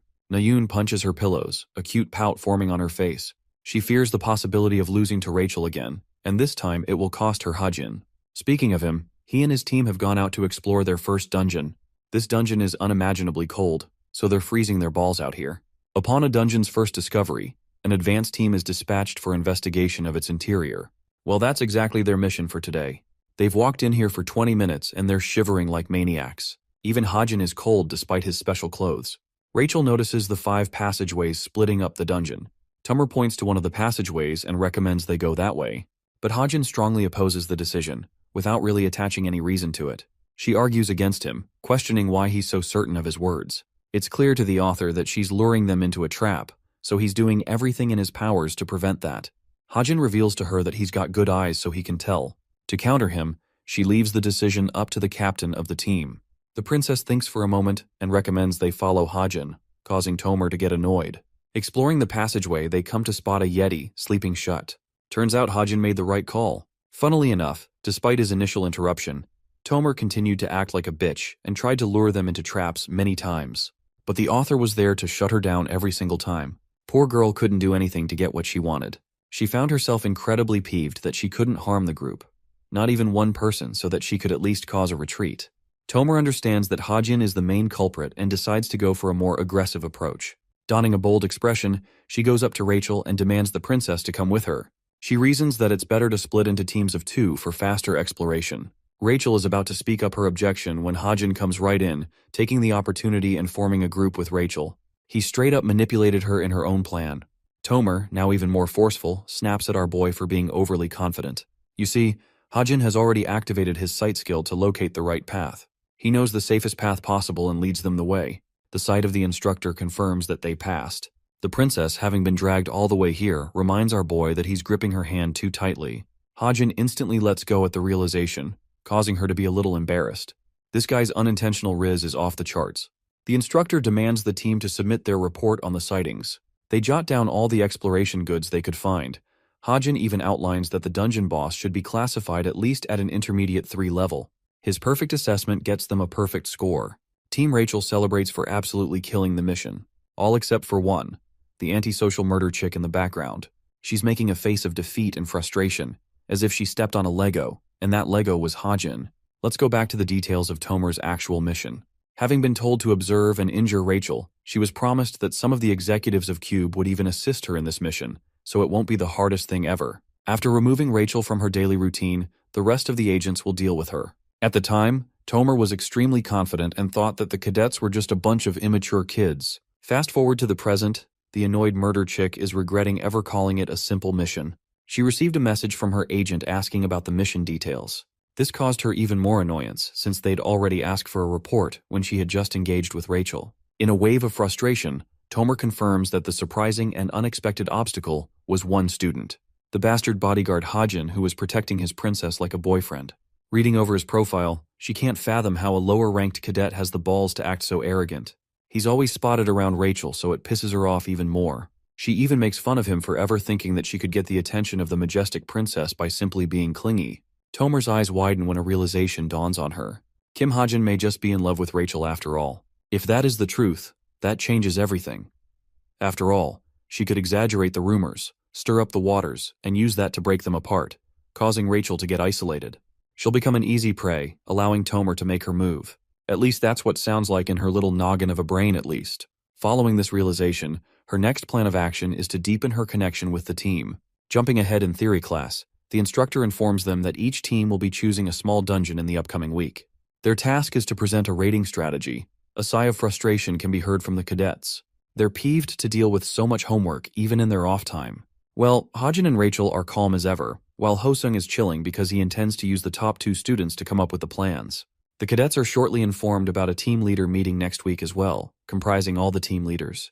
Packing his stuff, Hajin turns to the princess and invites her to the cafe for a strategy session. Rachel is okay with the idea, while Tomer is unusually cheerful, agreeing that it's best to know each other deeper. Her sudden change in demeanor can only be explained by Hajin's "What the fuck happened to her" face. He asks what she's here for. Stating her intentions calmly, Tomer believes they should bond as a team. But that's not what he was asking at all. Anyway, she leads the way, gathering everyone and probing Rachel and Hajin's personal meeting. The author can just smell that some shit is about to go down with how she's acting. Anyway, they find themselves at the cafe. Just for safe measures, the author thoroughly scanned the entire place down, but for some strange reason, couldn't find any lingering traps. Rachel draws his attention, jolting our boy to discuss their roles. Hosung and Bokyu are assigned to look for information regarding the dungeon, and as for Tomer and Rachel, they'll both calculate its mana density. With their roles decided, Hajin claims that he'll be the one to do the presentation for them after sorting the information they collected. With the strategy session wrapped up, Tomer urges for a different topic. The team is really appreciative of our boy, who has to put on his thinking cap to do all the thinking for them. It's the definition of one dude doing everything in a group project. Hajin swats away any attention, claiming that he's just a normal guy even after the attention he's receiving. One of them points out that he's been approached by a famous guild, which instantly catches Rachel's attention. Grabbing his sleeve, she whispers and asks Hajin if he's been approached by the England Imperial family, which of course is her guild. Strangely enough, he hasn't heard anything from them. He checks his watch and recalls that he did get an email from them. The only reason he forgot about it is because he doesn't like to check his email frequently. Checking the email, he's surprised to learn that the guild offered him a full-on scouting offer, even writing the message down in Korean for him to understand. The terms are 100 million won for annual salary and a separate commission rate. But these terms are straight up ass for his level, and even he knows it. Rachel requests looking at the email, finding herself visibly stunned when she sees the diabolical terms. She's so embarrassed that she wants Hajin to just forget the email as a whole. Distraught by the guild's actions, the princess gets up to leave, which as you can expect is bad news for the party pooper Tomer. She's whining inside her head because her plans were thwarted. Rachel's gone and the author is clueless what made her leave. The same goes for the rest of the team. Tomer assesses the situation, seeing Hajin's reaction, who is still pretty confused. She scores the opportunity by drawing one of their teammates' attention and secretly whispering that Hajin seems to have some feelings for Rachel. It's the typical gossip route, the one that happens in every friend group and then explodes into Kingdom Come. Anyway, we're not here for Tomer's silliness, so let's jump up ahead at the gym. Here, Hajin has just finished his stressful workout. His physical capabilities are hot ass, so he needs to mitigate that. His muscles are so sore that he can't even open the can. So an unexpected face drops by, opening it for him. It's Nayun, and she wants to speak to him regarding something important. Seeing her here and so unexpectedly at that, Hajin doesn't know what's up. A little worked up, the short-haired tsundere explains that her team is dealing with her own assessment of the dungeon. But unfortunately, they don't have information, which is why she came here to ask him. The funny thing is, Nayun unfortunately ended up choosing the hardest dungeon thanks to her shitty teammate. Recalling what happened, one of the mages stubbornly urged that they take on the dungeon for God knows what reason. His insistence led one thing to another, and now they're stuck with a hard assessment. Recalling her team composition, Hajin wonders if it's Junsik she's talking about. This loudmouth does have skills, but he's extremely arrogant because of his family's background. It's for the same reason he doesn't give a shit to Nayun's intimidation at all. Deciding to help her out because of that, Hajin expresses that her team will likely receive bonus points for picking the hardest dungeon. Junsik just so happens to also be doing a presentation for their team. Knowing that her grades are about to get annihilated, Bro insists that she switch the presentation to another teammate at once. He reasons that Junsik is nothing more than a tough guy on the outside and an idiot who won't do well in presentation in front of people. Someone like him could seriously jeopardize their results. Nayun listens like his loyal student, agreeing with Hajin all the same. She's really annoyed and wants to get rid of him, because his snobbish act is even worse than her own. Knowing that Hazuki is good at this stuff, he vouches for her to do the presentation instead. Nayun did think of that, but she fears the loudmouth noble won't agree with that. Their casual conversation causes Hajin to space out for a moment. It's the realization that both him and Nayun are having a casual conversation for once, as if they're long-lost friends. It causes an unnatural silence between the two. The day of presentations is upon us, and just like our boy predicted down to the very last letter, this fucking clown of a noble got stage fright in front of the audience and could not present at all. Bro is looking at Junsik like a disappointment, and he can only imagine Nayun's reaction, whose anger currently rivals the scorching heat of the sun. After the presentation, the bastard plays it off cool, making it even worse for his team. Seething and boiling with anger, Nayun wants to kill him for apologizing with a laugh as if he didn't just murder their team's progress. Hazuki cools her down when the next team is called up for a presentation. She's actually quite shocked, seeing Hajin step forward while wearing glasses. It causes her to stammer for a moment. He takes up the podium, starting the presentation. His confidence is radiant, his composure calm. Little by little, he explained every single part of their team's findings regarding the dungeon. As the presentation went on, a realization came over to Nayun. She seriously didn't expect him to be so good at speaking up in a presentation like this. When the professor raised a question to test Hajin's integrity, our boy merely smiled at him before clapping back with an instant answer. He didn't stutter for even a moment and resolved the confusion. Talks of Kim Hajin's amazing communication are discussed among the students. As for Nayun, the girl's heart is beating like crazy. She thinks her crush is looking cool as hell while slaying the presentation. By the end of his presentation, he celebrates with Rachel, who is really happy with how he handled that. Nayun glances over, seeing the princess score the moments that she should have gotten with Hajin instead. This jealous tsundere doesn't know what she wants. The perspective switches exclusively to Rachel, who has just finished working out. Her schedule's all cleared and her team did brilliantly. She also managed to hand Hajin the modified terms of their contract. The team really wanted an after-party to celebrate how far they'd come, but both Rachel and Hajin declined. He wanted to leave when she quickly remembered something. Rummaging her bag, she took out the contract, handing him in person what he should have gotten the first time. Perplexed, he takes it and learns that it's a preliminary contract from the guild. The princess adjusted the terms to sort out his benefits even better. She was seriously ticked with the way they handled him after falling for his lower ranking among the cadets. That's why the radiant princess requests Hajin to reconsider the proposal, this time with a more serious approach. Recalling that scene, Rachel finds herself pretty confident with how she handled that.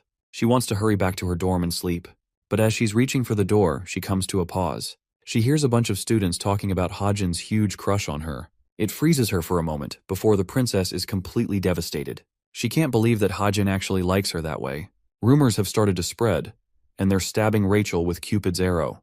What's really bothering her is why other people seem to know about this information. The girls discuss his recent stalking behavior surrounding Rachel, causing her to get angry at their baseless claims. Everything up until this point has happened because they were just a team. So there was only the expected outcome that Hajin revolved around her. That's until his words raced through her mind. He once told her that he was a big fan of hers. Anyway, she's trying to listen more when suddenly Nayun bumps into the princess. Yana's with her too. Rachel attempts to feign ignorance, not knowing that she's pressing her full weight on Nayun's foot. She apologizes and takes it off, causing the annoyed tsundere to reach for the door. Suddenly, the princess realizes that things could take a serious turn if these two discover the rumors too. The moment they went in, the girls started talking about the same subject. Rachel's composure melts into a marshmallow because of that stupid rumor. To stop them, she slams the door open to clear the misunderstanding. The entire room is eyeing her down, waiting for her to speak up. The girls are wondering if Rachel ended up hearing all of that. They scoot away because now it looks weird. Nayun wants to know what they were about to say about Hajin, but unfortunately both of them disappear into thin air. Rachel is just glad that neither of them were able to know. Yonha is sharply observing her reaction while Nayun is throwing a tantrum. Yonha addresses Rachel and points out that she shares the same team as the important person. The important person being Hajin, since for some reason Yonha struggles with saying his actual damn name. Anyway, Yonha, being the sharp stud, inquires how it went down. Confused, Rachel questions what she's talking about. Forming a smile, she cunningly points out her knowledge about the Imperial Family Guild's contract. Rachel is stunned, while Yeonha laughably admits how silly they were to try and scout a lower-ranked cadet. It would only make sense if someone knew about Hajin's secrets. Boom, the room goes silent. It's a girl fight, while Nayun is out of the loop, not knowing what's going on either side. The princess is relentless, stating that they have every right to contact Hajin. Yona cuts her off then and there, playing it off as a joke. Acting all snide, she emphasizes that it's best not to make enemies with the people around her, which she's obviously referring to herself. Rachel reads between the lines and knows she's being wanted by Yonha, who probably shares the intention of taking Hajin for her guild. That's why she wants her to back off. At the same time, Rachel isn't looking to force him if he does reject them down the line. Yonha is fully expecting the princess to back down with a warning, so she tries to switch topics to relieve tension. To her astonishment, Rachel speaks up, unwilling to admit defeat. With her cool attitude, she accepts the offer of sharing a discussion. The three of them share a table, tension slowly growing with the silence. Nayun, on the other hand, doesn't know what the flip is actually happening. They're both speaking in vague terms after all. Yana still can't believe that Rachel took her up on her offer to share lunch. It was just supposed to be a formality and now she's stuck here. She asks the princess if she's interested in some juice, only to get rejected flat in the face. The atmosphere grows dark, until finally Yonha gets up, turns around and pours some juice anyway. She then asks Rachel a question she's been meaning to ask, desiring to know how she came to know of Hajin's capabilities. To this, the princess responds vaguely, which is enough of a hint to confirm that she doesn't know Hajin's background the slightest in the way that Yonha does. She teasingly asks if she knows the answer to Hajin's reason for concealing his talents. To that, Rachel has no clue, giving Yeonha the upper hand in the discussion. The princess reflects that she doesn't really know a thing about him, but she does know that it matters very little. Yana counters that it's actually pretty relevant. After all, their guild specializes most in information gathering. Cutting her off, the princess bolsters her resolve. She believes that Hajin will one day spill his secrets on his own, and she's willing to wait for that, instead of stalking his background information. It's quite the blow to Yeonha, and I kind of agree with Rachel here. The purple-haired chick is way too adamant in hunting his information for some reason. Anyway, the princess is done with the discussion and walks right past Yeonha, as if she was the victor of that little argument. The door slams shut. Nayun has had enough and explodes with her frustration. They were speaking in Korean, but the conversation was far from simple. The following day, Tomer's rumors have taken afloat to the point that other girls are coming up to mention Rachel and Hajin's rumors. She knew all along since she's the mastermind, but pretended not to know.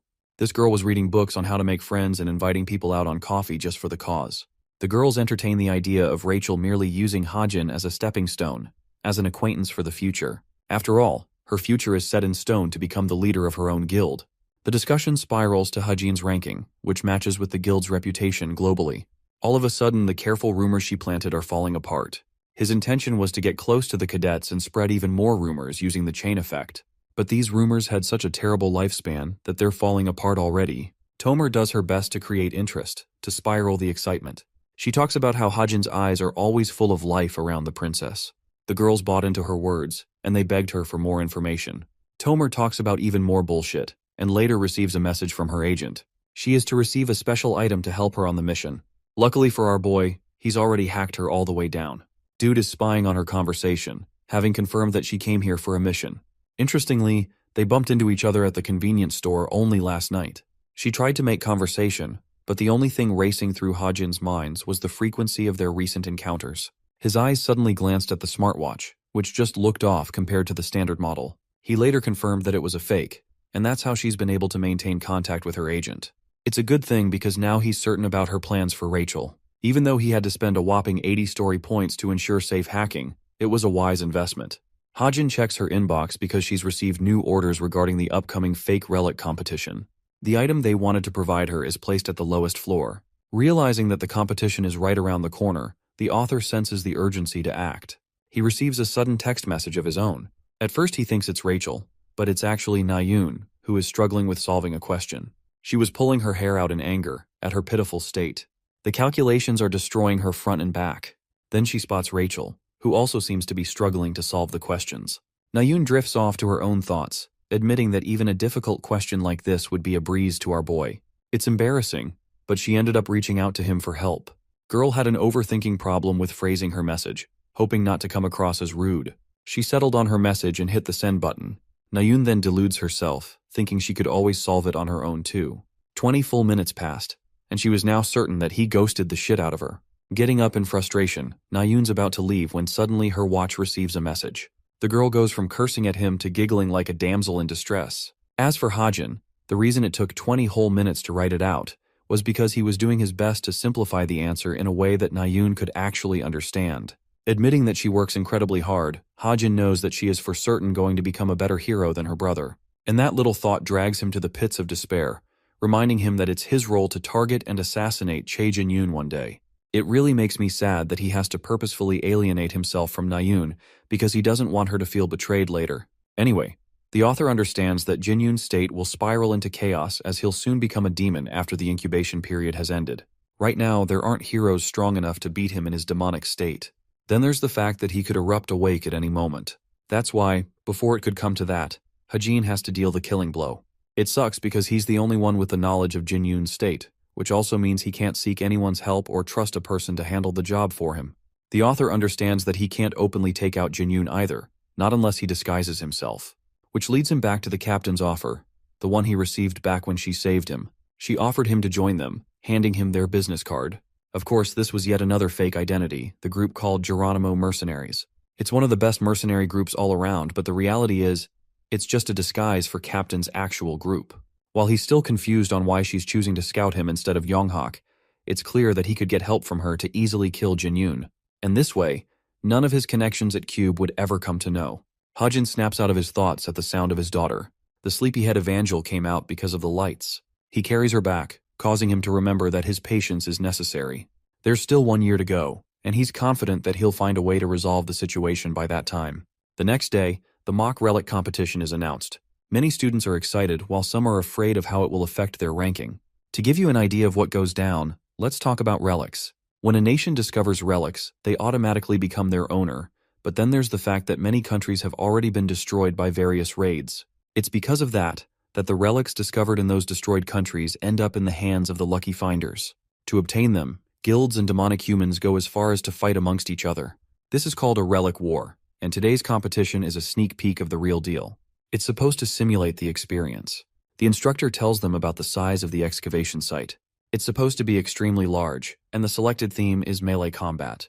And then, any information regarding the relic is unknown, which is why the students are required to make good decisions in the heat of the moment. During the training exercise, the white team will defend the artifact, while the black team will invade them. Each candidate will be disqualified if they encountered a terrible injury, or if they chose to forfeit. That aside, he snaps his fingers, casting a veil over the cadets. They all panic in fear, having just lost their sight. The instructor explains that it's nothing more than an expansion of his mana. He intentionally covered their eyes so they could assign each of them in random locations. The students follow his lead. Hajin thinks it's impressive, but for him, reality is different. His brilliant eyes are able to cut past the veil's obstruction, so it doesn't matter to him. The relic excavation sites are usually regarded as pits, but in reality, it's more similar to an underground bunker.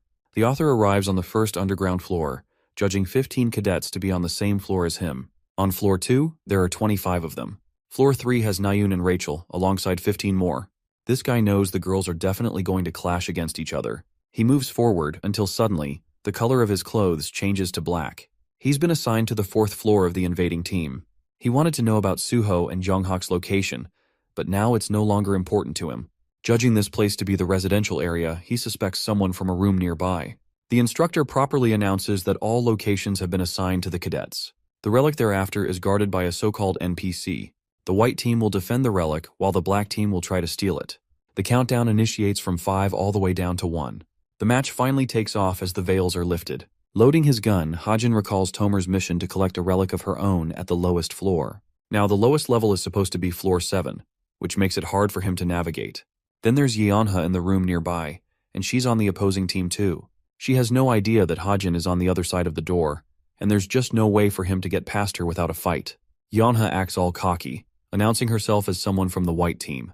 After he served his silence as a response, she concluded that her opponent must be on the black team. Reaching for the door, she almost feels bad for the other person. But the second she pulls it open, Nayun faces the devil himself. She wasn't expecting to run into him of all people. The author is a little surprised because he was fully expecting this girl to release her whip against him. But for some reason, she's more tense than ever. Terrified even. The situation has taken a turn for the worse. She really didn't expect this outcome to occur. Hajin raises his hand, provoking Yeonha to get jumped up. Bro was just trying to scratch himself to get rid of an itch, and here she nearly attacked him for it. Yeonha assesses the weapons at his disposal, knowing that he's more than capable of producing shots that can pierce enchanted shields.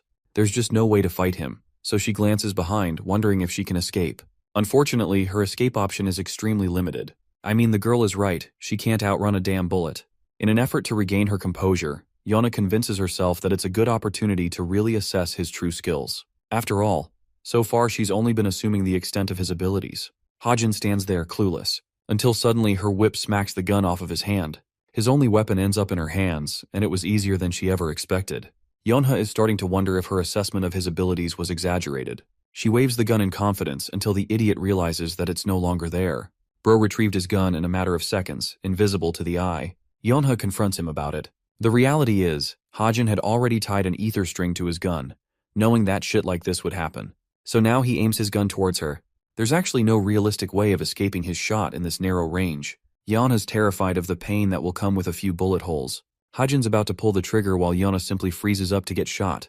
We don't get to see what happened because Hajin comes out from that encounter with a seriously bruised hand. He's just lucky his hand didn't get fractured because of her strong strike. At the time, he found himself in an empty lobby. Checking on the map, he wonders if the others have already navigated to different areas. Each participant in this competition is armed with a life-signaling device, indicating their health bar and other stats. This is enough to ensure the cadet's state of exam continuance. Hajin's goal is to use his laptop to collect the data of that device on every student, allowing him to get information on the fly. Right now, he knows where Tomer is located because of that. She hasn't moved an inch, which means she's probably looking for the item in the same area. The author then checks on both Rachel and Nayun's locations, who are currently navigating in floor level 3. They're supposed to fight each other. At level 5, there's combat between Suho and Jonghak, who are going at it against each other at their strongest. Hajin cleverly uses the CCTV to check the footage. Bro is witnessing absolute cinema and watching the fight like a movie. Hajin finds himself startled and notices the passageway to the next area. It also reminds him of his real goal to keep tabs on Tomer. Now that he's free, he plans to pay her a visit. Let's go over and observe Nayun's situation. She's been knocking out opponents left and right. She's gotten way better after only spending 3 months sharpening her sword skills. Her talent is shining through. Her teammate Ji-yoon latches to Nayun, thanking her for saving her. She could barely escape the black team on her way here. Ji-yoon is a support, which means she struggles with taking on combat-focused opponents. She'll be more effective with her enhancement buff skills. Nayun's excited to hunt down more players when Ji-yoon reveals Rachel's location on the same floor. It catches her off guard for a moment, before Nayun's attention is drawn to her surroundings. Sensing an attack, she urges Ji-yoon to get behind her. Interestingly, there's no attack at all. It's just a terrified Yeonha who probably broke Usain Bolt's records just to escape from Hajin. Nayun wonders what happened to her, and she immediately reveals that she was faced against Hajin. Ji-yoon is expecting to hear news of Yeonha curb stomping the shooter due to the difference in ranks. But that couldn't be further from the truth, and Yeonha knows it. Back when she froze up, Hajin walked right past her, bumping her shoulder. He didn't want to defeat her, stating that it's better to take it easy. My glorious king is so forgiving even though I would have loved to see him destroy her smug face. Yeonha doesn't even have the courage to explain what happened, knowing that it was her who nearly lost. Intrigued, Nayoon asks about his activity. Yeonha suspects that he's probably going for reconnaissance. Hearing that, Jiyoon teases the possibility of Hajin looking for Rachel. This leads to Jiyoon openly stating that Hajin likes Rachel. The news rocks the ever-living shit out of Yeonha's soul, crushing her spirit. Nayoon freezes up, visualizing the romantic life between both Rachel and Hajin. She's finding it hard to believe until Jiyoon claims it's a rumor that is taken up quickly. Yeonha, being allergic to bullshit, calls it out as merely stupid. More importantly, she doesn't want to focus on something so irrelevant in the important competition. But Nayeon, that girl's knocked out in a daze. Jiyoon confirms the location of the relic, so their plans are to move forward to the first floor. Nayoon, still bothered by what she heard, tells Jiyoon that the rumor isn't true at all and probably started because of their connection on the same team. Yeonha is actually witnessing her troubled expression and knows that it's clearly upsetting Nayoon to entertain the idea of Hajin ending up with someone else. It's also at this exact moment she catches an attack aimed towards Jiyoon. Yeonha swiftly reacts and destroys the arrows in a single swing. With Nayoon on high alert, she demands the assailant to reveal themselves. Like a true boss, Rachel is standing up on top, looking down on the enemy team. Nayoon roars at her for taking a coward's way out. But this princess is full-on ruthless. She orders her team to attack, and within that moment, all of them lunge forth to strike the white team down. Yeonha urges Jiyoon to immediately take cover and hide. But the archers are making it really hard for her to evacuate to safety. Nayoon wants to help her, but she's really busy dealing with multiple fighters at the same time. The duo is confident that they can outclass Nayoon in a 2-on-1 situation. But she's so pissed that she literally defeats them in a single swipe of her sword. Yeonha, on the other hand, is panting from exhaustion. She's doing her best to defend Jiyoon, making the most sacrificial play. That's until the black team member suddenly realizes that Jiyoon has already acquired the relic. Their secret's out, and the white team is in serious trouble because they'll all be targeting her now. One of them discovers Jiyoon, so Nayoon dashes to catch him. Unfortunately, her path is obstructed by an incredibly strong attack. Only one person comes to mind with a perfect technique. It's Rachel, and she's on the offensive. Nayeon evades her sword strike, surprising the princess with her reflexive maneuver. They both engage in multiple clashes, with Nayoon being forced on the defensive against Arcahel's heavy attacks. It's clear she's facing an opponent that can drive her in a corner. Nayoon struggles for a bit until she breaks away their clash, powering her sword, refusing to accept defeat. She activates her ultimate ability, doing anything in her power to beat Rachel of all people. The magic sword renders pulses of mana. Even Rachel had to avoid the attack and notices the change in Nayoon. While it's true that her ability is impressive, it's also clear that she's inexperienced. Hence, Rachel's looking for an opportunity to strike her down. What she didn't expect was stumbling over her own feet, giving Nayoon the one opportunity she needed most. Nayoon dashes full speed to take her out with a final attack. Her sword cleaves the ground underneath. Rachel still avoided the attack by a fraction of a second. The princess wants to resume her strategy of being on the offensive, when suddenly, ripples start forming on the floor. Rachel finds herself falling as the floor level completely shatters, her team calling out her name in worry. The giant crater swallowed Rachel, but luckily she didn't incur much injury. The floor level collapsed with Nayoon's single attack. Instead of being amazed, Rachel remembers her objective. But before she's able to return to the floor level, she spots Suho, smiling at her while sheathing his blade. It's unfortunate enough that she ran into him in a state like this. The hero wastes no time, quickly jumping towards her to attack. Now let's see what's going on with floor 6. Hajin's activity is limited with the number of CCTVs around. He doesn't want to appear suspicious, so this fool decides to put on a goofy act. His whole play is to look for the toilet, wondering if the relic could be located here. Having arrived at the restroom, he can see a silhouette of someone hiding inside. To his shock, the real relic is seriously here. He safely acquires it from the simulated NPC, who runs out before vanishing into thin air. Hajin's just glad that he was able to obtain the relic, and now his objective is to knock Tomer out of the equation. From where he's sitting, Tomer is sitting on the floor under him. Remembering the details of the message he found on her watch, Hajin has 15 minutes to act. Suddenly an idea springs to his mind. He could use the vents that are connected to floor 7. The author uncovers his stigma mark, manipulating its special magic to become sleeping mana smoke. Fumes of white are unleashed from his mark, causing Hajin to celebrate. He succeeded, and the smoke reached all the way down to Tomer. At first, she was irritated, but her useless attempts didn't matter. Hajin manipulated the smoke and forced his way inside her mouth. She struggles to breathe before the effects of the smoke come into fruition, causing Tomer to experience a spell of sleepiness. She does her best to resist, but eventually succumbs to the effects and crashes on the floor. Mission complete. Hajin's troubles are all taken care of now. He checks to see if someone's around before entering the designated room. Hajin opens the box only to find an enchanted weapon inside. This gimlet looks like a rare find, so rare in fact that it's worth hundreds of millions. Hajin is as happy as he can be, becoming the new proud owner of the artifact that Tomer was supposed to receive. I'm starting to think that his one true love is money, instead of any of the girls. Anyway, to cover his tracks, he went the extra mile of erasing the CCTV footage. Now he's got nothing to worry about. That's until he spots Rachel, who looks like shit in her state. Calling out her name, he startles the crap out of her.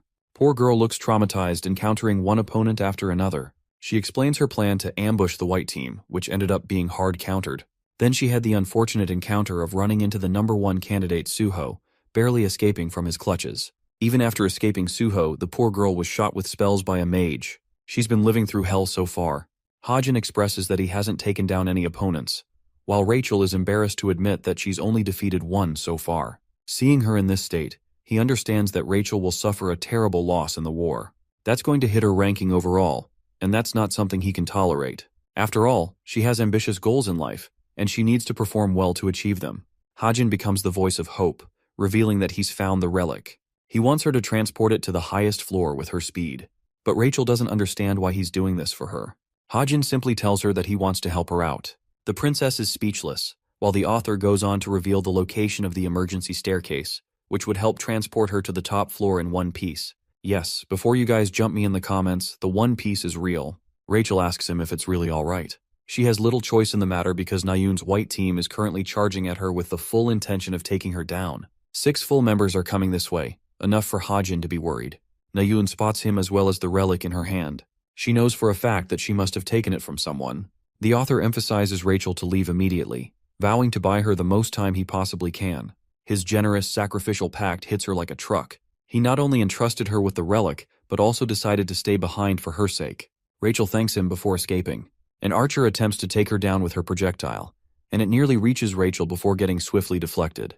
Kim Hajin has made his move, and he's as serious as he's ever been. The team members want to split up to chase Rachel, but Yeonha of all people knows the kind of monster Kim Hajin truly is. She doesn't want them to think of him as a pushover, deeming him extremely strong. The odds are 6-1. This man is about to pull up a squad wipe. Nayun is funnily confused that he's arrogant enough to believe he'll beat 6 people, but Hajin is casual about it, not even afraid of the odds stacked against him. He's thankful, as this specific floor level is advantageous for his positional play. He could always escape using the parkour skill. Hajin prepares himself, reminding him that the goal is to buy time, and not necessarily beat his opponents. A nobody from the white team strongly underestimates Hajin, deciding to recklessly charge at him first. In response, our boy resorts to his American ways, shooting him down and forcing the idiot to go on the retreat. Yana follows up with her whip, and the archer also shoots an arrow at him. The combined attack is about to reach Hajin, but don't worry. Our glorious king is like, come catch this smoke. He activates bullet time, dodging the whip and then shooting his bullet to deflect the arrow. The deflected arrow comes flying back full speed at the clown who rushed ahead. Bro gets headshotted and gets knocked out. Even Hajin is a little stunned because that was way too powerful. It left a crater in this dude's forehead. While he's lashing out against his team, unfortunately his health bar reaches 0 and he receives instant disqualification. Anyway, Yana's all the more certain now that they can't underestimate this guy at all. She thinks Sherlock Holmes over here calculated the exact angle for the deflection, which is not at all what happened. Poor girl doesn't know about his bullet time ability. Back to Rachel. She's out here fighting the stairs, and in her present condition, the stairs are probably her toughest opponent yet. Girl is internally conflicted about the rumor, and if it bears any meaning. She once thought of it as a malicious rumor, but with his actions, nothing makes sense anymore. Fast forward to her reaching the top floor and reuniting with her team, she shows them the stolen relic. The team is really happy that their captain returned with the relic. But Rachel feels bad. The credit wasn't supposed to go to her but rather Hajin. Unfortunately, the princess didn't have any choice in the matter. Her family is relying on her progress inside the cube, and the same goes for her future with the Imperial Guild. Rachel sacrificed everything for her goals. But she's not ready to back down and leave Hajin on his own. She gathers the team, ordering them to regroup and assist someone in floor 6. Funnily enough, when they do arrive on floor 6, only the defeated bodies of the players are squirming around. Their help was unneeded. Even Rachel's team is confused. She wonders what happened, and can't believe that Hajin single-handedly fought 6 people at a time. She tries to look for him, but instead of him, she finds Jonghak casually approaching them. It was only a while ago at level 5 when Suho faced off against Jonghak. Their fight began with some witty banter coming from Jonghak, who threatened the hero to escape. But the brave and righteous Suho stood defiant, choosing to fight this battle head-on. Jonghak was prepared to mop the floor with Suho, who excitedly made the first advance to test Jonghak's resolve. Their weapons clashed, with Suho emphasizing that he won't be holding anything back, only for his rival to retort that he better not put up a pathetic performance. Jonghak thrust his spear, which slashed Suho's uniform. The spearman thought that he'd found an opening, but alas, his attempts were futile as the attack went straight to the ground. He can dodge quite well, but Jonghak is struggling with pulling out his weapon. It's stuck, making him look like a damn rookie. Suho uses this opportunity to kick his opponent, which Jonghak blocks. Still, it's his clear defeat with Suho emerging victorious. However, stubborn as he is, Jonghak refused to give up and unleashed the brunt of his powers into the ground. Suho quickly lost track of him as he escaped out of the place. And that's how this guy prevents himself from getting defeated. He wants to settle the score with Suho at a later time. In the present scene, he's found Rachel, but thankfully they're both in the same team. To act like the tough guy, he confirms having beaten all the guys here. Let's time out for a second and see what happened. Jonghak escaped Suho's wrath after being beaten, then he saw Nayun and Yonha fighting someone incredibly fast. He tried to help out by launching a surprise attack, immediately taking down 2 cadets from the white team. Basically, he finished off Hajin's opponents, but it is indeed true that he beat them. But Rachel for some reason is upset. He's happy to lead the black team now that he's around. Hearing that, Rachel chooses to separate from the team instead of sticking along. They want her to come, but she's too adamant about her position. Rachel draws away from the group, internalizing that she despises those who steal credit from others. This means she is under the assumption Hajin beat all those guys on his own. Poor Jonghak ended up appearing as the bad guy for no reason. With that, the black team managed to steal 2 more relics. Rachel did her own part, contributing and picking off the white team one by one. This allowed them both to achieve what they set out for. As for the white team, Suho's leadership remained strong. They were able to safely transport 5 relics overall. Finally, Hajin somehow managed to survive the skirmish of having 6 people fighting him. He managed to survive in his own way by hiding for the remainder of the competition. But for some reason, he seems to be forgetting something. That something is actually a someone that he forgot about. It's Tomer, who is only just waking up from her long nap. She remembers her mission until she realizes that it's 3 p.m. At first, she thinks her watch is glitching. But then, the time matches up exactly with the cadet watch as well. Tomer is still unaccepting of reality until she receives the confirmation message from the school. The relic war concluded with the white team's victory. A wave of horror succumbs Tomer. She comes outside only to find pitch black in the floor level. There's no one around, the site has been closed. She's the only one here. Ever since she arrived, she has achieved 0 progress in completing her mission. If you ever feel like you're having a bad day, just remind yourself of how shitty Tomer must feel. The cadets are resting, while the instructor is going crazy questioning where the hell is Tomer hiding. He wants to announce the result. The black team retrieved 3 relics. The 2 MVPs were Rachel and Jonghak. The white team's MVPs were Nayun and Suho with 5 relics. Decisively, the white team won. Nayun found herself extremely annoyed despite their victory. She really wanted to beat Rachel, and then she couldn't even beat Hajin despite the numbers being stacked against him. And then there's the damn rumor Ji-yoon told her about. Reading her like an open book, Yeonha comes around and asks if she's still upset about the rumor. Nayun is startled, while Yeonha eggs her on, stating that she might just lose him at this rate. Nayun acts like she doesn't care, but Yeonha knows she's seriously bothered. While it's true that Yeonha doesn't believe in the rumors, she thinks it's possible Hajin only joined Rachel's side because of Nayun's continued resistance. In response, Nayun silently replies that she doesn't want to aim for him if he's easily swayed like that. In the mood to cause trouble, Yeonha giggles before offering Nayun a dilemma between Suho and Hajin. It causes her to act up in the typical tsundere style. Meanwhile, Jonghak joins them. He likes Nayun while Yeonha likes him. This really is a dysfunctional friend group, my god. Jonghak doesn't really care about losing since he was branded the MVP of the team. He also thinks it's logical they lost because Nayun was on the opposite team. Receiving that compliment, she's back to normal. It's very easy to sway Nayun. The trick is to brush up her ego. Meanwhile, Tomer is out here getting her ass scolded. The instructor has never been so pissed before. She's the only student who managed to stay in one spot throughout the entirety of the exercise, and she better have a good reason for it. In response, Tomer looks like a zombie, completely robbed of her soul. The instructor is voicing his frustrations and demanding an answer, while Yeonha and the others can't wonder what happened. Jonghak wants to leave and only says goodbye to Nayun, causing Yeonha to feel upset. She wonders if Nayun likes Jonghak instead of the other 2 guys she mentioned. But just hearing the mention of his name, Nayun's face is reduced to disgust. It's a clear answer this time at least. Yeonha expresses how envious she is of Nayun's position. In her mind, she feels sad that Nayoon openly has the option to choose from 3 love interests, while she herself doesn't have anyone in her position. Okay, that actually made me feel sad. Then again, Yonghak is red flag, and as smart as Yonha is, she's thinking out of her ass for choosing him. The practical training of the midterms came to an end with the conclusion of the Relic War. Returning to his dorm, Hajin is reduced to jelly. The author never intended to write the Relic War in detail, so he was afraid something unusual would happen. He lucked out regardless, but his tiredness makes him wonder if he should have disqualified himself early on. Evangel, like a beaming ball of a light, immediately recharges him with her contagious energy. He carries her and finds himself shocked to see her various spirit animals. He allowed her to keep as many as she desired, so long as they couldn't escape outside. Evangel quickly scans his body before asking about the food.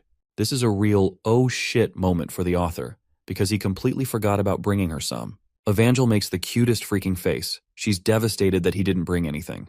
There, he immediately orders fried chicken and pizza. The order's cleared and so are his worries. Hajin was so wrapped up in his troubles he totally forgot about his stocks. He's really scared of what became of the 1.5 billion amount he invested. To his absolute amazement, their value increased over tenfold, becoming a whopping 13 billion in amount. The dude is even richer than before. While he could wait a while for them to go up even more, Hajin doesn't want to risk it. Right now, he's got so much money in his pockets that he doesn't have to worry about a thing for the rest of his life. Now that's a man's dream right there. Regardless, the happiness lasts for only a few moments, until he remembers that this amount that he collected with so much joy will inevitably disappear back in the real world. Let's head over to the Geronimo mercenaries office, which means the Chameleon Troops office. Jane is working out some missions to assign to the trainee. A requirement is always involved with a test mission for joining their group. The target in question has killed many people, so he's a bad guy that deserves to die. Deeming him to be a great fit, she informs the captain. The request involves the Italian mafia, a guy who is suspected to be a demonic human. Receiving those details, the captain is satisfied. Jane is curious if Hajin reached out to her after their last encounter. The captain confirms that he's already signed his approval. Curious, Jane asks about the details. The captain reveals that he mentioned contacting her when the time is right. Long story short, dude hasn't hit them up ever since. A whole 2 weeks have passed. The captain thinks he should be contacting them very soon, so she wants Jane to sign him up for the mission. The call ends, giving Jane a headache. She really can't tell why their captain is so clueless when it comes to normal things. Still, she executes her request and approves Hajin for the mission. In the next scene, we see Hajin walking past the female dormitories for the first time ever. There, he notes a familiar person. It's actually Rachel with her hair tied up. He learns that she's heading to the library for preparation for the finals. As for the author himself, he's got some business of his own. The one thing different about Rachel is her disorientated state. She looks exhausted, and there's so much time until the finals. It makes him wonder if she's studying too hard, likely because our boy is the top student in theory class, and she just so happens to be his runner-up. In any case, Hajin inquires why Rachel is avoiding him with the study questions lately. She flinches for a moment and forms an excuse, but in reality, it's actually because Rachel is trying to avoid him. He still assures her that he'll be there to help with any questions she's having trouble with. Rachel appreciates him and quickly scoots away at the speed of lightning. Our boy is lost in thought, curious to know if she was in a rush to study. Hajin finds Yonha to discuss a bunch of things. It seems that he's the one who called her out today. Hajin reveals his knowledge about her pharmaceutical company in the works, which makes Yeonha shudder for a moment. Hesitating, she thinks it's only natural for him to come to know about it since her closest friends do as well. It's been a couple of months, but that doesn't matter. All she cares about is why he's interested. Tossing her a package, Hajin waits for her to take notice. Yeonha is astonished at the sight of a 5-year-old ginseng, a precious little token of luck that our boy discovered on the mountain. He was deep in thought, wondering how to make use of the ginseng. Since he already had plenty of money, he decided it would be better to convert it into an elixir. That's what he thought, at least. But his stigma magic failed to execute his request. With that approach shut down, he widened his search to find someone with connections and the ability to create elixir. That's how he judged Yeonha to be the right person for the job. She's in a state of shock that he just gave her something so valuable like that. The author tells her that she's allowed to use it for research purposes, and then repay him in the long run with an elixir. Normally, it's extremely hard to discover mountain ginseng. The fact that Hajin got his hands on one has her completely speechless. He asks if she can follow up with his request, which of course is an easy one. Beaming with happiness, she assures him that she'll return his favor with interest. Of course, Hajin only predicted that. It's an offer she couldn't refuse. The thing about her upcoming company is that it's literally supposed to soar its way to the skies in the future. However, that's going to take about a decade to fully come into effect. Yeonha receives a sudden message and requests Hajin to wait for a moment. Her serious-looking expression makes him wonder about the person on the other side of the phone. Being the cheeky little stalker, he activates his senses to listen to the conversation. In a shocking turn of events, Hajin learns that the purpose of the call is to update Yeonha regarding Chae Jin-yoon's condition. According to some rumors, his damn fingers moved. This news probably seems like a good thing to any person except for the author, who knows what's coming. Yeonha ends the call, and Hajin outright asks her about the details. But she puts up an excuse and doesn't tell him the details. To Yeonha's surprise, the current expression on Hajin's face is full of horror, despair, and disappointment. He turns away in a sudden motion to leave. Returning to his room, the first thing this man does is activate his Book of Truth. He gets to the point and asks about Jin-yoon's progress as a devil. Unfortunately, he doesn't have enough mana to conjure the full details of that. So he asks a second question, rephrasing it and spending stigma magic on it. You guys might be expecting him to be at 50% or something. And I believe Hajin thought of that too. But when he sees that Jin-yoon's 90% of the way there, he feels worried. He knows that the devil seed from the original story didn't fully emerge for a full 5 years. And it's already been 4 years at this point of the story. Based on that, he may not have more than 6 months to finish the job. I really feel bad for him, guys. Show some love for him in the comments. At this moment, he stares at the message from Xiao Ping, the alias of the captain. She reached out to him first because he was delaying it. Gripping his head, Hajin struggles to declare his intentions for the winter to come. Before the season transitions to spring, he has made up his mind to kill Chae Jin-yoon for good. By the end of his monologue, we get a perspective of the unconscious Jin-yoon, his pulse rising, and his fingers moving. This moment perfectly sets the tone for the next part of the story to come. Let's take it easy and return to class. The teacher announces the class competition for the week. Each cadet is required to participate in one event at the bare minimum. A lot of them are riddled in thought, wondering what competition they should join. Let's explore the intricacies of the class competition. Don't have to go full Sherlock on this one. It's just one class fighting against one another.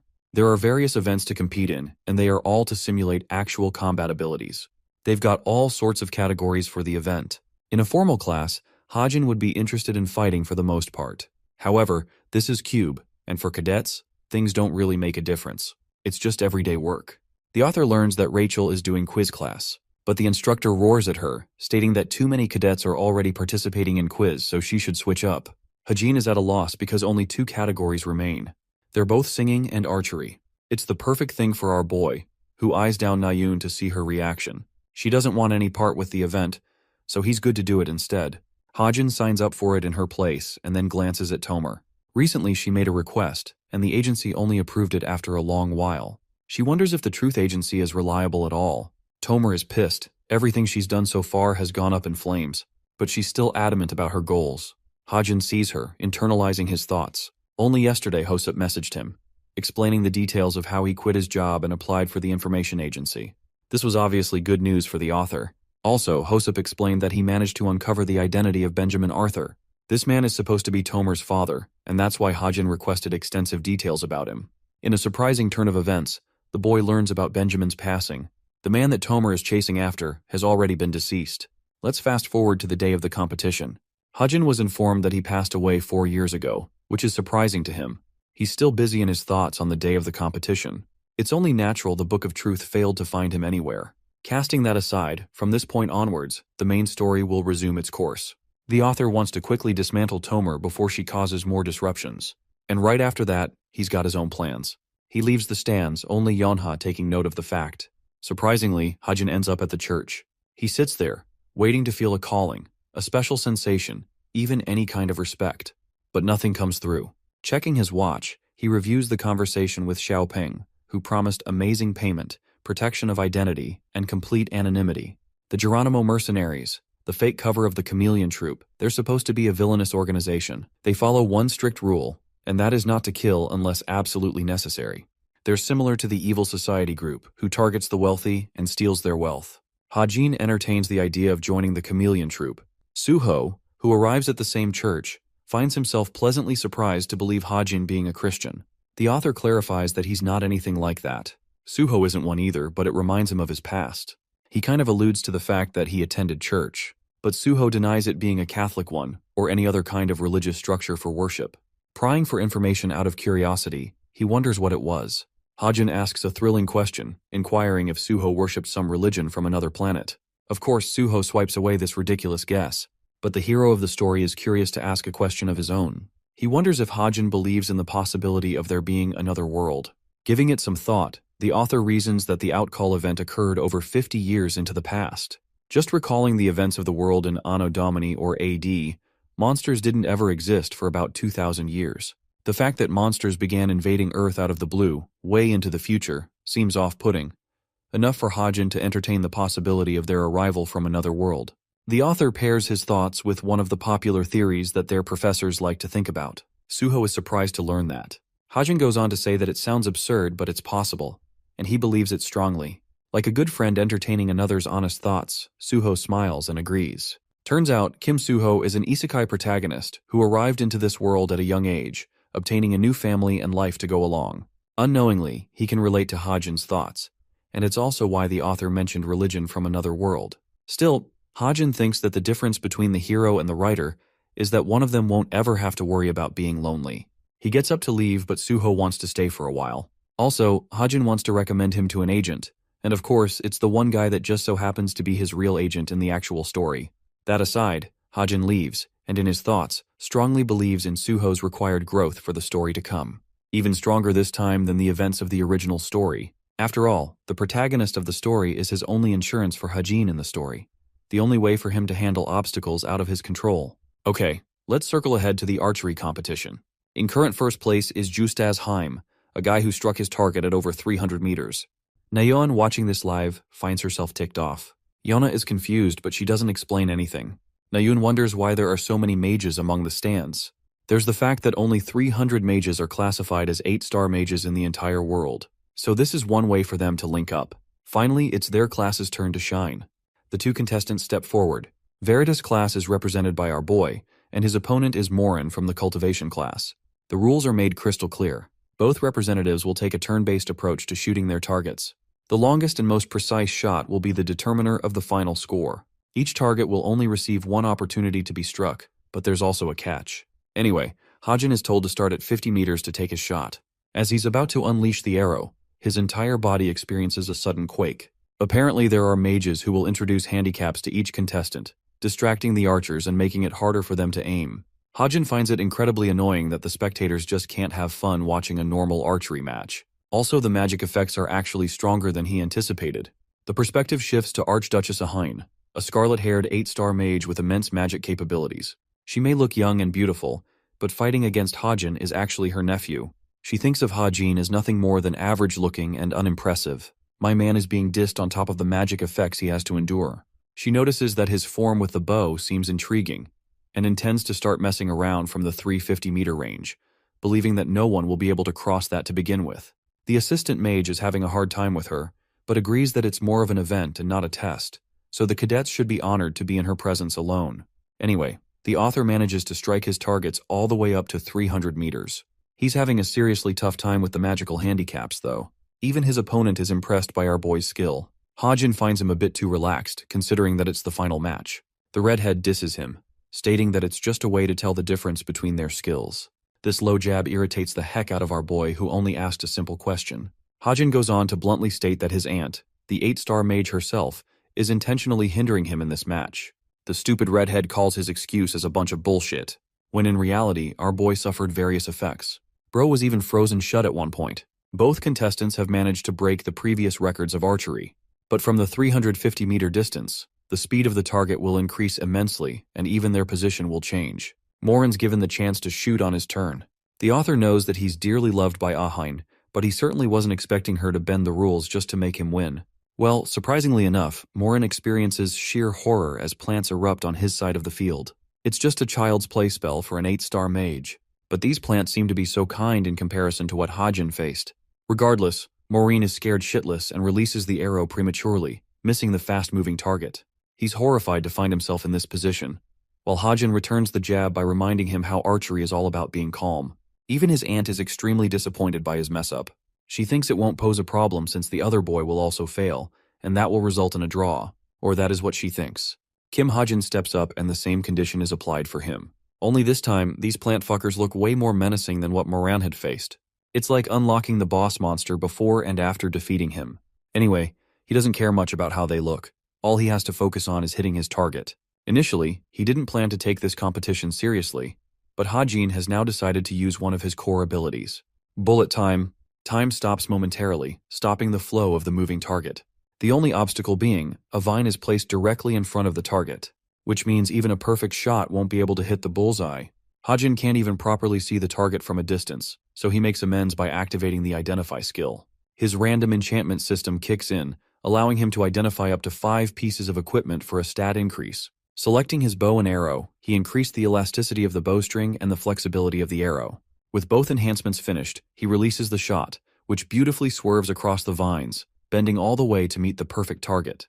To this miraculous feat, the Archduchess is at a loss for words. Even his competitor can't believe that the arrow is curving.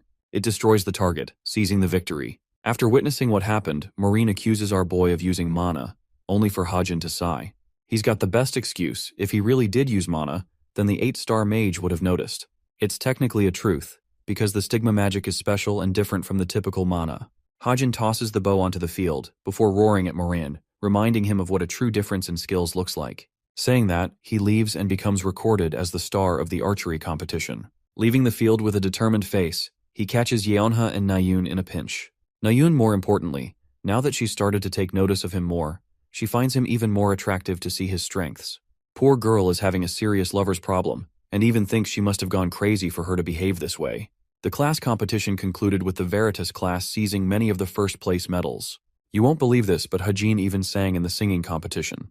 They enjoyed an after-party, but our boy wasn't there. And as usual, Yonghak was trying to be a Sigma male on his profile like always. Finally, Hajin received his well-deserved rest. All he wanted was to spend some time with Evangel. Peeking at the computer screen, he sees a new message from the captain's group. Revealing the message's contents, Hajin learns that he's been assigned an apprentice mission with a staggering reward. His only objective is to kill Siemens, a man who has committed atrocious deeds and is rumored to be a demonic human. The Korean group, which Siemens is a part of, actually plays a good part around the middle part of the story. Still, Hajin only approved the test because he wanted to play by his own story events. But now, this mission isn't of the easy category, not for a trainee mercenary. Then there's the faint mention of this guy being a demonic human, lessening Hajin's guilt, as he won't have to feel the burden of taking a life. His contemplation is broken by Evangel's cute little request to eat more fried chicken. Being a good papa, our boy allows her to eat to her heart's content. She sings and hums and enjoys her food. Returning to his thoughts, the author believes that it's time for him to make arrangements, preparing him for the mission to come. Using that as an opportunity, let's talk about the Constitution and what it means in this world. Constitution can be compared to one's talent. For example, a good constitution could be faster regenerative abilities, great digestion, or mana control. They're the talents of the body, kind of like how some people are genetically better at some things. The constitution that he's written for himself is an intriguing one. Hajin's body can't use mana, an extremely unique authority. There's a difference though. His body does possess mana, he just can't discharge it. And the benefit of it is, it will boost his overall physical stats and vitality points. Bro must be feeling like Toji with how he's restricted to using his mana. But at the same time, the effects of vitality and strength are good rewards for it. It may seem like it's a curse of some kind, but for Hajin, who doesn't even have the regular mana, he doesn't experience a typical loss from it. Also, the skill would prevent him from an instant death in case he encounters one. So he makes the transaction without a second thought. Within an instant, his luck stat also kicks in, boosting the process. The curse turns into a blessing, and his new modified constitution allows him to maintain the boosted stats permanently over time. Even though only a minuscule amount will increase his stats, it's better than nothing. Hajin celebrates in excitement, while his daughter has to remind him to respect their food. Next up, he went to receive the bracelet from the 4-star mage, its enchantment also complete. He thinks the investment was worth it, as now, the relic allows him significant damage absorption capabilities, converting the damage into the mana, later to be used again. Recalling his conversation with the mage, he learned that he can only use the second skill, enchanted magic power, only once, so it's best that he uses it in a life-threatening situation. Of course, not even that mage knew about the bracelet's first effect, the recharging ability that replenishes its function. Hajin also thinks the dude has matured from their first interaction. He was a complete douchebag the first time. As he's busy in thought, the author is approached by his agent, Soo-hyuk. They've come together for a meeting. Soo-hyuk shows him the new office, looking better than ever. The company has 11 employees already, and spots for hunter contracts. Yana invested money for their office. Finally, ladies and gentlemen, let me introduce you to the main female lead of this story, a badass bike. It's just like Hajin requested it. Augusta Vigilante has been modified with magic power, and even has the capacity to go faster with imbued mana. It's expensive for a reason after all. He thanks Suyuk for acquiring the premium vehicle. The agent is startled when he sees a small puppy pop out of Hajin's bag. She looks like the most adorable puppy in existence, swooning Suyuk instantly. Of course, keeping pets is completely opposite to Hajin's personality, but it was the only way he could bring Evangel out. Suyuk gets an important call and decides to leave early. The author is fine with that and sees him off. Sleepy Evangel yawns, while he turns his attention to Augusta, the baddest bitch around. He wants to take it for a test run, somewhere where he can't be spotted easily. Arriving at a specific location with no CCTVs around, Hajin modifies some of the aspects of the bike by spending story points. First, he activates portability activation, allowing his bike to convert into a briefcase like it's a freaking transformer or some shit. The briefcase weighs well over 20 kilograms, which is pretty heavy but still convenient enough to carry. Then he turns to the puppy, thanking Evangel for behaving well. She wanted to visit Seoul, so he brought her along. Hajin thinks they should go out and get some nice food while they're out. Around the same location, Yunha is walking by when she runs into her mother. Honestly, her mother just looks like a copy-paste of herself with wrinkles. She reminds her daughter of the wealth and power she will possess one day. Yunha replies that she's already planned multiple ways to make use of her strengths. Her mother is really proud of her, and finds her husband a fool for not knowing how to correctly invest. Yunha takes it easy and lightly chats. Her attention is thwarted away from the conversation and into the crowd. The people are actively praising the little doll-like girl walking right past them. She spots Hajin with his sunglasses, shocked that he's accompanied by a little girl. Yana has 12 trillion questions about the mysterious girl and tries to call for their attention. Unfortunately, her mother grabs her hand, stopping her from leaving their meeting. Yana clearly has an even more important task to tend to, but she can't escape her mother. Hajin disappears in the distance, so she couldn't have any opportunity to talk to him. Yunha is forcefully dragged away, annoyed that she blew up her chances. Evangel, looking like the most adorable potato on the planet, chomps down on her food with delight. Hajin even offers to cut up some of the food for her. He's such a proud dad for having a cute baby daughter. As she's about to take another bite, Hajin asks if she can manage a weekend by herself. This immediately makes her stop, as she looks at him speechless, a face full of despair and sadness. She's seconds away from crying, so Hajin flinches and acts immediately, offering to buy her toys and anything she likes. The little girl accepts his words, still feeling sadder than ever. She looks depressed and Hajin feels bad for killing the mood. That's until they're presented with a glorious tomahawk, revitalizing her enthusiasm. She requests him to cut it up immediately. After the food, they go on a toy shopping tour. The little girl wants to buy puzzles and Legos, but she stops seeing an actual cat. The little odd-eyed creature is an unexpected sight for them. Evangel grabs his arm, requesting to play with the little furball. She's already decided Whitey as its name. It nibbles on Hajin's fingers in a playful manner. There's no trouble with him taking in a house cat with the new space he's acquired. As for Evangel, he's worried that Whitey over here might end up fighting her spirit animals, but she intends to make sure they all live in harmony. Hajin extends his pinky finger, helping her make a promise with him. This is so cute.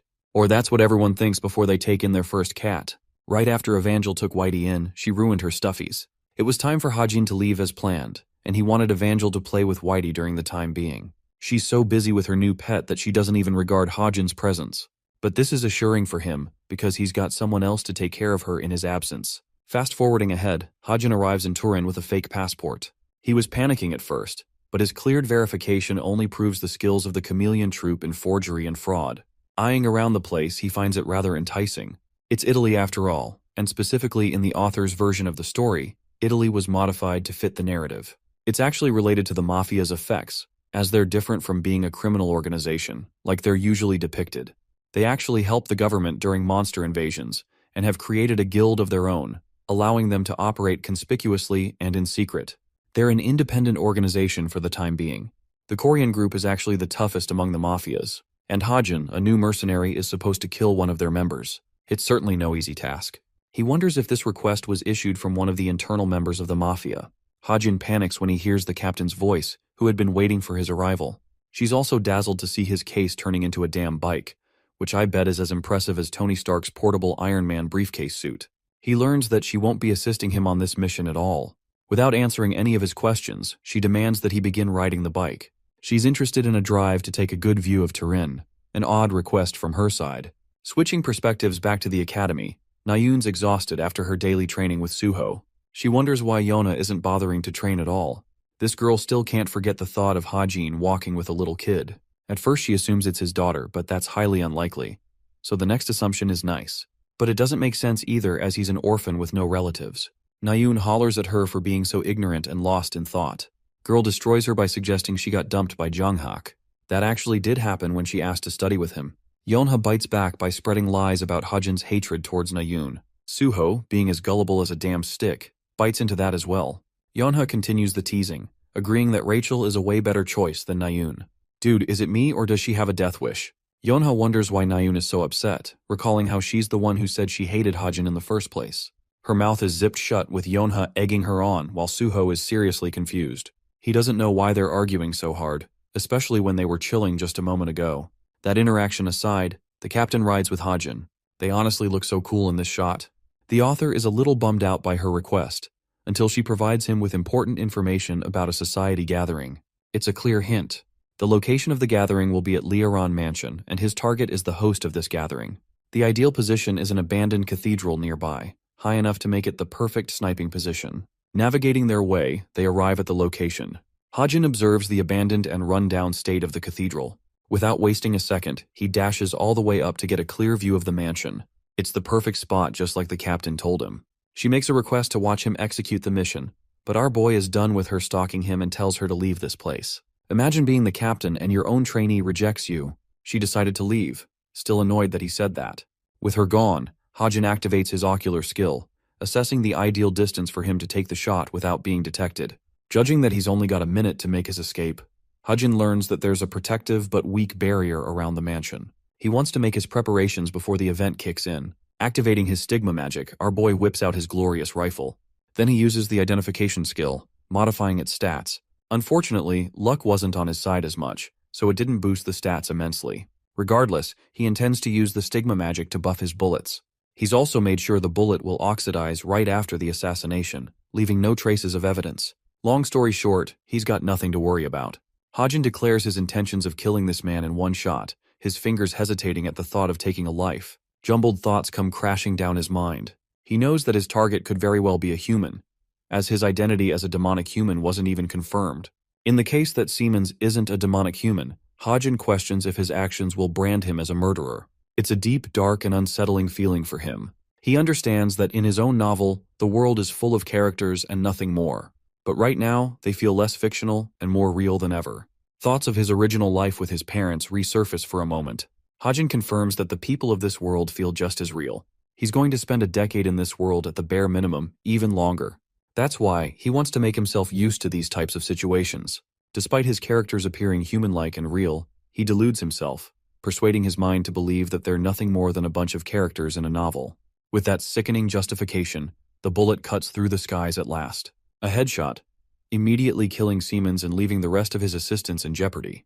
The captain is there to witness the scene, remarking that demonic humans never bleed blood. Ladies and gentlemen, your boy has officially become a murderer. After mission completion, he sits all by himself. The captain approaches him. She was able to track him down. For some reason, she's always capable of doing that. She applauds him for his mission performance, but seeing his quivering hand, the captain understands that it must have taken a toll on his mind. She understands that it's his first time actually killing a human, so she asks how he feels at the moment. Hajin responds that he struggled because of his first experience. The captain doesn't soothe or comfort him, stating that earning large amounts of money isn't easy, and yet it is the only thing that can be trusted in the world. She highlights that it's the only thing reliable for people like them, the ones who lead lives without any family to soothe them. Hearing all of that, Hajin's body trembles. He agrees in the moment with her, while the captain is glad that he's got a fast mental recovery rate. She's liking him so far. Now, seeing him obliterate the mana barrier at the mansion, the captain has ascertained that he used some kind of anti-magic, proving her initial assumptions right. This cadet, Kim Hajin, boasts the capacity to become her wild card, so that she can kill someone in the future. Back with her own group, Drun was curious and asked why it had to be Hajin of all people. There were a few people in this world with anti-magic abilities, and he was just an inexperienced cadet among them. He didn't object to his selection, but just wanted to know why. Pondering for a moment, the captain settles on her answer. She declares that it's his eyes that make him special. They think she's fallen in love or something. But the reality about Kim Hajin, from what she has seen, is that his eyes are full of solitude and distrust. It's not similar to the same eyes she wielded when she lost someone very important to her. The captain wonders if that's the main reason she finds so drawn to him. It's as if she doesn't want the boy to follow the same path as she once did. Hajin questions her at the moment, requesting to receive rewards in the form of an item. She thinks it will be easy to meet that request. Hajin is fine with just about any item. He's actually an excellent manipulator, making use of the captain's weaknesses here. She only has expensive items but doesn't get how valuable they are. That's why there's a chance he'll end up with a more expensive item than planned. The captain concludes that it's a good celebration gift for his recruitment. Our boy cuts her off, shocking her when he admits that he hasn't actually agreed to join them just yet. He believes it's much too early to make that decision so soon. The captain finds it irritating. He's always so unpredictable and hard to read. Later that night, Evangel woke up from her sleep to find her papa returning home. Hajin is surprised she was sleeping on the sofa. The cute girl waited all night for him to return and even thanked him for working so hard. Get you a supporter in life like Evangel, she's the best.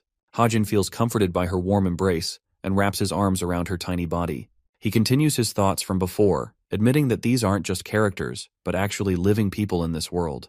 He experiences a jolt of trauma from what he just did today. His arms tighten, his body shaking. He's scared, truly afraid that he'll have to commit so many heinous acts to find his way back home. I really feel bad for him. He's not the kind of cliché Sigma male who can easily kill people without feeling the consequences of his actions. The midterms of the second semester are underway, but things are different from the first semester. There's been an increasing number of incidents at the academy, so outsiders are now forbidden from entering or spectating. It's different from the original storyline, but the author thinks it's inconsequential, as this part of the story wasn't written in detail. Observing his surroundings, he spots cadets whining about the difficulty of the exam. Well, Hajin, being a Chad, ended up taking first place in the theoretical exam anyway. He wants to visit the nursing home according to Hosup's information. Surprisingly, Nayun bumps into him, asking if he's heading to the study room. He tells her he's going outside, which comes as a shock to Nayun as he doesn't seem to care about studying at all. She requests summary notes from him, which he again denies. This man is brutally rejecting her at every step. Nayun, extremely fragile in her state, expresses that she messed up badly in her exam. She thought memorization would be enough to save her from the mess-up. Like a helpless child, Nayun begs him. To that, Hajin suggests she ask Yeonha, but of course, because of their recent argument, she clearly can't. She tells him that and offers to buy him a good meal in exchange. But our boy is already gone. This dude disappeared faster than Batman's parents in his life. Nayun roars his name in defeat. Attending his real purpose for the day, the author arrives at the nursing home. He knocks and finds an elderly woman greeting his name from the get-go. It comes as an utter shock to him. After a moment of silence, it all clicks. His identity as Kim Chundong, the extra character that he hijacked, was here. Chundong was warm and had relationships of his own, and this woman just so happens to be one of them. Hajin pretends to know her well and takes a look around the nursing home. He spots a bunch of patients but doesn't know a thing about them. The woman asks what he's come here for. Hajin doesn't say much and briefly mentions Agus's name. She knows him and recalls how he used to talk to him. Yet another surprise, Chundong shared a connection with Fernand. Of course, this is an altered part of the story added by the co-author. Thankfully, it's not as hectic as other times. The woman goes in deep in thought, wondering if the man left anything behind. Coincidentally, both of them mention the word letter at the same time. Hajin is glad that this part is the same. The lady is confused, but he wants to see the letter immediately. He has no idea about Chundong's actual personality, but it's clear from the reactions of the people that built good relationships with people. Taking off her glasses, the lady thinks it's only natural for Fernand to leave something behind for him. Chundong never discriminated against anyone and comfortably spoke to people. She tells him to visit the Seoho Memorial Park. The letter is parked in his remains. Hajin arrives at the park and gets to experience something that he didn't in his previous life. Locating the correct row, he spots the envelope. It's the letter left by Fernand. The author tries to reach for it before coming to a halt. The thing is, he's aware of the contents inside, so he doesn't really have the need to open the letter at all. Well, not until Fernand's daughter Tomer gets the right to do it. However, he can't risk changes in the story because of the co-author, so he pops open the envelope, fearing the change in its contents. The scene ends with Hajin glaring at the letter. Shifting to Yona's perspective, she's surprised to learn that Hajin took part in volunteering work at multiple orphanages. It comes as a shock to her, and she wonders if that's part of the reason he goes out so often. She knew about negative rumors circulating around him, but in reality, he seems so kind. A boy who grew up in an orphanage and joined the military academy. His life story was so twisted and twisted. In his place, she would have tossed aside his past, but she believes he is governed by it. And perhaps he's reaching out to others to find more information. There's the fact that he never uses his powers for attention, and only uses them when others are endangered. Yeonha respects him deeply, remarking him as an incredible person overall. She wants her agents to look more into his background. They address the second subject, which is the assassination of Siemens.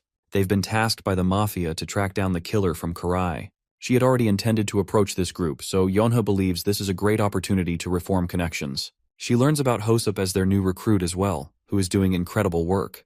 The scene ends with her reviewing her file, while Hajin stands still. The contents of the letter haven't changed, thankfully at least. He won't have to worry about the truth agency messing things up.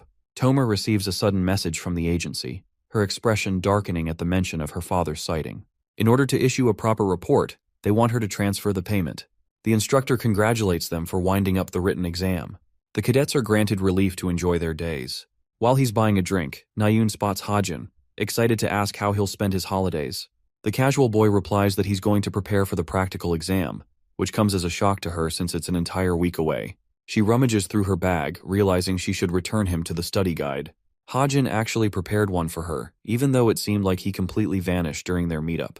The guide helped her a ton. The funny thing is, it's not even his own. He just hacked Yana's profile and acquired it from her hand. Nayun wants to treat him with food since he helped her out. She suggests going to Hanjonggak, a name that freezes him in place. This restaurant is of the finest quality in all of Korea, enough to make our boy's mouth salivate. He plays it chilly and rejects her up front, reflecting that he's got to make preparations for the main incident after his exams. He even tells her to go with Suho if she wants to. Nayun interprets this as him being jealous, and faintly asks if that's what this is about. Bro immediately regrets saying that as he splashes his drink all over his mouth. Hajin is at a loss for words and wonders where that came from. Nayun switches topics and expresses that she just wanted to treat him well for his help. Hajin walks away, stating that he's uninterested. As he's walking away, she attempts to lure him in by mentioning the free full-course meal he'll be getting. But unfortunately, there's nothing from his end. This girl is going straight to Delulu Island because she thinks Hajin only rejected once she brought up Suho's name, and she feels flustered going with him alone. On his way back, our boy is thinking of buying his daughter a bunch of snacks. Typical W-dad behavior. As he's walking along, he hears a familiar voice. It's Tomer speaking to her agent, who is incredibly upset by her mission performance. She also ended up losing the important artifact that they sent her. Our boy conveniently stole it, of course. Tomer begs her agent for money because she's running low, only to hear him roaring at her for the phenomenal fuck-ups she's been involved in lately. The call ends with her accepting that nothing seems to be working out for her. She bumps into Hajin, someone she certainly didn't expect to encounter here of all places. She's afraid that he might have heard everything, not that it matters by much. Tomer keeps up her tough girl act until Hajin states that he could help her borrow some money. She's a gold digger who switches up immediately, but still thinks our boy won't have enough to cover her problems. Hajin wonders why she's having trouble. Being a mage comes with a great salary after all. He's fine with lending her money. Tomer is still arrogant that a supposed lowlife like this guy won't have enough financial resources. But Hajin flips out his credit card, stating that his looks can be deceiving. Bro is secretly worth 13 billion won. That's no joke for a cadet. In the second battleground, the first practical exam is taking place. Adopting rules from the individual battle of the first semester, this time the only difference is its team composition. For example, Rachel's team will be on the attacking side for the first day, while Yohei's team will focus on defense. Hajin points out the complicated terrain, but for him, it's the ideal environment to shoot his opponents down. Rachel lays down her orders. Hosung and her will be at the forefront, the rest of the team will play the support side. To her surprise, our boy's already quick on the move, adopting a position on high ground. Rachel is a little perplexed on what he's doing. He tells her to carry on with the rest of the team, as he's confident from up high. Understanding his goals, she leads the team ahead. Hajin's leaping from one branch to another, switching positions like an expert assassin. He's minding his own business when suddenly, he's attacked by another shooter. Hajin evades the shooter, realizing that the enemy team must also be nearby. And the person leading the advance from the defending team has to be someone important. In the wildest turn of events, Yohei from the enemy team is literally chilling. Bro sends Hajin into panic mode because he's practically begging to be gangbanged by Hajin's team here. He spots Rachel quickly on the move. Yohei is still as casual and carefree as ever, not feeling the need to lift a finger. The princess initiates her first strike, and from his inconvenient position, Yohei excellently counters her blade, surprising even the likes of Hajin. With Rachel on the back foot, Hosung advances forward to cover for her. His attack misses Yohei, but it leaves devastation in the area. Hajin sensed the fight to be difficult. It's a 2-on-1 situation, and yet, Yohei's not even being pushed back at the slightest. It makes him wonder about this guy's actual strength, and if he's always been this powerful. The rest of her team can't fathom how this guy is keeping up against a rank 3 cadet and a disadvantage in numbers. They assume it might be because of buff magic. but Hajin's already gotten a rough idea of what's going on. He's keeping up with the enemy on the front lines, and their shooter is covering for him in long range. The rest of the team consists of mages, and they're casting a ton of buffs on his body to boost his stats. At last, there are warriors protecting those mages as well. It's supposed to be a strategy focused on Yohei taking on everyone else. It seems like a good approach for the defending team. But you know how it goes, Hajin's got even more sinister plans. He leaps away to snatch a kill on one of the mages. Having flanked the team successfully, Hajin prepares to shoot them down. Unfortunately, he's noticed right away, and the team goes all in on attacking him. It makes him wonder if he's a shitty infiltrator for messing that one up. The warrior on the team talks big, but our boy doesn't have enough time for his yapping and responds with the trusty Glock. They're forced to defend, while the author maintains his pressure from a distance. The supporters on the enemy team are doing well so far, keeping their mages well hidden from the shooter. Hajin switches strategies and decides to make them vulnerable from the top. One of the warriors gets cocky and attempts to attack the shooter on his own. A big mistake, since it works in favor of Hajin, who uses the terrain to his advantage. Dodging his strikes, the shooter casually leaps away, even mocking his opponent. Since they can't catch him easily, the enemy team casts an iron fortress to strengthen their defenses. The protective barrier coats the entire space. Hajin has a new obstacle to deal with, and his not-so-friendly attacker is also on him. He leaps away doing parkour and flips from the top down. Bro is Peter Parker or some shit. He sees past the shields because he's Michael Jordan's long-lost son. Hajin carves an opening and shoots a shot. The feeling reaches all the way back to Yohei, who senses that one of the mages has been taken down with a headshot. Yohei is having serious issues since his powers will be nerfed to an extent. Hajin thinks the mages made the mistake of conserving mana, and it cost them in the long run. He receives slack from the enemy team for using cowardly tactics, even though it was just a great strategy to take care of Yohei. The current Yohei is in big trouble. He knows he's done. Bro is about to get sent home packing. He's out of stamina, and Tomer is obliterating the rest of the team using her magic. The team battle basically concluded with the author being a tree princess who could never be caught, acting like a pest for the enemy team. Rachel's team wiped the floor with Yohei. That concludes day 1, with the princess extremely satisfied. He spots her happy face. She turns to look at Hajin especially for contributing the most. He eliminated the mage, which allowed them to overturn the battle. Hozum grabbed him too, pointing out his great achievements. The team has wholeheartedly agreed that it was a solo carry executed by him. That's right, put respect on my boy's name. After the exam, Hajin finds his muscles sore as hell because of excessive parkour. Nayun pops out of the blue to inform him that Suho sends his regards for his performance. She's also curious how he managed to make the bullet curve. The author keeps it simple with her, stating that it's his talent. A pointless explanation if anything. Her own fight is later in the afternoon, and she's bored out of her mind. Just up ahead, Hajin spots brain-dead Jonghak and his simp Yeonha. He's looking at him with a murderous glare for even speaking to Nayun. She calls him out for it and wonders what's up. Just hearing her voice, this dude folds under zero pressure and smiles as if he's the nicest guy in the world. He turns into a literal puppy around her. I guess everyone is a simp in this group. Hajin learns that Yeonha's fight is up next. He leaves her with a request, issuing 600 bullets for an assault rifle. She's curious why he's asking for them. Hajin believes they'll come in handy very soon. The worst part is, even a single high-quality magic bullet is crazy expensive, and this guy is out here asking for 600. But he thinks it's a small price, and even mocks her for freezing over a tiny expense. Yeonha knows she can't refuse, so like an excellent waiter, she asks if he's got anything else added to the list. Hajin instructs her to fetch the bullets as his only request. To his surprise, he learns that a potion from the mountain ginseng is nearing its completion, but unfortunately, she's curious if he has any more on him. Hajin states that he can't guarantee anything like that, but he's fine with trading them for stocks in her company when he does acquire a couple. Yeonha is delighted by this idea, while Nayun's having her little argument with Jonghak, who is pissed to see her hanging out with nobody. Yeonha prefers Hajin to play deaf, stating that Jonghak has no idea about his truth. But our boy is a nonchalant king and doesn't give a crap about the dog. Aside from that, he's worried about the story taking a gradual shift. Jonghak's the descendant of a prime minister who served the king. If that wasn't enough, he's the grandson of Myung-chul, the great hero single-handedly responsible for saving Korea after the devastating outcall. It's clear that he feels prideful because of his background. Hajin returns home to his daughter. The marshmallow with limbs comes rushing to him with her sobbing little face. Guys, we need to string together every last penny and get this girl everything she wants. He asks Evangel what happened. Turns out it's a kitty problem as Whitey ended up scratching her. It's an incredibly small scratch. Now Hajin is an expert dad and knows that he must not show agitation in front of his child. Hence he carries her and asks for details. Evangel calls Whitey a menace even though she didn't do anything to hurt her. Also, Hajin recently discovered that this damn little cat has a grade 4 mana affinity. You can see his what the actual fuck expression because beasts with great mana affinity are overall superior in every way. They're so intelligent that they'd never attack without reason, until he comes across the reason behind it all. Cat treats scattered all over the place.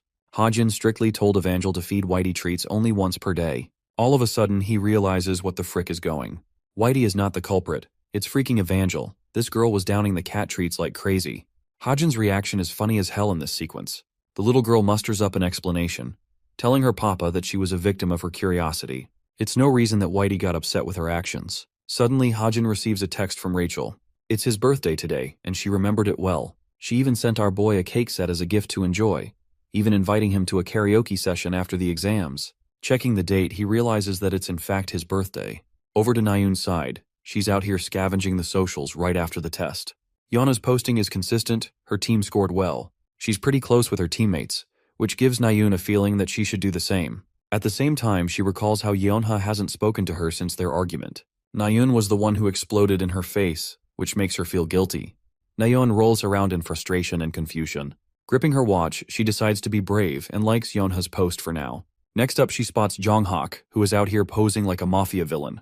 Typical teenage hotshot behavior. Finally, Nayun is stumped to see Suho posting a picture with Hajin, making him the spotlight of the post. Even Sunga has commented on the post, remarking on their brilliant performance in the exam.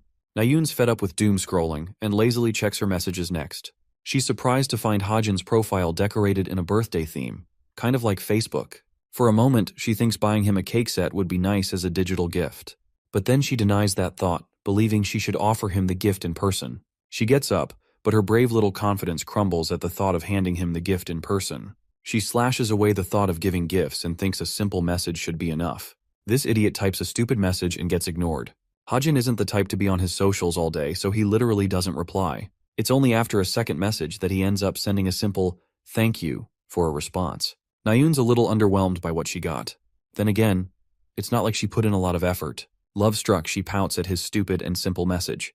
In the next scene, we find the conclusion of all the tests.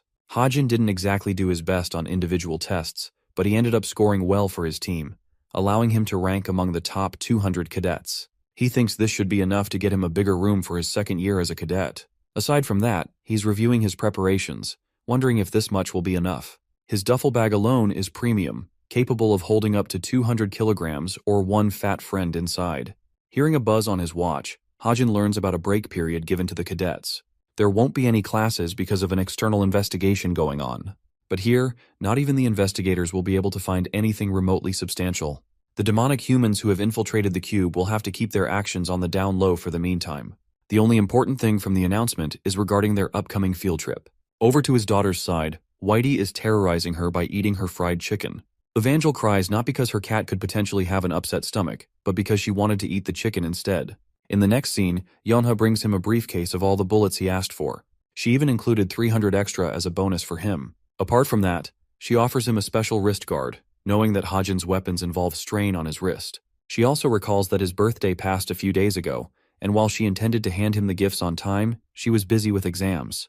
Hajin thanks her. Their business relationship is blossoming well. Yeonha leaves, giving him an air of satisfaction from her actions just now. He was so focused on their meeting just now that he forgot about his appointment. The author rushes over to meet up with his friends, specifically Rachel's team.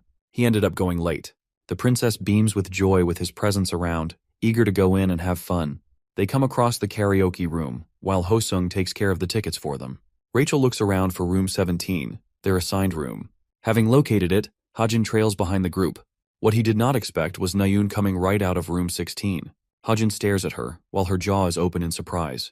Nayun freezes up, her mind questioning why he's here. She wanted to look pretty in front of him and regrets coming in normal clothes. When he asks if she's also interested in singing, Nayun gleefully responds in agreement. With the conclusion of the written tests, she brought her friends along to have some fun. Of course, she didn't expect him to be around. Well, until she spots Rachel inside and causes her great annoyance, killing her mood. The author asks if she's going on the field trip, which she confirms as a yes. Hajin tells her that he's also coming along because he's free. Ji-yoon comes to inform Nayun that it's her turn, which is motivation enough for Hajin to carry on with his own group. As he leaves, she expresses mild irritation. The author joins up in room 17, reflecting how it's been a while since he attended a karaoke event like this. He wasn't the type to sing in his real life either. Unexpectedly, Bro gets his arm grabbed. Hosung shows up looking grim as hell, imploring Hajin to save himself and run away. Our boy doesn't get what he's talking about until he spots Rachel in the distance. The princess has murdered every single one of her friends. And her weapon of choice? Her singing? You see, Rachel loves to sing, she really does. Here's the thing, she's fucking abominable at singing. It makes our boy wonder if he was on drugs when he included this quality in her character design.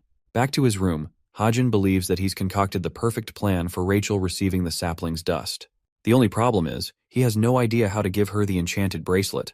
His original plan was to experiment with Suho for a while. But with the pacing of the story, Hajin feels the urgency to act faster. There's a second problem. Even if he does give her the bracelet, it won't just activate the effects upon wearing it alone. Speaking of the devil, he receives a message from her out of the blue. This time, she has come with a request, wanting to achieve better control over her magic power. It causes him some amount of shock, but he thinks this situation falls right into his favor for what he's got planned. They decide to meet up in the evening, with the princess surprised by his early arrival. She's grateful for him volunteering for a last-minute request. Funnily enough, Hajin thinks he's the one who should be grateful to her for this situation. He's not really confident in his abilities to teach, but the princess thinks otherwise. She thinks there are a ton of areas where she falls short, and it's only thanks to his performance that they did well in the team event. Backed into a corner, she begs him to help her out to become as strong as him. Hajin wonders if her request is related to discovering his personal training routine. Like a dedicated coach ready to bestow his knowledge upon his student, he emphasizes that his training will be like hell. But Rachel can take it, though she's terrified of what he's about to say. In an anticlimactic fashion, he instructs her to sit down cross-legged. But Rachel's not even flexible enough to do that. He tells her to sit however she pleases. But this stubborn princess really wants to sit like him. That is, until her confidence breaks and she's forced to sit in another position. Now sat, he asks for her hand. Rachel extends it before he wraps a bracelet around her arm, stating that this present will help her out a lot. Rachel's a little confused that he's being nice despite training her. Hajin tells her not to mind it. The training begins with the author instructing her to straighten her body, maintaining a good posture with her head pulled upwards. It's basically a meditative state, and in this state he outlines her goal. She will focus on the movement of mana, allowing its continued flow across her body. Rachel thinks it's a little tedious, but that's just proof she's following his instructions well. Deep down, Hajin's out here dying in laughter. Because this is nothing more than a gimmick, the position itself doesn't really mean anything.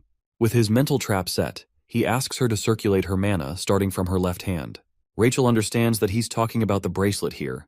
Hajin confirms that she should feel the energy of the bracelet spreading throughout her body. Focusing on circulation, Rachel achieves the desired effect, describing the familiar feeling as something stronger than before. It's as if the sacred nature around her is communicating with her spirit. The princess is stunned to see phantoms of white, which she remarks as spirits. She's stumped, while Hajin explains that she has now officially become a spirit summoner. She once checked her affinity with spirit summoning at a young age, but gave up because she couldn't find a proper school to train the skill. The author believes her personality and skills are a great match for this ability. She's only limited because spirit summoning is fairly new, so not much can be learned from it at this stage. Thankfully, Hajin's achieved his purpose. The dust allowed Rachel to act as the medium to communicate with the spirits. The princess, satisfied with her new powers, thanks him dearly for all his help. He thinks he didn't even do anything worth commenting. For some reason, Hajin is startled to see Rachel, more specifically, a Rachel who is aiming a freaking blade at him. Bro is questioning what the frick he just did. The swing ends in an explosion, cleaving the nearby boulder. Hajin's defenseless on the ground. Rachel warns him about the intruder in the distance, who has been spying on them. The author didn't expect this to happen.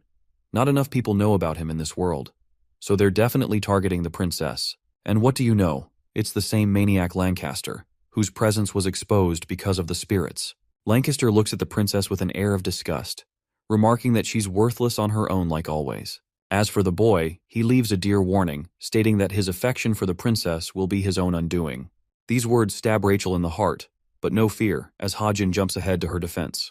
He thinks Lancaster lost his opportunity to strike them down while they were distracted and vulnerable. Furthermore, Hajin doubles down in his interrogation, questioning Lancaster's methods and goals regarding Rachel.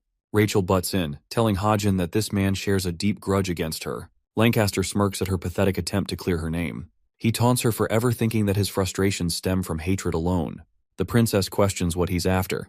Lancaster states that she doesn't even deserve his attention for a petty revenge. His real targets are the people who ridiculed and humiliated those who serve the throne every day. His main target is the entirety of the imperial family. She's nothing more than one of the instruments of their demise, reminding her of the fate that he was handed after serving someone specific.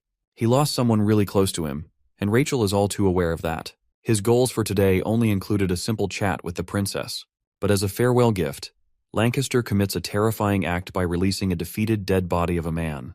Both cadets are horrified to see him bloodied up and wasted. He made sure to assassinate one of the agents that protected Rachel from the dark. It's his way of saying that he'll always be looking over her from the shadows. Lancaster disappears after his bombshell of an act. Ha-jin still looks around to confirm if he really left. He had a hunch that this guy was going to make his move targeting Rachel soon. But the original story was different. He sent assassins. Rachel defeated them with her evolved state. He certainly wasn't expecting the scumbag to go as far as killing one of her agents. Ha-jin knows he has to report to the institution, and yet, what good will that be? The higher-ups consist of demonic humans, so that won't be much help either. They're going to cover this incident instead of resolving it. Later that night, the princess informs the imperial family, updating them on Lancaster's actions. She can't believe that he sent assassins just to toy with her in the past.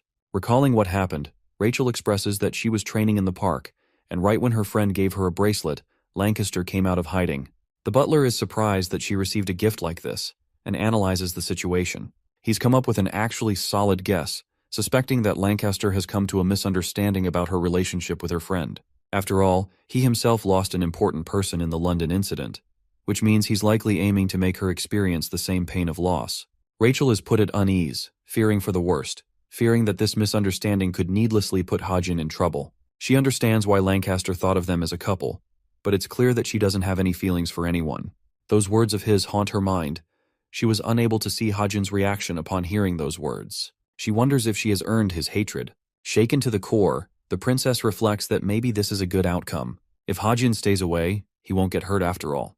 The butler chuckles, remarking how much she's changed. She always liked being reckless and uncaring as a kid. Back to the topic at hand, he informs her that a meeting will be placed to have more bodyguards protecting her.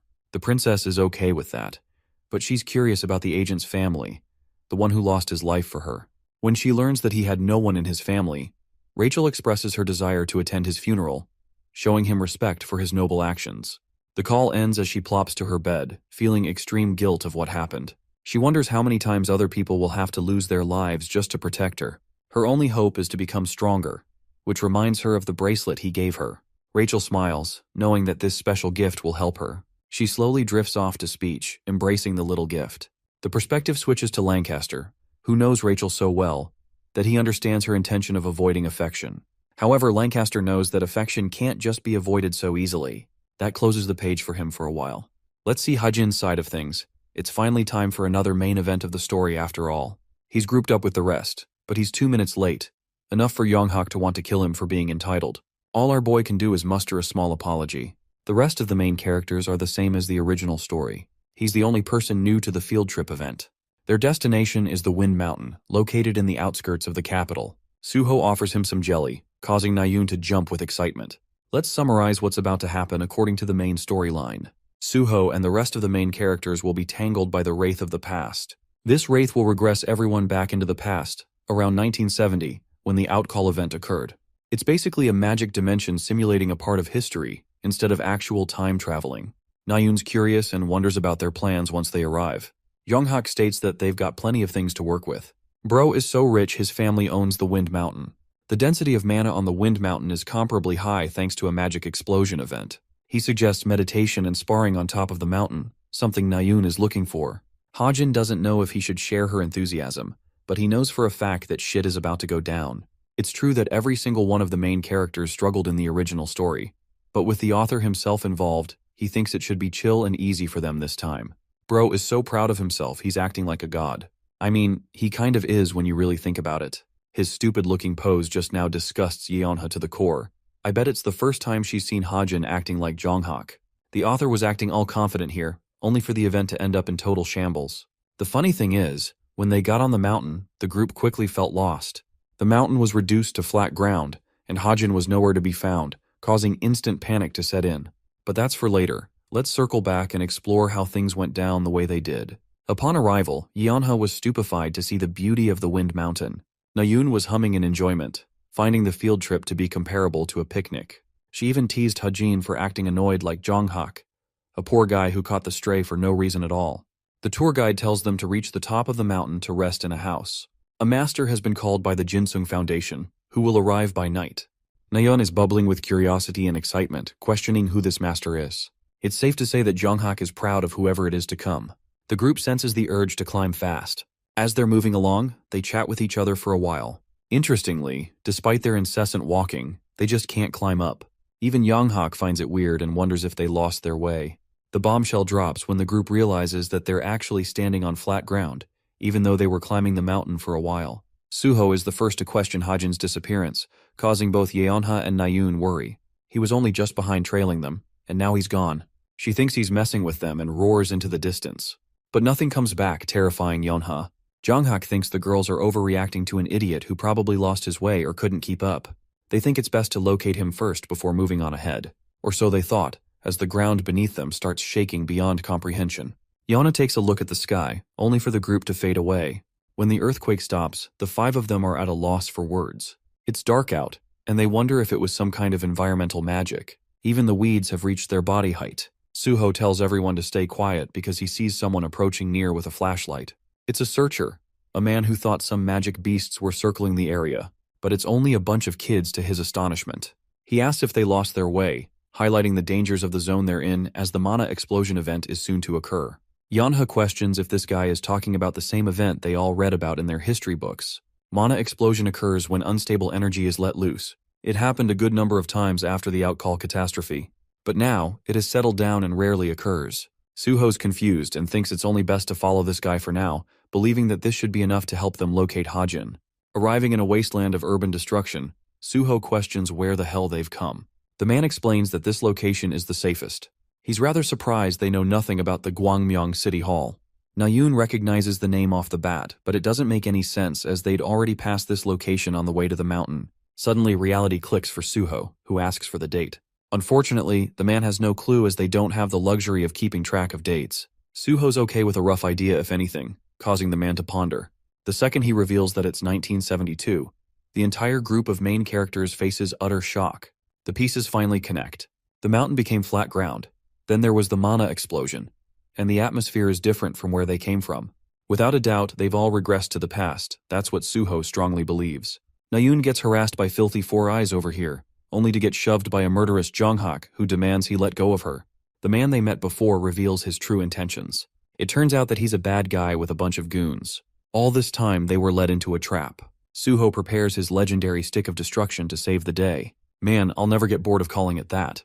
But he can't channel his mana. None of them can. Not a single person among their group, rendering them defenseless. The goons are ganging up on them, surrounding the cadets from every direction. Suho demands to know the man's intentions. This guy's merely afraid they'll become a threat to them. Well, lucky for the main characters, an intruder shoots the leader with a flashy entrance. Apparently, this intruder is nicknamed the monster that eats humans. In reality, it's nothing more than a guy with his American ways. The scumbag commands his men to run and report to Asura, but this ruthless biker ends up killing every last one of them. Suho questions who this guy even is. Jonghyuk rushes ahead to take off his helmet forcefully. Captain Helmet over here gestures at him to stop, but Jonghyuk ends up swinging at him anyway. The helmet is tossed up into the air and down onto the ground. It was a heavy hit, and he's irritated that he couldn't even speak before getting attacked. The mystery man in question is our boy in the flesh, donning a longer hairstyle. Hajin internalizes just how wrong he truly was. He was wrong to assume he'd be sent back in time in the exact same period as them. Bro's eyes widened the second he lowered his guard and was trapped in the past all by himself. Actually, he arrived 5 whole weeks earlier than they would have arrived. It was a shitty situation that turned out despairing at first, but then it made sense. The main story wants to maintain 5 main characters as the center of the event.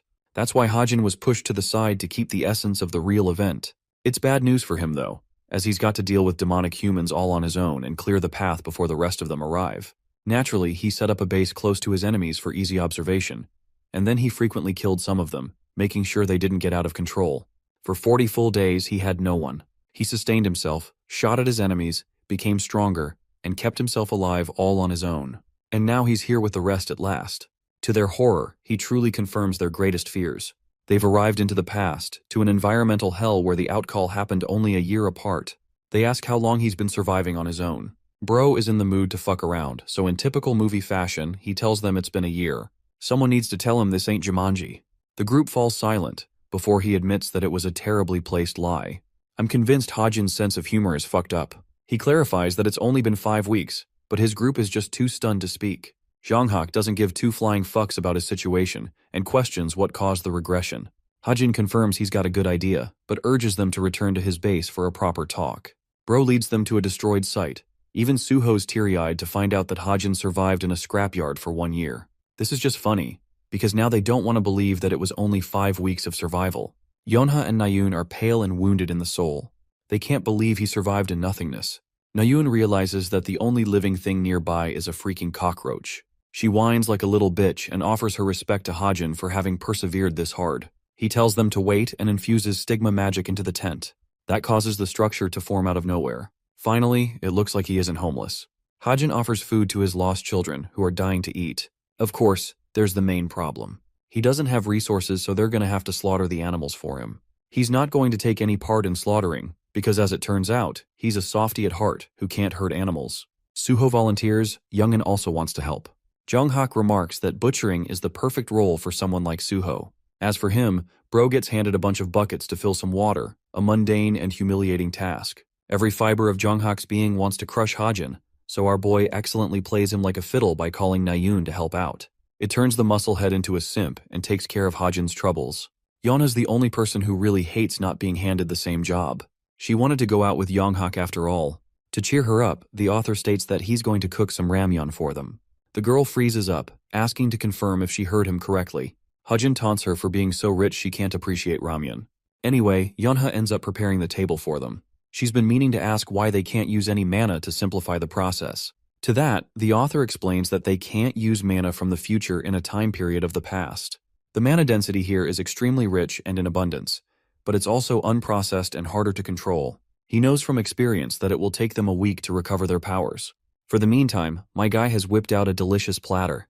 Of course, both Jonghak and Nayun, being spoiled wealthy kids, are nervous at first glance. Hajin tells them to eat well since the beasts are rich in mana, and it will help them recover.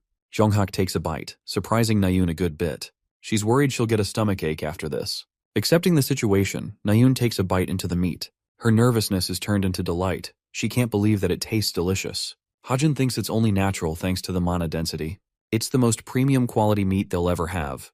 Nayun is so greedy she takes a chunk out of Yonha's meal, a savage criminal she is. With the food all finished, it's time to discuss what's going on.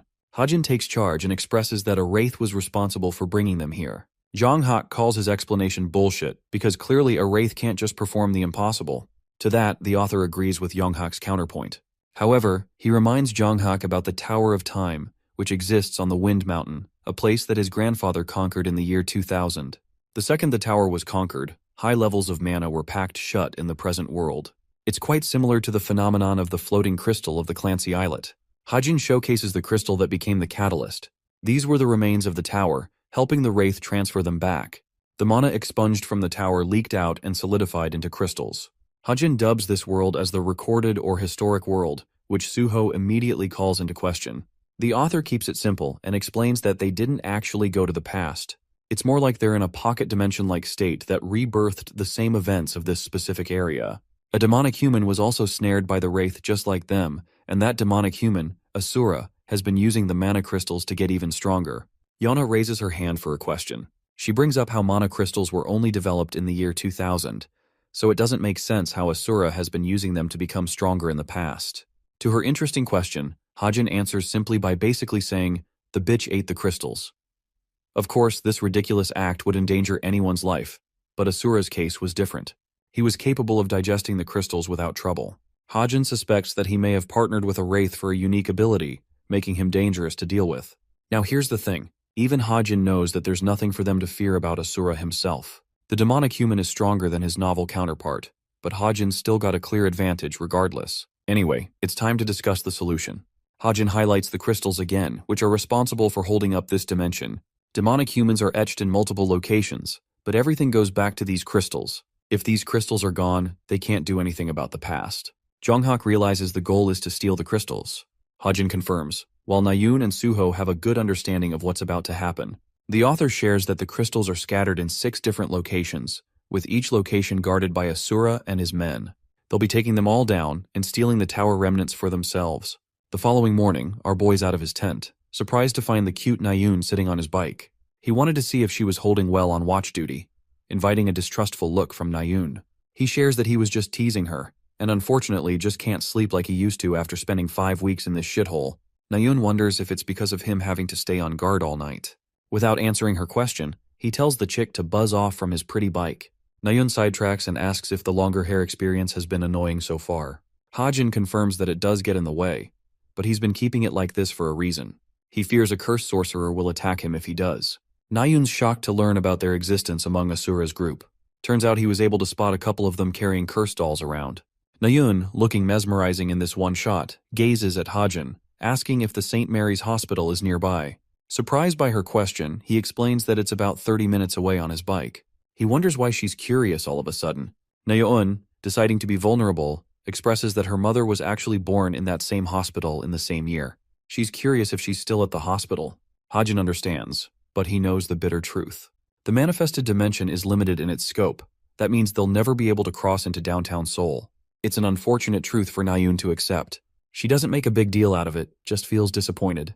Anyway, the following day we get to see both Suho and Nayun refining their sword skills and getting back on track.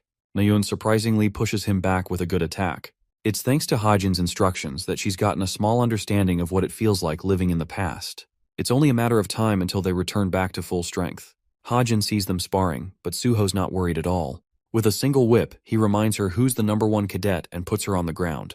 Nayun catches Jonghak's jacket out of the blue. He wants to act cool as usual and even looks down on her for being a damsel in distress. The entire group celebrates in happiness the second they see Hajin returning with food. They're so happy and curious about what he brought this time. Yana's going mad with hunger just hearing the bike engine. The author brings them an endless delight of options to eat from. They all thank him and eat enjoyably well. Among them, Nayun thinks she'll only get disappointed in the future's food at this point.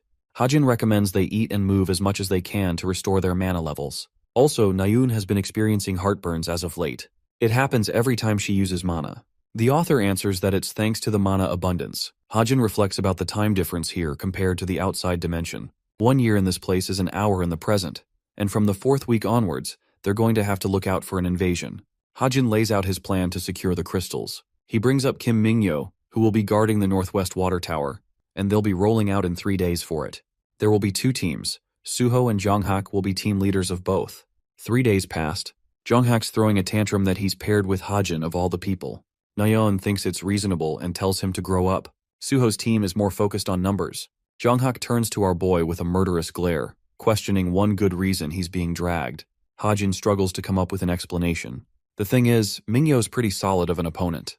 Hajin can't beat him alone, and if he takes anyone else along, they will hesitate to kill the demonic human. Hajin musters up an explanation that strokes Jonghak's ego. He calls himself the weakest and Jonghak the strongest, making up for a reasonable pair. Those words were like music to Jonghak's ears. He switched up so fast, acting like he's the one who has to take the burden for his team. They both depart with Hajin arriving at the tower where Mingyo's resting. The bike turns back into his briefcase and he wants Jonghak to hurry along so they can catch up with the others. But this guy's nearing the point of vomiting. He just sat behind Kim Hajin. It hurts his pride to have ridden the same bike as him. Their conversation draws attention from a random dude who warns the kids to step away from Asura's territory. Jonghak blames our boy for being the loudmouth, which is pretty hilarious when he's the one who wouldn't shut up. They ignore the dude shouting at them in front, so he comes swinging his nunchucks like a Bruce Lee knockoff. Jonghak's not having it today and takes care of the clown in a second. Since there are 20 guards around the tower, Hajin plans to deal with the ones outside, while Jonghak will stay at this location. Jonghak's pissed that he's being ordered around. Like an expert gaslighter, our boy tells him that he's taking care of the little guys and clearing the stage for Jonghak to shine as the mightiest of them all. Shortly after, a bunch of guards are killed in cold blood by Hajin's expert marksmanship. He's taken 5 of them down and feels little regret about killing fake people. Still, you can see it in his despairing eyes, that if there was any other way, he wouldn't have gotten blood on his hands. I feel bad for him. The author wonders how the rest of the group is holding up on their side. Over to Suho's side, he's curious how they should proceed with their own plans. Yonha thinks about it for a moment. The tower is imbued with magic, and dealing with that without weapons will be hard. There are roughly 40 enemies in the distance, all nearly equal to the strength of a cube cadet. All of a sudden, this seems impossible. But here's the thing. Even among the heroes, there's a rank and grade difference, which means a person of a certain rank could beat at least 10 people a grade below them. But the issue is, they're not really at an advantage here, since they're not incredibly strong. That is, with the exception of the hero, Kim Suho. Yonha wants him to be the bait, to lure as many of their enemies as possible. Some will stay at the tower for security, but most will leave their post. Then they're going to take care of the remaining forces at the tower while he's running from them. Nayun thinks it's a dangerous mission for one man, but this man Suho is a menace. He wants all the smoke and agrees with the strategy.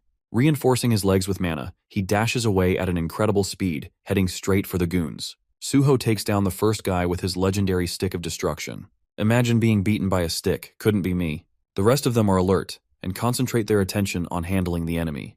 This gives our team the chance to make their own move. Skipping ahead, we find out that Yeonha and the others have defeated the tower guards. Youngchan is tasked to take care of the tower, while Yeonha and Nayun prepare themselves to help Suho. Both of them are running in the distance when suddenly, one guy, someone who wasn't fully defeated, manages to strike Yeonha, ripping some of her hair. She deals with him immediately afterwards, pissed that he messed up her beautiful long hair. She's borderline about to kill this guy, but spares him at the last second to prevent tainting her own conscience. Youngchan's out here shouting at the top of his lungs at the tower because he's being chased by Spider-Man or some shit. 2 full hours later, the mission is complete. The group reunites at the camp and celebrates their success. Hajin turns down food, while Suho and Nayun are eating like wild maniacs, as if they were starving for weeks. The author commends them for handling that well, and recommends maintaining the momentum. Suddenly, Yana's condition takes a hit. She's having a chest ache despite eating mana-rich food. Hajin immediately realizes that something bad is happening to her, even though she doesn't appear injured on the surface. That's until he notices her slashed hair. He learns that it was ripped off while fighting. Hajin despairs because he knows he made a major mistake. He didn't give them a proper heads up about the cursed sorcerers. Their enemies retrieved Yonha's hair, and now, her body is at their mercy. It's likely the curse of weakness. She wonders why he's jumped up all of a sudden. Hajin explains the issue regarding the cursed sorcerer, and clearly highlights the threat posed to Yonha's very existence. Nayun trembles at the thought. She knows he's telling the truth because of their conversation. She feels guilty, but Hajin thinks it's mainly his fault for not telling all of them sooner. The group falls silent, while Yeona cracks a smile, believing that there's no confirmation of this being a curse yet. She's confident in her magic persistence and thinks she can overcome this on her own. Her lord and savior Yonghak shows consideration and instructs her to keep them updated. The girl switches up like crazy while the author's standing there like he's seen some gay shit before his eyes. Jonghak's in a fit of rage and believes they should use their free time to annihilate the rest of the locations by morning. He's looking for the rest of the team's approval. Interestingly, the author agrees with his ideas, because they can't possibly afford to wait for Yonha's condition to take a hit. Evna Suho agrees, while Yonha pleads to be taken too. Her friends don't want her to come, and Hajin emphasizes that they'll return soon anyway since they're all going. Then comes in Yonghak's special trait coming in clutch. His physical abilities increase according to his levels of anger. Bro is out here acting like the Hulk or something. Anyway, Jonghak and company reach the next locations, clearing them all down. Now Asura is overviewing what happened. He has discovered that 3 crystals were stolen in one night. His henchmen apologize for the issues caused, but he's not too worried, as he's already uncovered the identities of the perpetrators. Right off the bat, there are Suho and Jonghak to worry about, as they're at the top of the Academy's rankings. He thinks this is a great opportunity for him. If only he could present their dead bodies in front of the Wraith, he might finally gain access to the powers of destruction.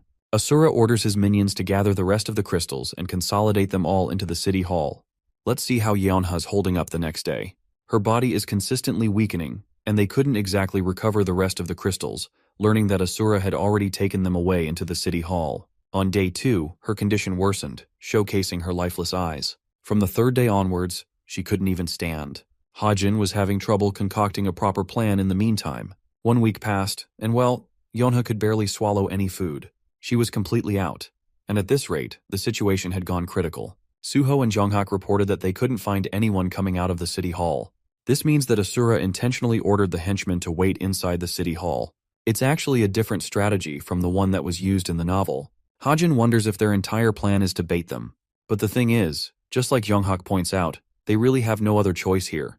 They're running out of options, and the only way out is through. It seems like a suicidal strategy because they're just a group of 4 facing against a big number of troops. Hajin counters that they may not face much trouble, because the gathering of the crystals has already caused some instability in the past. This means Asura's men have all gotten weaker, with only up to 200 people left to fight, and the only person they need to worry about is Asura on their own. Hajin thinks they've got a pretty good shot of winning with those odds. Nayeon, pissed as hell, doesn't give a damn about any number. She's ready to bring down an army if that's what it takes to help Yeonha. One small issue, as Suho points out. They can't leave an already dying person behind, not in her condition. There's the possibility that Yeonha will be attacked, so at least one person has to stop that from happening. They can't just bring her to the dangerous battlefield after all. Then it clicks. Hajin realizes that they could actually use the magic crystals at their disposal. The author makes his plan known. He's the one to stay behind all on his own, even though it sounds reckless. There's a whole bunch of enemies that could come for him behind their backs, but Hajin thinks it's all good since he's got an escape vehicle. He'll just evacuate with Yeonha in the worst case, and that's unfortunately their only play at the moment. Suho's expression clearly shows dissatisfaction. Deep down, he doesn't want Hajin to make the sacrificial play, but it's the only choice they got. So that's settled. The plan will be executed at the crack of night. They're told to warm up before that happens. Jonghak is seething in rage and determined to shred the demonic human to pieces. In the next scene, we find their group traversing closer to the city hall. Nayun takes a look at their surroundings and notes that the simulated past is weakening. Suho identifies the city hall nearby, but there's no one around so far. He already knows their enemies have seen them from this distance, and they're patiently waiting to lure them in. Suddenly, one goon with the rest of his lackeys pops out of the blue, reminding the kids that they're in an unsafe location. This guy is actually Asura's right-hand man, Yu Dongsuk. But Jonghak doesn't want to deal with a second fiddle and demands to know Asura's location. In a horrific turn of events, Dongsuk happily tells them that Asura isn't even around here. This is taken as a joke by an enraged Jonghak, who's no longer intrigued and asking nicely. His aura turns a dark red, and he stampedes forward with his spear in hand. He roars at Dongsuk to reveal Asura's location, his attack just now destroying the structure. Dongsuk was able to dodge it and thinks the kids got heart. Still, it won't change the reality that Asura isn't here. At first, Jonghak is in disbelief, but then an enlightenment reaches him. Dongsuk looks at them with a sinister smile, knowing that the kids left the crystals back at their camp, and even their injured friend. He thinks they're stupid for making such a decision. All of them realize they need to return and help Hajin, since the main leader is heading straight to target him. Unfortunately, they've gone too far in. The four of them are surrounded by enemies large in number. Jonghak and Nayun are angered, but they can't do anything about the situation. She fears the worst for both Hajin and Yeonha. But get this, Suho laughs. Have you guys ever seen a hero laugh like a villain? Yeah, this dude finds the situation ridiculously hilarious for some reason. Even Nayun is like, is he on drugs or something? Dongsuk questions if the kid has lost his mind out of fear. Finally, his expression turns into a calm smile. The fact that Asura went to Hajin personally is actually a good thing for the cadets. That's because Suho knows Hajin is smart as hell and prepared a trap of his own. Asura's bolting head first for the magic crystals, so he knew the demonic human would come after their base. The bait was successfully taken. Yeonha drags her lifeless body around, begging Hajin to save himself in this dire situation. Poor girl doesn't know she's talking to LeBron Jr. Hajin looks at her with a confident smile, stating that he's got everything covered, a sentiment that Suho also shares. The main protagonist then shares an interesting little fun fact for everyone. Kim Hajin is actually stronger than him. I don't know about you guys, but I just felt chills from that. Suho and Hajin are both standing on business. Okay, so Asura's having a face-off against Hajin. So far this is going according to plan. This boy has the crystal fragments on him, and the injured person is in sight. From the looks of it, the fight seems like a gentle breeze, if anything. Asura pities the human, defenseless and alone on his own, their emotions bringing upon their own downfall. But our boy isn't looking for a second-rate villain speech and tells him to shut up already. He asks if Asura came with his goons. The demonic human, now peeved, responds that he's prepared an army under him. But Hajin continues to shit-talk Asura down, stating that talking is for pussies, despite having an army of 2,000. The author's continuous taunting gets on Asura's nerves, causing the demonic human to get worked up and impulsive. To teach the kid a lesson, Asura unleashes his ability. The author finally gets to see their talent springing into action. Asura's whole gimmick is consuming their mana to summon a powerful demon from the demonic realm.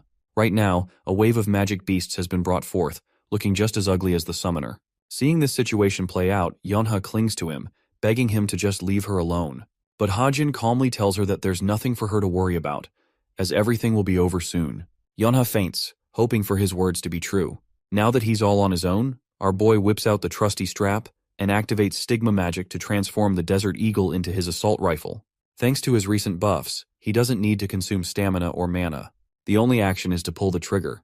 To further enhance his weapon's capabilities, he uses the Identify skill, hitting the jackpot with a 44% stat increase. Next, he infuses some of his stigma magic inside the mana crystals of the tower. This unleashes a wave of energy, causing his surroundings to react strongly.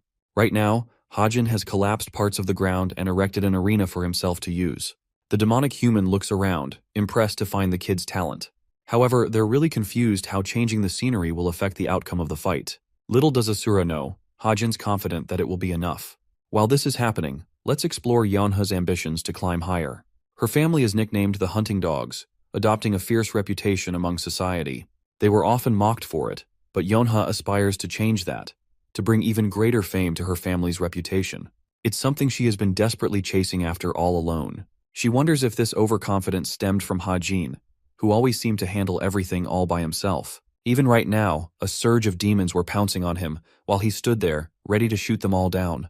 Hajin finally pulls the trigger, sending a ray of bullets across the battlefield. She points out how incredible his combat IQ truly is. The reason he altered the terrain was so that he could never be surrounded by his enemies easily. Then he's targeting specifically the vital points of each demon. The wave of monsters is getting obliterated like they were never even here. He's not giving them any chance to react, a perfect strategy. Right now, being protected by him like this makes Yeonha feel peaceful and warm. Finally, she doesn't have to face her battles alone. Someone else was protecting her. Switching over to the City Hall's fight, Kim Suho is destroying his enemies with the Mistletoe. Dongseok is still alive and kicking, and he meets Suho in an equal clash. It's really funny to me that we're seeing a showdown between a metal bar facing off an overpowered branch. I bet you guys weren't expecting that on your screens today. The clash is going equal, but Dongseok is interested in a different matter. He wants to know if Suho is being truthful about his claims, about Hajin being stronger than him. The charismatic protagonist replies that he doesn't like lying. Dongseok learns that they fought each other once. Their battle is interrupted by a loud scream. Apparently Yonghak is just destroying everyone in his path. Dongseok is beginning to wonder if they're all as strong as Suho at this point. He internalizes that his own men are pretty powerful, but these kids are packing up a great fight against them.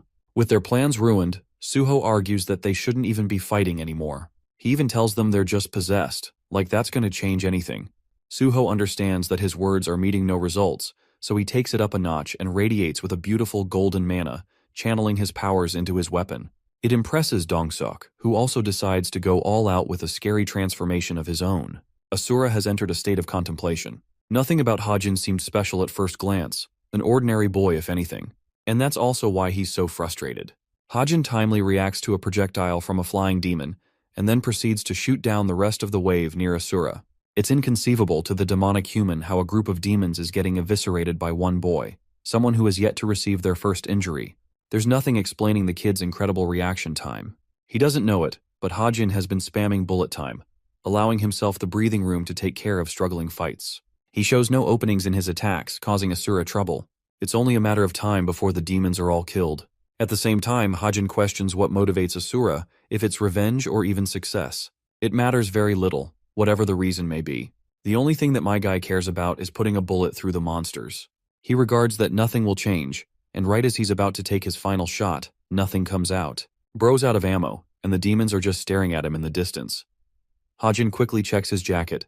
There's only one magazine left. The author admits that he completely understands Asura's motivations. It's relatable, as they couldn't do anything but rely on getting stronger. The reason Asura became a demonic human is all too simple to him. After all, that's how their character was supposed to be written.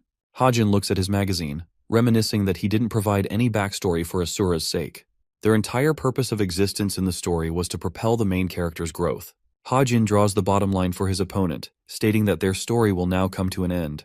Asura thinks he's bluffing and stalling for time, seeing him pull out a tiny magazine after all. Using this moment, Asura signals the demons to kill him, but before they could even advance, they're all ripped to shreds. In the end, reality is harsh for a character like Asura.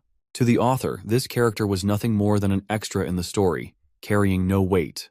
Hajin converted to his handgun to take care of the demons, and internalized how he feels bad for ending Asura in this manner. Shortly after, Nayun and the others rejoin Hajin. They arrived at the perfect time, and it turns out that Dongseok is also with them. They're all shocked to see Asura's defeat. I really like Dongseok. He seems chill for joining up with the good guys. The demonic human laments having exhausted so much mana on one annoying kid. Now that there's no sight of victory, Asura's body converges in a wave of red, reacting in a corrupted manner. It's probably influenced by the Wraith, who has judged their uselessness. The terrifying entity manifests into its true form, leaving Suho and his friends speechless. Hajin emphasizes that the Wraith is pretty much harmless in this state, and urges Suho to act. His weapon, the Misteltein, has a growth factor, allowing it to become stronger by devouring souls. Suho calmly chants abracadabra, making light of the situation, and consumes the wraith into his weapon. Hajin finally takes a break. He can't believe that Suho somehow managed to convince the people of the past. Still, the ending of this event was similar to the original story, so it's fine. The author is exhausted. My guy soloed the boss fight after all. The system's got a whole bunch of message notifications for him. Some of his abilities leveled up, and he acquired a whole new darkness attribute to his ether magic. He also gained over 300 story points, a satisfying reward for his tiresome efforts. He's overall glad that his sharpshooting skills also advanced a level, and he can see the effects taking over on his weapons.